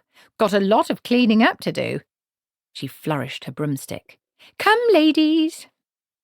She and Magrat grasped Granny's elbows firmly and propelled her under the archway before her fuse burned out. Granny Weatherwax always held that you ought to count up to 10 before losing your temper. No one knew why, because the only effect of this was to build up the pressure and make the ensuing explosion a whole lot worse. The witches didn't stop until they were out of sight of the gate. Now, Esme, said Nanny soothingly, you shouldn't take it personal, and we are a bit mucky, you must admit. They were just doing their job, all right? How about that? They treated us as if we was ordinary people, said Granny in a shocked voice. This is foreign parts, Granny, said Magrat. Anyway, you said the men on the boat didn't recognise the hat either. But then I didn't want them to, said Granny. That's different. It's just an incident, Granny, said Magrat. They were just stupid soldiers. They don't even know a proper free-form hairstyle when they see it. Nanny looked around. Crowds milled past them, almost in silence. And you must admit it's a nice, clean city, she said. They took stock of their surroundings. It was certainly the cleanest place they'd ever seen. Even the cobblestones had a polished look. You could eat your tea off the street, said Nanny as they strolled along. Yes, but you'd eat your tea off the street anyway, said Granny. I wouldn't eat all of it. Even the gutters are scrubbed. Not a Ronald in sight. Look. Ronald III of Lanka, believed to be an extremely unpleasant monarch, was remembered by posterity only in this obscure bit of rhyming slang. Githa. Well, you said that in Ankh-Morpork. This is somewhere else.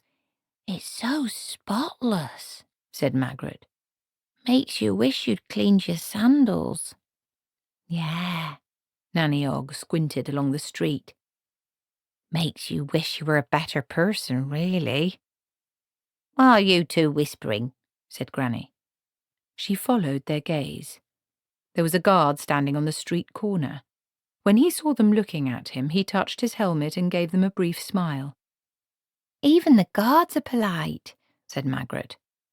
And there's so many of them too, said Granny. Amazing, really, needing all these guards in a city where people are so clean and quiet, said Magrat. Perhaps there's so much niceness to be spread around they need a lot of people to do it, said Nanny Ogg. The witches wandered through the packed streets.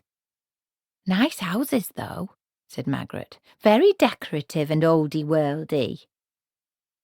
Granny Weatherwax, who lived in a cottage that was as oldie-worldy as it was possible to be without being a lump of metamorphic rock, made no comment.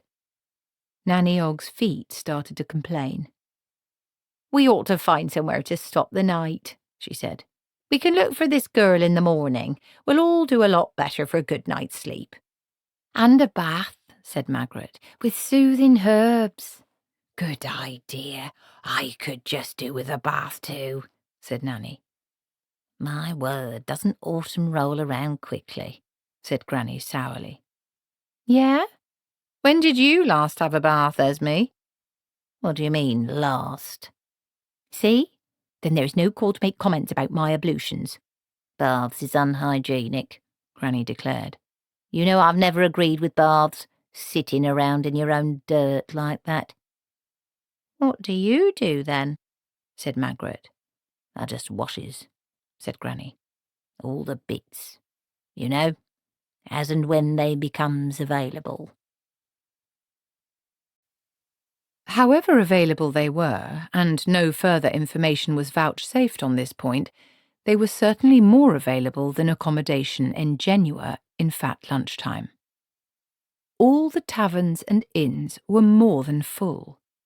Gradually, the press of crowds pushed them out of the main streets and into the less fashionable quarters of the city, but still there was no room for the three of them. Granny Weatherwax had had enough. The very next place we see, she said, setting her jaw firmly, we're going in. What's that inn over there? Nanny Ogg peered at the sign. Hotel No Vacancies, she muttered, and then brightened up. Hotel No Vacancies, she repeated. That means new, cancies in foreign, she added helpfully. It'll do, said Granny.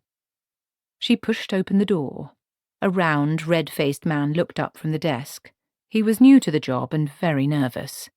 The last incumbent had disappeared for not being round and red-faced enough. Granny didn't waste time. You see this hat? She demanded. You see this broom? The man looked from her to the broom and back again. Yes, he said. What's that mean? Means we want 3 rooms for the night, said Granny, looking smugly at the other two. With sausage, said Nanny. And 1 vegetarian meal, said Magrat. The man looked at all 3 of them, then he went over to the door. You see this door? You see this sign? He said. We don't bother about signs, said Granny. Well then, said the man, I give up. What's a pointy hat and a broom really mean? That means I'm a witch, said Granny. The man put his head on one side. Yeah, he said. Is that another word for daft old woman? Dear Jason and everyone, wrote Nanny Ogg. Do you know, they don't know about witches here. That's how backward they are in foreign parts. A man gave Esme some cheek and she would have lost her temper, so me and Magrat and I got hold of her and rushed her out because if you make someone think they've been turned into something, there's always trouble. You remember what happened last time when afterwards you had to go and dig a pond for Mr. Wilkins to live in. They had managed to find a table to themselves in a tavern. It was packed with people of all species. The noise was at shouting level and smoke wreathed the air. Will you stop that scribbling, Githa Ogg? It gets on my nerves, snapped Granny. They must have witches here, said Magrat. Everywhere has witches. You've got to have witches abroad. You find witches everywhere. Like cockroaches, said Nanny Ogg cheerfully. You should have let me make him believe he was a frog, muttered Granny.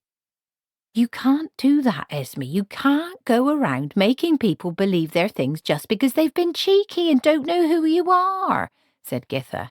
Otherwise we'd be up to here in people hopping about. Despite many threats, Granny Weatherwax had never turned anyone into a frog.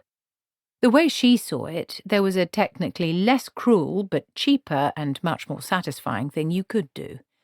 You could leave them human and make them think they were a frog, which also provided much innocent entertainment for passers-by. I always felt sorry for Mr. Wilkins, said Magrat, staring moodily at the tabletop. It was so sad watching him try to catch flies on his tongue. He shouldn't have said what he said, said Granny. What, that you were a domineering old busybody? Said Nanny innocently. I don't mind criticism, said Granny. You know me. I've never been one to take offence at criticism. No one could say I'm the sort to take offence at criticism. Not twice, anyway, said Nanny. Not without blowing bubbles. It's just that I can't stand unfairness, said Granny. And you stop that grinning. Anyway, I don't see why you're making a fuss about it. It wore off after a couple of days. Mrs. Wilkins says he still goes out swimming a lot, said Nanny. It's given him a whole new interest, she said. Perhaps they have a different kind of witch in the city, said Magrat hopelessly. Perhaps they wear different sorts of clothes. There's only one kind of witch, said Granny, and we're it.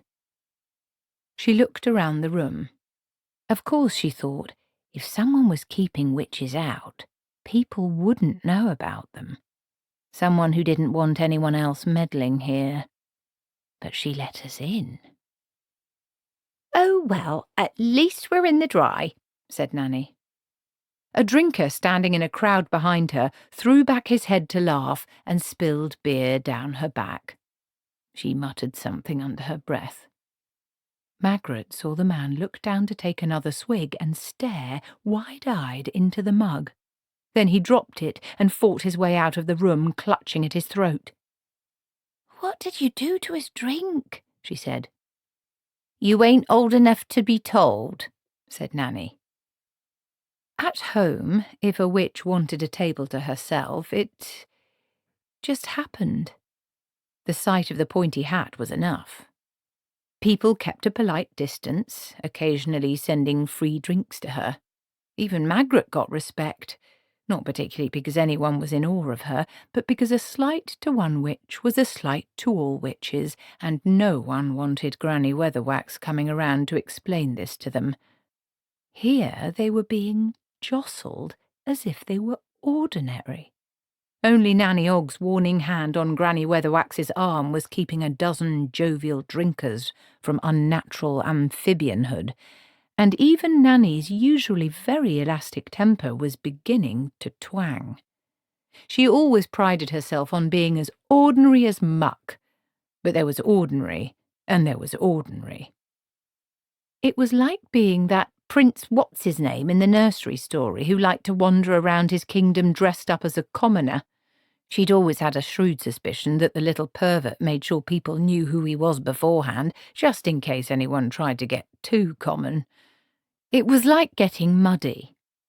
Getting muddy when you had a nice hot tub to look forward to was fun. Getting muddy when all you had to look forward to was more mud was no fun at all. She reached a conclusion. Hey, why don't we have a drink? Said Nanny Ogg brightly. We'd all feel better for a drink. Oh, no, said Granny. You caught me with that herbal drink last time. I'm sure there was alcohol in that. I definitely felt a bit woozy after the 6th glass. I ain't drinking any more foreign muck. You've got to drink something, said Magrat soothingly. I'm thirsty anyway. She looked vaguely at the crowded bar. Perhaps they do some kind of fruit cup or something. Bound to, said Nanny Ogg. She stood up, glanced at the bar, and surreptitiously removed a hatpin from her hat. Shan't be a moment. The two of them were left in their own private gloom. Granny sat staring fixedly in front of her. "You really shouldn't take it so bad just because people aren't showing you any respect," said Magrat, pouring soothing oil on the internal fires. "They've hardly ever shown me any respect at all. It's not a problem." "If you ain't got respect, you ain't got a thing," said Granny distantly. "Oh, I don't know. I've always managed to get along," said Magrat. "That's 'cause you're a wet hen, Magrat Garlic," said Granny. There was a short, hot silence ringing with the words that shouldn't have escaped, and a few grunts of pained surprise from the direction of the bar. "I know she's always thought that," Magrat told herself within the glowing walls of her embarrassment. "I just never thought she'd ever say it. And she'll never say sorry because that's not the kind of thing she does. She just expects people to forget things like that. I was just trying to be friends again, if she ever really has any friends." "Here we are, then," said Nanny Ogg, emerging from the crush with a tray. "Fruit drinks." She sat down and looked from one to the other. "Made from bananas," she said, in the hope of striking a spark of interest from either woman. "I remember our Shane brought a banana home once. My, we had a good laugh about that. I said to the man, 'What kind of fruit drinks do people drink around here?' And this is what he gave me. Made from bananas. A banana drink. You'll like it. It's what everyone drinks here. It's got bananas in it." "It's certainly very strongly flavoured," said Magrat, sipping hers cautiously. "Has it got sugar in it too?" "Very likely," said Nanny. She looked at Granny's middle-distance frown for a moment, and then picked up her pencil and licked the end professionally. "Anyway, one good thing is the drink here is very cheap. There's this one called a banana nan daiquiri, which is basically rum with a banana nan in it." Nanny Ogg knew how to start spelling banana, but didn't know how you stopped. "I can feel it doing me good. It is very damp here. I hope we find somewhere to stay tonight. I expect we shall, because Esme always falls on her feet, or at any rate on someone's feet. I have drawn a picture of a banana nana daiquiri. You can see it is empty right down to the bottom. Love, Mum. Kiss, kiss, kiss, kiss." In the end, they found a stable. It was, as Nanny Ogg cheerfully commented, probably warmer and more hygienic than any of the inns, and there were millions of people in foreign parts who'd give their right arms for such a comfy, dry place to sleep. This cut about as much ice as a soap hacksaw. It doesn't take much to make witches fall out. Magrat lay awake, using her sack of clothes as a pillow and listening to the warm, soft rain on the roof. "It's all gone wrong before we've even started," she thought. "I don't know why I let them come with me. I'm perfectly capable of doing something by myself for once, but they always treat me as if I was a wet hen. I don't see why I should have to put up with her sulking and snapping at me the whole time. What's so special about her, anyway? She hardly ever does anything really magical, whatever Nanny says. She really does just shout a lot and bully people. And as for Nanny, she means well, but she has no sense of responsibility. I thought I'd die when she started singing the hedgehog song in the inn. I just hope to goodness the people didn't know what the words meant. I'm the fairy godmother around here. We're not at home now. There's got to be different ways of doing things in foreign parts." She got up at first light. The other two were asleep, although asleep was too moderate a word for the sounds Granny Weatherwax was making. Magrat put on her best dress, the green silk one that was unfortunately now a mass of creases. She took out a bundle of tissue paper and slowly unwrapped her occult jewellery. Magrat bought occult jewellery as a sort of distraction from being Magrat. She had 3 large boxes of the stuff and was still exactly the same person. She did her best to remove the straw from her hair. Then she unpacked the magic wand. She wished she had a mirror to inspect herself in. "I've got the wand," she said quietly. "I don't see why I need any help. Desiderata said I was to tell them not to help." It crossed her mind to reflect that Desiderata had been very lax on that point. The one thing she could be sure of, if you told Granny Weatherwax and Nanny Ogg not to help, was that they would rush to help, if only out of spite. It was quite surprising to Magrat that anyone as clever as Desiderata should have slipped up on that minor point. She'd probably got a psychology too, whatever that was.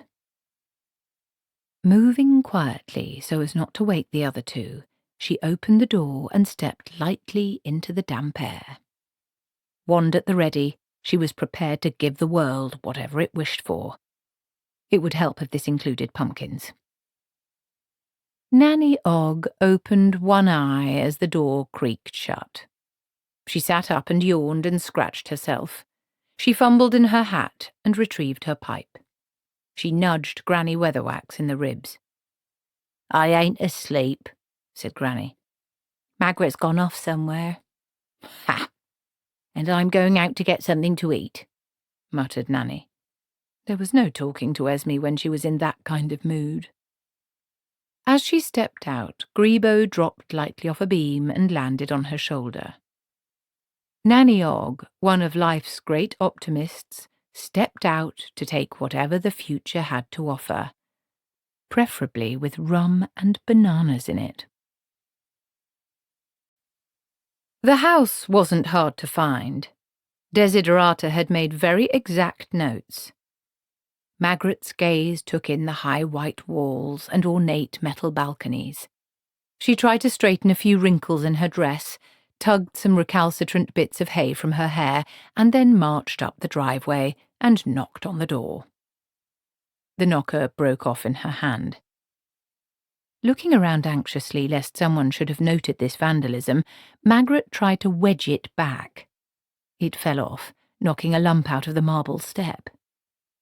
Finally, she knocked gently with her knuckle. A fine cloud of paint dust lifted off the door and floated down to the ground. That was the only effect. Magrat considered her next move. She was pretty sure that fairy godmothers weren't supposed to leave a little card pushed under the door saying something like, "Called today, but you were out. Please contact the depot for a further appointment." Anyway, this wasn't the kind of house that got left empty. There would be a score of servants infesting a place like this. She crunched over the gravel and peered around the side of the house. Maybe the back door. Witches were generally more at home around back doors. Nanny Ogg always was. She was heading for the one belonging to the palace. It was easy enough to get into. This wasn't a castle like the ones back home, which expressed very clear ideas about inside and outside and were built to keep the two separate. This was, well, a fairy tale castle, all icing sugar battlements and tiny towering turrets. Anyway, no one took much notice of little old ladies. Little old ladies were by definition harmless, although in a string of villages across several thousand miles of continent, this definition was currently being updated. Castles, in Nanny Ogg's experience, were like swans.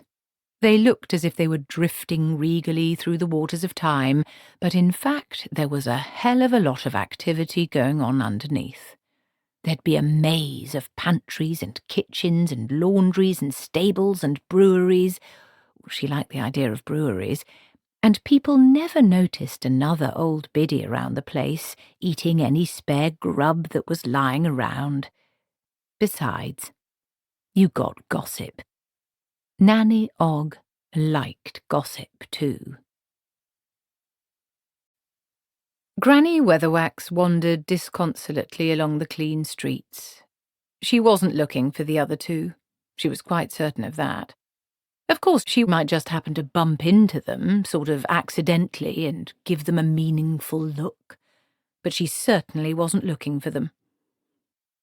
There was a crowd at the end of the street. Working on the reasonable assumption that Nanny Ogg might be in the middle of it, Granny Weatherwax drifted over. Nanny wasn't there, but there was a raised platform, and a small man in chains, and some bright uniformed guards. One of them was holding an axe. You did not have to be a great world traveller to understand that the purpose of this tableau was not to give the chained man a signed testimonial and a collection from everyone at the office. Granny nudged a bystander. What's happening? The man looked sideways at her. The guards caught him thieving, he said. Oh, well, he looks guilty enough, said Granny. People in chains had a tendency to look guilty. So, what are they going to do to him? Teach him a lesson. How do they do that, then? See the axe? Granny's eyes hadn't left it the whole time. But now she let her attention rove over the crowd, picking up scraps of thought. An ant has an easy mind to read. There's just one stream of big, simple thoughts. Carry, carry, bite, get into the sandwiches, carry, eat. Something like a dog is more complicated. A dog can be thinking several thoughts at the same time, but a human mind is a great, sullen, lightning-filled cloud of thoughts, all of them occupying a finite amount of brain processing time. Finding whatever the owner thinks they're thinking in the middle of the smog of prejudices, memories, worries, hopes and fears is almost impossible. But enough people thinking much the same thing can be heard, and Granny Weatherwax was aware of the fear. Looks like it'll be a lesson he won't forget in a hurry, she murmured. I reckon he'll forget it quite quickly, said the watcher, and then shuffled away from Granny in the same way that people move away from lightning rods during a thunderstorm. And at this point, Granny picked up the discordant note in the orchestra of thought. In the middle of it were two minds that were not human. Their shape was as simple, clean and purposeful as a naked blade. She'd felt minds like that before and had never cherished the experience. She scanned the crowd and found the mind's owners. They were staring unblinkingly at the figures on the platform. The watchers were women, or at least currently the same shape as women, taller than she was, slender as sticks, and wearing broad hats with veils that covered their faces. Their dresses shimmered in the sunlight, possibly blue, possibly yellow, possibly green, possibly patterned. It was impossible to tell. The merest movement changed the colours. She couldn't make out their faces. There were witches in Genua, all right. One witch, anyway.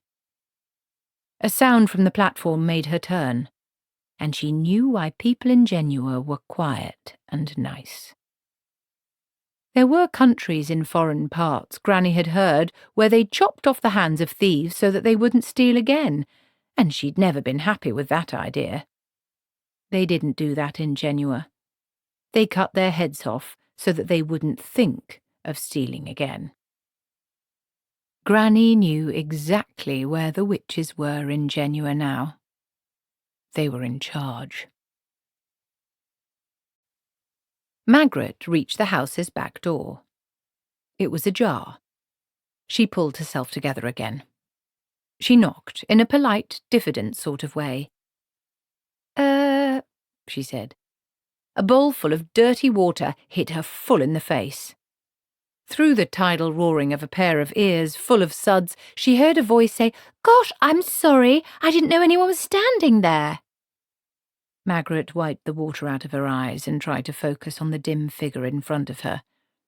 A kind of narrative certainty rose in her mind. "Is your name Ella?" she said. "That's right. Who are you?" Magrat looked her newfound goddaughter up and down. She was the most attractive young woman Magrat had ever seen. Skin as brown as a nut, hair so blonde as to be almost white, a combination not totally unusual in such an easy-going city as Genua had once been. What were you supposed to say at a time like this? She removed a piece of potato peel from her nose. "I'm your fairy godmother," she said. "Funny thing, it sounds silly now I come to tell someone." Ella peered at her. "You?" Yes, I've got the wand and everything." Magrat waggled the wand in case this helped. It didn't. Ella put her head on one side. "I thought you people were supposed to appear in a shower of glittering little lights and a twinkly noise," she said suspiciously. "Look, you just get the wand," said Magrat desperately. "You don't get a whole book of instructions." Ella gave her another searching look. Then she said, "I suppose you'd better come in then. You're just in time. I was making a cup of tea anyway." The iridescent women got into an open-topped carriage. Beautiful as they were, Granny noted, they walked awkwardly. Well, they would.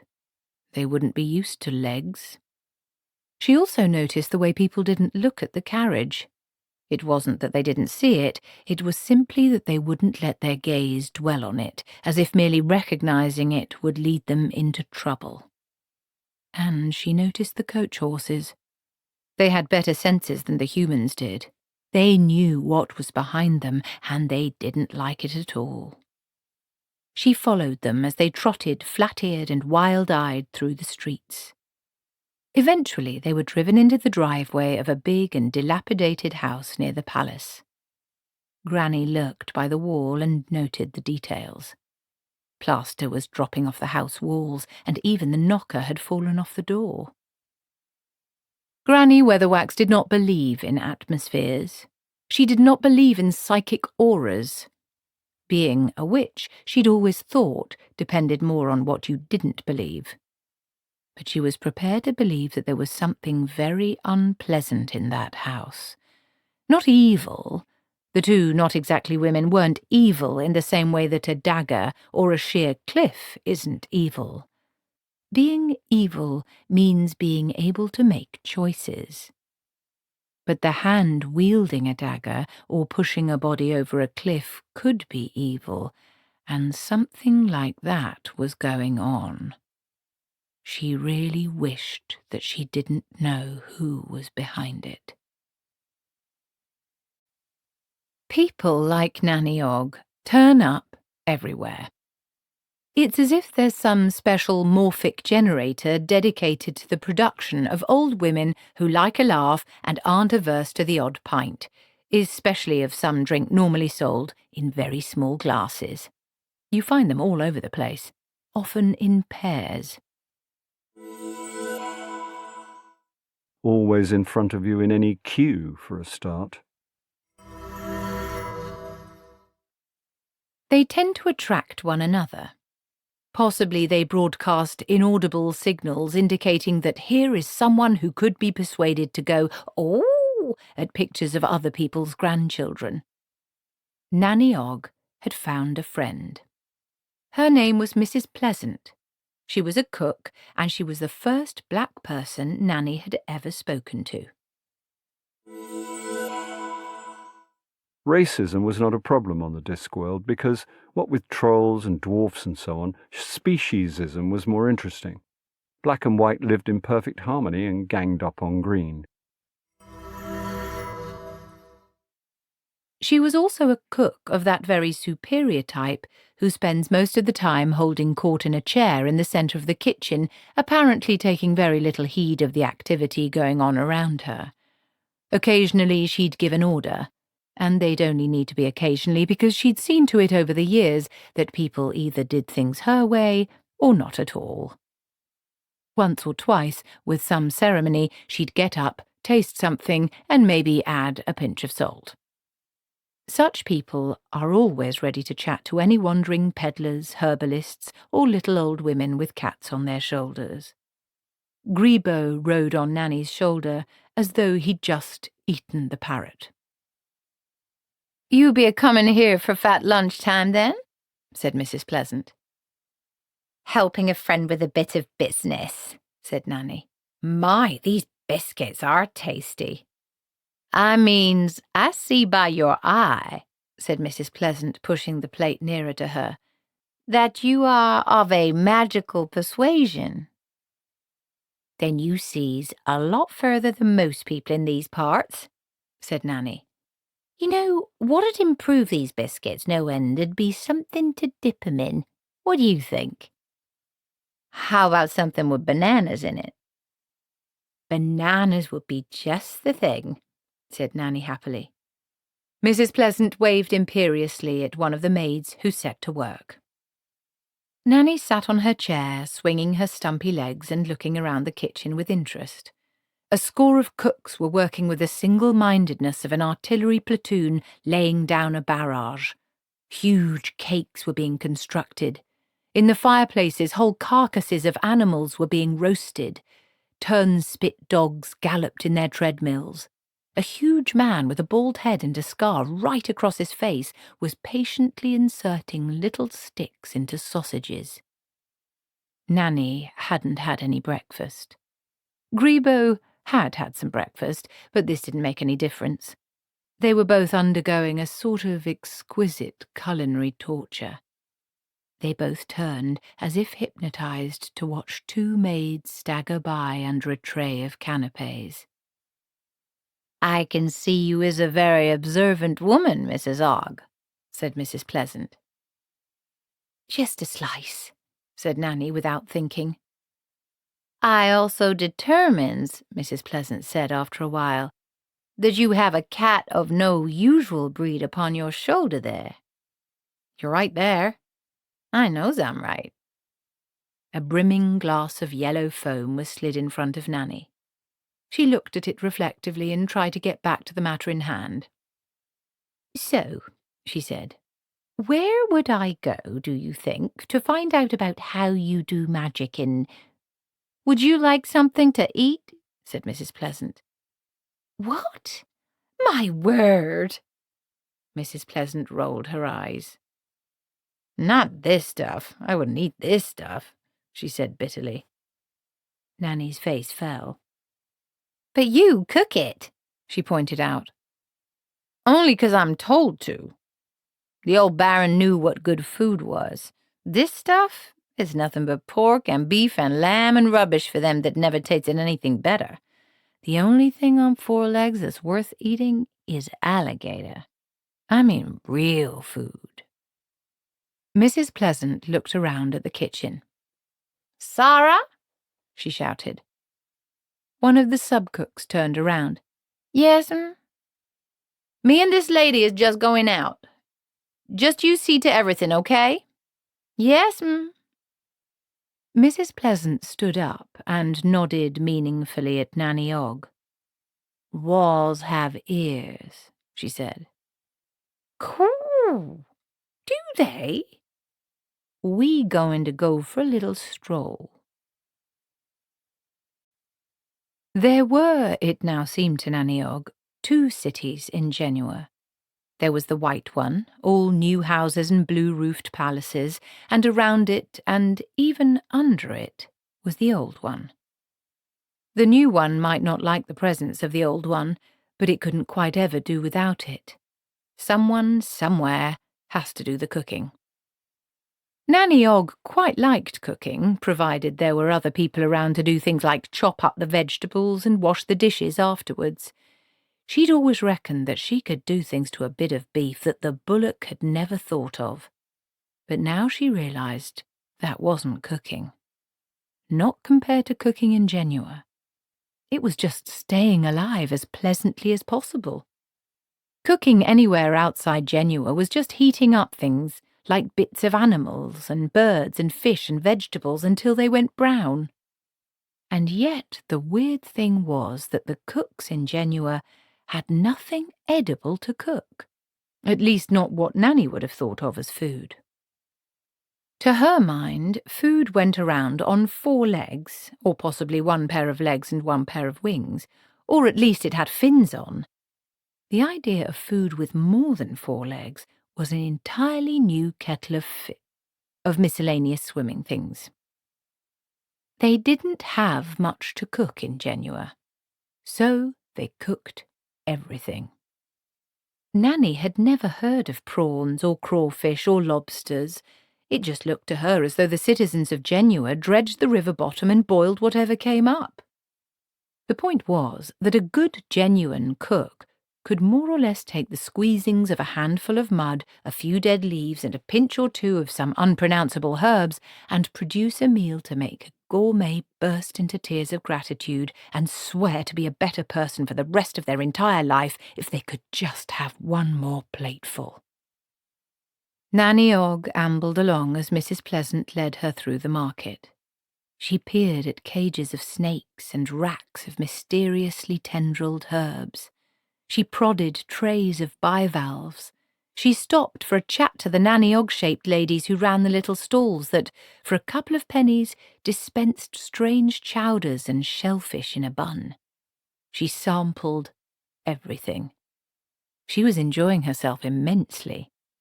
Genua, city of cooks, had found the appetite it deserved. She finished a plate of fish and exchanged a nod and a grin with the little old woman who ran the fish store. "Well, all this is—" she began, turning to Mrs. Pleasant. Mrs. Pleasant had gone. Some people would have bustled off to look for her in the crowds, but Nanny Ogg just stood and thought. "I asked about magic," she thought, "and she brought me here and left me, because of them walls with ears in, I expect. So maybe I got to do the rest myself." She looked around her. There was a very rough tent a little way from the stalls right by the river. There was no sign outside it, but there was a pot bubbling gently over a fire. Rough clay bowls were stacked beside the pot. Occasionally, someone would step out of the crowd, help themselves to a bowlful of whatever was in the pot, and then throw a handful of coins into the plate in front of the tent. Nanny wandered over and looked into the pot. Things came to the surface and sank again. The general colour was brown. Bubbles formed, grew, and burst stickily with an organic blop. Anything could be happening in that pot. Life could be spontaneously creating. Nanny Ogg would try anything once. Some things she'd try several thousand times. She unhooked the ladle, picked up a bowl, and helped herself. A moment later she pushed aside the tent flap and looked into the blackness of the interior. A figure was seated cross-legged in the gloom, smoking a pipe.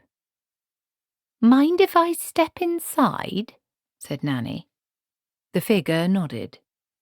Nanny sat down. After a decent interval, she pulled out her own pipe. "Mrs. Pleasant's a friend of yours, I expect." "She knows me." "Ah."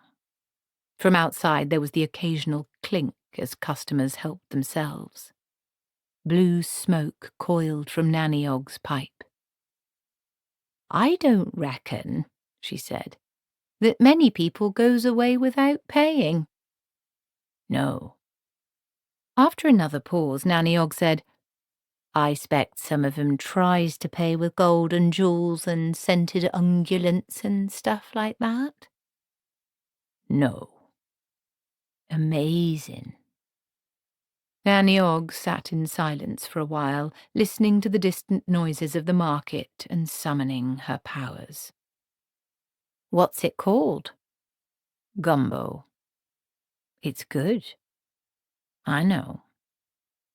"I reckon anyone who could cook like that could do anything." Nanny Ogg concentrated. "Mrs. Gogol." She waited. "Pretty near, Mrs. Ogg."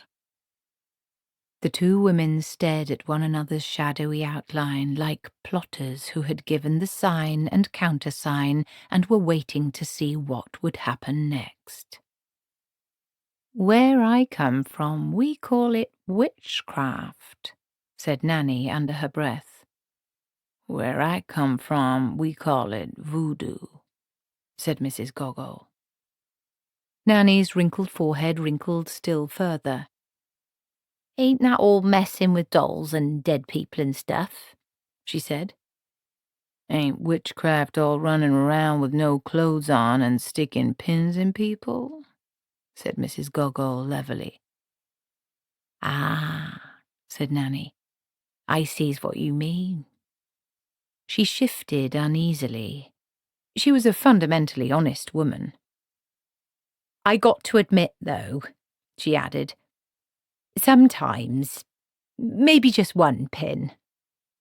Mrs. Gogol nodded gravely. "Okay, sometimes. Maybe just one zombie," she said. "But only when there ain't no alternative." "Sure, when there ain't no alternative." "When, people ain't showing respect, like." "When the house needs painting." Nanny grinned toothily. Mrs. Gogol grinned, outnumbering her in teeth by a factor of 30. "My full name's Githa Ogg," she said. "People calls me Nanny." "My full name's Erzuli Gogol," said Mrs. Gogol. "People call me Mrs. Gogol." "The way I saw it," said Nanny, "this is foreign parts, so maybe there's a different kind of magic. Stands to reason. The trees is different, the people is different, the drinks is different, and it's got banana in 'em, so the magic could be different too. Then I thought, Githa, my girl, you're never too old to learn." "Sure thing." "There's something wrong with this city. Felt it as soon as we set foot here." Mrs. Gogol nodded. There was no sound for a while but the occasional puffing of a pipe. Then there was a clink from outside, followed by a thoughtful pause. A voice said, "Githa Ogg, I know you're in there." The outline of Mrs. Gogol took its pipe out of its mouth. "That's good," she said. "Good sense of taste there." The tent flap opened. "Hello, Esme," said Nanny Ogg. "Blessings be on this tent," said Granny Weatherwax, peering into the gloom. "This here's Mrs. Gogol," said Nanny. "She's by way of being a voodoo lady. That's what witches are in these parts." "They ain't the only witches in these parts," said Granny. "Mrs. Gogol was very impressed at you detecting me in here," said Nanny. "It wasn't hard," said Granny. "Once I'd spotted that grebo washing himself outside, the rest was all deduction." In the gloom of the tent, Nanny had formed a mental picture of Mrs. Gogol as being old. What she hadn't expected when the voodoo lady stepped out into the open air was a handsome middle-aged woman taller than Granny. Mrs. Gogol wore heavy gold earrings, a white blouse, and a full red skirt with flounces. Nanny could feel Granny Weatherwax's disapproval. What they said about women with red skirts was even worse than whatever they said about women with red shoes, whatever that was. Mrs. Gogol stopped and raised an arm. There was a flurry of wings. Grebo, who had been rubbing obsequiously against Nanny's leg, looked up and hissed. The largest and blackest cockerel Nanny had ever seen had settled on Mrs. Gogol's shoulder. It turned on her the most intelligent stare she had ever seen on a bird. "My word," she said, taken aback. "That's the biggest cock I've ever seen, and I've seen a few in my time." Mrs. Gogol raised one disapproving eyebrow. "She never had no proper upbringing," said Granny. "What with living next to a chicken farm and all, is what I was going to say next," said Nanny. This is Legba, a dark and dangerous spirit, said Mrs. Gogol. She leaned closer and spoke out of the corner of her mouth. Between you and me, he just a big black cockerel, but you know how it is. It pays to advertise, Nanny agreed. This is Grebo. Between you and me, he's a fiend from hell. Well, he's a cat, said Mrs. Gogol generously. It's only to be expected. Dear Jason and everyone, isn't it amazing the things what happen when you don't expect it? For example, we met Mrs. Gogol, who works as a coke by day, but is a voodoo witch. You mustn't believe all the stuff about black magic, etc. This is a blind. She's just like us, only different.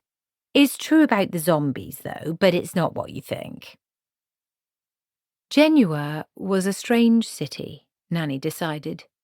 You got off the main streets, walked along a side road, went through a little gate, and suddenly there were trees everywhere, with moss and them llamas hanging from them, and the ground began to wobble underfoot and become a swamp. On either side of the track there were dark pools in which, here and there, among the lilies, were the kind of logs the witches had never seen before. Them's bloody big newts, she said. They're alligators. By gods, they must get good grub. Yeah. Mrs. Gogol's house itself looked a simple affair of driftwood from the river, roofed with moss and built out over the swamp itself on 4 stout poles.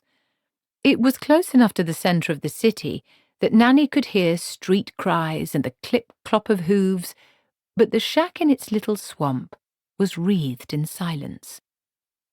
Don't people bother you here? Said Nanny. Not them as I don't want to meet. The lily pads moved.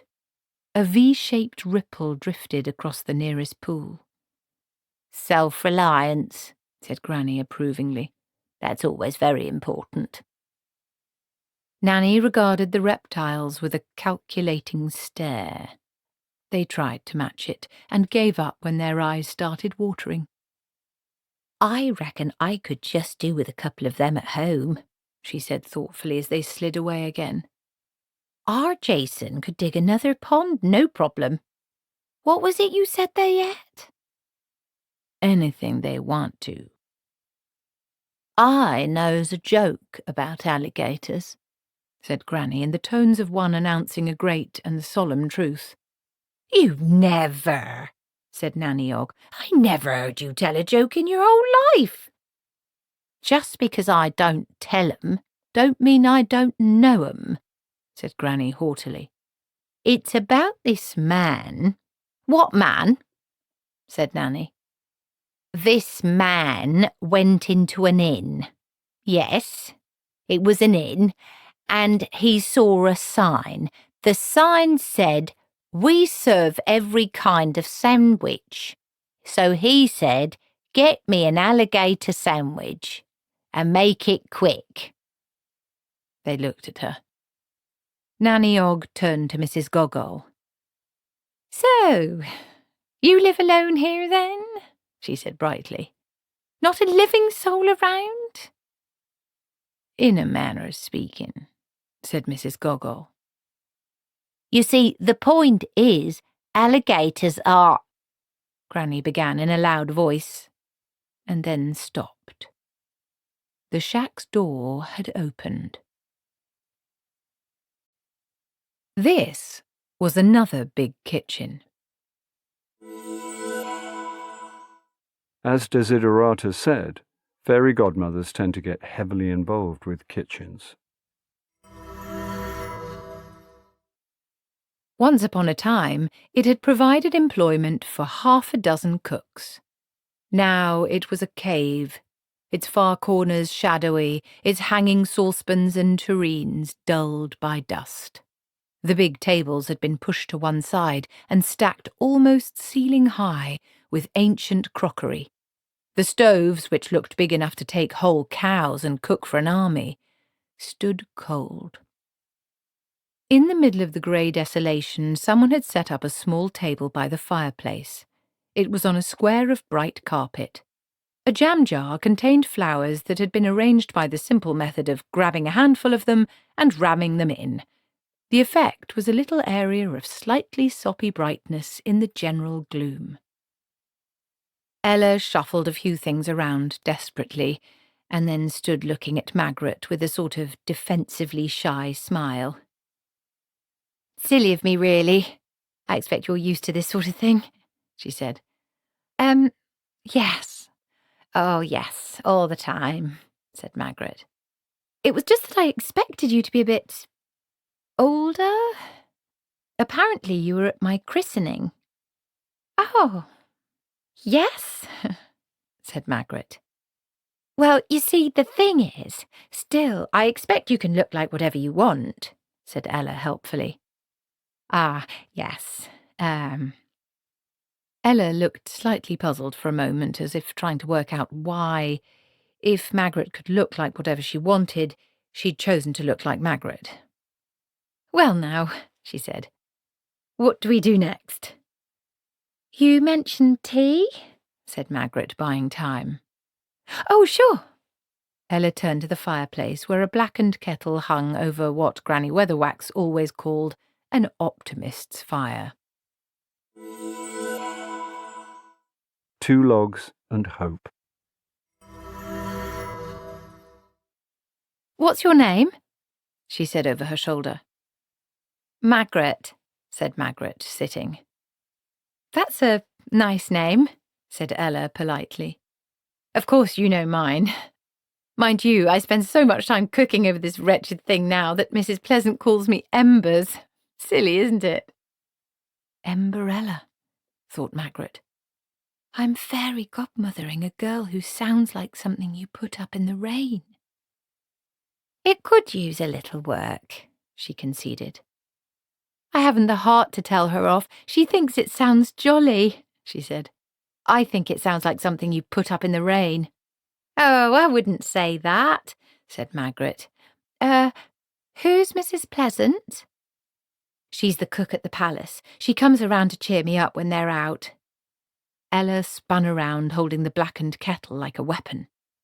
"I'm not going to that ball," she snapped. "I'm not going to marry the prince. Do you understand?" The words came out like steel ingots. Right, right, said Magrat, taken aback by their force. "He looks slimy. He makes my flesh crawl," said Embers darkly. "They say he's got funny eyes, and everyone knows what he does at night." Everyone bar one, Magrat thought.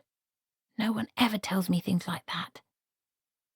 Aloud, she said, "Well, it shouldn't be too much to arrange. I mean, normally it's marrying princes, that's the hard bit." "Not for me it isn't," said Embers. "It's all been arranged. My other godmother says I've got to do it. She says it's my destiny." "Other godmother?" said Magrat. "Everyone gets 2, said Ella. "The good one and the bad one. You know that. Which one are you?" Magrat's mind raced. "Oh, the good one," she said. "Definitely." "Funny thing," said Ella. "That's just what the other one said too."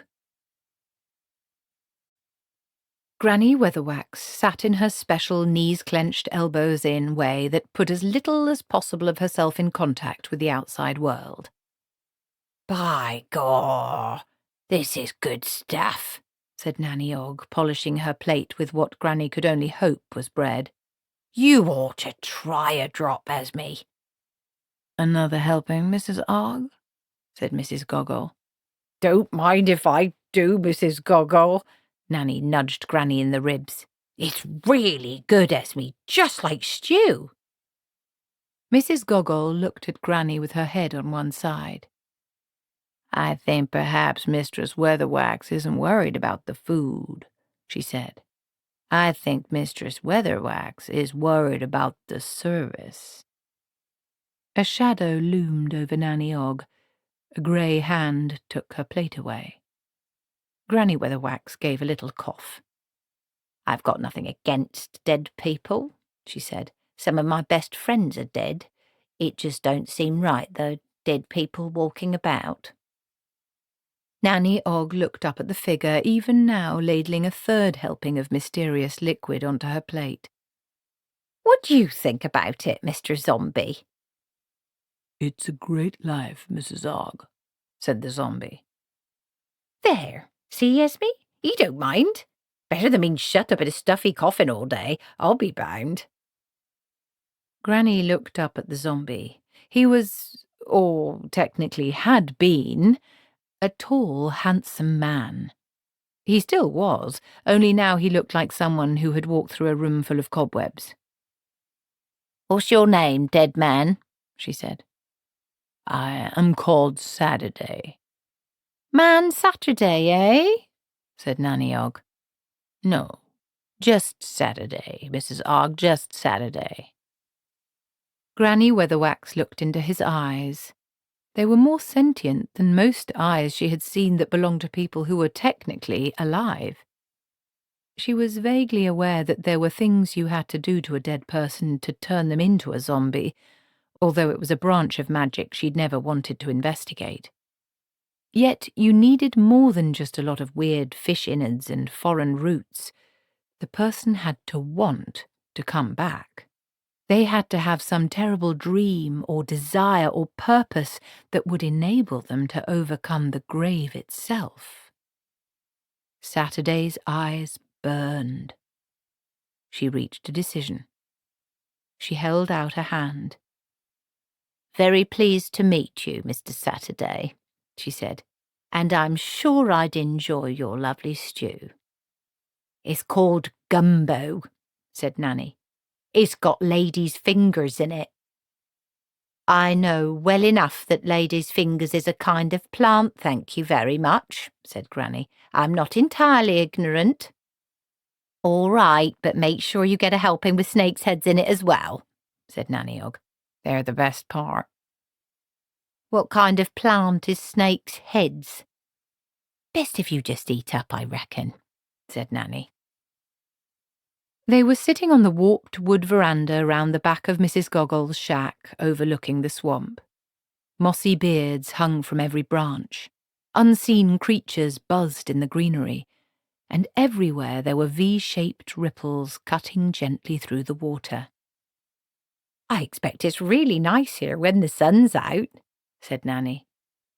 Saturday trudged into the shack and returned with a makeshift fishing pole which he baited and cast over the rail.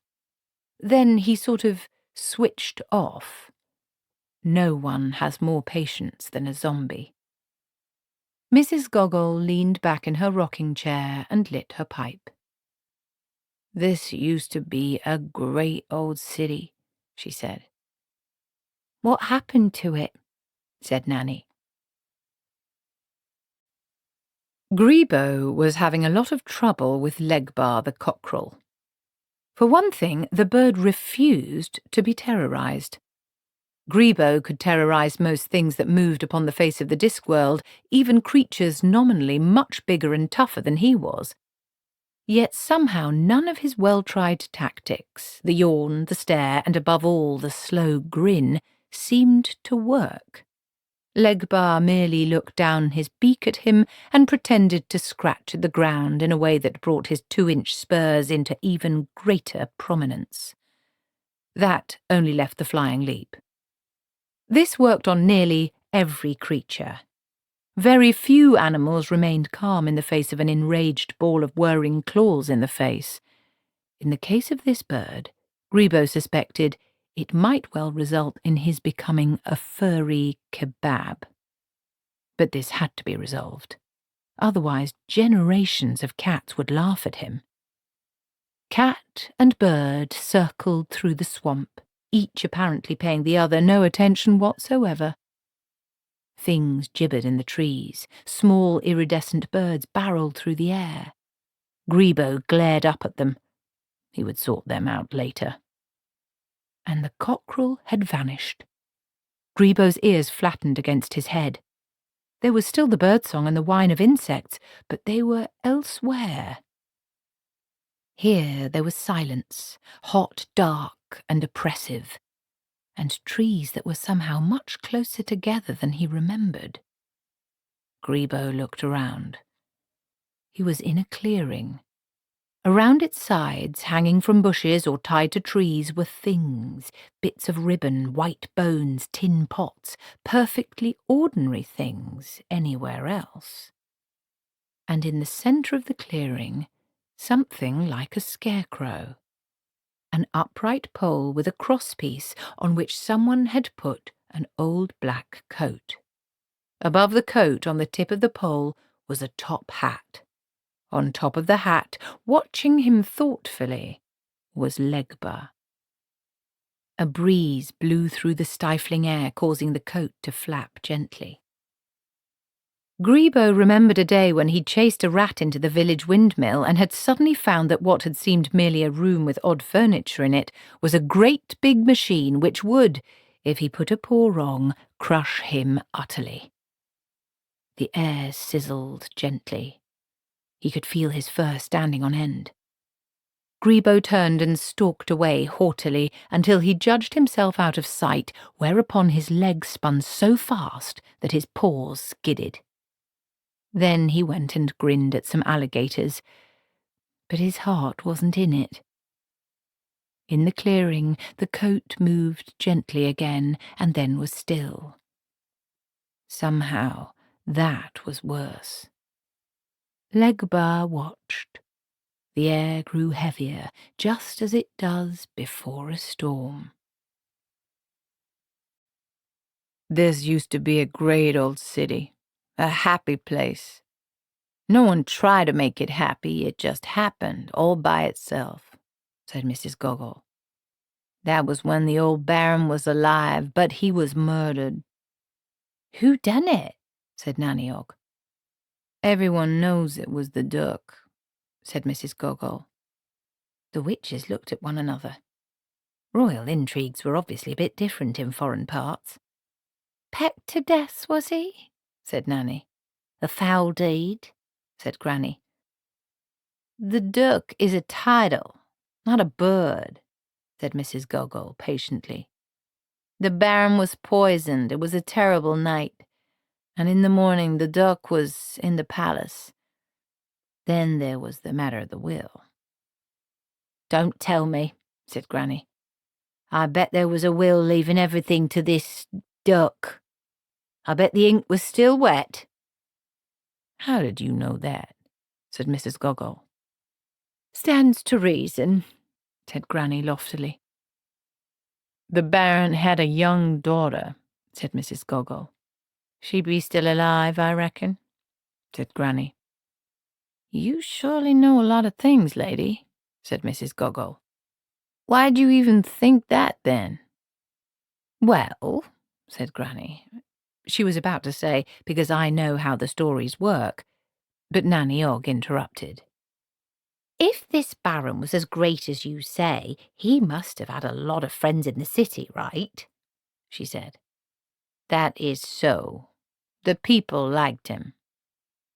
Well, if I was a duck, with no more claim on things than a smudgy will and a little bottle of ink with the cork still out, I'd be looking for any chance to make things a bit more official, said Nanny. Marrying the real heir-to-be favourite. He could thumb his nose at everyone then. I bet she don't know who she really is, eh? That's right, said Mrs. Gogol. The Duke's got friends, too. Or keepers, maybe. Not people you'd want to cross. They've brought her up and they don't let her out much. The witches sat in silence for a while. Granny thought, no, that's not quite right. That's how it'd appear in a history book, but that's not the story. Then Granny said, Excuse me, Mrs. Gogol, but where do you come in all this? No offence, but I reckon that out here in the swamp it'd be all the same whoever was doing the ruling. For the first time since they'd met her, Mrs. Gogol looked momentarily uneasy. The Baron was a friend of mine, she said. Ah, said Granny understandingly. He wasn't keen on zombies, mark you. He said he thought the dead should be allowed their rest, but he never insisted. Where's this new one? Not keen on the interest in arts, said Nanny. Oh, I reckon he is, said Granny. He'd have to be. Not your magic, maybe, but I bet he's got a lot of magic around him. Why'd you say that, lady? Said Mrs. Goggle. Well, said Nanny, I could see that you, being a lady of spirit, wouldn't put up with this if you didn't have to. There's lots of ways to sort matters out, I expect. I expect if you didn't like someone, their legs might unexpectedly drop off, or they might find mysterious snakes in their boots. Alligators under their bed, suggested Granny. Yes, he's got protection, said Mrs. Goggle. Oh, powerful magic. More powerful than you, said Granny. There was a long and difficult pause. Yes. Ah. For now, Mrs. Goggle added. There was another pause. No witch ever liked admitting to less than near absolute power, or even hearing another witch doing so. You're biding your time, I expect, said Granny kindly. Wifing your strength, said Nanny. It's powerful protection, said Mrs. Goggle. Granny sat back in her chair. When she spoke next, it was as a person who has certain ideas in their mind and wants to find out what someone else knows. What sort? She said. Exactly. Mrs. Goggle reached into the cushions of her rocking chair and, after some rummaging, produced a leather bag and a pipe. She lit the pipe and puffed a cloud of bluish smoke into the morning air. You look in mirrors a lot these days, Mistress Weatherwax, she said. Granny's chair tipped backwards, almost throwing her off the veranda and into the inky waters. Her hat flew away into the lily pads. She had time to see it settle gently on the water. It floated for a moment and then was eaten. A very large alligator snapped its jaws shut and gazed smugly at Granny. It was a relief to have something to shout about. My hat! It ate my hat! One of your alligators ate my hat! It was my hat! Make it give it back! She snatched a length of creeper off the nearest tree and flailed at the water. Nanny Ogg backed away. You shouldn't do that, Esme. You shouldn't do that, she quavered. The alligator backed water. I can hit cheeky lizards if I want. Yes, you can, said Nanny soothingly, but not with a snake. Granny held up the creeper for inspection. A medium-sized, three-banded coit gave her a frightened look, considered biting her nose for a moment, thought better of it, and then shut its mouth very tightly in the hope she'd get the message. She opened her hand, the snake dropped to the boards, and slithered away quickly. Mrs. Goggle hadn't stirred in her chair. Now she half-turned. Saturday was still patiently watching his fishing line. Saturday, go and fetch the lady's hat, she said. Yes, Even Granny hesitated at that. You can't make him do that, she said. But he's dead, said Mrs. Goggle. Yes, but it's bad enough being dead without being in bits too, said Granny. Don't you go in there, Mr. Saturday. But it was your hat, lady, said Mrs. Goggle. Yes, but, said Granny, a hat was all it was. I wouldn't send anyone into any alligators for any hat. Nanny Ogg looked horrified. No one knew better than Granny Weatherwax that hats were important. They weren't just clothing. Hats defined the head. They defined who you were.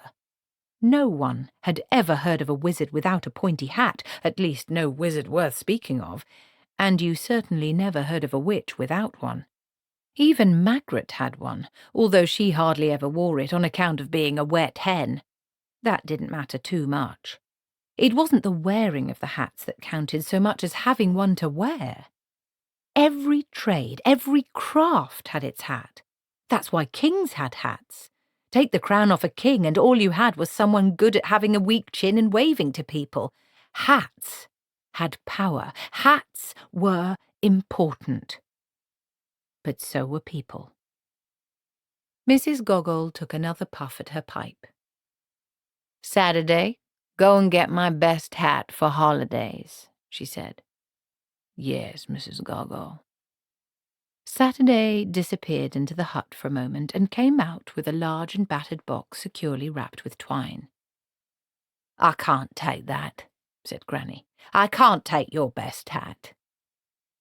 "Yes, you can," said Mrs. Goggle. "I've got another hat. Oh, yes, I've got another hat all right." Granny put the box down carefully. "It occurs to me, Mrs. Goggle," she said, "that you ain't everything you seem." "Oh, yes, I is, Mistress Weatherwax. I never been nothing else, just like you." "You brought us here?" "No, you brought yourselves here, of your own free will, to help someone, ain't that right? You decided to do it, ain't that right? No one forced you, ain't that right? 'Cept yourselves."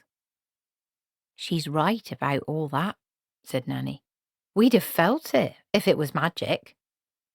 "That's right," said Granny. "No one forced us except ourselves. What's your game, Mrs. Goggle?" "I ain't playing no game, Mistress Weatherwax. I just want back what's mine. I want justice, and I wants her stopped." "Her who?" said Nanny Ogg. Granny's face had frozen into a mask. "Her who's behind all this," said Mrs. Goggle.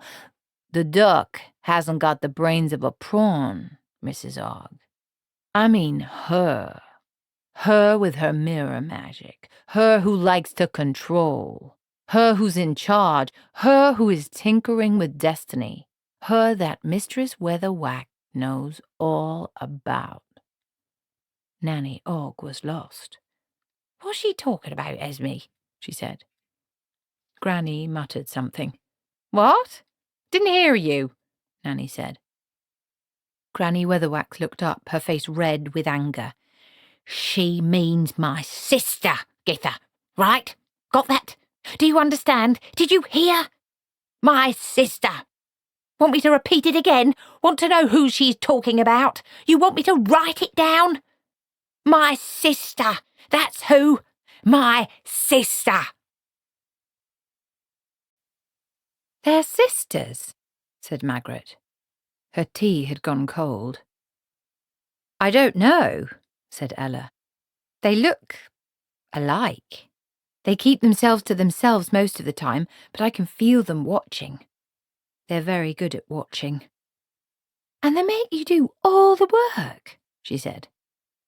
"Well, I only have to cook for myself and the outside staff," said Ella, "and I don't mind the cleaning and the laundry all that much." "Do they do their own cooking, then?" "I don't think so. They walk around the house at night after I've gone to bed. Godmother Lilith says I must be kind to them and pity them because they can't talk, and always see that we've got plenty of cheese in the larder." "They eat nothing but cheese?" said Magrat. "I don't think so," said Ella. "I should think the rats and mice get it, then, in an old place like this." "You know, it's a funny thing," said Ella, "but I've never seen a mouse anywhere in this house." Magrat shivered. She felt watched. "Why don't you just walk away? I would." "Where to? Anyway, they always find me, or they send the coachman and grooms after me." "That's horrible." "I'm sure they think that sooner or later I'll marry anyone to get away from laundry," said Ella. "Not that the prince's clothes get washed, I expect," she added bitterly. "I expect they get burned after he's worn them." "What you want to do is make a career of your own," said Magrat encouragingly to keep her spirits up. You want to be your own woman. You want to emancipate yourself. I don't think I want to do that, said Ella, speaking with caution in case it was a sin to offend a fairy godmother. You do really, said Magrat. Do I? Yes. Oh. You don't have to marry anyone you don't want to. Ella sat back. How good are you? She said. Well, I suppose The dress arrived yesterday, said Ella. It's up in the big front room on a stand so it doesn't get creased, so that it stays perfect. And they've polished up the coach specially. They've hired extra footmen too. Yes, but perhaps... I think I'm going to have to marry someone I don't want to, said Ella. Granny Weatherwax strode up and down the driftwood balcony. The whole shack trembled to her stamping. Ripples spread out as it bounced on the water. Of course you don't remember her, she shouted. Our mam kicked her out when she was 13. We was both tiny then, but I remember the rows. I used to hear them when I was in bed. She was wanton. You always used to say I was wanton when we was younger, said Nanny. Granny hesitated, caught momentarily off balance. Then she waved a hand irritably. You was, of course, she said dismissively, but you never used magic for it, did you? Didn't have to, said Nanny happily. An off-the-shoulder dress did the trick most of the time. Right off the shoulder and onto the grass, as I recall, said Granny. No, she used magic. Not just ordinary magic, neither. Oh, she was willful. Nanny Ogg was about to say, What, you mean not compliant and self-effacing like what you is, Esme? But she stopped herself. You didn't juggle matches in a fireworks factory. Young men's fathers used to come round to complain, said Granny darkly. They never came round to complain about me, said Nanny happily. And always looking at herself in mirrors, said Granny. Prideful as a cat she was.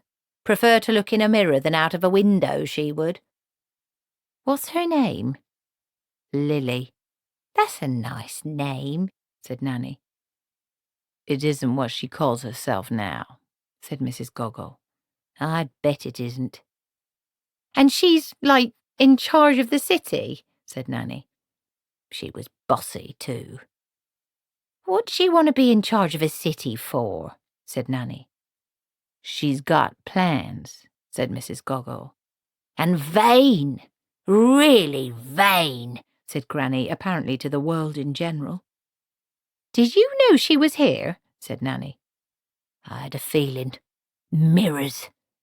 Mirror magic isn't bad, protested Nanny. I've done all kinds of stuff with mirrors. You can have a lot of fun with a mirror. She doesn't just use one mirror, said Mrs. Goggle. Oh. She uses two. Oh, that's different. Granny stared at the surface of the water. Her own face stared back at her from the darkness. She hoped it was her own face anyway. I felt her watching us the whole way here, she said. That's where she's happiest, inside mirrors, making people into stories. She prodded the image with a stick. She even got a look at me in Desiderata's house just before Magrat came in. It ain't nice seeing someone else in your reflection. She paused. Where is Magrat, anyway? Out fairy godmothering, I think, said Nanny. She said she didn't need any help. Magrat was annoyed. She was also frightened, which made her even more annoyed. It was hard for people when Magrat was annoyed. It was like being attacked by damp tissue. You have my personal word on it, she said. You don't have to go to the ball if you don't want to. You won't be able to stop them, said Ella darkly. I know how things work in this city. Look, I said you won't have to go, said Magrat. She looked thoughtful. There isn't someone else you'd rather marry, is there? She said. No, I don't know many people. I don't get much chance. Good, said Magrat. That makes it easier. I suggest we get you out of here and take you somewhere else. There isn't anywhere else. I told you, there's just swamp. I'd tried once or twice and they sent the coachman after me. They weren't unkind, the coachman, I mean. They're just afraid. Everyone's afraid. Even the sisters are afraid, I think. Magrat looked around at the shadows. What of? She said. They say that people disappear if they upset the duck. Something happens to them. Everyone's very polite in Genua, said Ella sourly, and no one steals and no one raises their voice and everyone stays indoors at night except when it's Fat Tuesday. She sighed. Now that's something I'd like to go to the carnival. They always make me stay in, though. But I hear it passing through the city and I think, that's what Genua ought to be. Not a few people dancing in palaces, but everyone dancing in the streets. Magrat shook herself. She felt a long way from home. I think perhaps I might need a bit of help with this one, she said. You've got a wand, said Ella. I think there's times when you need more than a wand, said Magrat. She stood up. But I'll tell you this, she said. I don't like this house. I don't like this city. Emberella? Yes? You won't go to the ball. I'll make sure of that. She turned around. I told you, murmured Ella, looking down. You can't even hear them. One of the sisters was at the top of the steps leading into the kitchen. Her gaze was fixed immovably on Magrat. They say that everyone has the attributes of some kind of animal. Magrat possibly had a direct mental link to some small furry creature. She felt the terror of all small rodents in the face of unblinking death. Modulated over the menace of the gaze were all sorts of messages: the uselessness of flight, the stupidity of resistance, the inevitability of oblivion. She knew she could do nothing. Her legs weren't under her control. It was as if commands were coming straight down that stair and into her spinal cord. The sense of helplessness was almost peaceful. Blessings be upon this house. The sister spun around much faster than any human should be able to move. Granny Weatherwax pushed open the door. Oh, dearie me, she thundered, and lawks. Yeah, said Nanny Ogg, crowding through the doorway behind her. Lawks, too. We're just a couple of old beggar women, said Granny, striding across the floor. Begging from house to house, said Nanny Ogg, not coming directly here by any manner of means. They each caught one of Magrat's elbows and lifted her off her feet. Granny turned her head. What about you, miss? Ella shook her head without looking up. No, she said. I mustn't come. Granny's eyes narrowed. I suppose not, she said. We all have our path to walk, or so it is said, although not by me. Come, Githa. We're just off, said Nanny Ogg brightly. They turned. Another sister appeared in the doorway. Ye gods, said Nanny Ogg, I never saw her move. We was just going out, said Granny Weatherwax loudly. If it's all the same with you, my lady.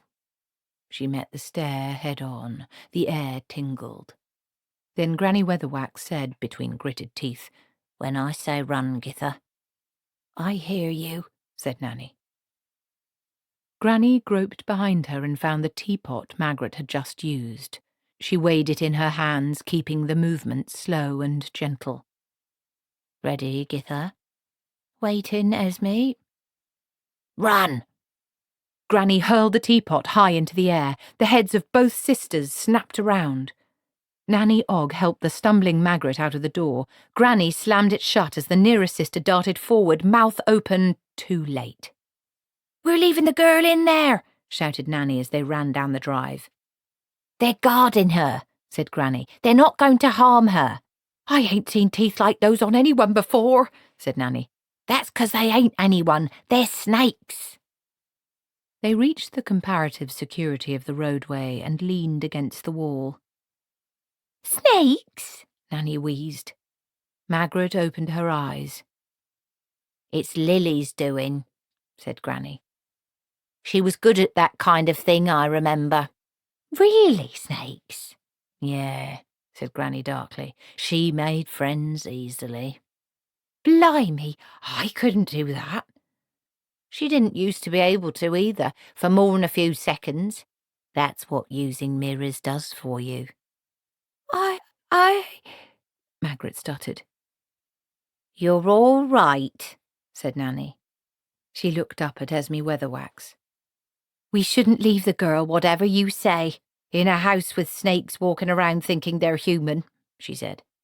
It's worse than that. They're walking around thinking they're snakes, said Granny. Well, whatever. You never do that sort of thing. The worst you ever did was make people a bit confused about what they was. That's because I'm the good one, said Granny bitterly. Magrat shuddered. So are we going to get her out? Said Nanny. Not yet. There's going to be a proper time, said Granny. Can you hear me, Magrat Garlic? Yes, Granny, said Magrat. We've got to go somewhere and talk, said Granny. About stories. What about stories? Said Magrat. Lily is using them, said Granny. Don't you see that? You can feel it in this whole country. The stories collect round here because here's where they find a way out. She feeds them. Look, she don't want your Ella to marry that duck man just because of politics or something. That's just an explanation. It's not a reason. She wants the girl to marry the prince because that's what the story demands. What's in it for her? Said Nanny. In the middle of 'em all, the fairy godmother or the wicked witch, you remember? That's where Lily is putting herself, like... She paused, trying to find the right word. Remember that time last year when the circus thing came to Lanka? I remember, said Nanny. Them girls in the spangly tights and the fellows pouring whitewash down their trousers. Never saw an elephant, though. They said there'd be elephants and there wasn't any. It had elephants on the posters. I spent a whole tuppence and there wasn't a single Yes, but what I'm saying, said Granny as they hurried along the street, is there was that man in the middle, you remember? With the moustache and the big hat. Him? He didn't do anything much, said Nanny. He just stood in the middle of the tent and sometimes he cracked his whip and all the acts just went on round him. That's why he was the most important one there, said Granny. It was the things going on around him that made him important. What's Lily feeding the stories? Said Magrat. People, said Granny. She frowned. Stories, she said. Well, we'll have to see about that. Green twilight covered Genua. The mists curled up from the swamp. Torches flared in the streets. In dozens of yards, shadowy figures moved, pulling the covers off floats. In the darkness, there was a flash of sequins and a jingle of bells. All year, the people of Genua were nice and quiet. But history has always allowed the downtrodden one night, somewhere in any calendar, to restore temporarily the balance of the world. It might be called the Feast of Fools, or the King of the Bean, or even Samedi Nuit Mort, when even those with the most taxing and responsible of duties can kick back and have fun. Most of them, anyway. The coachman and the footman were sitting in their shed at one side of the stable yard, eating their dinner and complaining about having to work on dead night. They were also engaging in the time-honoured rituals that go therewith, which largely consist of finding out what their wives have packed for them today and envying the other men whose wives obviously cared more. The head footman raised a crust cautiously. "I've got chicken neck and pickle," he said. "Anyone got any cheese?" The second coachman inspected his box. "It's boiled bacon again," he complained. "She always gives me boiled bacon. She knows I don't like it. She don't even cut the fat off." "Is it thick white fat?" said the first coachman. "Yeah, horrible. Is this right for a holiday feast or what?" "I'll swap you a lettuce and tomato." "Right. What you got, Jimmy?" The underfootman shyly opened his perfect package. There were 4 sandwiches, crusts cut off. There was a sprig of parsley. There was even a napkin. "Smoked salmon and cream cheese," he said. "And still a bit of the wedding cake," said the first coachman. "Ain't you ate that all up yet?" "We have it every night," said the underfootman. The shed shook with the ensuing laughter. It is a universal fact that any innocent comment made by any recently married young member of any workforce is an instant trigger for coarse merriment among his or her older and more cynical colleagues. This happens even if everyone concerned has 9 legs and lives at the bottom of an ocean of ammonia on a huge cold planet. It's just one of those things. "You make the most of it," said the second coachman gloomily when they'd settled down again. "It starts off kisses and cake and them cutting the crusts off, and next thing you know, it's down to tongue pie, cold bum and the copper stick." "The way I see it," the first coachman began, "it's all about the way you—" There was a knocking at the door. The underfootman, being the junior member, got up and opened it. "It's an old crone," he said. "What do you want, old crone?" "Fancy a drink?" said Nanny Ogg. She held up a jug over which hung a perceptible haze of evaporating alcohol and blew a paper squeaker. "What?" said the footman. "Shame for you lads to be working. It's a holiday. Whoopee!" "What's going on?" the senior coachman began, and then he entered the cloud of alcohol.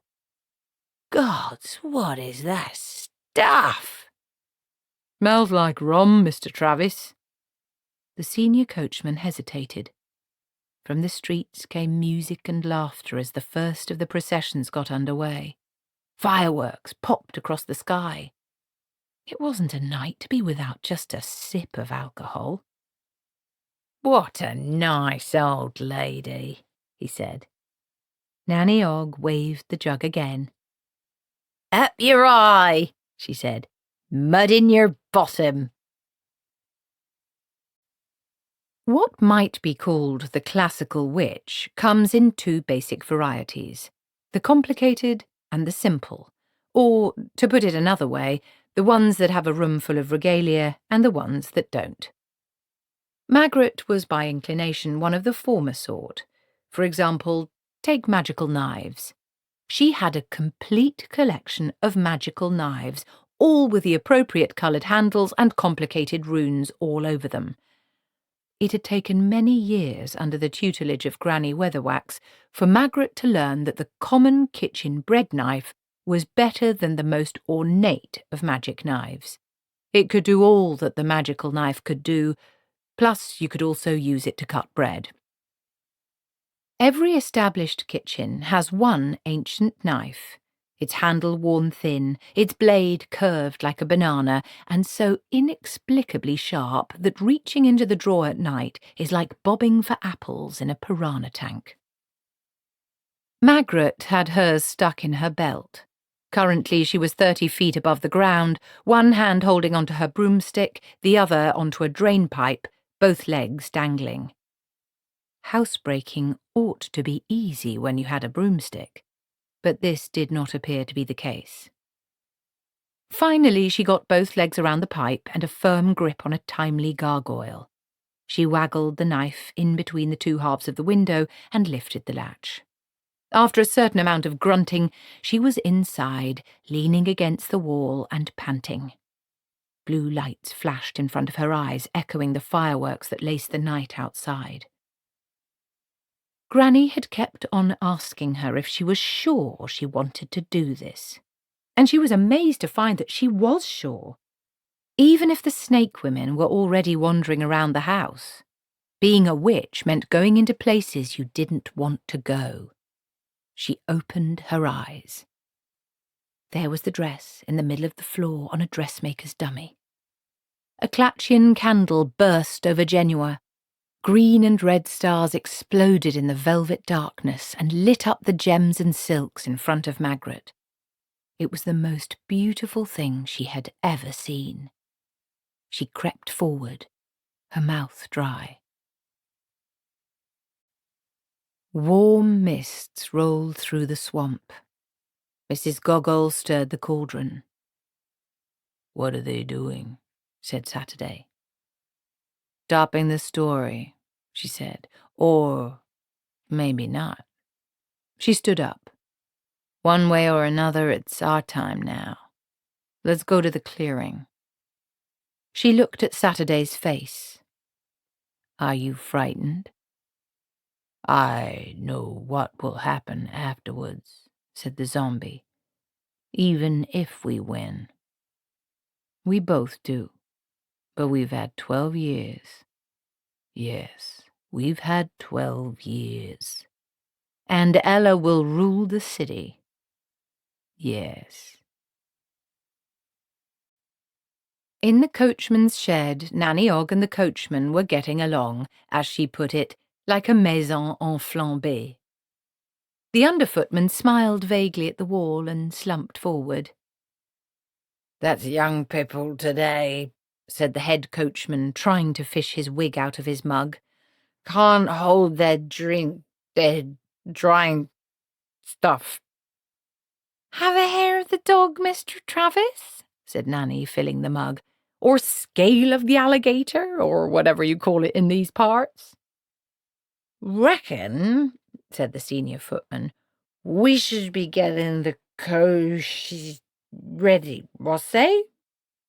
"Reckon you got time for one more yet," said Nanny Ogg. "Very generous," said the coachman. "Very generous. He's looking at you, Mrs. Magrat had dreamed of dresses like this. In the pit of her soul, in the small hours of the night, she danced with princes. Not shy, hard-working princes like Verence back home, but real ones with crystal blue eyes and white teeth, and she'd worn dresses like this, and they had fitted. She stared at the ruched sleeves, the embroidered bodice, the fine white lace. It was all a world away from her. Well, Nanny Ogg kept calling them Magrats, but they were trousers and very practical. As if being practical mattered at all. She stared for a long time. Then, with tears streaking her face and changing colour as they caught the light of the fireworks, she took the knife and began to cut the dress into very small pieces. The senior coachman's head bounced gently off his sandwiches. Nanny Ogg stood up, a little unsteadily. She placed the junior footman's wig under his slumbering head because she was not an unkind woman. Then she stepped out into the night. A figure moved near the wall. "Magrat," hissed Nanny. "Nanny? Did you see to the dress? Have you seen to the footman?" "Right then," said Granny Weatherwax, stepping out of the shadows. "Then there's just the coach." She tiptoed theatrically to the coach house and opened the door. It grated loudly on the cobbles. "Shh!" said Nanny. There was a stub of candle and some matches on a ledge. Magrat fumbled the candle alight. The coach lit up like a glitter ball. It was excessively ornate, as if someone had taken a perfectly ordinary coach and then gone insane with fretwork and gold paint. Granny Weatherwax walked around it. "A bit showy," she said. "Seems a real shame to smash it up," said Nanny sadly. She rolled up her sleeves and then, as an afterthought, tucked the hem of her skirt into her drawers. "Bound to be a hammer somewhere around here," she said, turning to the benches along the walls. "Don't! That'd make too much noise," hissed Magrat. "Hang on a moment." She pulled the despised wand out of her belt, gripped it tightly, and waved it towards the coach. There was a brief inrush of air. "Blow me down," said Nanny Ogg. "I never would have thought of that." On the floor was a large orange pumpkin. "It was nothing," said Magrat, risking a touch of pride. "Ha! That's one coach that'll never roll again," said Nanny. "Hey, can you do that to the horses too?" said Granny. Magrat shook her head. I think that would be very cruel." You're right, said Granny. "No excuse for cruelty to dumb animals." The two stallions watched her with equine curiosity as she undid the loose box gates. "Off you go," she said. "Big green fields out there somewhere." She glanced momentarily at Magrat. "You have been emancipated." This didn't seem to have much effect. Granny sighed. She climbed up onto the wooden wall that separated the boxes, reached up, grabbed a horse ear in either hand, and gently dragged their heads down level with her mouth. She whispered something. The stallions turned and looked one another in the eye. Then they looked down at Granny. She grinned at them and nodded. Then, it is impossible for a horse to go instantly from a standing start to a gallop, but they almost managed it. "What on earth did you say to them?" said Magrat. "Mystic horseman's word," said Granny. "Passed down to Githa's Jason, who passed it up to me. Works every time." "He told you it?" said Nanny. "Yes." "What, all of it?" "Yes," said Granny smugly. Magrat tucked the wand back into her belt. As she did so, a square of white material fell onto the floor. White gems and silk glimmered in the candlelight as she reached down hurriedly to pick it up, but there wasn't a lot that escaped Granny Weatherwax. She sighed. "Magrat Garlic," she began. "Yes," said Magrat meekly. "Yes, I know. I'm a wet hen." Nanny patted her gently on the shoulder.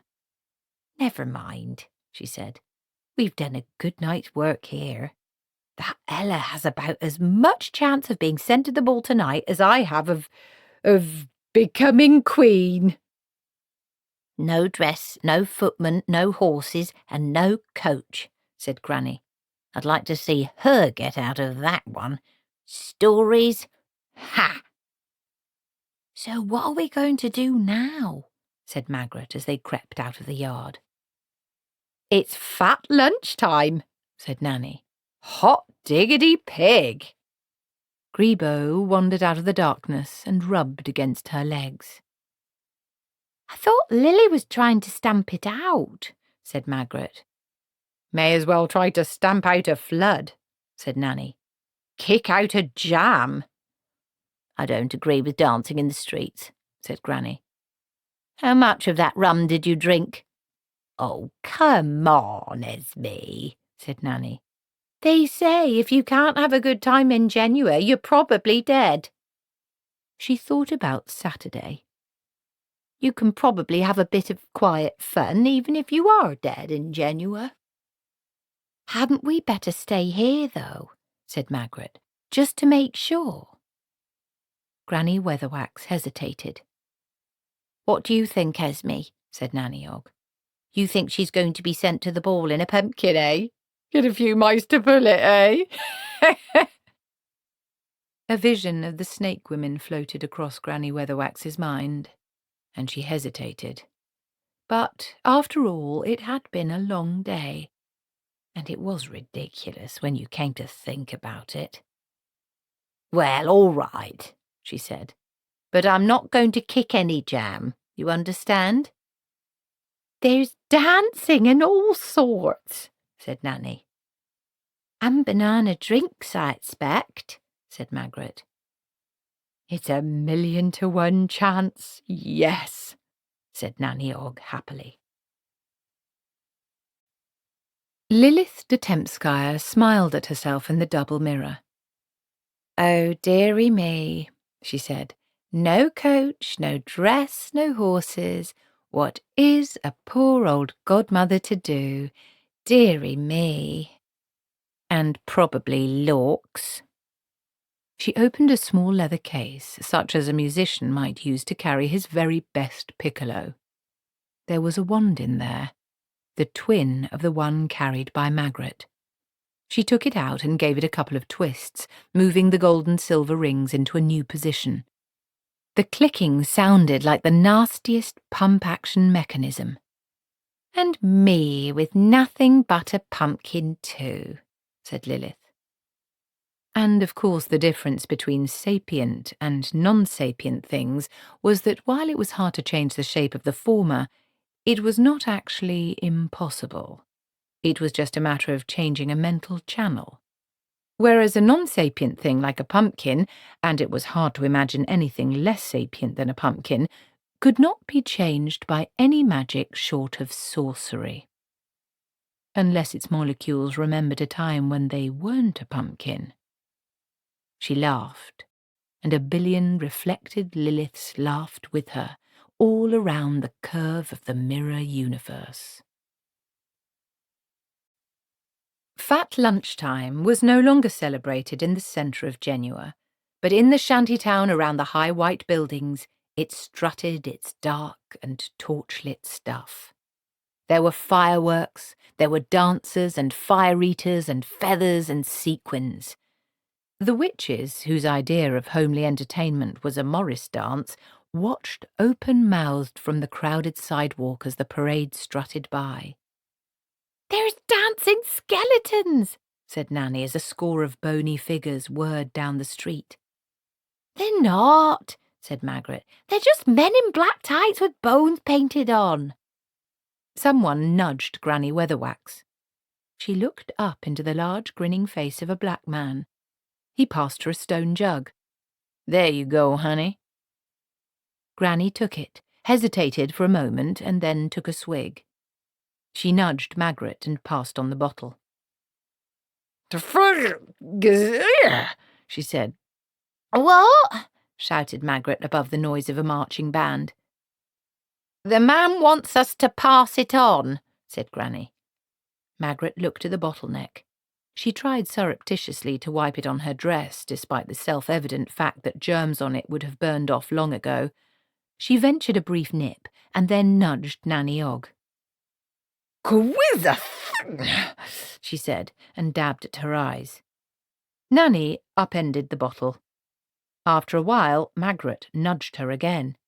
"I think we're meant to pass it on," she ventured. Nanny wiped her mouth and passed the now rather lighter jug randomly to a tall figure on her left. "Here you go, mister," she said. Thank you. "Nice costume you got there. Them bones are painted on really good." Nanny turned back to watch a procession of juggling fire-eaters. Then a connection appeared to be made somewhere in the back of her mind. She looked up. The stranger had wandered off. She shrugged. "What shall we do next?" she said. Granny Weatherwax was staring fixedly at a group of Ground Zero limbo dancers.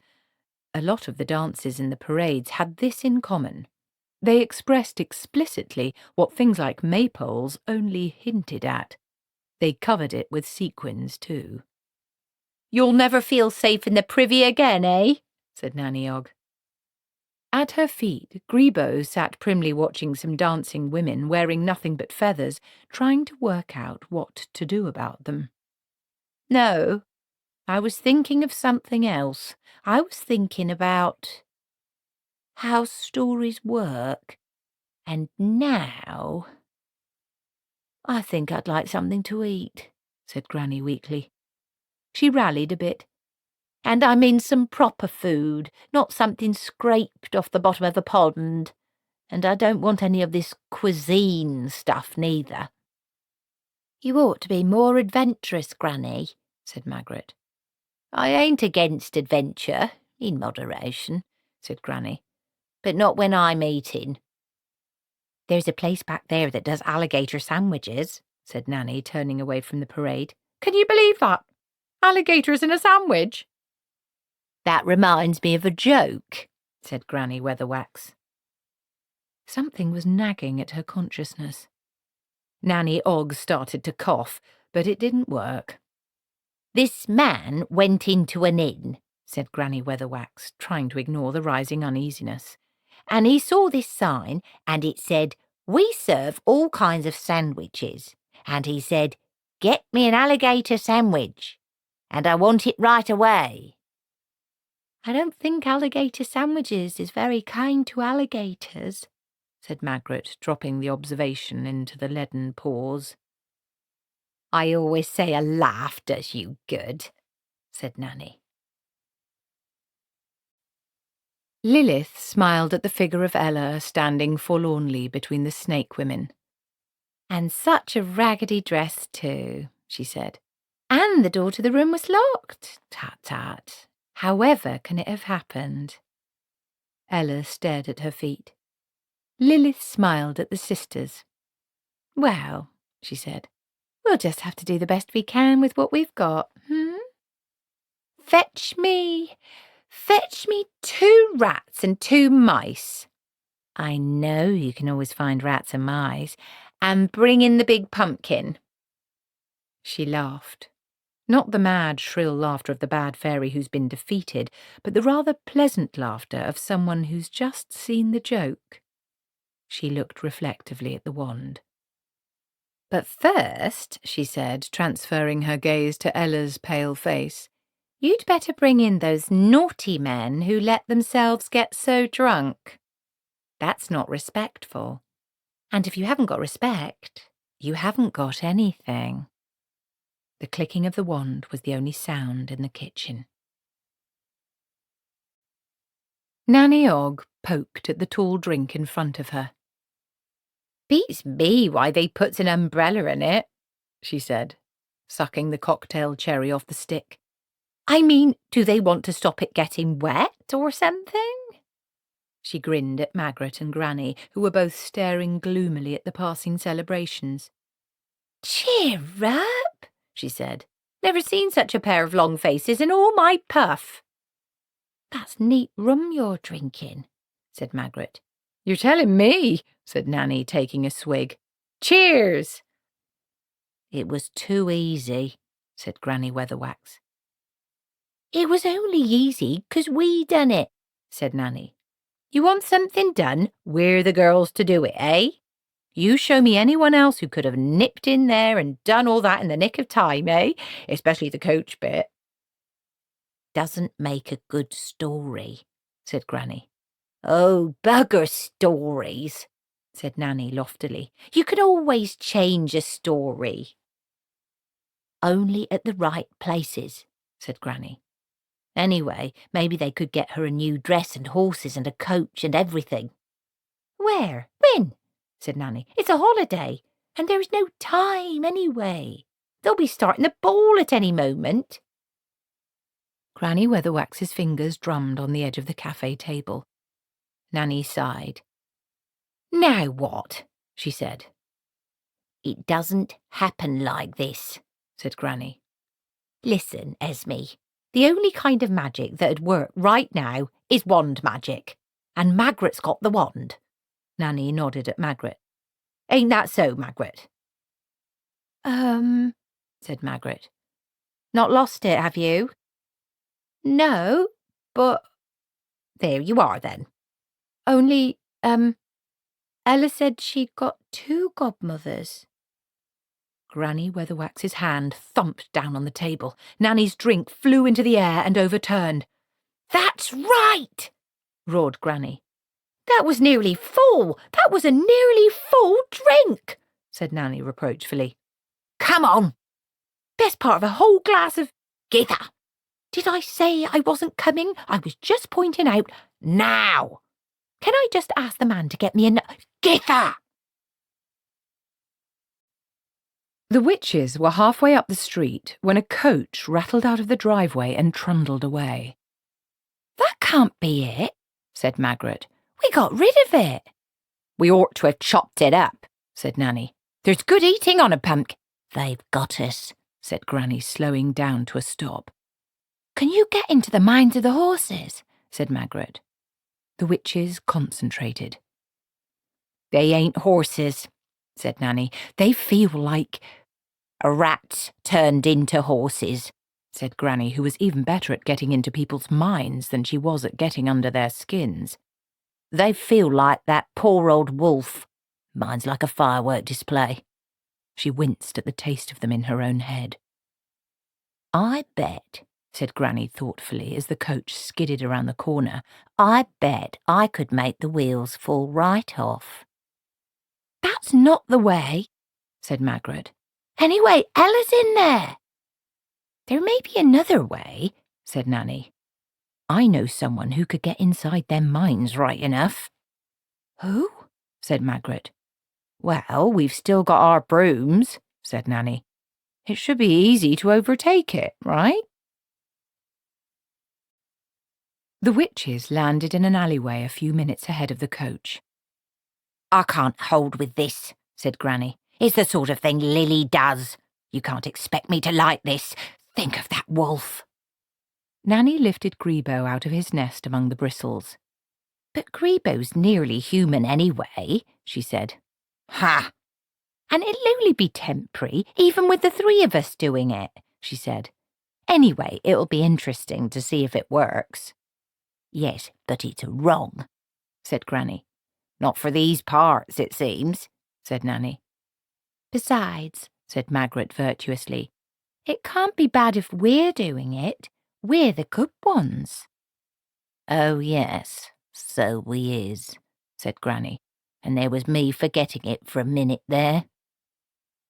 Nanny stood back. Grebo, aware that something was expected of him, sat up.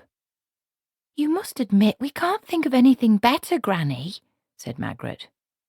Granny hesitated, but under all the revulsion was the little treacherous flame of fascination with the idea. Besides, she and Grebo had hated one another cordially for years. Almost human, eh?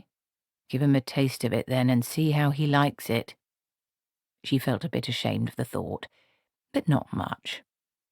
Oh, all right. They concentrated.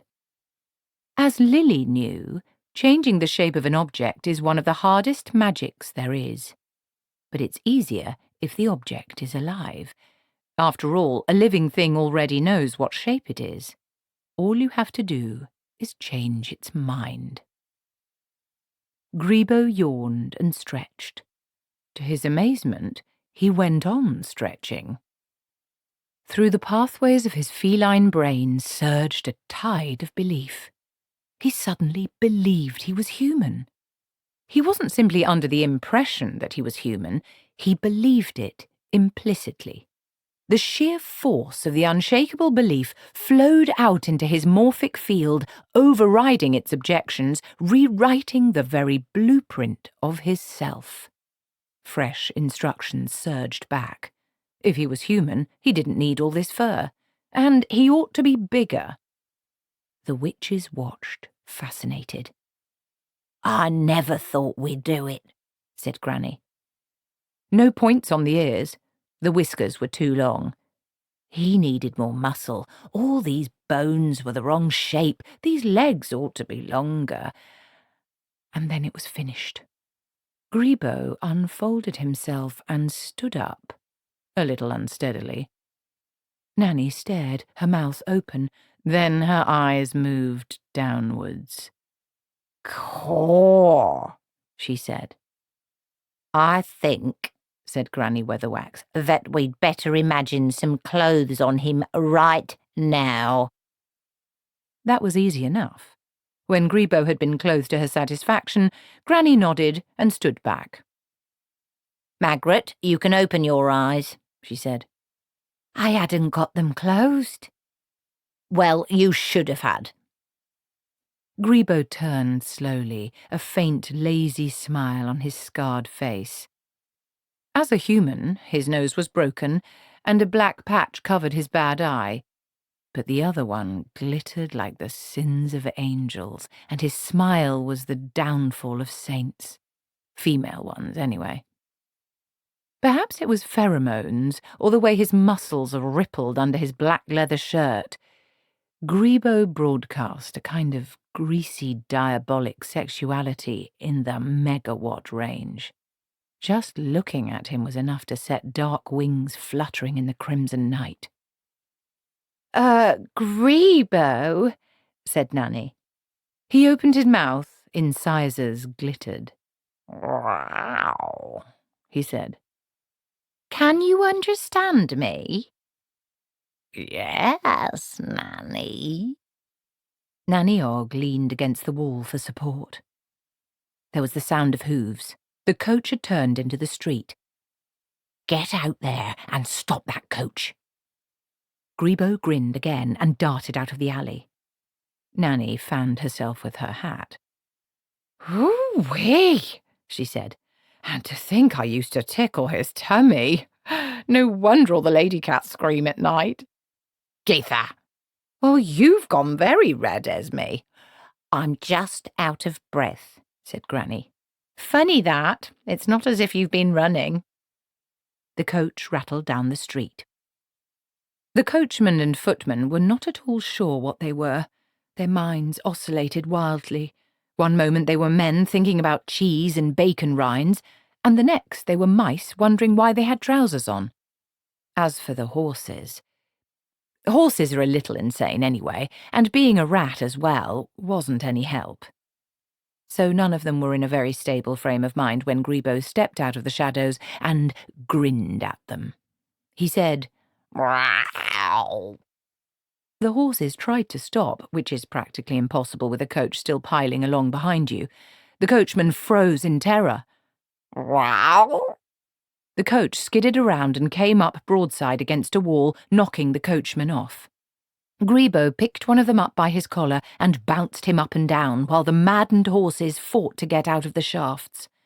Run away, furry toy, he suggested.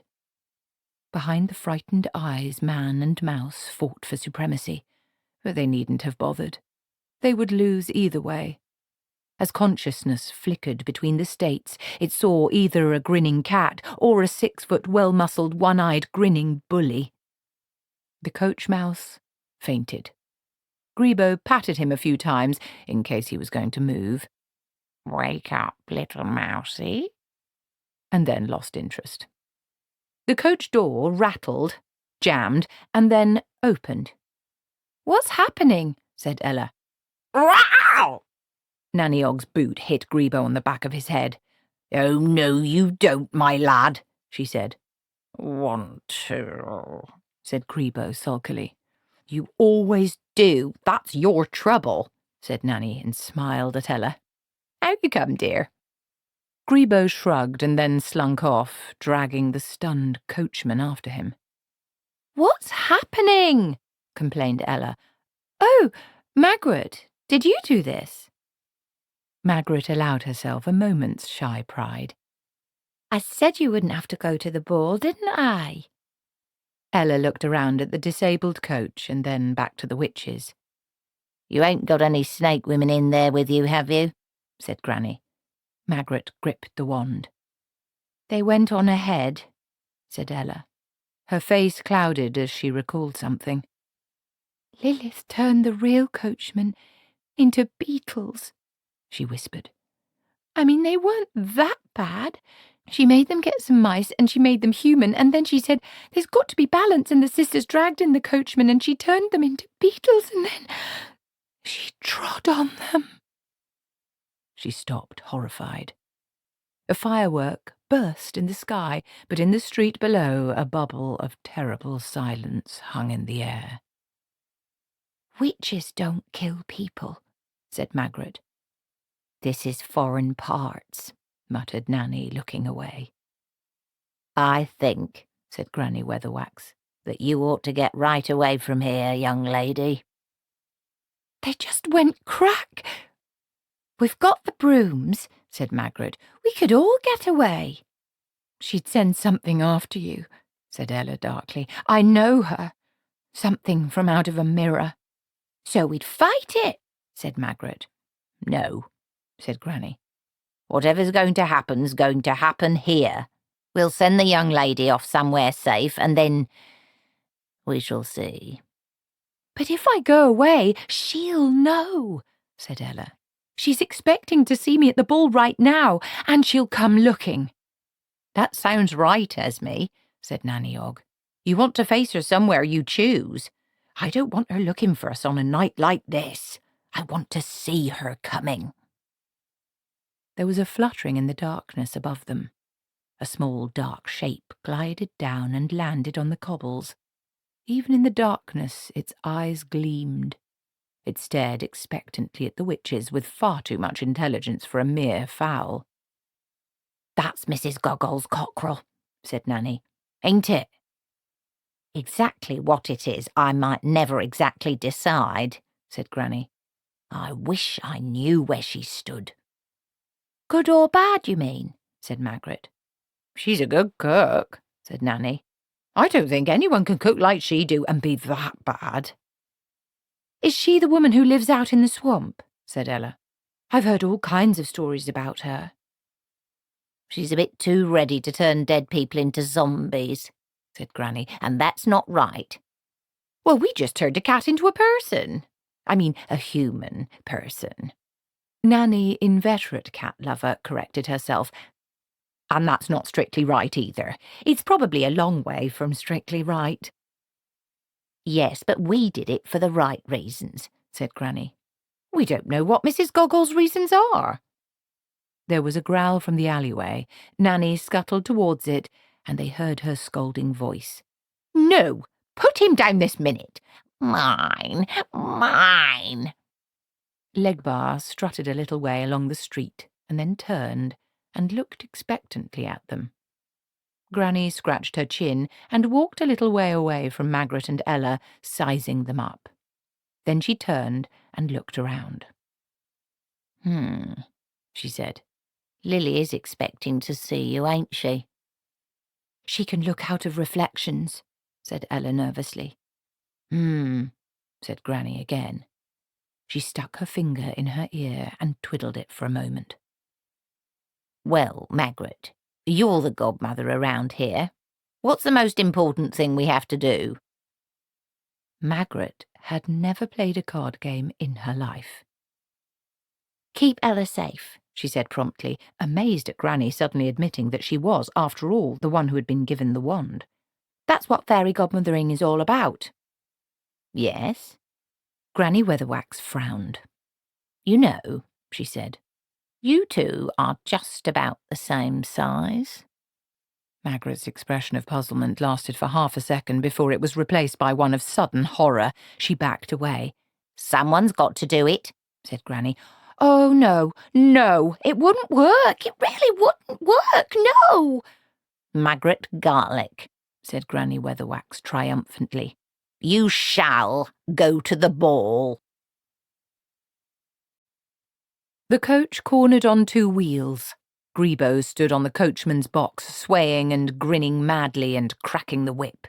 This was even better than his fluffy ball with a bell in it.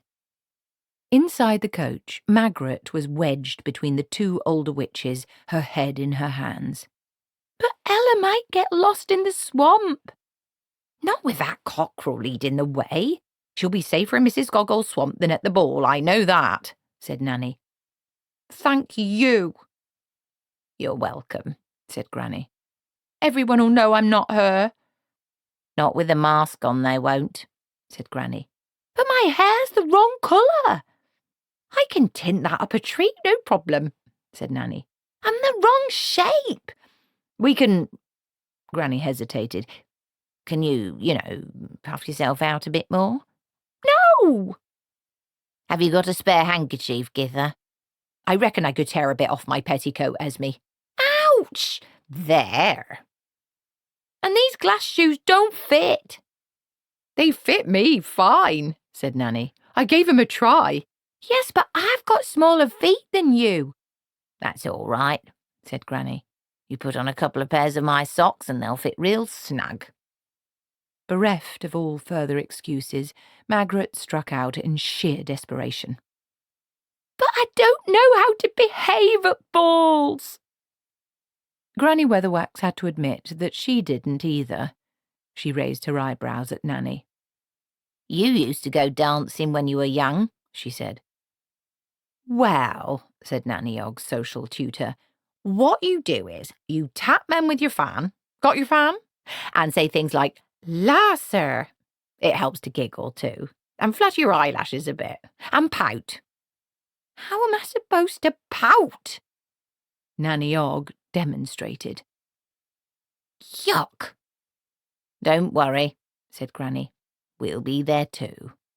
And that's supposed to make me feel better, is it? Nanny reached behind Magrat and grabbed Granny's shoulder. Her lips formed the words, Won't work. She's all to pieces. No confidence. Granny nodded. Perhaps I ought to do it, said Nanny in a loud voice. I'm experienced at balls. I bet if I wore my hair long and wore the mask and them shiny shoes and we hemmed up the dress a foot, no one would know the difference. What do you say? Magrat was so overawed by the sheer fascinating picture of this that she obeyed unthinkingly when Granny Weatherwax said, Look at me, Magrat Garlic. The pumpkin coach entered the palace drive at high speed, scattering horses and pedestrians, and braked by the steps in a shower of gravel. That was fun, said Grebo, and then lost interest. A couple of flunkies bustled forward to open the door and were nearly thrown back by the sheer force of the arrogance that emanated from within. Hurry up, peasants! Magrat swept out, pushing the majordomo away. She gathered up her skirts and ran up the red carpet. At the top, a footman was unwise enough to ask her for her ticket. You impertinent lackey! The footman, recognising instantly the boundless bad manners of the well-bred, backed away quickly. Down by the coach, Nanny Ogg said, You don't think you might have overdone it a little bit? I had to, said Granny. You know what she's like. How are we going to get in? We ain't got tickets, and we ain't dressed properly either. Get the broomsticks down off the rack, said Granny. We're going straight to the top. They touched down on the battlements of a tower overlooking the palace grounds. The strains of courtly music drifted up from below, and there was the occasional pop and flare of fireworks from the river. Granny opened a likely-looking door in the tower and descended the circular stairs which led to a landing. Posh carpet on the floor, said Nanny. Why is it on the walls too? Them's tapestries, said Granny. Core, said Nanny. You live and learn. Well, I do anyway. Granny stopped with her hand on a doorknob. What do you mean by that? She said. Well, I never knew you had a sister. We never talked about her. It's a shame when families break up like that, said Nanny. Huh. You said your sister Beryl was a greedy ingrate with the conscience of an oyster. Well, yes, but she is my sister. Granny opened the door. Well, well, she said. What's up? What's up? Don't just stand there. Nanny peered around her and into the room. Coo, she said. Magrat paused in the big red velvet anteroom. Strange thoughts fireworked around her head. She hadn't felt like this since the herbal wine, but struggling among them like a tiny prosaic potato in a spray of psychedelic chrysanthemums was an inner voice screaming that she didn't even know how to dance, apart from in circles. But it couldn't be difficult if ordinary people managed it.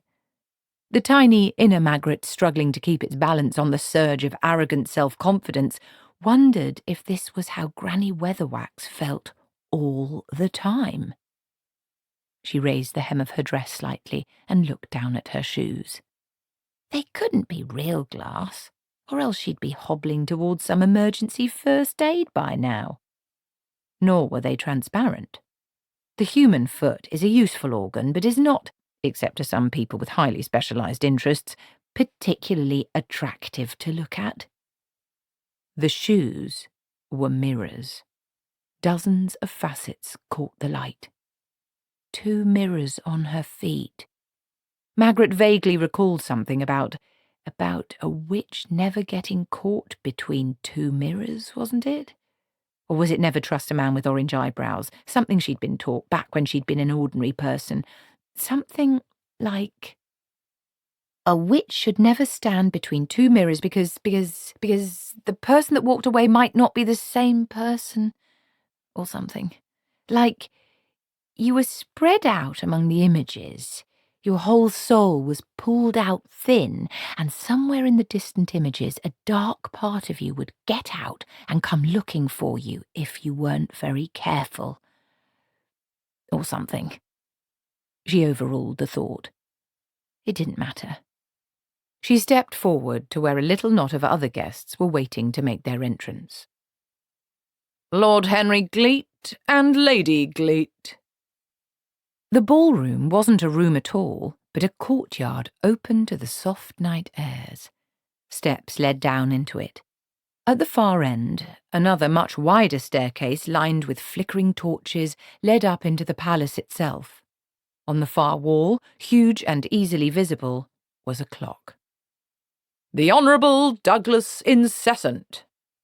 The time was 8:15. Magrat had a vague recollection of some old woman shouting something about the time, but that didn't matter either. Lady Valentia Derangement. She reached the top of the stairs. The butler, who was announcing the arrivals, looked her up and down, and then, in the manner of one who had been coached carefully all afternoon for this very moment, bellowed, "Ah, mysterious and beautiful stranger." Silence spread out from the bottom of the steps like spilled paint. 500 heads turned to look at Magrat. A day before, even the mere thought of having 500 people staring at her would have melted Magrat like butter in a furnace, but now she stared back, smiled, and raised her chin haughtily. Her fan snapped open like a gunshot. The mysterious and beautiful stranger, daughter of Simplicity Garlic, granddaughter of Araminta Garlic, her self-possession churning so strongly that it was crystallizing out on the sides of her personality, stepped out. A moment later, another guest stalked past the butler. The butler hesitated. Something about the figure worried him. It kept going in and out of focus. He wasn't entirely certain if there was anyone else there at all. Then his common sense, which had temporarily gone and hidden behind something, took over. After all, it was samedi nuit mort. People were supposed to dress up and look weird. You were allowed to see people like that. "Excuse me, sir," he said. "Who shall I say it is?" I'm here incognito. The butler was sure nothing had been said, but he was also certain that he had heard the words. Fine," he mumbled. "Go on in, then. He brightened. "Damn good mask, sir." He watched the dark figure walk down the steps and leaned against a pillar. Well, that was about it. He pulled a handkerchief out from his pocket, removed his powdered wig, and wiped his brow. He felt as though he'd just had a narrow escape, and what was even worse was that he didn't know from what. He looked cautiously around, and then sidled into the anteroom and took up a position behind a velvet curtain where he could enjoy a quiet roll-up. He nearly swallowed it when another figure loped silently up the red carpet. It was dressed like a pirate that had just raided a ship carrying black leather goods for the discerning customer. One eye had a patch over it, the other gleamed like a malevolent emerald, and no one that big ought to be able to walk that quietly. The butler stuck the dog end behind his ear. "Excuse me, my lord," he said, running after the man and touching him firmly, yet respectfully on the arm. "I shall need to see your tick. The man transferred his gaze to the hand on his arm. The butler let go hurriedly. "Your ticket?" The man opened his mouth and hissed. "Of course," said the butler, backing away with the efficient speed of someone who certainly isn't being paid enough to face a needle-toothed maniac in black leather. "I expect you're one of the Duke's friends, yes?" "Row!" No problem. But Sir has forgotten Sir's mask?" "Row?" The butler waved frantically to a side table piled high with masks. "The Duke requested that everyone here is masked," said the butler. I wonder if Sir would find something here to his liking?"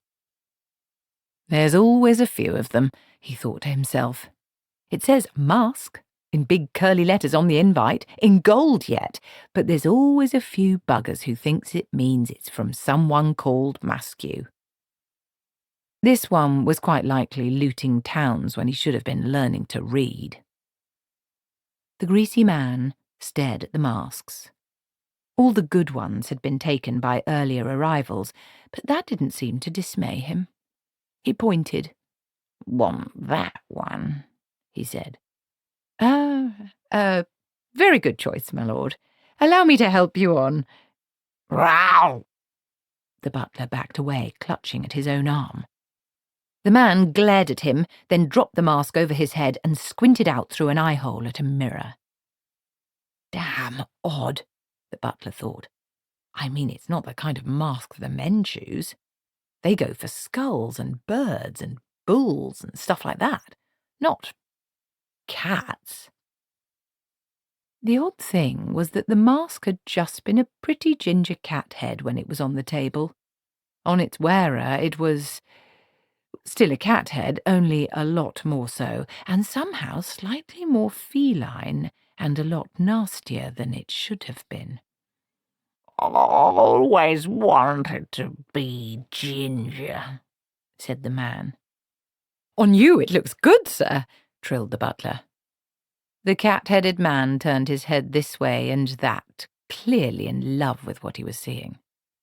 Grebo yowled softly and happily to himself and ambled into the ball.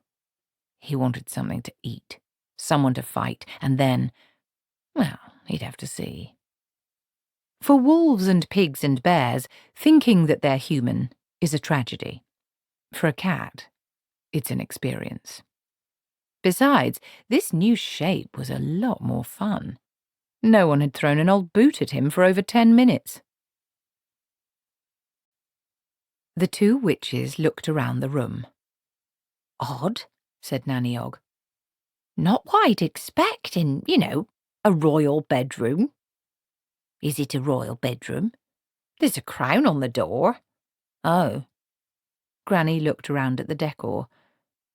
"What do you know about royal bedrooms?" she said, more or less for something to say. "You've never been in a royal bedroom?" "I might have been," said Nanny. "You never have." "Remember young Verence's coronation?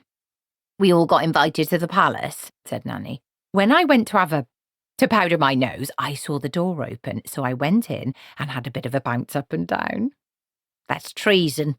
You can get put in prison for that," said Granny severely, and added, "What was it like?" "Very comfy. Young Magrat doesn't know what she's missing. And it was a lot better than this, I don't mind saying," said Nanny. The basic colour was green. Green walls, green floor.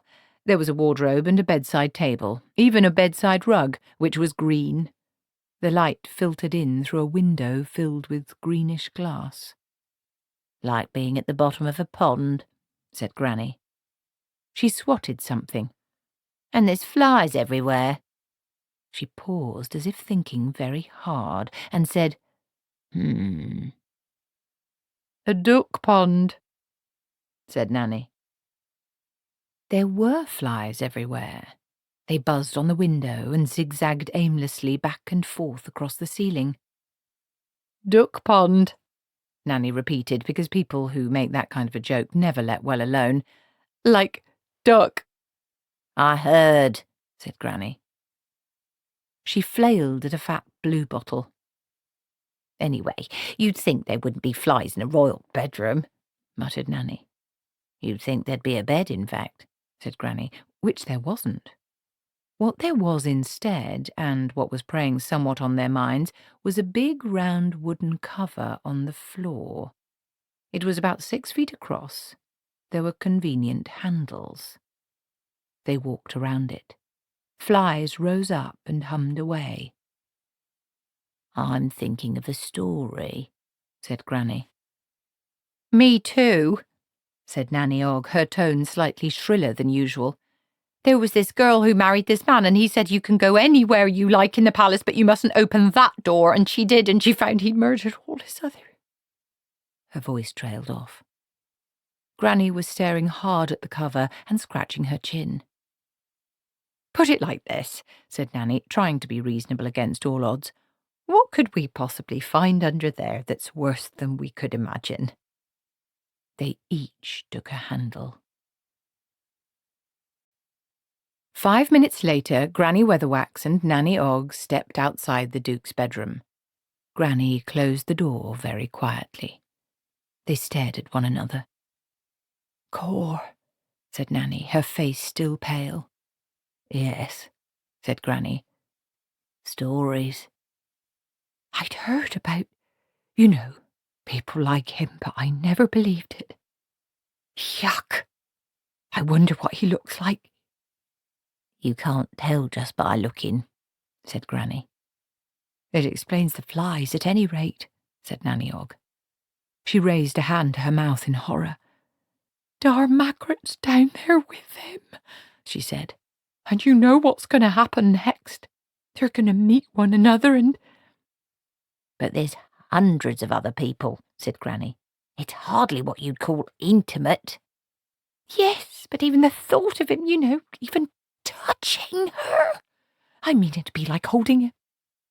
Does Ella count as a princess, do you think? Said Granny. What? Oh, yeah, probably. For foreign parts. Why? Then that means there's more than one story here. Lily's letting several happen all at the same time, said Granny. Think about it.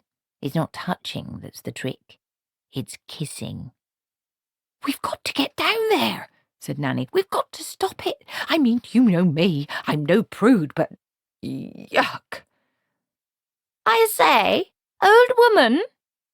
They turned.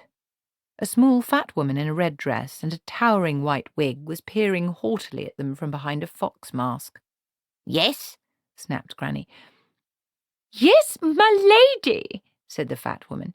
Where are your manners? I demand that you direct me to the powder room this instant. And what do you think you're doing? This was to Nanny Ogg, who was walking around her and staring critically at her dress. You're a 20, maybe a 22, said Nanny. What? What is this impertinence? Nanny Ogg rubbed her chin thoughtfully. Well, I dunno, she said. Red in a dress has never been me. You haven't got anything in blue, have you? The choleric woman turned to strike Nanny with her fan, but a skinny hand tapped her on the shoulder. She looked up into Granny Weatherwax's face. As she passed out dreamily, she was aware of a voice a long way off saying, Well, that's me fitted, but she's never a size 20. And if I had a face like that, I'd never wear red. Lady Valentia d'Arrangement relaxed in the inner sanctum of the ladies' restroom. She removed her mask and fished an errant beauty spot from the depths of her décolletage. Then she reached around and down to try and adjust her bustle, an exercise guaranteed to produce the most ridiculous female gymnastics on every world, except those where the panty girdle had been invented. Apart from being as well adapted a parasite as the oak bracket fungus, Lady Valentia d'Arrangement was, by and large, a blameless sort of person.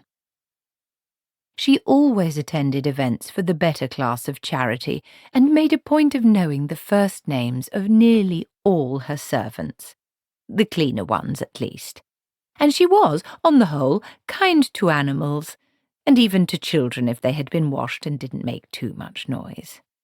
All in all, she didn't deserve what was about to happen to her, which was the fate Mother Nature had in store for any woman in this room on this night who happened to have approximately the same measurements as Granny Weatherwax.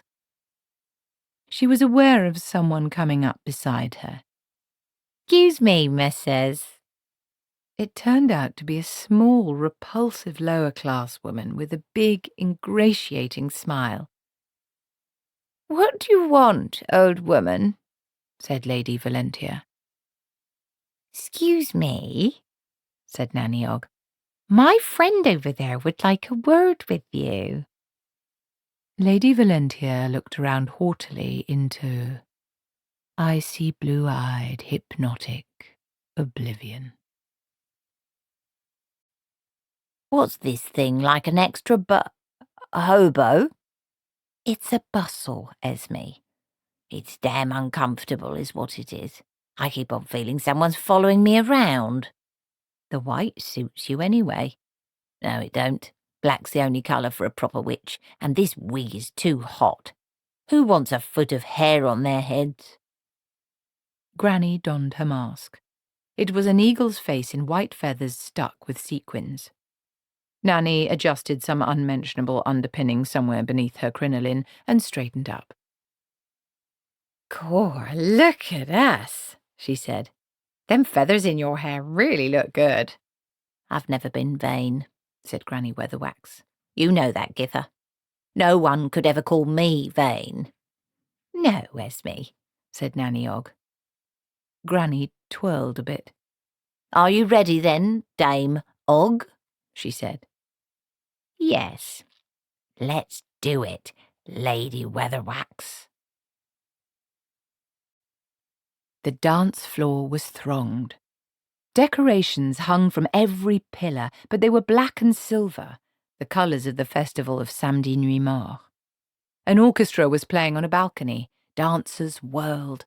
The din was immense. A waiter with a tray of drinks suddenly found that he was a waiter without a tray of drinks. He looked around and then down to a small fox under a huge white wig. "Bugger off and get us some more," said Nanny pleasantly. "Can you see her, your ladyship?" "There's too many people." "Well, can you see the duck?" "How do I know? Everyone's got masks on." "Hey, is that food over there?" Many of the less energetic or more hungry of the Genua nobility were clustered around the long buffet. All they were aware of, apart from sharp digs with a pair of industrious elbows, was an amiable monotone at chest height on the lines of, "Mind your backs, stand aside there, coming through." Nanny fought her way to the table and nudged a space for Granny Weatherwax. "Cor, what a spread, eh?" she said. "Mind you, they have tiny chickens in these parts." She grabbed a plate. "Them's quails." "I'll have 3. Here, Charlie Chan." A flunky stared at her. "Got any pickles?" "I'm afraid not, ma'am." Nanny Ogg looked along a table which included roast swans, a roasted peacock that probably wouldn't have felt any better about it even if it had known that its tail feathers were going to be stuck back in afterwards, and more fruits, boiled lobsters, nuts, cakes, creams, and trifles than a hermit's dream. "Well, got any relish?" "No, ma'am." "Tomato ketchup?" "No, ma'am." "And they call this a gourmet paradise," muttered Nanny as the band struck up the next dance. She nudged a tall figure helping himself to the lobster. "Some place, eh?" Very nice. "Good mask you've got there." Thank you. Nanny was spun around by Granny Weatherwax's hand on her shoulder. "There's Magrat."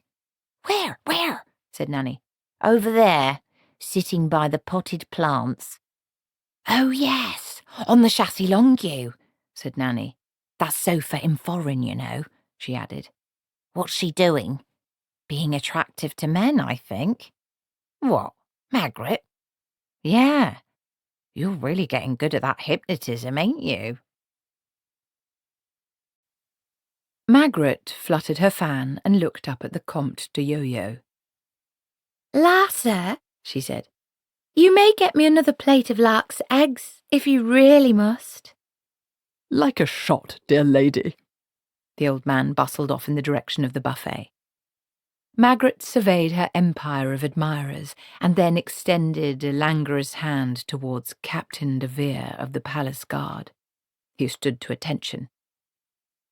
Dear Captain, she said, you may have the pleasure of the next dance. Acting like a hussy, said Granny disapprovingly. Nanny gave her an odd look. Not really, she said. Anyway, a bit of hussing never did anyone any harm. At least none of those men looked like the Duke. Here, what are you doing? This was to a small, bald-headed man who was trying surreptitiously to set up a small easel in front of them. If you ladies could just hold still for a few minutes, he said shyly. For the woodcut? What woodcut? Said Granny Weatherwax. You know, said the man, opening a small penknife. Everyone likes to see their woodcut in the broadsheets after a ball like this. Lady Thing enjoying a joke with Lord Whatsit, that sort of thing. Granny Weatherwax opened her mouth to reply, but Nanny Ogg laid a gentle hand on her arm. She relaxed a little and sought for something more suitable to say.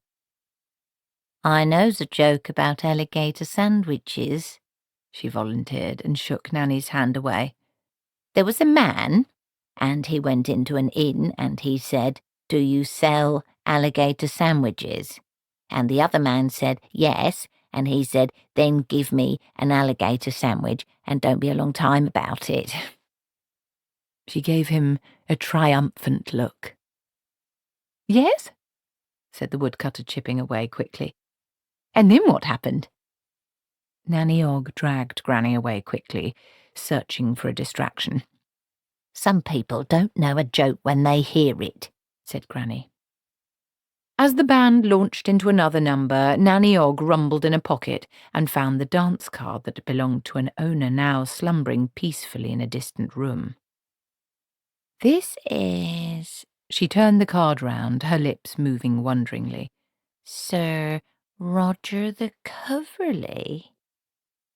Ma'am? Granny Weatherwax looked around.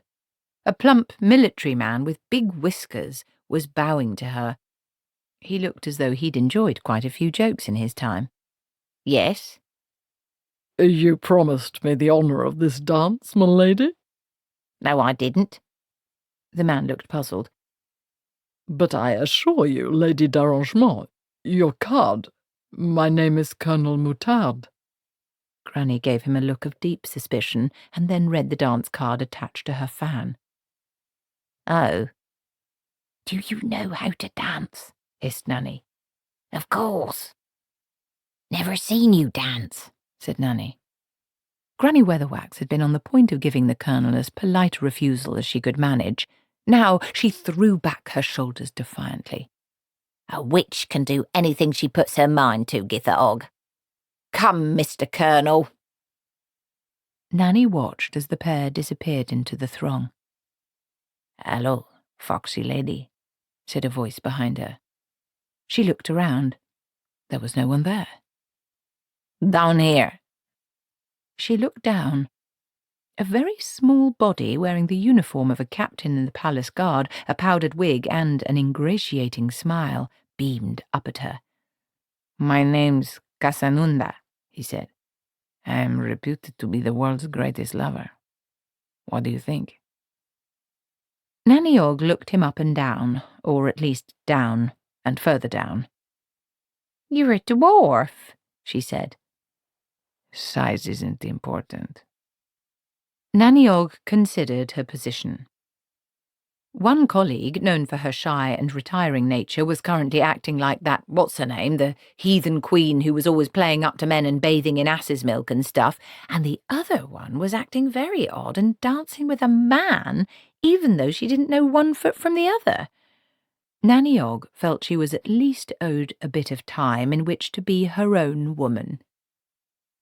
"Can you dance as well?" she said wearily. Oh, yeah. How about a date?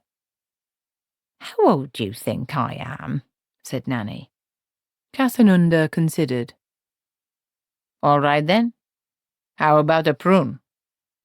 Nanny sighed and reached down for his hand.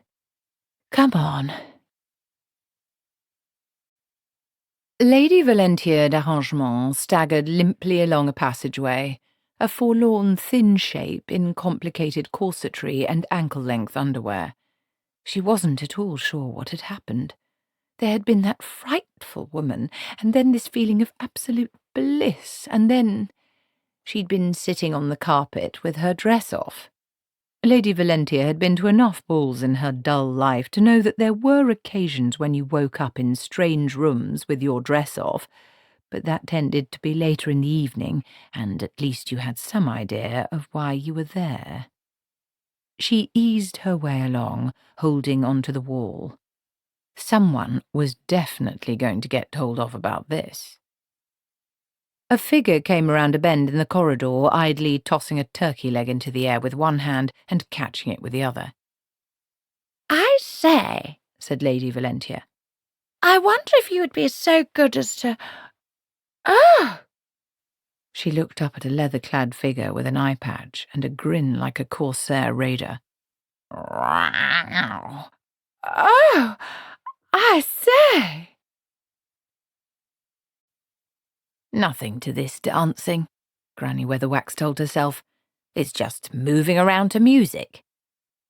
It helped to be able to read her partner's mind.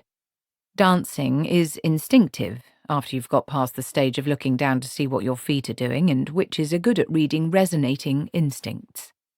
There was a slight struggle as the Colonel tried to lead, but he soon gave in, partly in the face of Granny Weatherwax's sheer refusal to compromise, but mainly because of her boots. Lady d'Arrangement's shoes hadn't fitted. Besides, Granny was attached to her boots. They had complicated iron fixtures and toe caps like battering rams. When it came to dancing, Granny's boots went exactly wherever they wanted to go. She steered her helpless and slightly crippled partner towards Nanny Ogg, who had already cleared quite a space around her. What Granny could achieve with 2 pounds of hobnailed syncopation, Nanny Ogg could achieve merely with her bosom. It was a large and experienced bosom, and not one that was subject to restraint. As Nanny Ogg bounced down, it went up. When she gyrated right, it hadn't finished twirling left.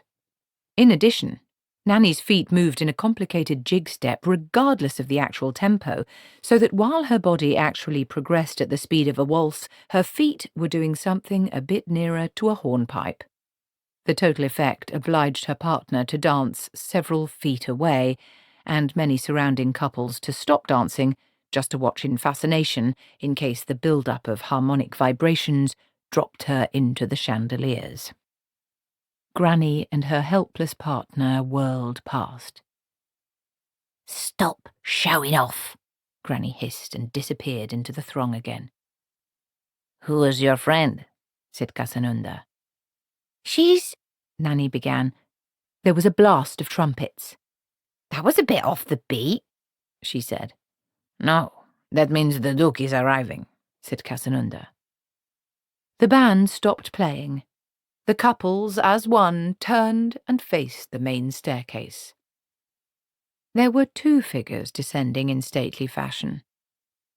"My word, he's a sleek and handsome devil," Nanny told herself. "It just goes to show. Esme's right. You can never tell by looking. And her. That's Lily Weatherwax." The woman wasn't masked.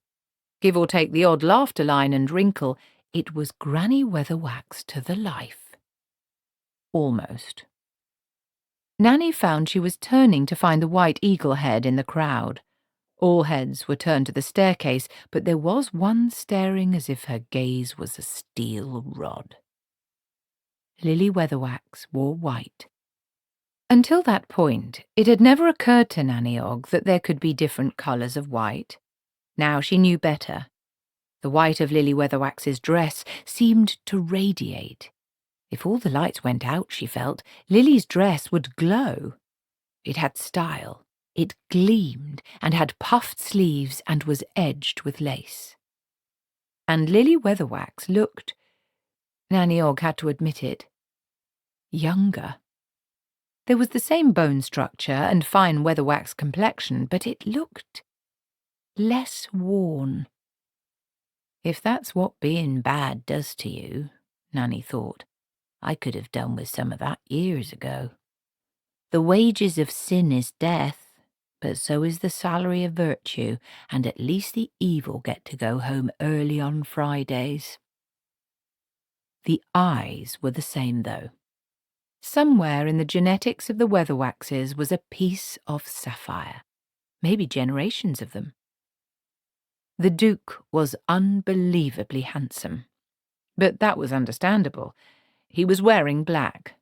Even his eyes wore black. Nanny surfaced and pushed her way through the throng to Granny Weatherwax. Esme, She grabbed Granny's arm. Esme. Nanny was aware that the crowd was moving, parting like a sea between the staircase and the chaise longue at the far end of the hall. Granny Weatherwax's knuckles were as white as her dress.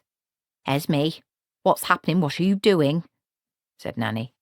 Trying to stop the story, said Granny.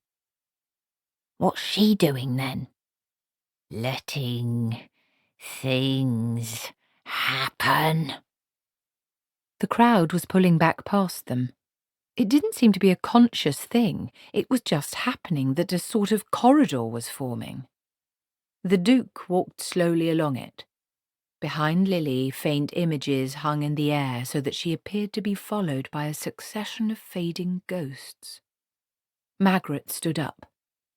Nanny was aware of a rainbow hue in the air. Possibly there was the tweeting of bluebirds. The prince took Magrat by the hand.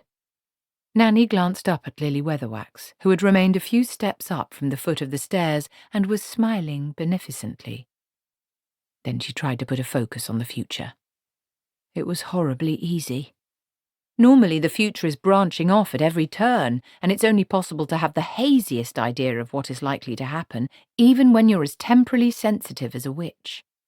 But here there were stories coiled around the tree of events, bending it into a new shape. Granny Weatherwax wouldn't know what a pattern of quantum inevitability was if she found it eating her dinner. If you mentioned the words paradigms of space-time to her, she'd just say, "What?" But that didn't mean she was ignorant. It just meant that she didn't have any truck with words, especially gibberish.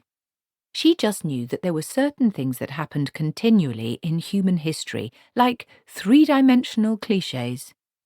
Stories. And now we're part of it, and I can't stop it, said Granny. There's got to be a place where I can stop it, and I can't find it. The band struck up. It was playing a waltz. Magrat and the prince whirled around the dance floor once, never taking their eyes off each other. Then a few couples dared to join them, and then, as if the whole ball was a machine whose spring had been wound up again, the floor was full of dancing couples and the sounds of conversation flowed back into the void. "Are you going to introduce me to your friend?" said Casanunda from somewhere near Nanny's elbow. People swept past them. It's all got to happen, said Granny, ignoring the low-level interruption. Everything, the kiss, the clock striking midnight, her running out and losing the glass slipper, everything. Yuck, said Nanny, leaning on her partner's head. I'd rather lick toads. She looks just my type, said Casanunda, his voice slightly muffled. I've always been very attracted to dominant women. The witches looked at the whirling couple who were staring into one another's eyes. "I could trip them up, no trouble," said Nanny. "You can't. That's not something that can happen." "Well, Magrat's sensible, more or less," said Nanny. "Maybe she'll notice something's wrong." "I'm good at what I do, Gither Og," said Granny. "She won't notice nothing until the clock strikes midnight." They both turned to look up. It was barely 9. "You know," said Nanny, "clocks don't strike midnight. Seems to me they just strike 12. I mean, it's just a matter of bongs." They both looked up at the clock again. In the swamp, Legbar the black cockerel crowed. He always crowed at sunset. Nanny Ogg pounded up another flight of stairs and leaned against the wall to catch her breath. "It had to be somewhere round here. Another time you'll learn to keep your mouth shut, Gither Og," she muttered. "I expect we're leaving the hurly-burly of the ball for an intimate tete-a-tete somewhere," said Casanunda hopefully, trotting along behind her. Nanny tried to ignore him and ran along a dusty passage. There was a balcony rail on one side looking down into the ballroom, and there, a small wooden door. She rammed it open with her elbow. Within, mechanisms whirred in counterpoint to the dancing figures below, as if the clock was propelling them, which, in a metaphorical sense, it was. "Clockwork," Nanny thought. "Once you know about clockwork, you know about everything. I wish I bloody well knew about clockwork." "Very cosy," said Casanunda. She squeezed through the gap and into the clock space. Cogwheels clicked past her nose. She stared at them for a moment. "Lawks, all this just to chop time up into little bits." "It might be just the teensiest bit cramped," said Casanunda from somewhere near her armpit, "but needs must, ma'am. I remember once in Quirm there was this sedan chair and—" "Let's see," thought Nanny. "This bit is connected to that bit. This one turns. That one turns faster. This spiky bit wobbles backwards and forwards. Oh well, just twist the first thing you can grab, as the high priest said to the Vestal Virgin." This is the last line of a Discworld joke, lost, alas, to posterity. Nanny Ogg spat on her hands, gripped the largest cogwheel, and twisted. It carried on turning, pulling her with it. Blimey! Oh well. Then she did what neither Granny Weatherwax nor Magrat would have dreamed of doing in the circumstances. But Nanny Ogg's voyages on the sea of intersexual dalliance had gone rather further than twice around the lighthouse, and she saw nothing demeaning in getting a man to help her. She simpered at Casanunda. "Things would be a lot more comfortable in our little pied de terre if you could just push this little wheel around a bit," she said. "I'm sure you could manage it," she added. "Oh, no problem, good lady," said Casanunda. He reached up with one hand. Dwarfs are immensely strong for their size. The wheel seemed to offer him no resistance at all. Somewhere in the mechanism, something resisted for a moment and then went clonk. Big wheels turned reluctantly, little wheels screamed on their axles. A small important piece flew out and pinged off Casanunda's small bullet head. And, much faster than nature had ever intended, the hands sped round the face. A new noise right overhead made Nanny Ogg look up. Her self-satisfied expression faded. The hammer that struck the hours was swinging slowly backwards. It struck Nanny that she was standing right under the bell at the same time as the bell, too, was struck. Bong! Oh, bugger! Bong! Bong! Bong! Mist rolled through the swamp, and shadows moved with it, their shapes indistinct on this night when the difference between the living and the dead was only a matter of time. Mrs. Gogol could feel them among the trees, the homeless, the hungry, the silent people, those forsaken by men and gods, the people of the mists and the mud, whose only strength was somewhere on the other side of weakness, whose beliefs were as rickety and homemade as their homes, and the people from the city, not the ones who lived in the big white houses and went to balls in fine coaches, but the other ones. They were the ones that stories are never about. Stories are not, on the whole, interested in swineherds who remain swineherds, and poor and humble shoemakers whose destiny is to die slightly poorer and much humbler. These people were the ones who made the magical kingdom work, who cooked its meals and swept its floors and carted its night soil and were its faces in the crowd, and whose wishes and dreams, undemanding as they were of no consequence.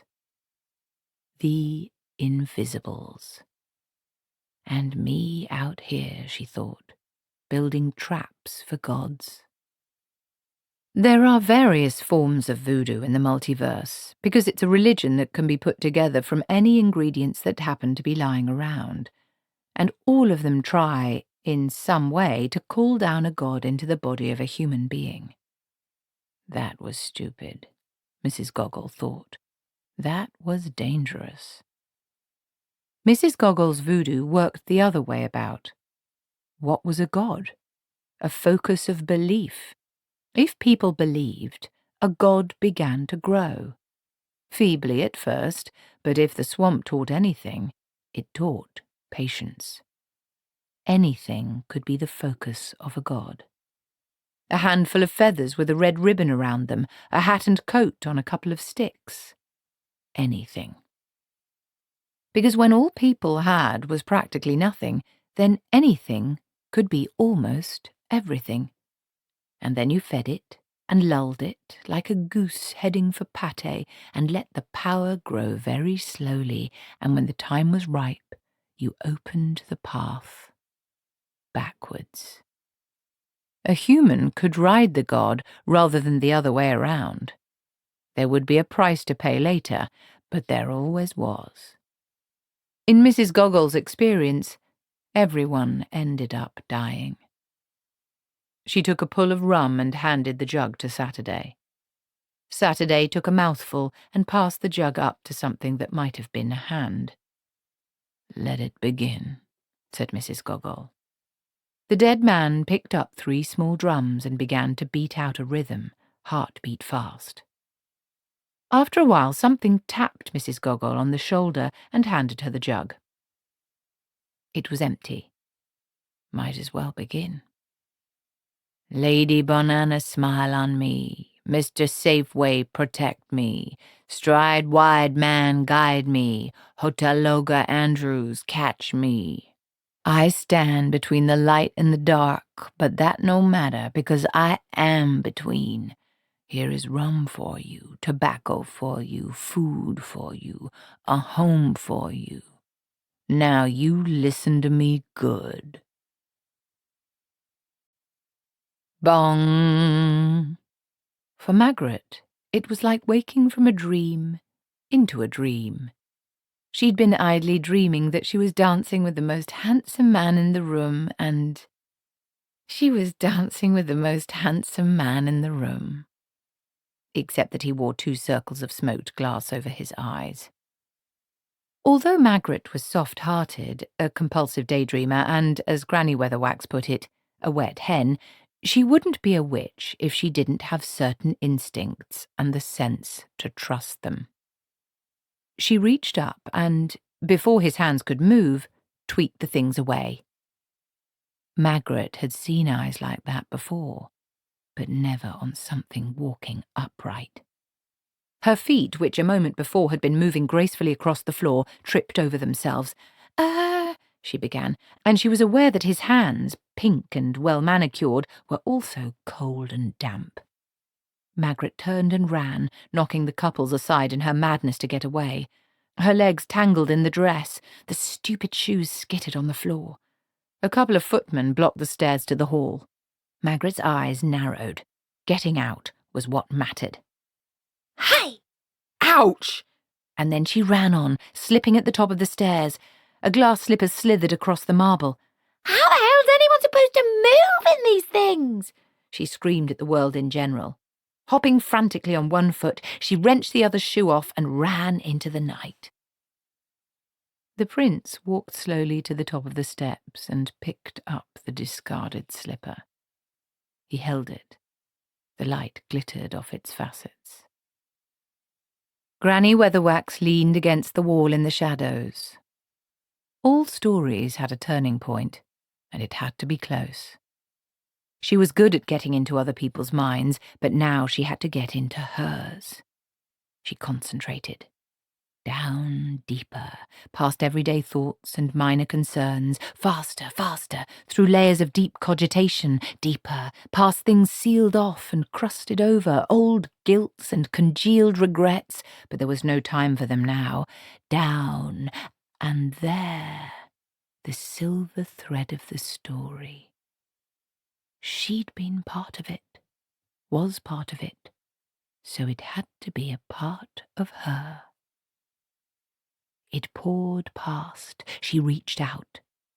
She hated everything that predestined people, that fooled them, that made them slightly less than human. The story whipped along like a steel hawser. She gripped it. Her eyes opened in shock. Then she stepped forward. "Excuse me, Your Highness." She snatched the shoe from the Duke's hands and raised it over her head. Her expression of evil satisfaction was terrible to behold. Then she dropped the shoe. It smashed on the stairs, 1,000 glittering fragments scattered across the marble. Coiled as it was around the length of turtle-shaped space-time known as the Discworld, the story shook. One broken end flapped loose and flailed through the night, trying to find any sequence to feed on. In the clearing, the trees moved. So did the shadows. Shadows shouldn't be able to move unless the light moves. These did. The drumming stopped. In the silence, there was the occasional sizzle as power crackled across the hanging coat. Saturday stepped forward. Green sparks flew out to his hands as he gripped the jacket and put it on. His body jerked. Ezuli Gogol breathed out. "You are here," she said. "You are still yourself. You are exactly yourself." Saturday raised his hands with his fists clenched. Occasionally an arm or leg would jerk as the power inside him squirrel-caged around in its search for freedom, but she could see that he was riding it. "It will become easier," she said, more gently now. Saturday nodded. With the power flowing inside him, he had, she thought, the fire he'd had when he was alive. He had not been a particularly good man, she knew. Genua had not been a model of civic virtue. But at least he'd never told people that they wanted him to oppress them and that everything he did was for their own good. Around the circle, the people of New Genua, the old New Genua, knelt or bowed. He hadn't been a kind ruler, but he'd fitted. And when he'd been arbitrary or arrogant or just plain wrong, he'd never suggested that this was justified by anything other than the fact that he was bigger and stronger and occasionally nastier than other people. He'd never suggested that it was because he was better. And he'd never told people they ought to be happy and imposed a kind of happiness on them. The invisible people knew that happiness is not the natural state of mankind and is never achieved from the outside in. Saturday nodded again, this time in satisfaction. When he opened his mouth, sparks flashed between his teeth, and when he waded through the swamp, the alligators fought to get out of his way. It was quiet in the palace kitchens now. The huge trays of roast meat, the pigs' heads with apples in their mouths, the multi-layered trifles had long ago been carried upstairs. There was a clattering from the giant sinks at the far end where some of the maids were making a start on the washing up. Mrs. Pleasant, the cook, had made herself a plate of red striped fish in crawfish sauce. She wasn't the finest cook in Genua. No one got near Mrs. Gogol's gumbo. People would almost come back from the dead for a taste of Mrs. Gogol's gumbo. But the comparison was as narrow as that between, say, diamonds and sapphires. She'd done her best to cook up a good banquet because she had her professional pride, but there wasn't much she felt she was able to do with lumps of meat. Genuine cooking, like the best cooking everywhere in the multiverse, had been evolved by people who had to make desperate use of ingredients their masters didn't want. No one would even try a bird's nest unless they had to. Only hunger would make a man taste his first alligator. No one would eat a shark's fin if they were allowed to eat the rest of the shark. She poured herself a rum and was just picking up the spoon when she felt herself being watched. A large man in a black leather doublet was staring at her from the doorway, dangling a ginger cat mask from one hand. It was a very direct stare. Mrs. Pleasant found herself wishing she'd done something about her hair and was wearing a better dress. "Yes?" she said. "What do you want?" "Want food, Mrs. Pleasant," said Grebo. She looked him up and down. There were some odd types in Genua these days. This one must have been a guest at the ball, but there was something very familiar about him.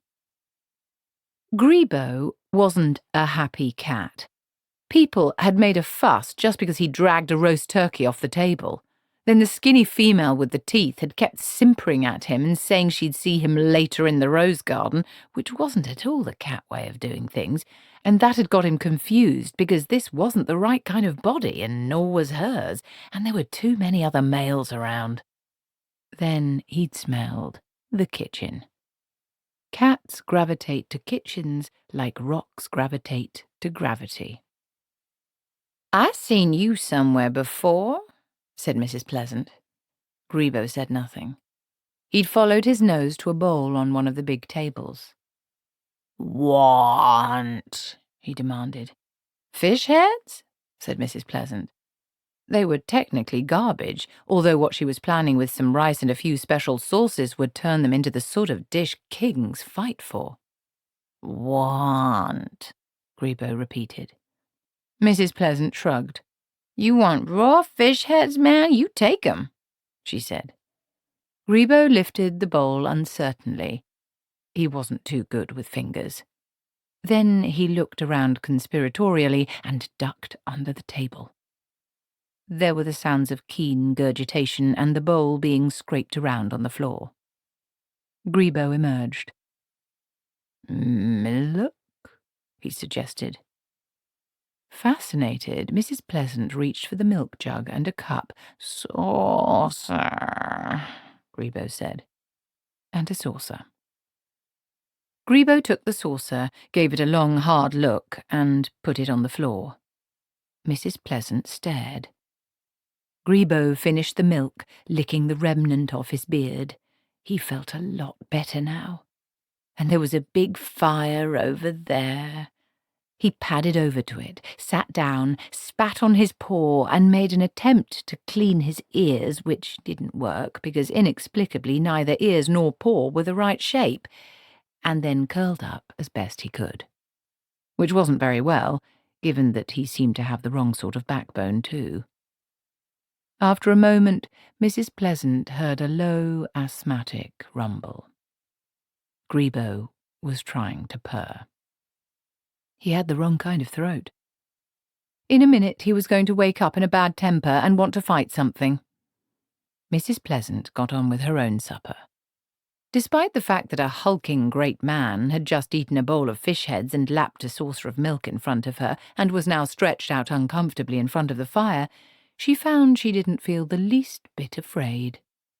In fact, she was fighting down an impulse to scratch his tummy. Magrat wrenched off the other slipper as she ran down the long red carpet towards the palace gateway and freedom. Just getting away, that was the important thing. From was more urgent than to. And then two figures drifted out of the shadows and faced her. She raised the slipper pathetically as they approached in absolute silence, but even in the twilight she could feel their gaze. The crowds parted. Lily Weatherwax glided through in a rustle of silk. She looked Granny up and down without any expression of surprise. "All in white too," she said dryly. "My word, aren't you the nice one?" "But I've stopped you," said Granny, still panting with the effort. "I've broken it." Lily Weatherwax looked past her. The Snake Sisters were coming up the steps, holding a limp Magrat between them. "Save us all from people who think literally," said Lily. "Damn things come in pairs, you know." She crossed to Magrat and snatched the second slipper out of her hand. "The clock was interesting," she said, turning back to Granny. "I was impressed with the clock, but it's no good, you know. You can't stop this sort of thing. It has the momentum of inevitability. You can't spoil a good story. I should know."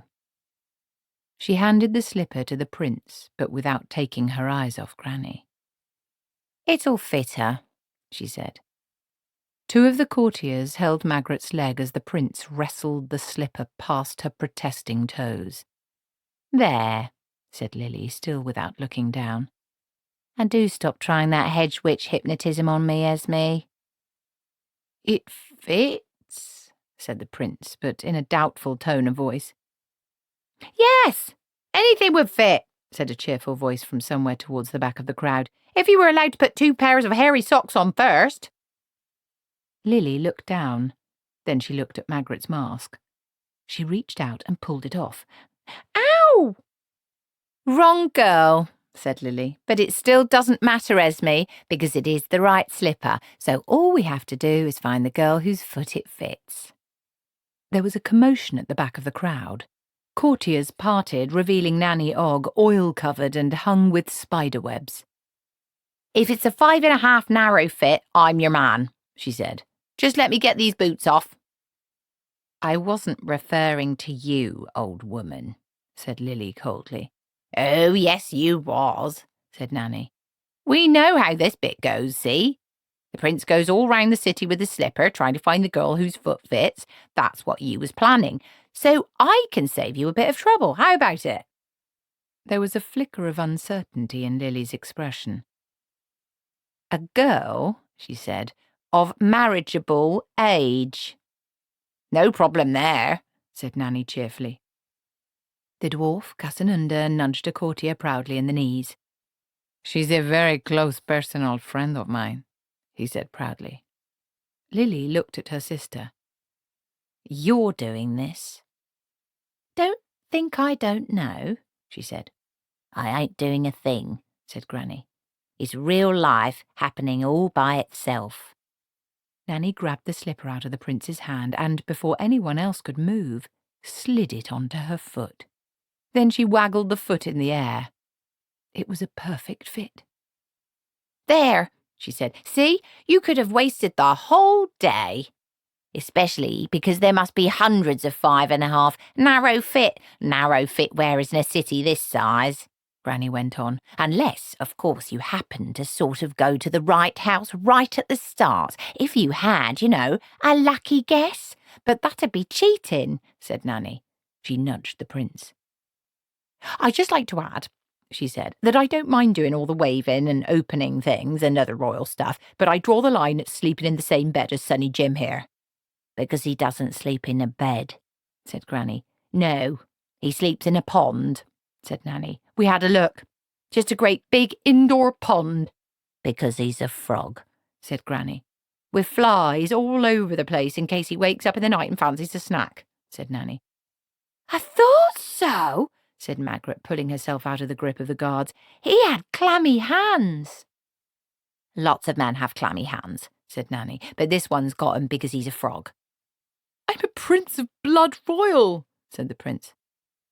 And a frog, said Granny. I don't mind, said Casanunda from somewhere down below. I enjoy open relationships. If you want to go out with a frog, that's fine by me. Lily looked around at the crowd. Then she snapped her fingers. Granny Weatherwax was aware of a sudden silence. Nanny Ogg looked up at the people on either side of her. She waved a hand in front of a guard's face. Coo, she said. You can't do that for long, said Granny. You can't stop 1,000 people for long. Lily shrugged. They're not important. Whoever will remember who was at the ball? They'll just remember the flight and the slipper and the happy ending.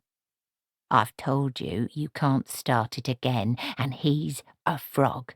Even if you can't keep him in shape the whole day long, he turns back into his old shape at night. He's got a bedroom with a pond in it. He's a frog, said Granny flatly. But only inside, said Lily. Inside's where it counts, said Granny. Outside's quite important, mind, said Nanny. Lots of people are animals inside. Lots of animals are people inside, said Lily. Where's the harm? He's a frog. Especially at night, said Nanny. It had occurred to her that a husband who was a man all night and a frog all day might be almost acceptable. You wouldn't get the wage packet, but there'd be less wear and tear on the furniture. She also couldn't put out of her mind certain private speculations about the length of his tongue. And you killed the Baron, said Magrat. You think he was a particularly nice man, said Lily. Besides, he didn't show me any respect. If you've got no respect, you've got nothing. Nanny and Magrat found themselves looking at Granny. He's a frog.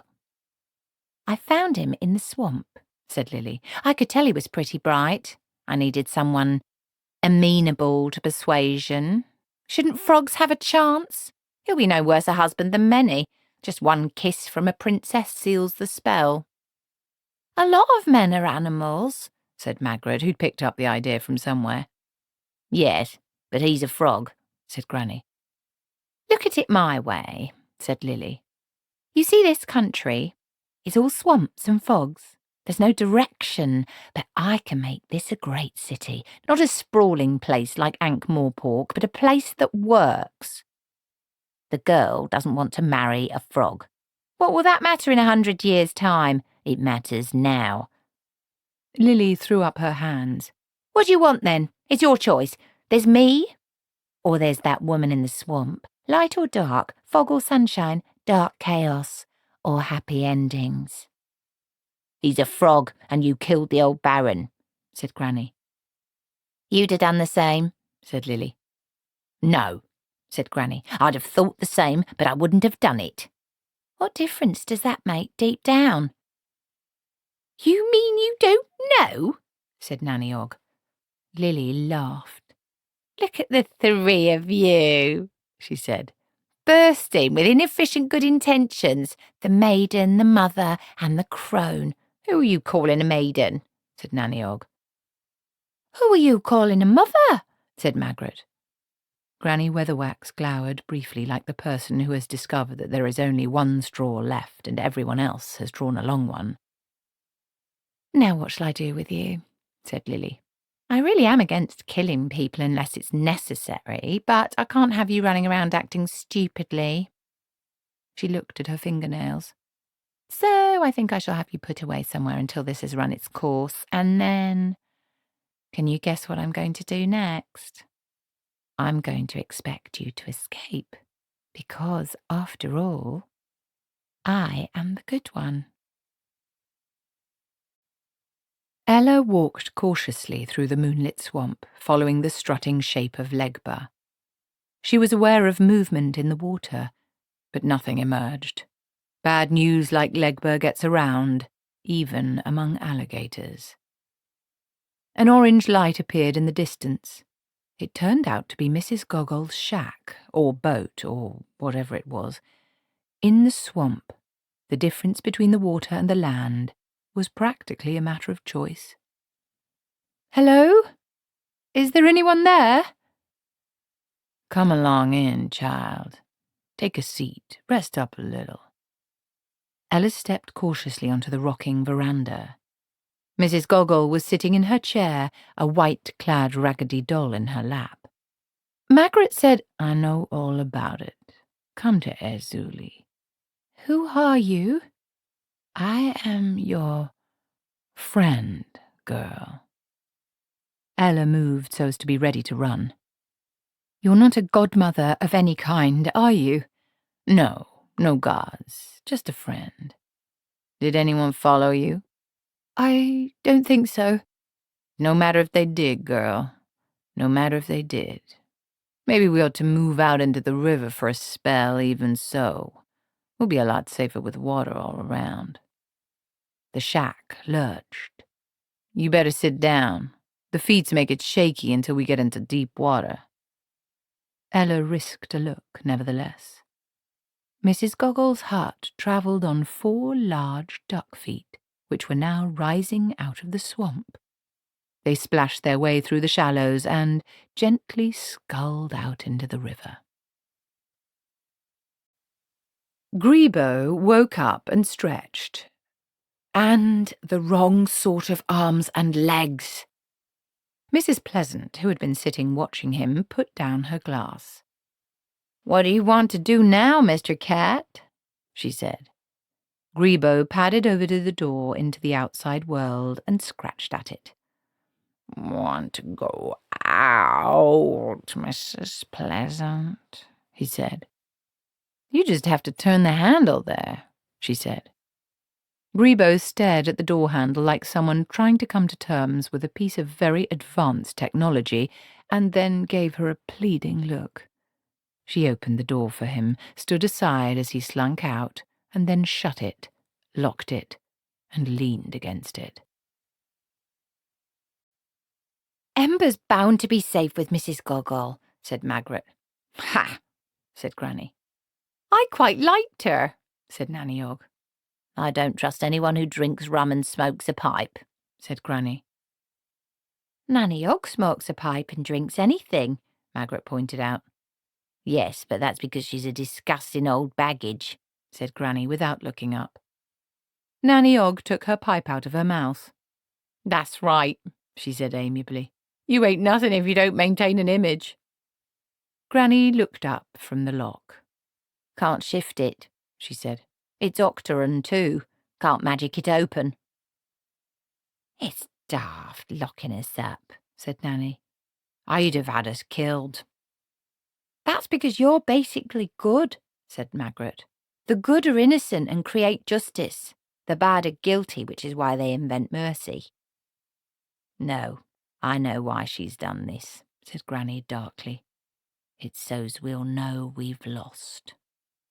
But she said we'd escape, said Magrat. I don't understand. She must know the good ones always win in the end.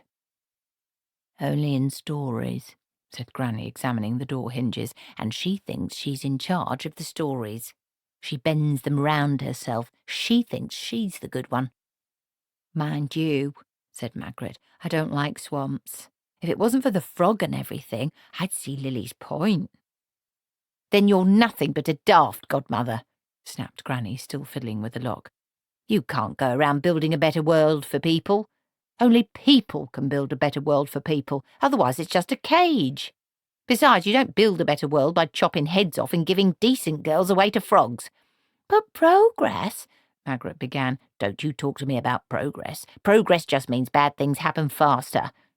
Anyone got another hat pin? This one's useless. Nanny, who had Grebo's ability to make herself instantly at home wherever she happened to be, sat down in the corner of the cell.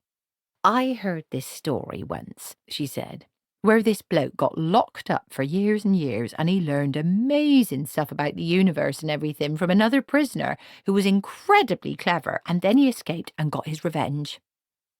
What incredibly clever stuff do you know about the universe, Githarog? Said Granny. Bugger all, said Nanny cheerfully. Then we'd better bloody well escape right now. Nanny pulled a scrap of pasteboard out of her hat, found a scrap of pencil up there too, licked the end of it, and thought for a while.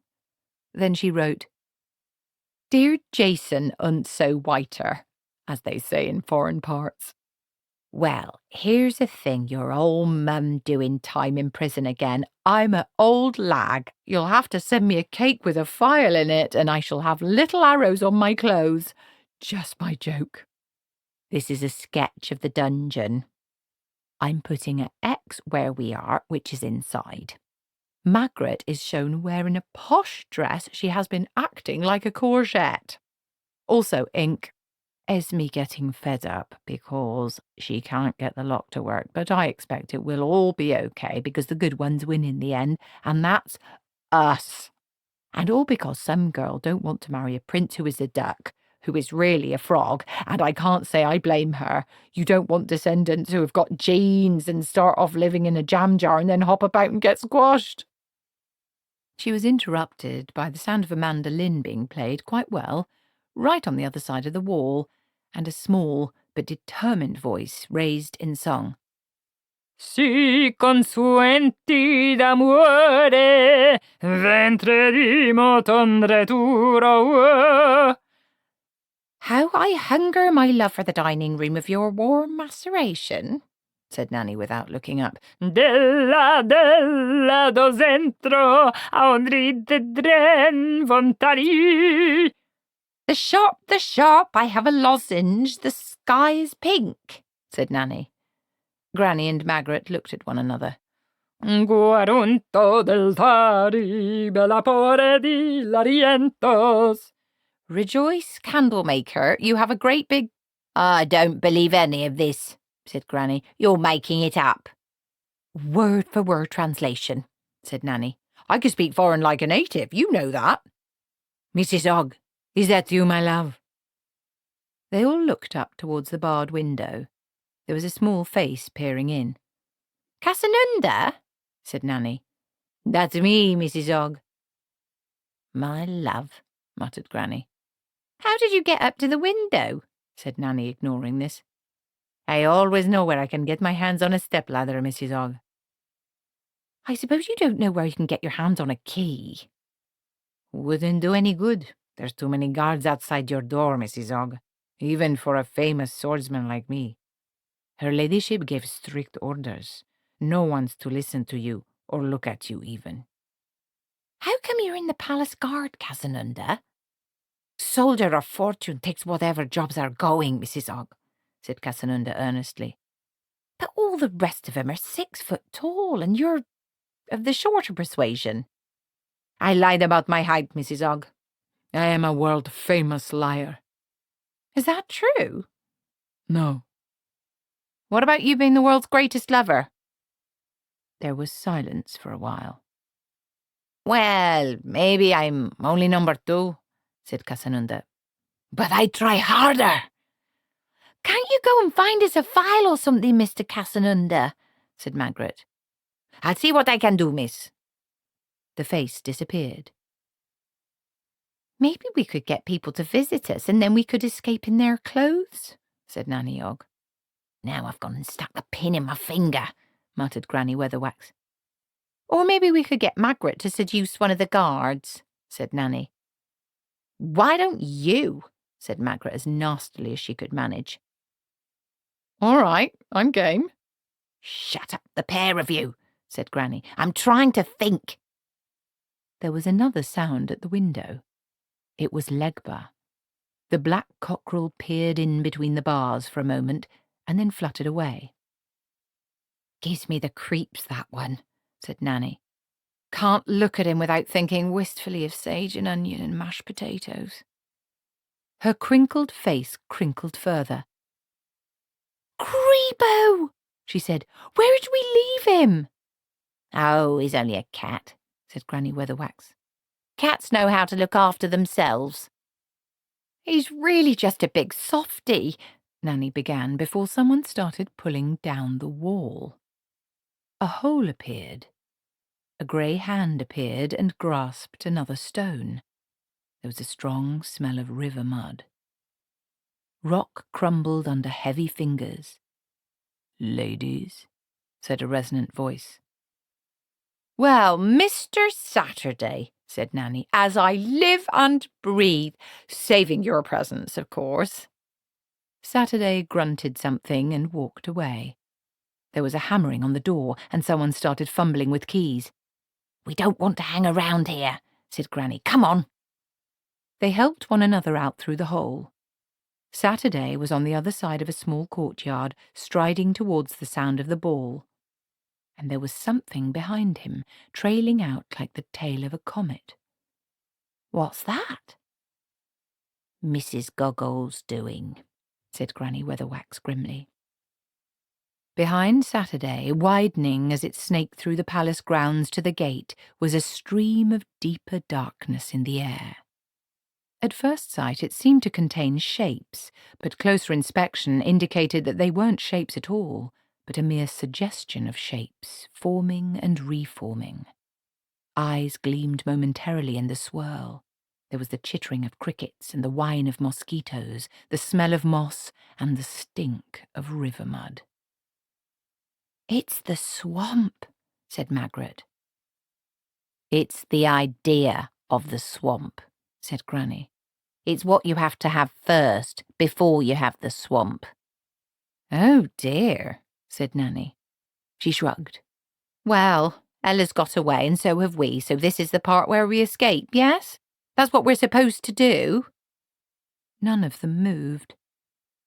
They aren't very nice people in there, said Magrat after a while, but they don't deserve alligators.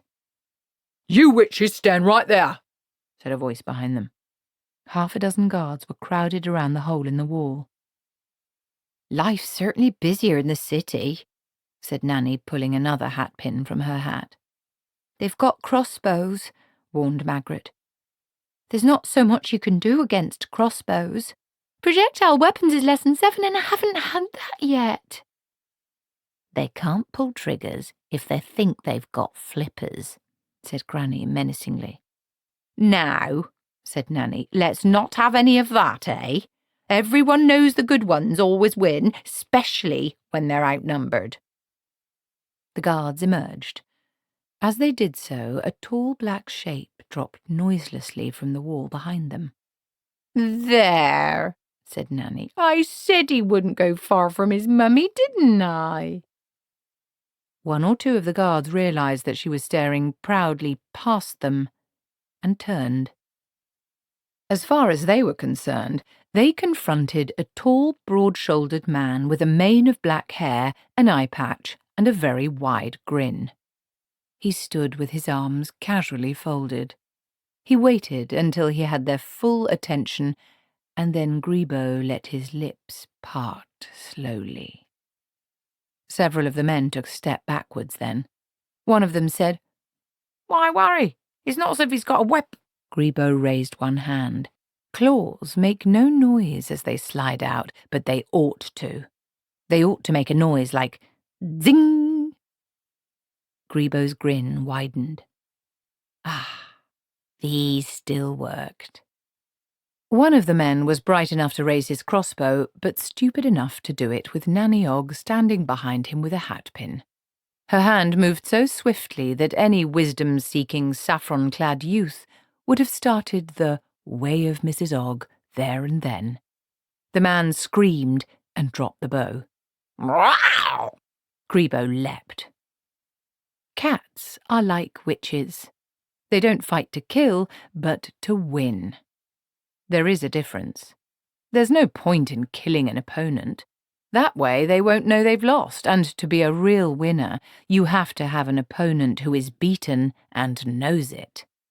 There's no triumph over a corpse, but a beaten opponent who will remain beaten every day of the remainder of their sad and wretched life is something to treasure.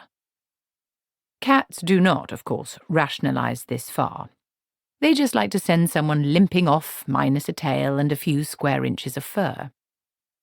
Grebo's technique was unscientific and wouldn't have stood a chance against any decent swordsmanship, but on his side was the fact that it is almost impossible to develop decent swordsmanship when you seem to have run into a food mixer that is biting your ear off. The witches watched with interest. I think we can leave him now, said Nanny. I think he's having fun. They hurried towards the hall. The orchestra was in the middle of a complicated number when the lead violinist happened to glance towards the door and then dropped his bow. The cellist turned to see what had caused this, followed his colleague's fixed stare, and in a moment of confusion tried to play his instrument backwards. In a succession of squeaks and flats, the orchestra stopped playing. The dancers continued for a while out of sheer momentum, and then stopped and milled about in confusion, and then, one by one, they too looked up. Saturday stood at the top of the steps. In the silence came the drumming, making the music that had gone before seem as insignificant as the chittering of crickets. This was the real blood music. Every other music that had ever been written was merely a pitiful attempt to sing along. It poured into the room, and with it came the heat and the warm vegetable smell of the swamp. There was a suggestion of alligator in the air, not the presence of them, but the promise. The drumming grew louder. There were complex counter-rhythms, much more felt than heard. Saturday brushed a speck of dust off the shoulder of his ancient coat and reached out an arm. The tall hat appeared in his hand. He reached out his other hand. The black cane with the silver top whirred out of the empty air and was snatched up triumphantly. He put the hat on his head. He twirled the cane. The drums rolled. Except that maybe it wasn't drums now. Maybe it was a beat in the floor itself, or in the walls, or in the air. It was fast and hot, and people in the hall found their feet moving of their own accord because the drumming seemed to reach the toes via the hindbrain without ever passing near the ears. Saturday's feet moved too. They beat out their own staccato rhythms on the marble floor. He danced down the steps. He whirled. He leapt. The tails of his coat whipped through the air. And then he landed at the foot of the step, his feet striking the ground like the thud of doom. And only now was there a stirring. There was a croak from the prince. It can't be him. He's dead. Guards, kill him! He looked around madly at the guards by the stairs. The guard captain went pale. Again? I don't think... he began. Do it now! The captain raised his crossbow nervously. The point of the bolt wove figures of 8 in front of his eyes. I said, do it! The bow twanged. There was a thud. Saturday looked down at the feathers buried in his chest, and then grinned and raised his cane. The captain looked up with a certain terror of death in his face. He dropped his bow and turned to run, and managed 2 steps before he toppled forward. No, said a voice behind the prince. This is how you kill a dead man. Lily Weatherwax stepped forward, her face white with fury. You don't belong here any more, she hissed. You're not part of the story. She raised a hand. Behind her, the ghost images suddenly focused on her so that she became more iridescent. Silver fire leapt across the room. Baron Saturday thrust out his cane. The magic struck and coursed down him to earth, leaving little silver trails that crackled for a while and then winked out. "No, ma'am," he said. "There ain't no way to kill a dead man." The 3 witches watched from the doorway. "I felt that," said Nanny. "It should have blown him to bits." "Blown what to bits?" said Granny. "The swamp, the river, the world?" "He's all of them. Oh, she's a clever one, that Mrs. Goggle." What? said Magrat. What do you mean, all of them? Lily backed away. She raised her hand again and sent another fireball towards the Baron. It hit his hat and burst off it like a firework. "Stupid, stupid," muttered Granny. "She's seen it doesn't work and she's still trying it." I thought you weren't on her side, said Magrat. "I ain't," But I don't like to see people being stupid. That kind of stuff's no use, Magrat Garlic. Even you can... Oh, no, surely not again. The Baron laughed as a third attempt earthed itself harmlessly. Then he raised his cane. 2 courtiers tumbled forward. Lily Weatherwax, still backing away, came up against the foot of the main staircase. The Baron strolled forward. "You want to try anything else, lady?" he said. Lily raised both hands. All 3 witches felt it, the terrible suction as she tried to concentrate all the power in the vicinity.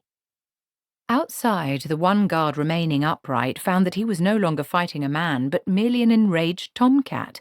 Although this was no consolation, it just meant that Grebo had an extra pair of claws. The prince screamed. It was a long, descending scream, and ended in a croak somewhere around ground level. Baron Saturday took one heavy, deliberate step forward, and there was no more croak. The drum stopped abruptly. And then there was a real silence, broken only by the swish of Lily's dress as she fled up the stairs. A voice behind the witches said, "Thank you, ladies. Could you step aside, please?" They looked around. Mrs. Goggle was there, holding Embers by the hand. She had a fat, gaily embroidered bag over her shoulder. All 3 watched as the voodoo woman led the girl down into the hall and through the silent crowds. That's not right either, said Granny under her breath. What? Said Magrat. What? Baron Saturday thumped his stick on the floor. "You know me," he said. "You all know me. You know I was killed, and now here I am. I was murdered, and what did you do?" "How much did you do, Mrs. Goggle?" muttered Granny. "No, we ain't having this." "Shh! I can't hear what he's saying," said Nanny. "He's telling them they can have him ruling them again, or Embers," said Magrat. "They'll have Mrs. Goggle," muttered Granny. "She'll be one of them Eminence's greases." "Well, she's not too bad," said Nanny. "In the swamp she's not too bad," said Granny. "With someone to balance her up, she's not too bad. But Mrs. Goggle telling a whole city what to do, that's not right. Magic's far too important to be used for ruling people. Anyway, Lily only had people killed. Mrs. Goggold set 'em to chopping wood and doing chores afterwards. I reckon. After you've had a busy life, you ought to be able to relax a bit when you're dead." "Lie back and enjoy it, sort of thing," said Nanny. Granny looked down at the white dress. "I wish I had my old clothes on," she said. "Black's the proper colour for a witch." She strode down the steps and then cupped her hands around her mouth. "Cooey! Mrs. Goggle!" Baron Saturday stopped speaking. Mrs. Goggle nodded at Granny. "Yes, Miss Weatherwax." "Mistress," snapped Granny, and then softened her voice again. "This ain't right, you know. She's the one who ought to rule, fair enough, and you used magic to help her this far, and that's all right, but it stops right here. It's up to her what happens next. You can't make things right by magic, you can only stop making them wrong." Mrs. Goggle pulled herself up to her full, impressive height. "Who's you to say what I can and can't do here?" "We're her godmothers," said Granny. "That's right," said Nanny Ogg. "We've got a wand, too," said Magrat. "But you hate godmothers, Mistress Weatherwax," said Mrs. Goggle. "We're the other kind," said Granny. "We're the kind that gives people what they know they really need, not what they think they ought to want." Among the fascinated crowd, several pairs of lips moved as people worked this out. "Then you've done your godmothering," said Mrs. Goggle, who thought faster than most. "You did it very well." "You didn't listen," said Granny. "There's all sorts of things to godmothering. She might be quite good at ruling. She might be bad at it, but she's got to find out for herself, with no interference from anyone. What if I say no? Then I expect we'll just have to go on godmothering, said Granny. Do you know how long I worked to win? Said Mrs. Gogol haughtily. Do you know what I lost? And now you've won, and there's the end of it, said Granny. Are you looking to challenge me, Mistress Weatherwax? Granny hesitated, and then straightened her shoulders. Her arms moved away from her sides almost imperceptibly. Nanny and Magrat moved away slightly. If that's what you want. My voodoo against your headology? If you like. And what's the stake? No more magic in the affairs of Genua, said Granny. No more stories, no more godmothers, just people deciding for themselves, for good or bad, right or wrong. Okay. And you leave Lily Weatherwax to me. Mrs. Gogol's intake of breath was heard around the hall. Never. Said Granny. You don't think you're going to lose, do you? I don't want to hurt you, Mistress Weatherwax, said Mrs. Gogol. That's good, said Granny. I don't want you to hurt me either. I don't want there to be any fighting, said Ella. They all looked at her. She's the ruler now, ain't she? Said Granny. We've got to listen to what she says. I'll keep out of the city, said Mrs. Gogol, ignoring her, but Lilith is mine.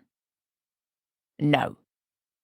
Mrs. Gogol reached into her bag and flourished the raggedy doll. See this? Yes, I do, said Granny. It was going to be her. Don't let it be you. Sorry, Mrs. Gogol, said Granny firmly, but I see my duty plain. You're a clever woman, Mistress Weatherwax, but you're a long way from home. Granny shrugged. Mrs. Gogol held up the doll by its waist. It had sapphire blue eyes. You know about magic with mirrors? This is my kind of mirror, Mistress Weatherwax. I can make it be you, and then I can make it suffer. Don't make me do that, please. Please yourself, Mrs. Gogol, but I'll deal with Lily. I should box a bit clever if I was you, Esme, muttered Nanny Ogg. She's good at this sort of thing. I think she could be very ruthless, said Magrat. I've got nothing but the greatest respect for Mrs. Gogol, said Granny. A fine woman, but talks a bit too much. If I was her, I'd have had a couple of big nails right through that thing by now. You would too, said Nanny. It's a good thing you're good, ain't it? Right, said Granny, raising her voice again. I'm going to find my sister, Mrs. Gogol. This is family. She walked steadfastly towards the stairs. Magrat took out the wand. If she does anything bad to Granny, she's going to go through the rest of her life bright orange and round with seeds in, she said. I don't think Esme would like it if you did something like that, said Nanny. Don't worry. She doesn't believe all that stuff about pins and dolls. She doesn't believe anything, but that doesn't matter, said Magrat. Mrs. Gogol does. It's her power. It's what she thinks that matters. Don't you reckon Esme knows that too? Granny Weatherwax reached the foot of the stairs. Mistress Weatherwax. Granny turned. Mrs. Gogol had a long sliver of wood in her hand. Shaking her head desperately, she jabbed it into the doll's foot. Everyone saw Esme Weatherwax wince. Another sliver was thrust into a raggedy arm. Slowly, Granny raised her other hand and shuddered when she touched her sleeve. Then, limping slightly, she continued to climb the stairs. I can do the heart next, Mistress Weatherwax, shouted Mrs. Gogol. I'm sure you can. You're good at it. You know you're good at it, said Granny without looking around. Mrs. Gogol stuck another sliver into a leg. Granny sagged and clutched at the banister. Beside her, one of the big torches flamed. Next time, said Mrs. Goggle. Right? Next time. I can do it. Granny turned around. She looked at the hundreds of upturned faces. When she spoke, her voice was so quiet that they had to strain to hear. I know you can too, Mrs. Goggle. You really believe. Just remind me again. We're playing for Lily, right? And for the city? What does that matter now? Said Mrs. Goggle. Ain't you gonna give in? Granny Weatherwax thrust a little finger into her ear and wiggled it thoughtfully. No, she said. No, I don't reckon that's what I do now. Are you watching, Mrs. Goggle? Are you watching real close? Her gaze travelled the room and rested for just a fraction of a second on Magrat. Then she reached over carefully and thrust her arm up to the elbow into the burning torch. And the doll in Erzuli Goggle's hands burst into flame. It went on blazing even after the witch had screamed and dropped it onto the floor. It went on burning until Nanny Ogg ambled over with a jug of fruit juice from the buffet, whistling between her teeth, and put it out. Granny withdrew her hand. It was unscathed. That's headology, she said. It's the only thing that matters. Everything else is just messing about. Hope I didn't hurt you, Mrs. Goggle. She went on up the stairs. Mrs. Goggle kept on staring at the damp ashes. Nanny Ogg patted her companionably on the shoulder. How did she do that? Said Mrs. Goggle. She didn't. She let you do it, said Nanny. You got to watch yourself around Esme Weatherwax. I'd like to see one of them Zembuggers come up against her one day. And she's the good one? Said Baron Saturday. Yeah, said Nanny. Funny how things work out, really. She looked thoughtfully at the empty fruit juice jug in her hand. What this needs, she said, in the manner of one reaching a conclusion after much careful consideration, is some bananas and rum and stuff in it. Magrat grabbed her dress as Nanny strode determinedly daiquiri-wards. Not now, she said. We'd better get after Granny. She might need us. Shouldn't think so for 1 minute, said Nanny. I wouldn't like to be in Lily's shoes when Esme catches up with her. But I've never seen Granny so agitated, said Magrat. Anything could happen. Good job if it does, said Nanny. She nodded meaningfully at a flunky who, being quick on the uptake, leapt to attention. But she might do something dreadful. Good. She's always wanted to, said Nanny. Another banana daiquiri, Mahatma coat, chop chop. No, it wouldn't be a good idea, Magrat persisted. Oh, all right, said Nanny. She handed the empty jug to Baron Saturday, who took it in a kind of hypnotic daze. We're just going to sort things out, she said. Sorry about this. On with the motley, if anyone's got any left. When the witches had gone, Mrs. Goggle reached down and picked up the damp remains of the doll. 1 or 2 people coughed. Is that it? Said the Baron. After 12 years? The prince is dead, said Mrs. Goggle. Such as he was.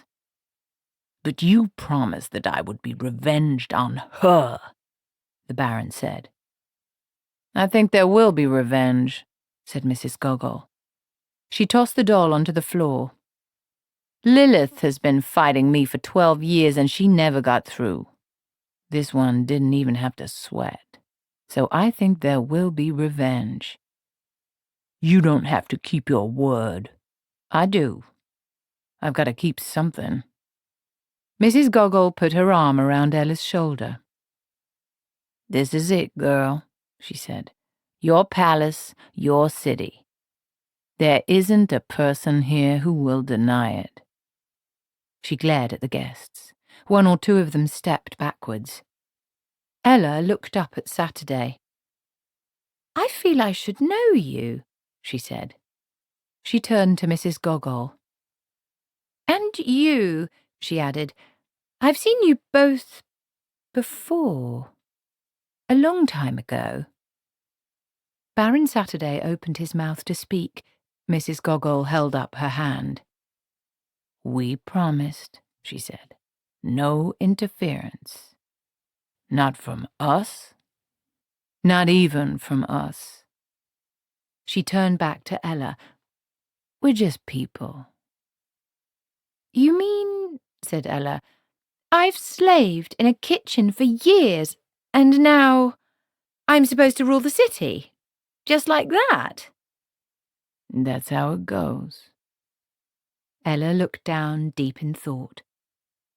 And anything I say people have to do, she said innocently. There were a few nervous coughs from the crowd. Yes, said Mrs. Gogol.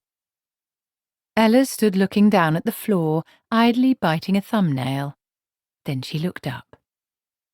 Then the first thing that's going to happen is the end of the ball, right now. I'm going to find the carnival. I've always wanted to dance in the carnival. She looked around at the worried faces. It's not compulsory for anyone else to come, she added. The nobles of Genua had enough experience to know what it means when a ruler says something is not compulsory. Within minutes, the hall was empty, except for 3 figures. But, I wanted revenge, said the Baron. I wanted death. I wanted our daughter in power. 2 out of 3 isn't bad.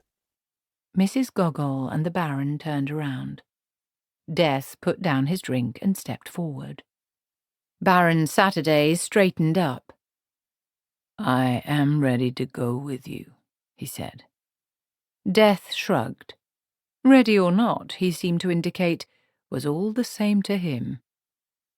But I held you off, the Baron added, for 12 years.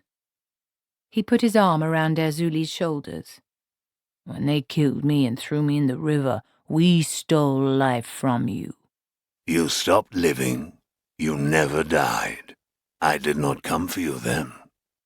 You didn't? I had an appointment with you tonight.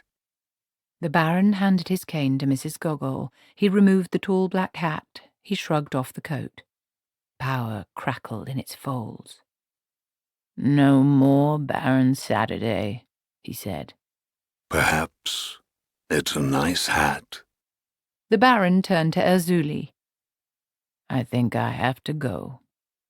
Yes. What will you do? The voodoo woman looked down at the hat in her hands. I will go back to the swamp, she said. You could stay here. I don't trust that foreign witch. I do. So I will go back to the swamp. Because some stories have to end. Whatever Ella becomes, she'll have to make it herself. It was a short walk to the brown, heavy waters of the river. The Baron paused at the edge. Will she live happily ever after? He said. Not forever, but perhaps for long enough. And so stories end. The wicked witch is defeated, the ragged princess comes into her own, the kingdom is restored. Happy days are here again, happy ever after, which means that life stops here. Stories want to end. They don't care what happens next. Nanny Ogg panted along a corridor. Never seen Esme like that before, she said. She's in a very funny mood. She could be a danger to herself. She's a danger to everyone else, said Magrat. The snake women stepped out into the passageway ahead of them. Look at it like this, said Nanny under her breath. What can they do to us? I can't stand snakes, said Magrat quietly. They've got those teeth, of course, said Nanny as if conducting a seminar, More like fangs, really. Come on, girl, let's see if we can find another way. I hate them. Nanny tugged at Magrat, who did not move. Come on. I really hate them. You'll be able to hate them even better from a long way off. The sisters were nearly on them. They didn't walk, they glided. Perhaps Lily wasn't concentrating now because they were more snake-like than ever. Nanny thought she could see scale patterns under the skin. The jawline was all wrong. Magrat? One of the sisters reached out. Magrat shuddered. The snake sister opened its mouth. Then Magrat looked up and, almost dreamily, punched it so hard that it was carried several feet along the passage. It wasn't a blow that featured in any way or path. No one ever drew this one as a diagram or practiced it in front of a mirror with a bandage tied round their head. It was straight out of the lexicon of inherited, terrified survival reflexes. "Use the wand!" shouted Nanny, darting forward. "Don't ninja at them! Use the wand! That's what it's for!" The other snake instinctively turned to follow the movement, which is why instinct is not always the keynote to survival, because Magrat clubbed it on the back of the head. With the wand, it sagged, losing shape as it fell. The trouble with witches is that they'll never run away from things they really hate. And the trouble with small furry animals in a corner is that just occasionally one of them's a mongoose. Granny Weatherwax had always wondered, what was supposed to be so special about a full moon? It was only a big circle of light, and the dark of the moon was only darkness.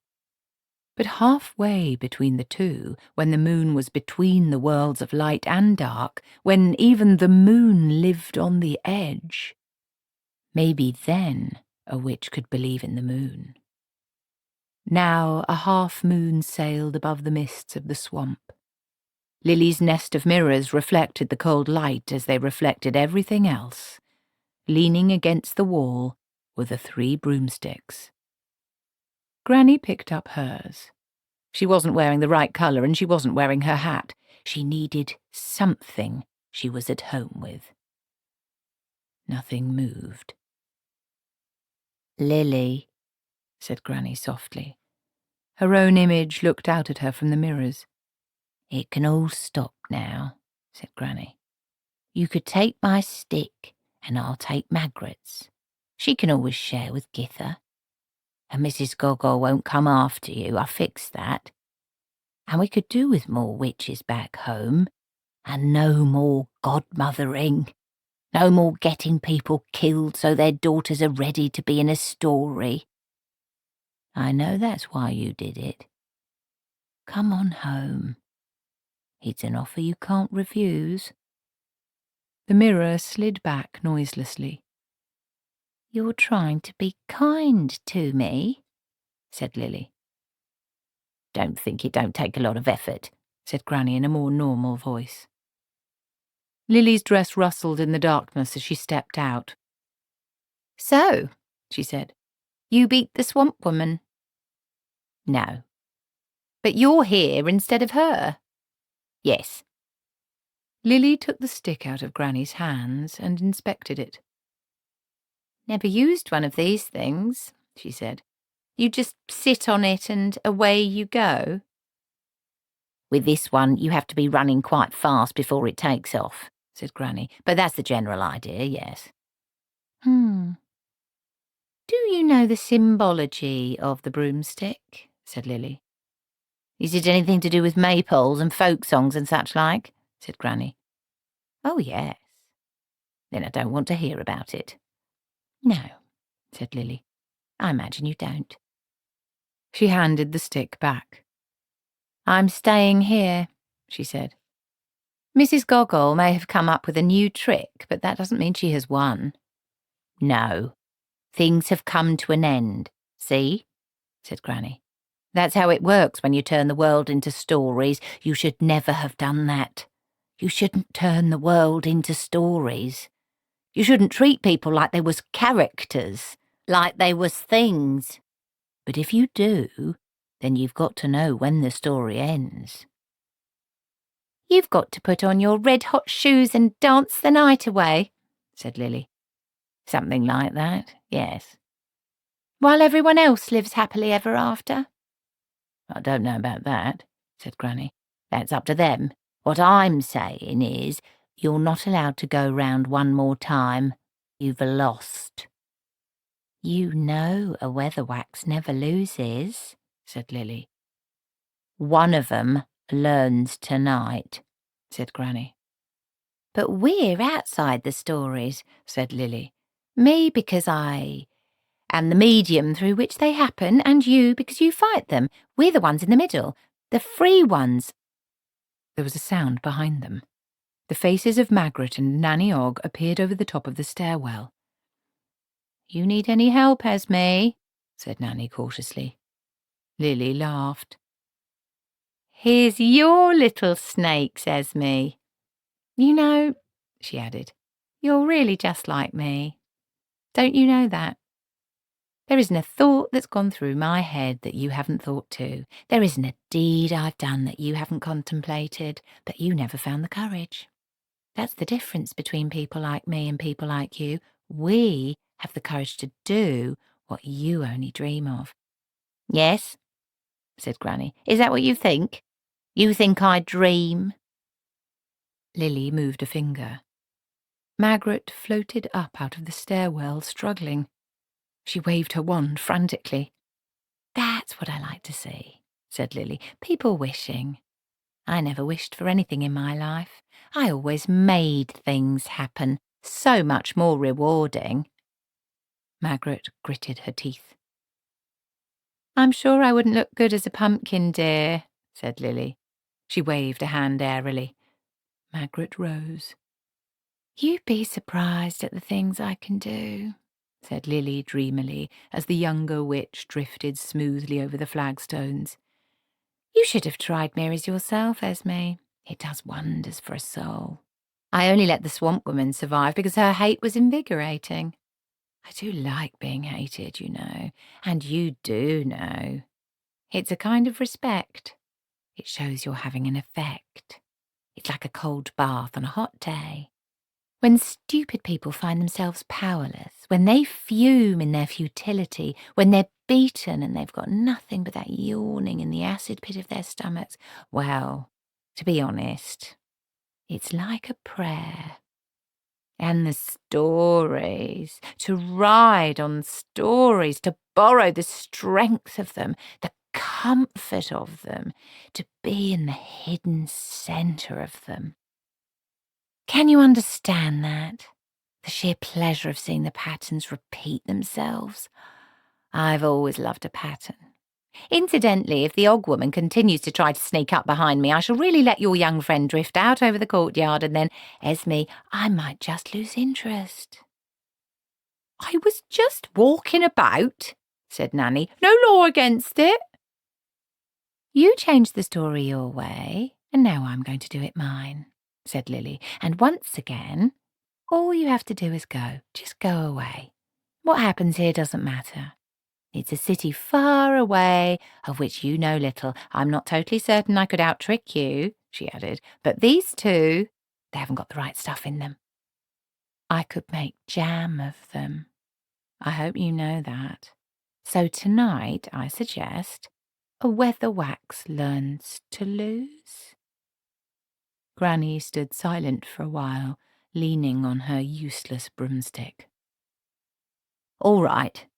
Put her down, she said, and then I'll say you've won. I wish I could believe that, said Lily. Oh, but you're the nice one, aren't you? You have to keep your word. Watch me, said Granny. She walked to the parapet and looked down. The two-faced moon was still bright enough to illuminate the billowing fogs that surrounded the palace like a sea. Magrat, Githa, she said, sorry about this. You've won, Lily. There ain't nothing I can do. She jumped. Nanny Ogg rushed forward and stared over the edge, just in time to see a dim figure vanish in the mists. All 3 figures left on the tower took a deep breath. "It's a trick," said Lily, "to get me off guard." "It isn't!" screamed Magrat, dropping to the stones. "She had her broomstick," said Lily. "It don't work! It won't start!" shouted Nanny. "Right," she said menacingly, striding towards the slim shape of Lily. "We'll soon wipe that smug look off your face." She halted as silver pain shot through her body. Lily laughed. "It's true, then," she said. "Yes, I can see it in your faces." Esme was bright enough to know she couldn't win. "Don't be stupid, and don't point that silly wand at me, Miss Garlic. Old Desiderata would have defeated me long ago if she could. People have no understanding." "We ought to go down there," said Magrat. "She might be lying there." "That's it. Be good." "Is what you're good at," said Lily as they ran to the stairwell. "But we'll be back," snarled Nanny Ogg, "even if we have to live in the swamp with Mrs. Goggle and eat snakes' heads." "Of course," said Lily, arching an eyebrow. "That's what I said. One needs people like you around. Otherwise one is never quite sure one is still working. It's a way of keeping score." She watched them disappear down the steps. A wind blew over the tower. Lily gathered up her skirts and walked to the end where she could see the shreds of mist streaming over the rooftops far below. There were the faint strains of music from the distant carnival dance as it wound its way through the streets. It would soon be midnight.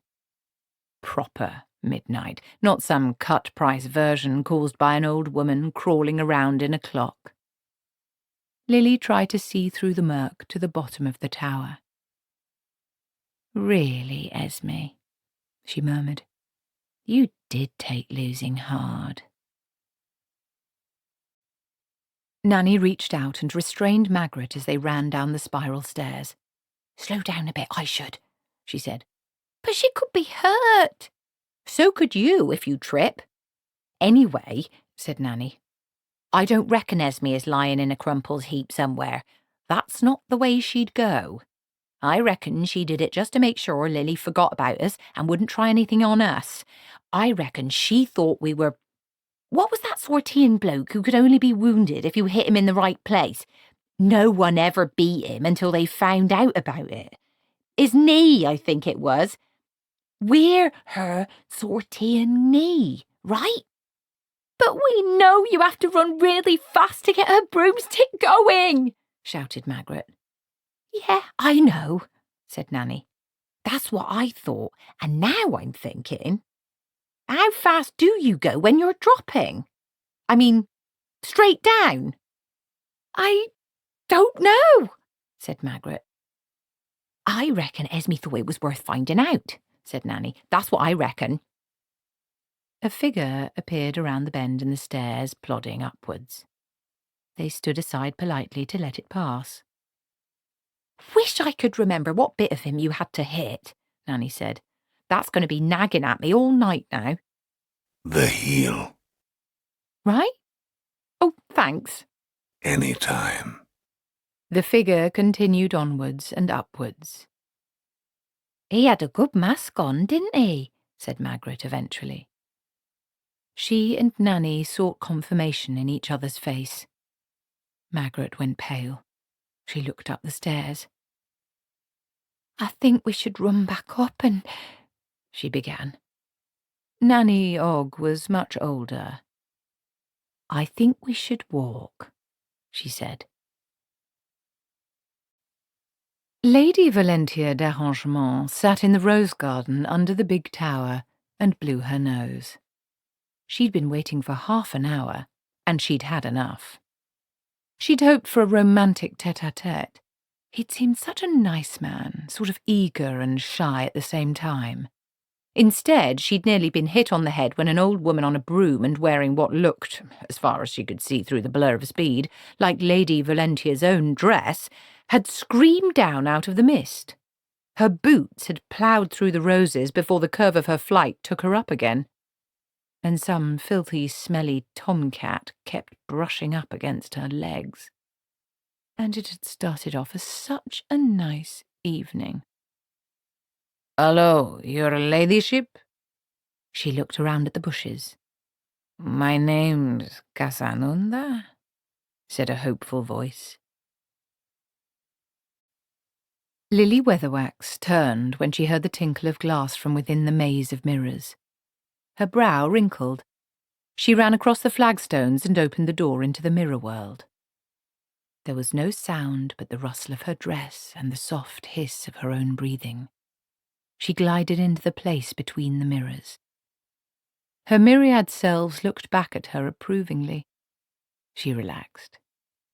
Then her foot struck something. She looked down and saw on the flagstones, black in the moonlight, a broomstick lying in shards of broken glass. Her horrified gaze rose to meet a reflection. It glared back at her.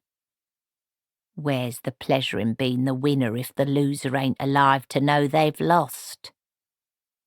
Lilith backed away, her mouth opening and shutting. Granny Weatherwax stepped through the empty frame.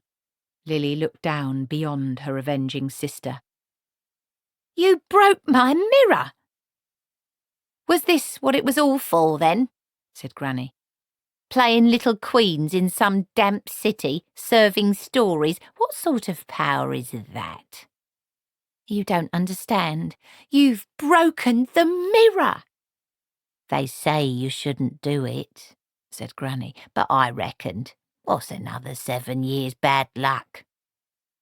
Image after image shatters all the way around the great curve of the mirror world, the crack flying out faster than light. "You have to break both to be safe. You've upset the balance." "Ha! I did." Granny stepped forward, her eyes two sapphires of bitterness. "I'm going to give you the hiding our mam never gave you, Lily Weatherwax. Not with magic, not with headology, not with a stick like our dad had, aye, and used a fair bit as I recall, but with skin. And not because you was the bad one. Not because you meddled with stories. Everyone has a path they got to tread. But because, and I want you to understand this properly, after you went, I had to be the good one. You had all the fun. And there's no way I can make you pay for that, Lily, but I'm surely going to give it a try." "But I'm the good one," Lily murmured, her face pale with shock. "I'm the good one. I can't lose. I'm the godmother. You're the wicked witch. And you've broken the mirror."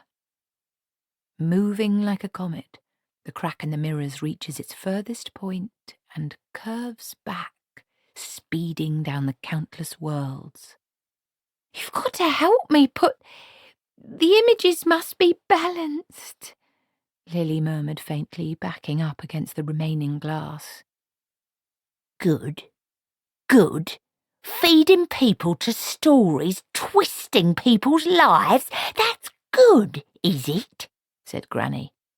"You mean you didn't even have fun? If I'd been as bad as you, I'd have been a whole lot worse. Better at it than you've ever dreamed of." She drew back her hand. The crack returned towards its point of origin, carrying with it the fleeing reflections of all the mirrors. Her eyes widened. The glass smashed and crazed behind Lily Weatherwax. And in the mirror, the image of Lily Weatherwax turned around, smiled beatifically, and reached out of the frame to take Lily Weatherwax into its arms. "Lily!" All the mirrors shattered, exploding outwards in 1,000 pieces from the top of the tower, so that, just for a moment, it was wreathed in twinkling fairy dust. Nanny Ogg and Magrat came up onto the roof like avenging angels after a period of lax celestial quality control. They stopped. Where the maze of mirrors had been were empty frames. Glass shards covered the floor, and lying on them was a figure in a white dress. Nanny pushed Magrat behind her and crunched forward cautiously. She prodded the figure with the toe of her boot. "Let's throw her off the tower," said Magrat. "All right," said Nanny. "Do it then." Magrat hesitated. "Well," she said, "when I said let's throw her off the tower, I didn't mean me personally throwing her off. I meant that if there was any justice, she ought to be thrown off." "Then I shouldn't say any more on that score if I was you," said Nanny, kneeling carefully on the crunching shards. "Besides, I was right. This is Esme. I'd know that face anywhere. Take off your petticoat." "Why?" "Look at her arms, girl." Magrat stared. Then she raised her hands to her mouth. "What has she been doing?" "Trying to reach straight through glass by the looks of it," said Nanny. "Now get it off and help me tear it into strips, and then go and find Mrs. Goggle and see if she's got any ointments and can help us, and tell her if she can't, she'd better be a long way away by morning." Nanny felt Granny Weatherwax's wrist. "Maybe Lily Weatherwax could make jam of us, but I'm damn sure I could knock Mrs. Goggle's eye out with a fender if it came to it." Nanny removed her patent indestructible hat and fished around inside the point.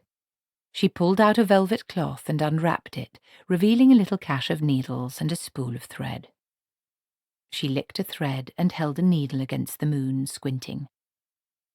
"Oh, Esme, Esme," she said as she bent to her sewing. "You do take winning hard." Lily Weatherwax looked out at the multi-layered silvery world. "Where am I?" Inside the mirror. "Am I dead?" The answer to that said Death. is somewhere between no and yes. Lily turned, and a billion figures turned with her. "When can I get out?" When you find the one that's real. Lily Weatherwax ran on through the endless reflections.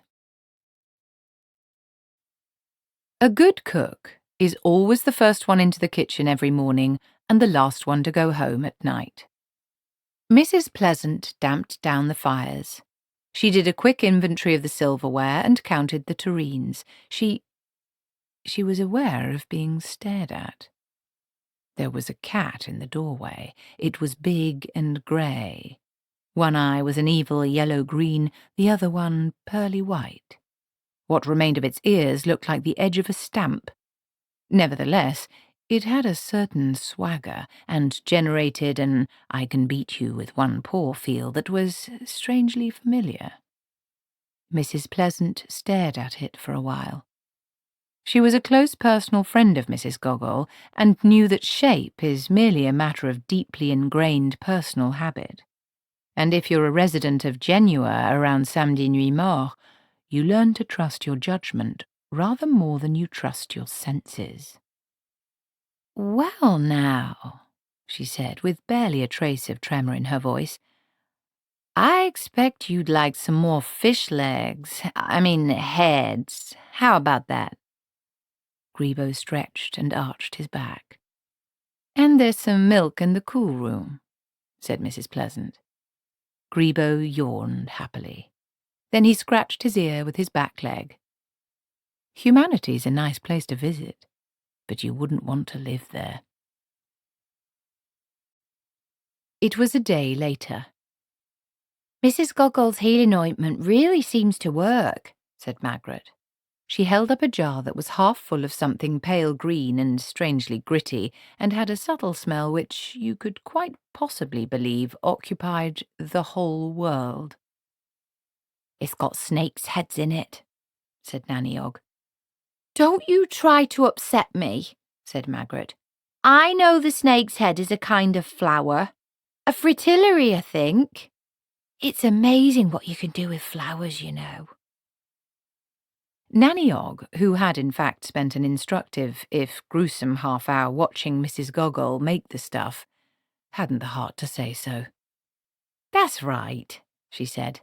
"Flowers. No getting anything past you, I can see that." Magrat yawned. They had been given the run of the palace, although no one felt like running anywhere. Granny had been installed in the next room. "Go and get some sleep," said Nanny. "I'll go and take over from Mrs. Goggle in a moment." "But, Nanny, Githa," said Magrat. All that stuff she was saying when we were travelling. It was so cold, wasn't it? Not wishing for things, not using magic to help people, not being able to do that fire thing. And then she went and did all those things. What am I supposed to make of that?" "Ah, well," said Nanny, "it's all according to the general and the specific, right?" "What does that mean?" Magrat lay down on the bed. "Means when Esme uses words like everyone and no one, doesn't include herself." You know, when you think about it, that's terrible. "That's witchcraft. Up at the sharp end. And now, get some sleep." Magrat was too tired to object. She stretched out and was soon snoring in a genteel sort of way. Nanny sat and smoked her pipe for a while, staring at the wall. Then she got up and pushed open the door. Mrs. Goggle looked up from her stool by the bed. "You go and get some sleep too," said Nanny. "I'll take over for a spell." "There's something not right," said Mrs. Goggle. "Her hands are fine, she just won't wake up." "It's all in the mind with Esme," said Nanny. "I could make some new gods and get everyone to believe in 'em real good. How about that?" said Mrs. Goggle. Nanny shook her head. "I shouldn't think Esme'd want that. She's not keen on gods. She thinks they're a waste of space." "I could cook up some gumbo then. People'll come a long way to taste that." "It might be worth a try," Nanny conceded. "Every little helps, I always say. Why not see to it? Leave the rum here." After the voodoo lady had gone, Nanny smoked her pipe some more and drank a little rum in a thoughtful sort of way, looking at the figure on the bed.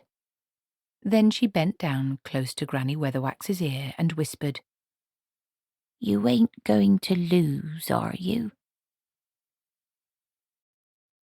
Granny Weatherwax looked out at the multi-layered silvery world. "Where am I?" Inside the mirror. "Am I dead?" The answer to that said Death. is somewhere between no and yes. Esme turned, and a billion figures turned with her. "When can I get out?" When you find the one that's real. "Is this a trick question?" No. Granny looked down at herself. "This one," she said. And stories just want happy endings. They don't give a damn who they're for. "Dear Jason, etc. Well, so much for Genua, but I learned about Mrs. Goggle's zombie medicine and she gave me the recipe, told me how to make banana nana daiquiri and gave me a thing called a banjo. You'll be amazed, and all in all is a decent soul. I reckon if you keeps her where you can see her." It looks like we got Esme back, but I don't know, she's acting funny and quiet, not like herself normally, so I'm keeping an eye on her just in case Lily pulled a forced one in the mirror.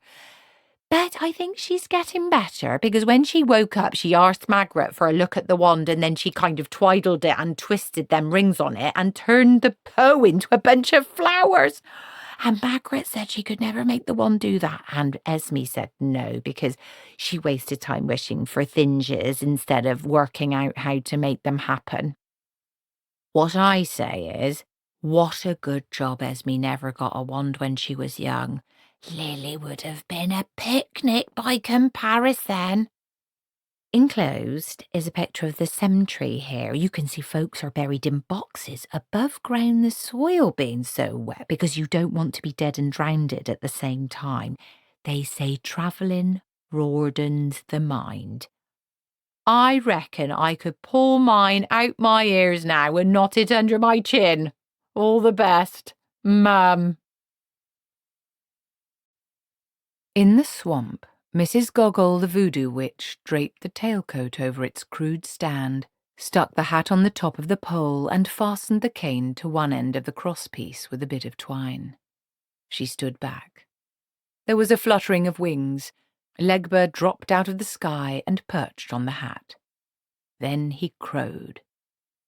Usually he only crowed at nightfall because he was a bird of power, but for once he was inclined to acknowledge the new day. It was said afterwards that every year on Samedi Nuit Mort, when the carnival was at its height and the drums were loudest and the rum was nearly all gone, a man in a tailcoat and a top hat and with the energy of a demon would appear out of nowhere and lead the dance. After all, even stories have to start somewhere. There was a splash, and then the waters of the river closed again. Magrat walked away. The wand settled into the rich mud, where it was touched only by the feet of the occasional passing crawfish, who don't have fairy godmothers and aren't allowed to wish for anything. It sank down over the months and passed, as most things do, out of history, which was all anyone could wish for. The end.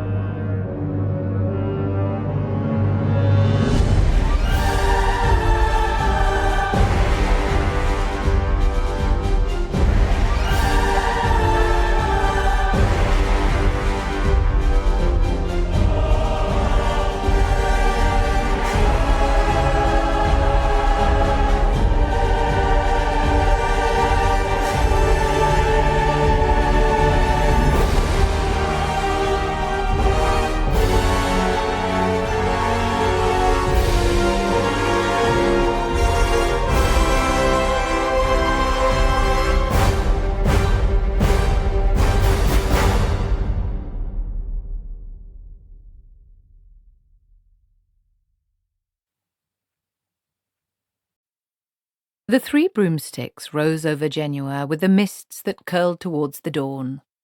The witches looked down at the green swamps around the city. Genua dozed. The days after fat lunchtime were always quiet as people slept it off. Currently they included Grebo curled up in his place among the bristles. Leaving Mrs. Pleasant had been a real wrench. Well, so much for la douche vita, said Nanny philosophically. We never said goodbye to Mrs. Goggle, said Magrat. I reckon she knows we're going right enough, said Nanny. Very knowing woman, Mrs. Goggle. But can we trust her to keep her word? Said Magrat. Yes, said Granny Weatherwax. She's very honest, in her way, said Nanny Ogg. Well, there's that, Granny conceded. Also, I said I might come back. Magrat looked across at Granny's broomstick. A large round box was among the baggage strapped to the bristles. You never tried on that hat she gave you, she said. I had to look at it, said Granny coldly. It don't fit. I reckon Mrs. Goggle wouldn't give anyone a hat that didn't fit, said Nanny. Let's have a look, eh? Granny sniffed and undid the lid of the box. Balls of tissue paper tumbled down towards the mists as she lifted the hat out. Magrat and Nanny stared at it. They were, of course, used to the concept of fruit on a hat. Nanny Ogg herself had a black straw hat with wax cherries on for special family feuding occasions. But this one had rather more than just cherries. About the only fruit not on it somewhere was a melon. "It's definitely very foreign," said Magrat. "Go on," said Nanny. "Try it on." Granny did so, a bit sheepishly, increasing her apparent height by 2 feet, most of which was pineapple. "Very colourful, very stylish," said Nanny. "Not everyone could wear a hat like that." "The pomegranates suit you," said Magrat. "And the lemons," said Nanny Ogg. "Hey, you two ain't laughing at me, are you?" said Granny Weatherwax suspiciously. "Would you like to have a look?" said Magrat. "I have a mirror somewhere." The silence descended like an axe. Magrat went red. Nanny Ogg glared at her. They watched Granny carefully. "Yes," she said after what seemed a long time. "I think I should look in a mirror." Magrat unfroze, fumbled in her pockets, and produced a small wooden-framed hand mirror. She passed it across. Granny Weatherwax looked at her reflection. Nanny Ogg surreptitiously manoeuvred her broomstick a bit closer. Said Granny after a while. "It's the way the grapes hang over your ear," said Nanny encouragingly. "You know that's a hat of authority if ever I saw one."